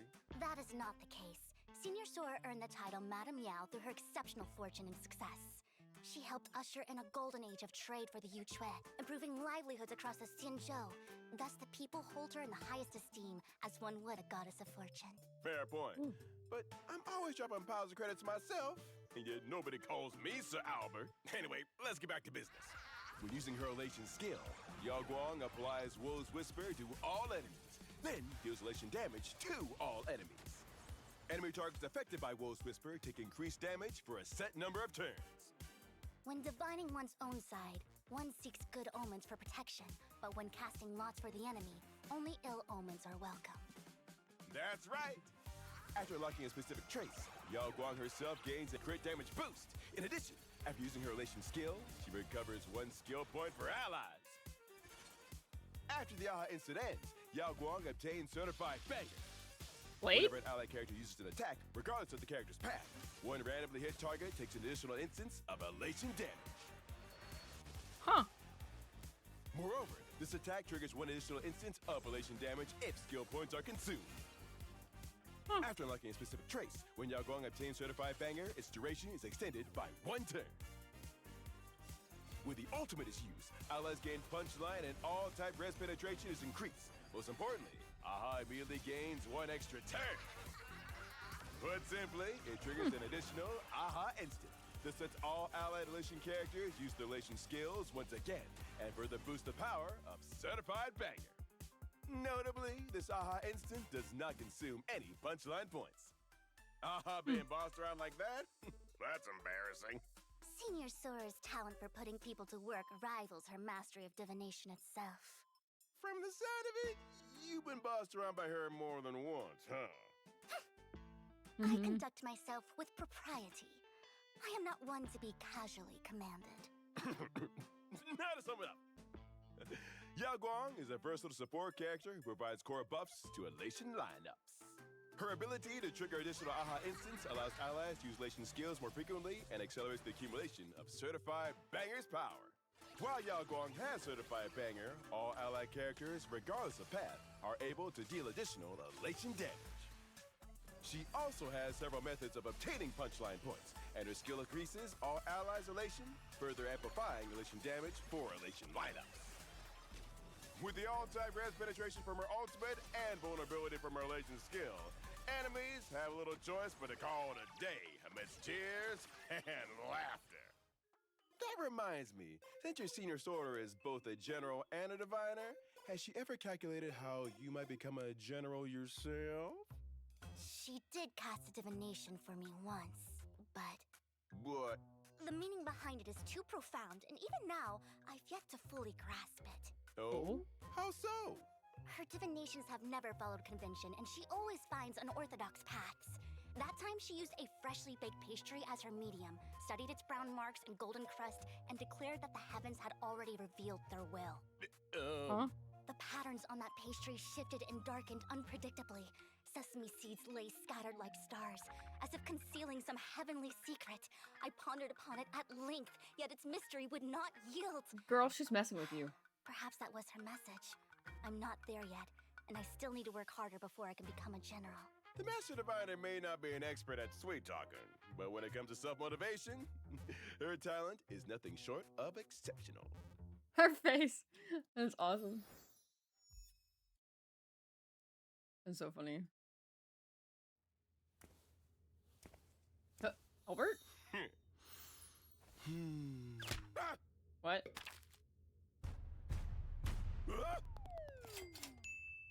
Taking Plane Arcadia by storm! What the heck? Superstar streamer charms Is this fans with outfit their Albert? cute, online savvy, and a signature star-making style that has young audiences completely hooked. That's crazy. And just recently, she pulled off a masterclass move that no textbook could teach, instantly rocketing her to top-tier streamer status. In Plane Arcadia, Sparksy My girl. The crowd moves at her command. More than 99% of locals believe she can do no harm. And if she occasionally plays dirty, well, it's a cute kind of dirty. Sure, she's still young, but on stream, her control, her presence, her explosive impact, nobody comes close. On this episode of Keep It Up with Starrail, let's turn the spotlight on Plane Arcadia's living synonym for popularity, Sparksy. And now let's welcome today's special guest, the Shinjo Yuchua's seer strategist. I knew it'd be Yaguang. It's my first time on the program, so I'll have to rely on the big-name host for guidance. The Anti-Destruction Alliance meetings just never seem to end. This was the perfect excuse to slip out. You flatter me. But what exactly is your She is just like genuine avoiding work. I am, in fact, a fan of Sparksicle. Seriously? Since when? Since just a few moments ago. Why so suddenly? She's skilled at listening to her fans' troubles, reading their chi. She fulfills their wishes, altering fate itself.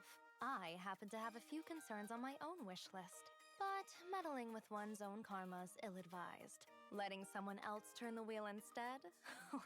Now that has its own charm. As a Shinjo General, the foremost lady luck and a masterclass diviner, you've already won at life. What else could you possibly want? Well... What the heck? Give her there, Madam Yao. Shots like that on a live stream can get us banned real fast. Now then, let's take a look at what makes this brand new superstar streamer so special. Sparksy's a fire character following the path of elation, a true super streamer. Wherever she appears, she is the spotlight, the ultimate punchline generator. Tack up enough punchlines and bam! Those aha instants hit hard. Super streamer secret number 1. Every public figure's first mandatory class, managing the haters. So, how does our streamer Sparksy deal with them? Simple. She fires off a basic attack, slams that dislike button hard, and shuts the haters right up. Perhaps what initially brings people to Sparksicle's live stream is that rare, unembellished authenticity. Exactly! So why is Sparksy among countless authentic personality-driven streamers the one to leave a lasting impression? Well, aren't gonna be a general live stream one. broadcast. Super streamer secret number 2. Make sure every broadcast delivers content. Use your skill to start a live link with the opponent, level up her basic attack to enhance basic attack, and launch her enhanced skill, engagement farming. While the stream is live, Sparksy can use engagement farming again and again. That's crazy. Boosts the enhanced basic attack stamp multiplier and grants a random gift. With the streamer being so dedicated, a large rocket seems only fitting. Call it good karma. Madam Yao, be honest. How's my hosting? Maybe I've earned myself a little good karma. I'd say this type of karma is well worth accumulating. A huge thanks to our top gifter, Madam Yao. Back to business. Sparksy's live stream has a random gift pool with 2 kinds of treasures. Snag a normal gift, and you'll earn punchline points. But if you hit the jackpot with a big rocket, congrats! Not only do you get way more punchline points than thank usual, you so much for you the also follow. snag some bonus skill Yes, points. thank you so much. Lucky Streak, skills for peace. Even with destiny on your side, the heavens do take the occasional nap. You can't expect great wheel at every turn. Exactly. But that raises the question, what if the big rocket just won't show up? How does Sparksy handle that? My divining says she's quick-witted. When things need salvaging, she'll always find a way to coax a little more fortune from the cracks of destiny itself, assembling a proper great wheel outcome. Your choice to build up a little suspense first was a nice touch. Sharp as ever. Super streamer secret number 3. Introduce variables and deliver unexpected thrills to the audience. After the aha instant is activated, Sparksy gains thrill whenever she uses her elation skill, helping to reduce skill point consumption. But that's not all. She also blasts all enemies with fire elation damage. Then, additionally deals elation damage multiple times to one random enemy. Using her enhanced basic attack, Sparksy deals fire damage to one designated enemy and its adjacent targets. When Sparksy is in the certified banger state, using an enhanced basic attack will deal 1 extra instance of elation damage each to the designated enemy and adjacent targets on top of the original damage. And each time the enhanced skill is used, in addition to its original effects, the random target hit by the enhanced basic attack will take 1 extra instance of elation damage. After using her technique, Sparksy blocks enemies within a certain area for some time. While blocked, enemies can't detect allied targets. If you attack enemies who are in this state, after entering combat, Sparksy will deal fire damage to all enemies and recover some skill points. As I see it, what people call woe I is love merely this an obstacle. music. So Overcome good. it by one's own hand, and the result far outshines any ordinary blessing. Woo! When Sparksy uses her ultimate, he kicks off a grand celebration. I love her ultimate too. The pose there is so fun. Or going out of the TVs. Party until the end of the world. She creates even more punchlines and spreads her passion to every opponent, dealing fire damage to all enemies. If Sparks is in the certified banger state at the time, her ultimate also deals an additional instance of elation damage to all enemies, on top of its original damage. The true ultimate secret of a super streamer lies in her punchline generating power that goes beyond the ordinary. Simply put, wherever Sparksy is, there's an endless supply of punchlines. After unlocking a certain trace, if there are elation characters in the team, Sparksy gains additional punchline and throw points when she uses her ultimate. The more elation characters there are, the more additional punchline and throw points she receives. Nice. After unlocking another specific trace, Sparks increases all allies' crit damage whenever she has punchline. The more punchline she has, the greater the boost. Oh, being a streamer really does keep one surprisingly busy. Alright, to sum it up, Sparksy is a punchline generating machine on the path of elation. After starting a live stream connection, Sparksy can use her enhanced skill multiple times, generating massive punchline points with the AHA instant, while steadily increasing her damage multiplier to power up later attacks. During this time, she can also gain skill points and throw points through several methods, such as using her elation skill, receiving random gifts, or using her ultimate. This allows her to use her enhanced skill more often, further increasing both punchline generation and damage buffs. And don't forget, using her technique before entering combat is also an important way to gain skill points. At the same time, she has multiple ways to generate punchlines, which helps increase the team's AHA instant damage and strengthen certified banger. Madam Yao, looking at it this way, you two really are perfectly in sync. Sparksy keeps consuming skill points to generate punchlines, showing up wave after wave, while you ride those waves and sparkle turn in. them into surging power. The higher the punchline, the stronger Sparksy's additional elation damage. Higher waves, user ties. The two working together is a thing of beauty. Naturally, a one-person show can't match the brilliance of a shared stage. And if we were to add Sparkle after her self-evolution into the mix? Then, the fun really starts ramping up. All in all, with its potential to make the meter run backwards, paired with Sparksy's excellent single and multi-target burst capacity, enemies will be forced to wrap things up early. Truly enviable. In our line of work, you really have to keep up with the times. Today, well, we're gonna learn today. Madam Yao, I'm aiming to become the universe's top streamer. With your insight, could you see if what's above my head spells weal or woe? Is this my moment? With that head we're on, fortune is quite literally over your head. But... Oh. That's right. The Cosmos' biggest streamer is now using our product too. Approved by the foremost lady luck herself. So you streamers dreaming of fame, hurry up and order now. And lastly, don't forget to like and subscribe. Toodaloo! But, as the new year dawns, fortune flows from the heart. Don't let this auspicious sign go to waste. That's awesome. I love that she plugged herself in. That's awesome. Owlbert slumps back in his chair, his desk piled Oh my gosh, is high it with Mr. N as the work. guest? He remains there, waiting in tense anticipation for Carmela's arrival. 3 days. Carmela has been gone for 3 whole days. No Poor Albert calls is taken, overwhelmed. No texts answered. Owlbert is worried. Worried about the mountainous workload before him. Who will do it? Oh no. Cornered by circumstance, Owlbert is struck by a sudden flash of inspiration. He remembers someone important who can resolve this crisis. Well, hello. As Blaine Arcadia's renowned security specialist, Ashfield often gets called in when things Okay, go that was south. cool. He looks very Sure, mysterious some folks there. say detective skills don't quite match the hype, but official records show Is Kuchiba gonna be the the one here? The guest? Like the mystery of the ghost bullet. It's the last one I pyramid don't know threat the and, guest for. The super non-serial Loctra murders at Kooky House. His for the solving. And now, yours truly is facing a crisis of epic proportions. My most precious intern Carmela is fat for no reason. I urgently require the aid of the famous Detective Ashvale. On this episode of Keeping Up with Star Rail, we're getting up close and personal with Plain Arcadia's very own action detective, Ashvale. First up, a big round of applause for today's special guest, the cream of the IPC Strategic Investment Her hair looks so much Department, bigger in leader, GP Pearl form. Legal representative and CEO of Plain Arcadia, one of the 10 Stone Arts, the illustrious Madam Pearl. Upon hearing that the Express crew would grace Plain Arcadia, I began to anticipate it deeply. At last, an opportunity to appear as a guest on the renowned Keeping Up with Star Rail. Given your extensive dealings with Mr. Ashvale, I hope if we do get Pearl, it's Ashvale for pearls.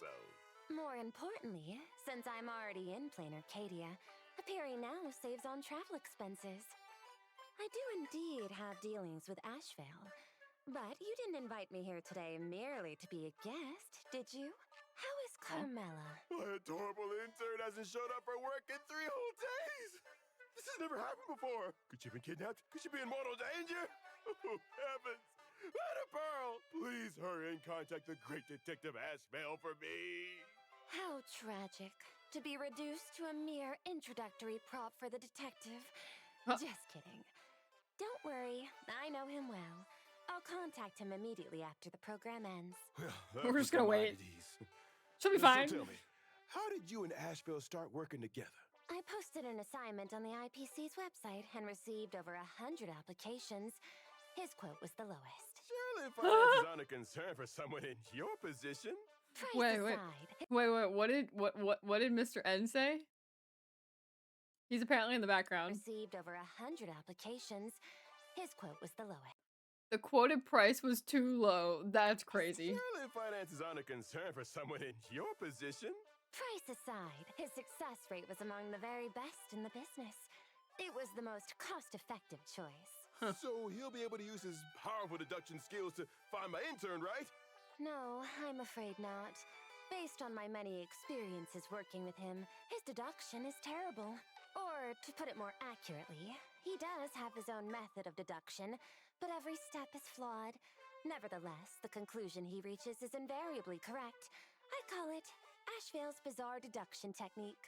That's incredible. I need to see how that works.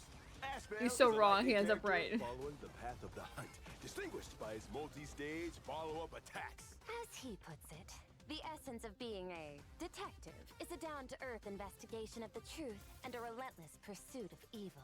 As expected of a great detective, that tireless spirit is what all true sleuths must possess. When using his basic attack, Ashvale deals lightning damage to one enemy target. Hitting someone with a cane. Could this be that legendary Baritsu? When using a skill, he marks one designated enemy as bait, dealing lightning damage. If the target is already marked as bait, he instead deals additional lightning damage and recovers skill points. When there is no bait on the field, Ashvale designates the enemy target with the lowest HP as bait. While a bait target is present on the field, all enemies' defense is reduced. Who's really back a punch? You sure he doesn't have a nickname like the Ashen Ranger? It's not that he relishes combat. If anything, it's more like an instinctive drive to pursue evil. This episode really fits the detective's persona. Next up has to be the thrilling deduction segment. After the bait is attacked by other allies, Ashvale regenerates some energy and then consumes charge to launch a follow-up attack against that bait. He then gains the gluttony effect, which has an upper limit. Wait, was I hallucinating just now?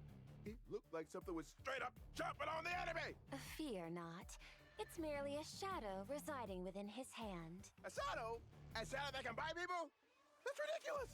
After using his ultimate, Ashvale designates one enemy as bait, deals lightning damage, and gains charge. Then immediately launches a follow-up attack against the bait.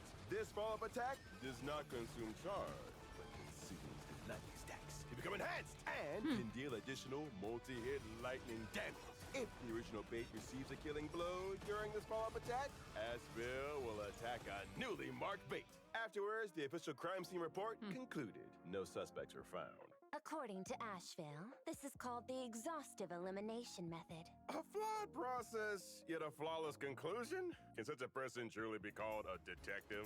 After unlocking a specific trace, Aspel can gain gluttony whenever he uses skill or ultimate. And when his follow-up attack deals fatal damage, he also gains a certain amount of gluttony. After unlocking another trace, while Aspel is on the field, all allies gain a crit damage boost, and the crit damage dealt by follow-up attacks is further increased. After using his technique, Aspel can daze enemies within a set area. Dazed enemies will not actively attack allied targets. After entering combat by attacking a dazed enemy, Aspel deals lightning damage to all enemies and gains a certain amount of charge. Truly electrifying. Sometimes you have to knock an enemy out to ask for a few clues about a case. Knock him out and then ask? Good question. As far as I know, people don't I love lie in Pearl's their design. All right, to sum it up, I hope we Aspel is do a get Pearl. damage-focused I hope character those following rumors the are path true of and we the do get hunt. Pearl. In battle, I would Aspel love can fix Pearl. an enemy target as bait, getting additional damage and recovering skill points for the team. While a bait is present on the field, he reduces all enemies' defense. When teammates attack the bait, Aspel launches a follow-up attack against them and gains gluttony. Interesting If Aspel the team bait is before we had defeated Emblade. due to an enhanced follow-up attack, Aspel gains additional gluttony, finds a new bait target, and continues dealing damage. After unlocking a specific trace, Aspel can continuously stack gluttony through his follow-up attack, skill, and ultimate, allowing him to launch repeated follow-up attacks and effectively clear the field. Detective, don't wrap up just yet. Come here. I've got a case for you. While we were filming, I contacted Ashvale. I trust he is already on his way here. There is hope for Kamala at last! Near the mountain of overdue work. Due to prolonged inaction, Carmela's annual leave application was automatically approved? Annual leave? Oh, so she just took vacation. I thought she gonna miss it. Wait, then who's doing the work? Don't tell me it's me! My conclusion. Case assignment deemed invalid. Nevertheless, the agreed-upon fee remains payable. Owlbert shall assume personal responsibility for the payment. Oh boy. Oh, Albert. So wait, okay. If Carmilla took paid leave, then does that mean we're gonna see her in 4.5? Because she'll be with the IPC on vacation. Is that what what happened? Is that what's happening? Debatable. Guess we'll find out. They say that What? many bizarre and inconceivable incidents have been happening all over Plain Arcadia during the current Phantom Moon games. Firstly, by I the love time that roll Pearl's call playing starts, along. 80% of the supplicants have already turned into ham sausage. What? Secondly, whenever night falls, the snores of an unidentified creature echo from the empty classrooms of Graphia Academy. What? And finally, all viewers of the Phantom Moon games will be cursed by Aha, never to be amused by a joke again. What? This can't be serious, right? I watched Miss Sparksy stream too. Surely I can still laugh. Don't worry, Mr. Owlbert. I possess a carefully bottom-of-the-box joke of the highest caliber, the perfect tool to determine whether you've been impacted. Is that so? Then please, Director Pearl, let's air it. If I lose my sense of humor, that's the end of my career. My apologies, but as it is, I'm afraid I can't tell the joke here because it's still somewhere inside the box. Huh? Anyway, the IPC declares that these claims are entirely baseless rumors. To clear up doubts the public might have regarding the Phantom Moon games, we have invited the Divergent Universe's computing specialist, Director Pearl, to help analyze Phantom Moon game simulation created by the geniuses, the Arcadian Chronicle. Woohoo, my favorite. I love this one so much. This made me love Divergent Universe.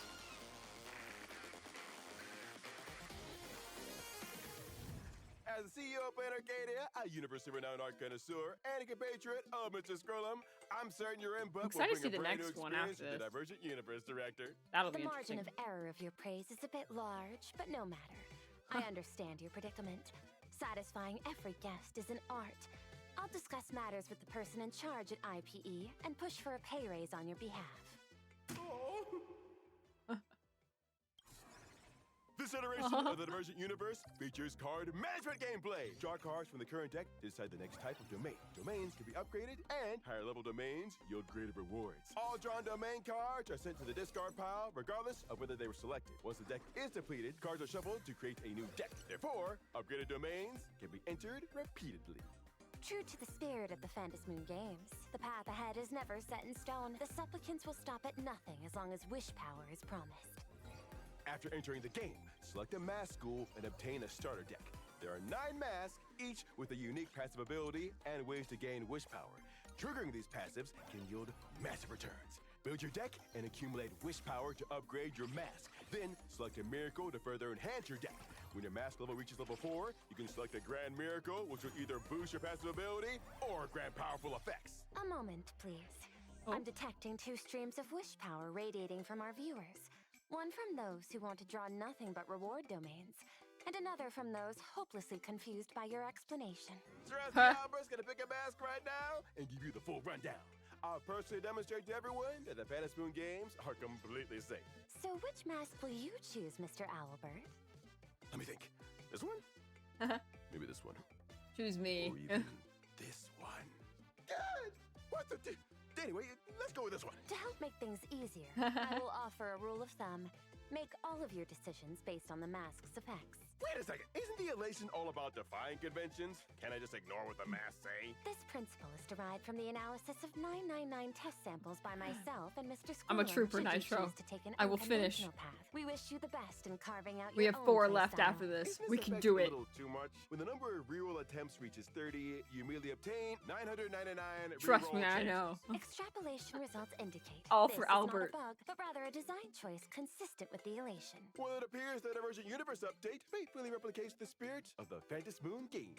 Though for some reason, I the did it for number him. 999 has been appearing in Planar Arcadia Oh, unusually often lately. So, do you have any quick tips to share from your 999 TS? 1. Observe the mask's passive ability. 2. Increase the trigger rate of the mask's effects.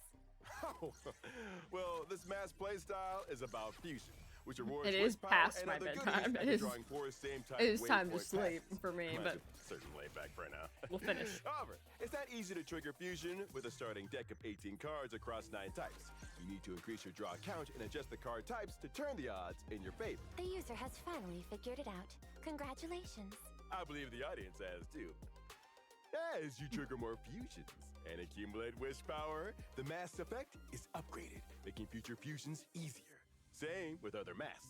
By leveling them, their passive effects will grow stronger and trigger more frequently. During the test extrapolation, I'm not that tweak your fancy deck with and it. plan your route by duplicating, deleting, or adding waypoint passes to trigger your passive ability more frequently. Enhancing any single waypoint pass with different effects. It will never get also old greatly how much enrich the strategic Albert can experience. stretch his neck and just go like. That's not a quiz. like Select the optimal solution. It's No prize for crazy. correct answers, but you'll get loving words of affirmation from your pal Albert. Hello, Albert. For the first question, the answer is A. Great job, you got it. Now for number 2, the answer is A. Are you all secretly geniuses? Number 3, A yet again. You aced it. Seriously, Albert makes these The final watchable. question. He's funny. How Also, the quickly fact they that learn. all the chibis are super Excessive cute. audience Look coddling how is cute expected, but no Pearl harm looks. done. She's adorable. Oh, an apt summary from the audience member, level 999 match list. Domains depend entirely on your draws. Just follow the mask. Simple and easy to understand. Silverwolf is What's adding more, that Emergent Universe advices. Update has It's added funny. new curios, equations, and blessings. Plus, it comes with trial access for all characters released 2 versions ago. Some of them will even receive unique enhancements. Thanks, Madam Herda. However, Nice. when sharing the data, Madam Herda also put forward a Kumono condition. Kuboto. Which Thank you so much for the follow. She Thank asked me you. to deliver a 2-word message with enthusiasm and vivid expression. I think I know what it is. Get testing. Pearl, I please. couldn't do it. That's not Nah, exactly it's alright. I got it. enthusiastic. Repeat after me. Get testing. They cut her off. That's crazy. For a Q&A. Oh, Q&A. We've got a few guests associated with I the gotta hear. Phantom Moon Games. Let's get to know the honest opinion of our Look, my girl Onesia's in here. Number 1. What would you do if you were an Eon for a minute? Okay, hold on. We got pause. We can see all of them. Yawn and wait for the minute to pass. Asheville. I don't want to become an Eon. He's scarred. Poor Sunday is scarred. Make Plan Arcadia something. Find out what AHA is doing when they are not being an Eon and wait for 1 minute to pass. Sparks, you guys are crazy. I'm better than an Eon, honestly. That's funny. Lucky for the universe, none of you are eons. Wait, they blocked that on purpose. Make Planet Arcadia something.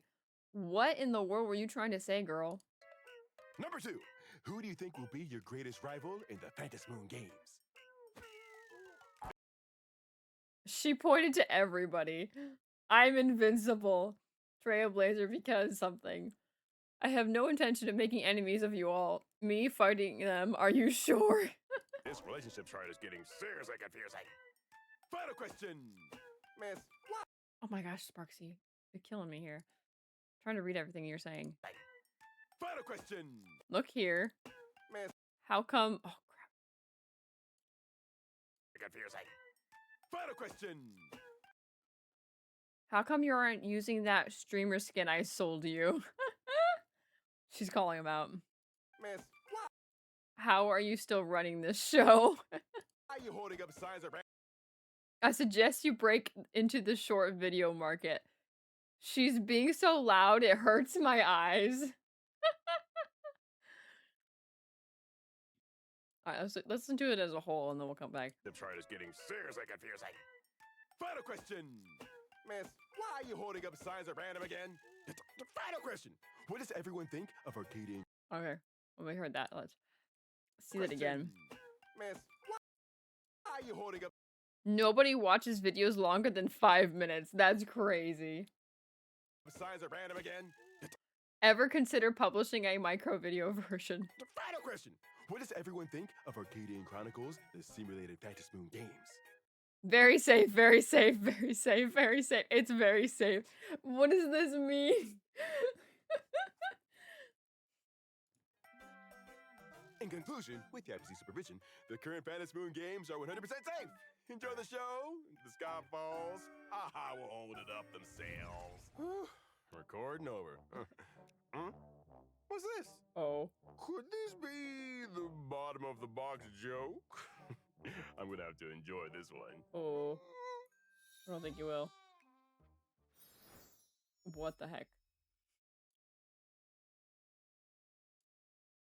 She's a notorious wanted criminal, a Stellaron hunter who has committed countless crimes.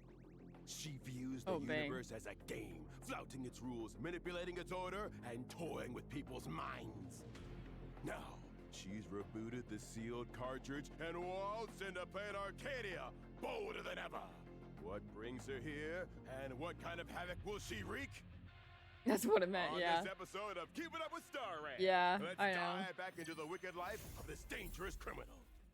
I was expecting something different, We've though. already received clues about this wanted criminal's whereabouts from a concerned citizen. Please welcome our 5-star citizen, Mr. Edge. It's Blade. So, you're Mr. Edge? I love this one. What? You know me? Okay. With this, though, this means the only Stellaron hunter we have not seen on Keeping Up with StarRail is Firefly.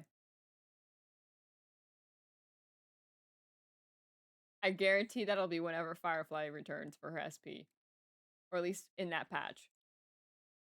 Very cool. Can pretend I don't? Without further ado, let's take a closer look at the invincible hacker, the great esteemed wolf, Punk Lord's living legend, Silver Wolf level 999! Silver Wolf level 999. She's so cool. Imaginary character following the path of elation. And she knows To it. her, the universe is just a game. And she's the elite gamer who can carry her teammates through the hardest raids. An elite gamer naturally has the most hardcore combat moves. When using her basic attack, Silver Wolf unleashes a fist bigger than an entire Owlbert, dealing imaginary damage to one designated enemy. And naturally, an elite weapon is standard gear for an elite gamer. When using her skill, Silver Wolf gains punch lines and Trigger fires happy, energy that's cannon, awesome. dealing imaginary damage to all enemies with a stylish strike. To her, the battlefield is just a game. What she truly craves rather than victory is style. An elite gamer I would think naturally entertainment has more her than own style, but scoring sure. system. Silver Wolf has a unique energy mechanic called Hidden MMR. Whenever an ally gains punch lines, Silver Wolf gains an equal amount of Hidden MMR. When Hidden MMR reaches a certain level, Silver Wolf's ultimate will be activated. Here comes the best part. Everything before was just casual play. This Now, video alone our made me Silver pull Wolf for is gonna Silver get Wolf. a bit serious.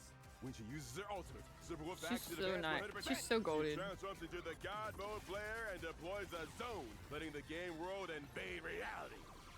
This is her original power.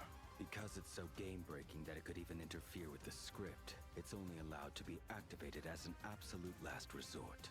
Looks like the only thing that can limit Boss Silverwolf's gameplay is the anti-addiction system.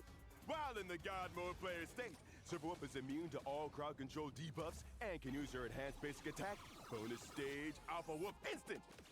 In the bonus stage, Silverwolf continuously deals bounce damage, triggering the top loot box a certain number of times. Finally, she unleashes a flashy strike, dealing damage to all enemies evenly. Oh, stop. This isn't even a turn-based game anymore. The top loot box can randomly drop one of 3 items. The Big Flippin' Sword, Kaboom Explosion, and Funky Munch Bean. They'll Nice. deal elation damage to all enemies and can also trigger different effects. I'm Albert. fine. Now, anywho, Big Flippin' Sword can deal additional true damage based on the total damage dealt this time to the target with the highest HP. Kaboom Explosion recovers skill points for allies. Pokemon Aren't we supposed to get the Keeping Up with Star Rail for It's worth noting that the bonus stage can carry the fake over lab character across soon? phase. After defeating an enemy, Now that I think Silverwolf about will it. continue to attack new enemies based on the remaining bounce hits and loot box count. While in the God Mode player stage, Silverwolf can activate 3 bonus stages during a bonus stage. The higher her hidden MMR, the more damage she deals. So pairing her with teammates who excel at generating punchlines allows Silverwolf to gain a higher hidden MMR and pull off even more brilliant plays.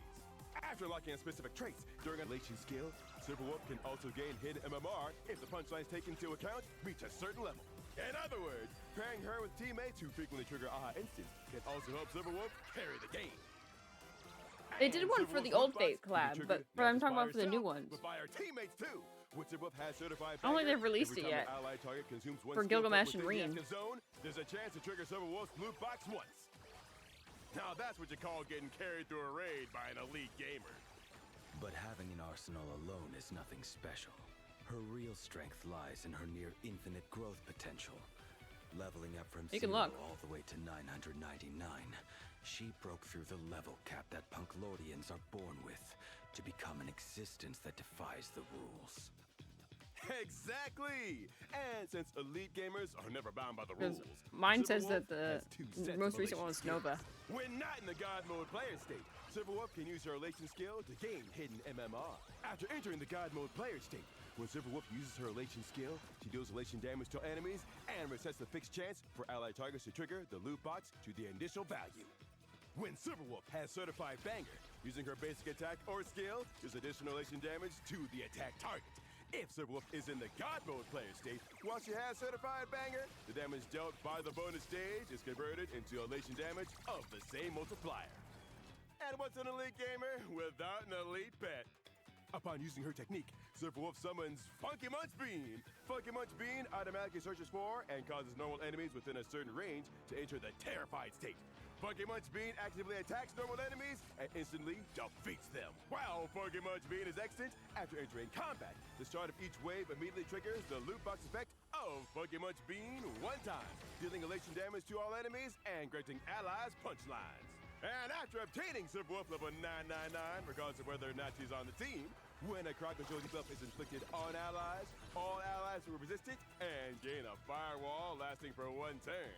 While firewall is active, allies are immune to crowd control debuffs. Okay, let's sum it up.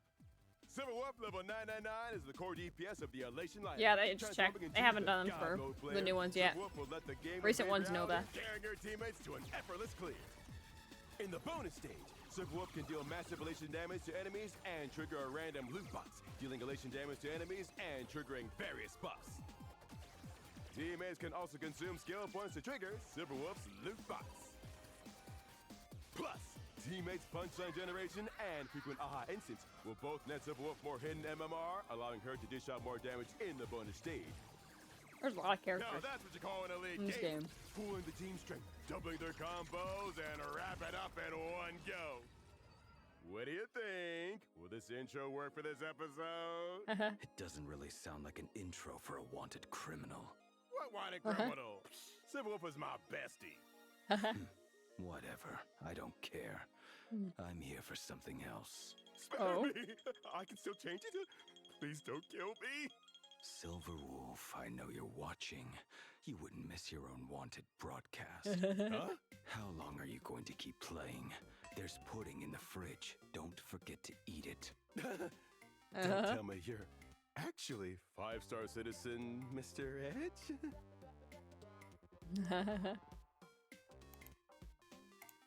She left a bad rating. Next time, just message me. That's crazy. Alright. Now time for Best Girl. The Phantom moon waxes full, and the mortal world shifts anew. A ruler in hand to measure right and wrong. A blade upon the hard wavers between good and evil. A girl granted the authority of elation and abundance. The arbitrator of the Phantom Moon Games has now become a contestant. What secrets lie hidden behind it all? Who is the mastermind trying to stir up a tempest in this Arcadia? On this episode of Keep It Up, I hope we see Evanessia again in the story. I know she's holding the world together right now, but I hope they don't do what they did with Finan and just never see her again. They're just assuming she's holding up the world in the background. It's not nearly as fun. Comic fluffy across the blue, blurry QR code, aka Nihilus. Nihilus. Hello, lovely trailblazers. And I do like readers. Nihilus's design. Thank you for supporting. I want more Keeping from her Up with character though. Starrail and Fluffy across the blue. Oh, major writer's block, and the deadline's right around the corner. Some fresh air. She's should slacking be good off for again. Inspiration. Thank you for coming straight here from your book signing event at Starrail Fest. Whew, it must have been quite the rush, huh? No, not at all. I heard this episode was featuring Evanessia, my biggest fan. Everyone's more or less read your works. That's just how popular they are. Is that so? She dashed up to me at the Starrail Fest signing event and pulled me into a hug while rambling. QR Cult, I've been a huge fan of your books. I knew it would pay off from the very first page of the Fluffy Volume 1. Oh, I'll need to stop you there. You seem rather well acquainted with Evanessia. Despite being an arbitrator, Evanessia will soon be joining the games herself. The conflicts yet to be revealed are way more thrilling than my comics. Don't go up and hug You're someone such a randomly at a knowledgeable con. comic artist. Bad. No story has escaped you. Is there anything else that can capture your interest? Well, I do plan on having the Fluffy... We're very sorry, but spoilers on our show will only incur the wrath of our audience. Let's get back to our scheduled program. Evanessia is a physical character following the path of elation. As an arbitrator, she wields a ruler blade to pass judgment on the unjust. Nice. It's never a good idea to saunter around with a knife. No officer will turn a blind eye to that. But a pink ruler with adorable ribbons is far cuter. Aw. When Evanessia uses her basic attack, she deals physical damage to one Pop designated quiz. enemy. When she uses her skills, she deals physical damage to one designated Final enemy verdict. and adjacent targets, and also gains punchlines. Don't you find it funny? It's a literal slap in the face. Oh, I didn't notice that. Even Hold on. grants punchlines. Doesn't take much to make Aha laugh. Watch her when she During does her... combat, Evanessia gains elation equal to a certain amount of crit damage, generating energy. If you also watch when grants she an does her certified ruler, banner, she changes and it when she vice swings versa. it. That's cool. Pretty interesting mechanics. Converting energy and funsies back and forth, ensuring an endless flow. Reminds me of how some comic characters are caught between two powers within them. Those powers become more intertwined, and that leads to some crazy plot twists. Truly impressive. Inspiration is always at the fingertips of the great Gold. When Evanessia accumulates a certain amount of energy, her trusted companion Master Fox deals physical damage to the She enemy. changes with a the follow-up attack ruler. and That's regenerates cool. a I didn't certain notice amount that. of energy. Evanessia uses her ultimate to deal physical damage to all enemies. She then deals physical damage to one random enemy target some number Bang. of times. I love the sound After effects unlocking for a her given attacks. trace, So when nice. on-field enemy targets reach a certain number, her Very ultimate's nice. bounce count increases. When Evanessia has certified banger, her skill and ultimate are enhanced. Additional physical elation damage is dealt to the target on top of the initial physical damage. Master Fox's follow-up attack also deals physical elation damage to all enemies. As such, the key to dealing massive damage is to quickly gain certified banger, generate energy to gain certified banger, or use Evanesia's elation skill to deal physical elation damage thanks to for streaming. enemies, Have a good night, and Potato. additionally, gain certified banger. Thanks for hanging out. After unlocking a specific trace, when a teammate's certified 2 more banger left, chat. ends, Evanesia We can gains do a certain this. amount of certified banger. When teammates whose elation skill participant ID is lower than Evanesia's gain certified banger, Evanesia converts a portion of their certified banger into her own. Evanesia uses her technique to immediately attack all enemies within a certain range. Upon entering battle, she deals a certain amount of physical damage to all enemies and gains certified banger. That's a ton of ways to get certified banger and keep Nessie in high spirits. Oh, I think I've found some inspiration. Fluffy across the blue, Vanafox Tales. The protagonist will be called the Ruler Ranger. Stay tuned for my new book. Are you trying to turn this episode into your exclusive character of Hailstone? Excuse me. Please focus on being a good Keeping Up with Star Rail guest. Anyway, to sum it up, Evanesia is a damage-focused elation character that's highly flexible in team building. Since energy and certified banger offer mutual enhancements, Evanesia can quickly gain a large amount of certified banger on her own and deal massive damage with her ultimate. Evanesia isn't just great for elation teams by gaining certified banger from elation teammates. When she teams up with characters of other paths, she can also regenerate energy to accumulate certified banger and then use her ultimate to wipe out enemies. With such a wonderfully versatile teammate, enemies will be defeated and wrapped up in no time. See, she can be used with Sunday. I recently finished the latest volume of Fluffy Across the Blue, and it was so good! As you're the talented author of this series, I have a big favor to ask. Could I perhaps make a cameo in an upcoming chapter? Oh. There is a character almost tailor-made for you.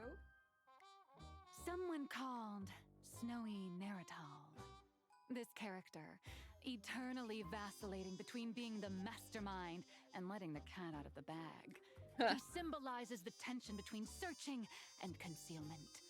It's an important metaphor that pushes the story forward. The name both highlights his adorable appearance and his role. Very profound, don't you agree? Hang on! A narrator never makes an appearance!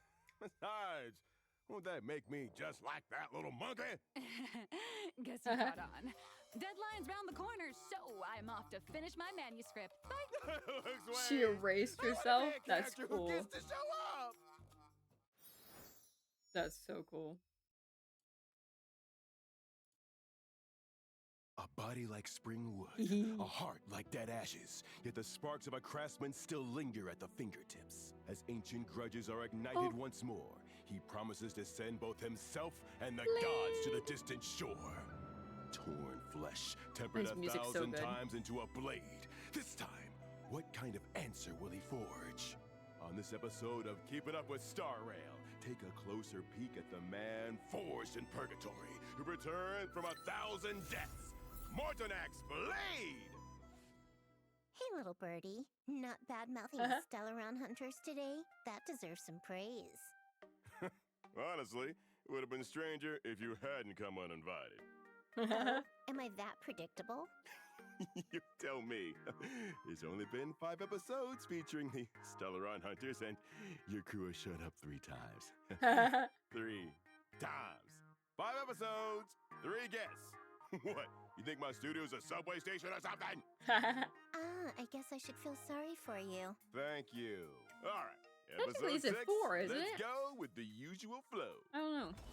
Mortonax Blade is a fire-type character following the path of nihility.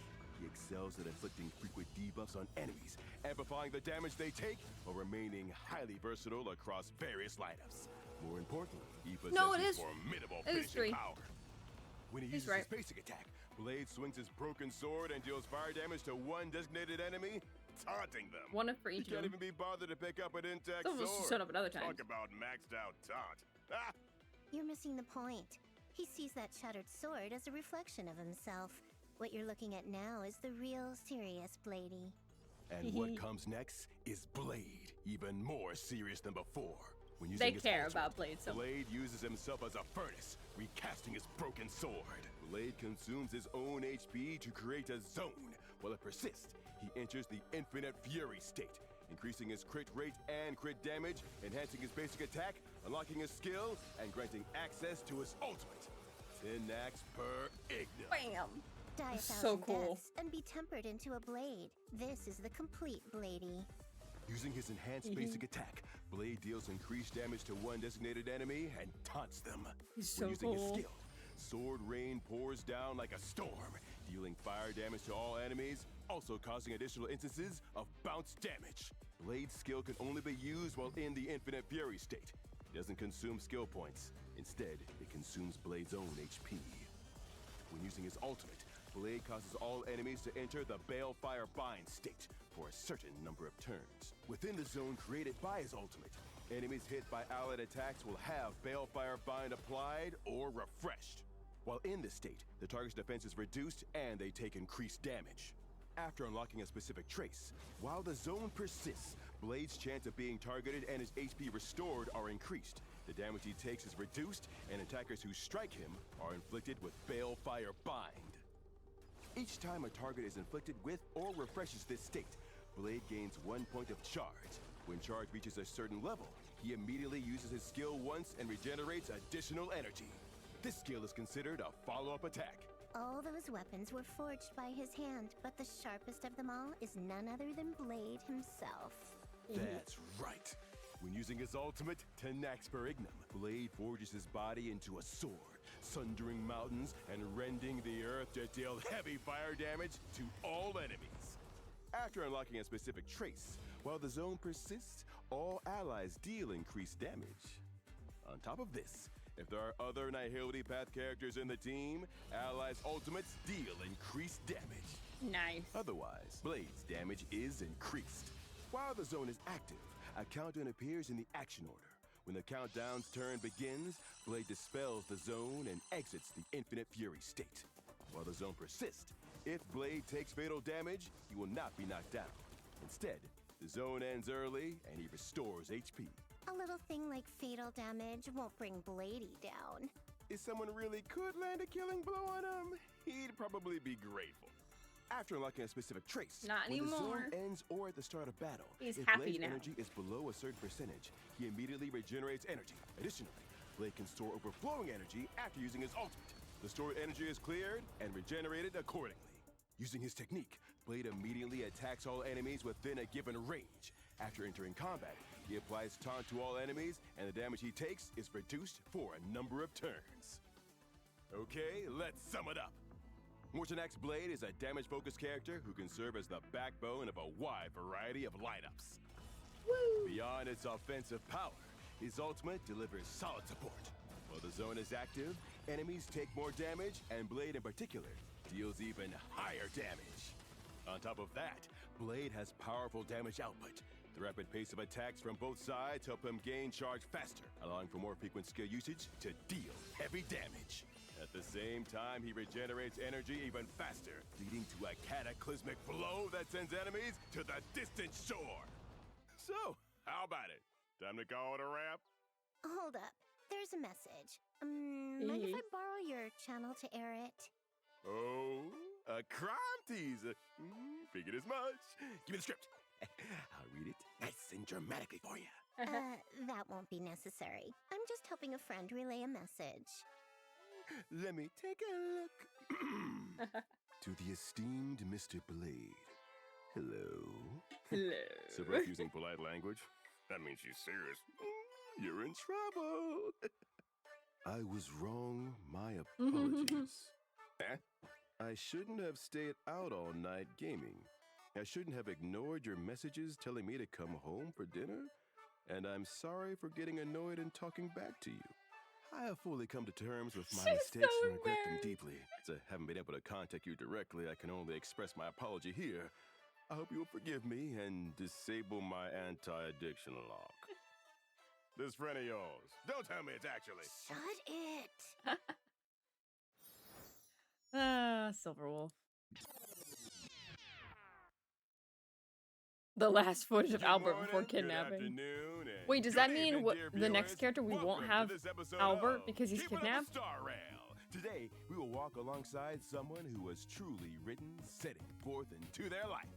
Owlbert, you're like Positioning is bad. Today's star and guest of honor, neither of them is you. No need to be so nervous. I was Sapramad. Figured I'd drop in. We're not underway just yet, are we? I want to see just how far along she is on this journey of hers. You just happen to pass by into the middle of the studio? When it comes to her, I'm never entirely out of the loop. Of course, of course. Well then, let's start from the story of how she got to where she is today. She once gazed up at the stars and once fixed the fallen express all by herself. Setting out from the person she once dreamed of becoming, she grew into a navigator truly capable of leading her companions forward. Now she stands with the flag in hand, guiding the way forward, moving together with the express crew toward what lies beyond.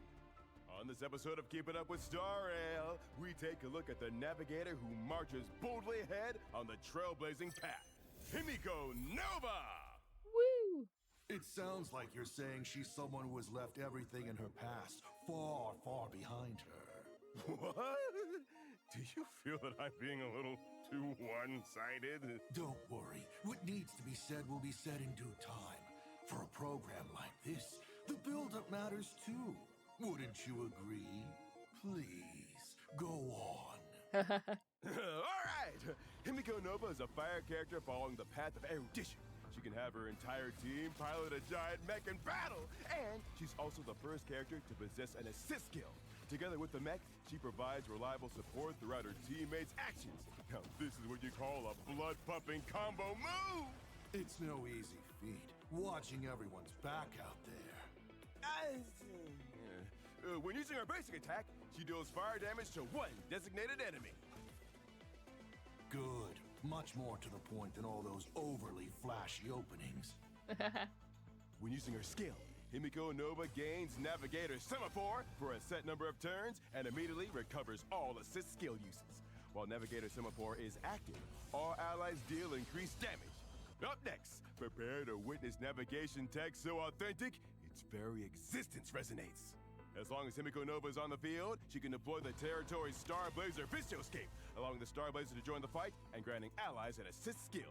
When an ally uses an assist skill, Star Blazer immediately launches an attack after dealing multiple instances of fire damage to all enemies. Star Blazer then deals additional fire damage multiple times to one random enemy. At the same time, Himiko Nova gains increased all-type res pen and critical damage, and her attacks can ignore weakness types to reduce toughness. It's worth noting that using Himiko Nova's assist skill does not consume any assist skill uses and deals increased damage. While Navigator Semaphore is active, at the start of each of her turns, Himiko Nova gains one assist skill use. And those of the Express? Don't they pride themselves on having some special bond with each other? When certain trailblazing companion characters use an assist skill, she activates a unique companion protocol. When the Trailblazer, Sunday, or Don Hung uses an assist skill, Himiko Nova gains companion protocol Verdict. Meanwhile, when March 7th or Welt uses an assist skill, she gains companion protocol Decimation. That means there's more than one way to pilot this mech. Right! With two different ways to pilot the mech, the team can explore two levels of tactical depth. In the companion protocol Verdict mode, damage dealt by Himiko Nova increases and her ultimate damage gets an extra boost. Whenever allies use their ultimates a certain number of times, Himiko Nova will also immediately launch an assist skill without consuming any uses. So in this mode, allies using their ultimates will increase how often Himiko Nova uses her assist skill. And in companion protocol Decimation mode, all allies gain increased critical damage, and skill critical damage is further increased. Whenever allies hit a certain number of enemies, Himiko Nova immediately fires an assist skill, which does not consume any assist skill uses for this instance. In this mode, all allies' skill damage increases, and hitting more enemies can effectively increase the frequency of assist skill uses. Exactly what I expected. She's the type to not just get the question right, but show off while doing it. It's all about adapting to the situation. Not only can the team fight, they can fight in more than one way.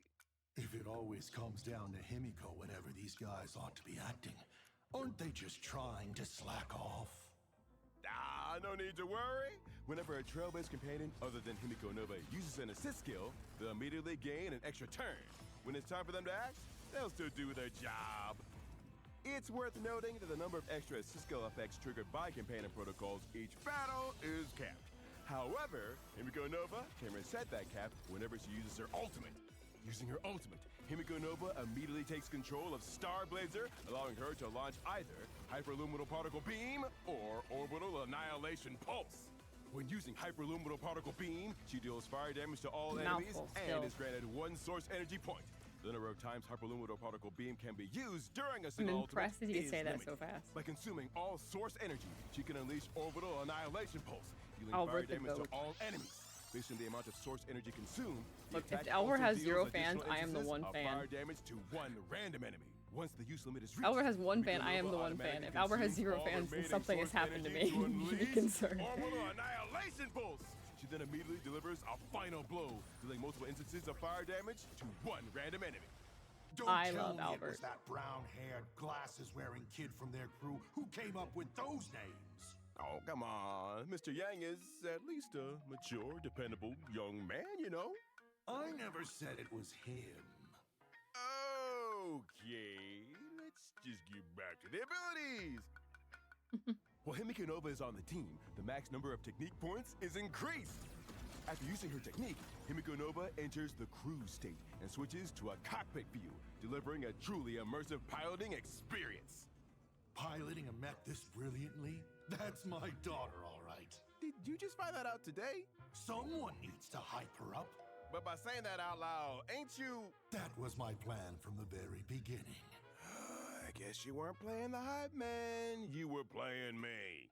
Cruise lasts for a set amount of time and attacks all enemies within a certain range. We'll be Normal raiding when enemies this is struck by over, by the way. Cruise are defeated We'll be instantly raiding without Hannah. entering combat. So? Against stronger enemies, Himiko Nova will immediately use her skill at the start of each enemy wave after 'Cause I'm entering going to combat. bed. And if no enemies are hit, no technique points are consumed. The old geezers in the work chat could learn a thing or two from this clear design logic. Every time we sync up, they send everything in bits and pieces. Okay, Owlbert. let's sum it up.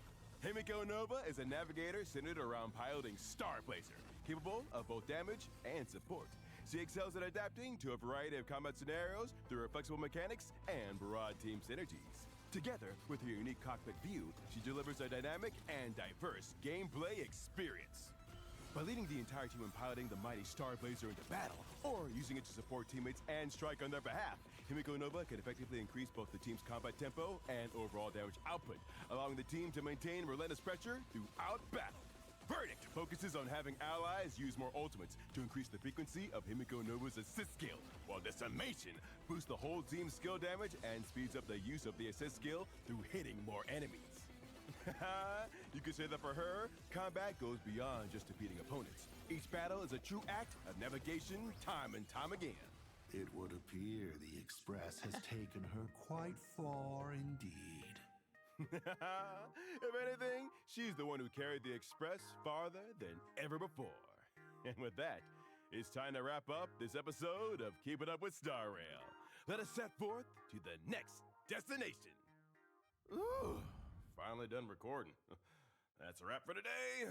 Sure, we had an unscripted guest crash the program halfway through, but overall, it was a pretty smooth ride to the final stop. Attention Keeping Up with Star Rail Studio. Attention Keeping Up with Star Rail Studio. Your food delivery has arrived. I don't remember ordering anything. Wait, why would there be a delivery at this time? I have a feeling this isn't a regular delivery. I ordered it for you. For me? Somehow that doesn't sound like good news. You've been on your feet this entire time. Let me help. Wait a second. Sure, our show does overtime every now and then, but things haven't gotten that bad. Leave poor Owlbert alone. He goes through a lot. Especially the part where I'm alive while doing it. Help bring your delivery inside. You know, they gave me a heart attack. That's it. I made up my mind. From this day forward, if a Lord Ravager shows up in person, I'm getting back up. I want to see him get a bodyguard, though.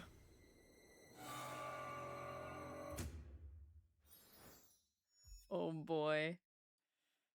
And that's all she wrote. We did it. Basically a 12-hour stream. Wow. Okay.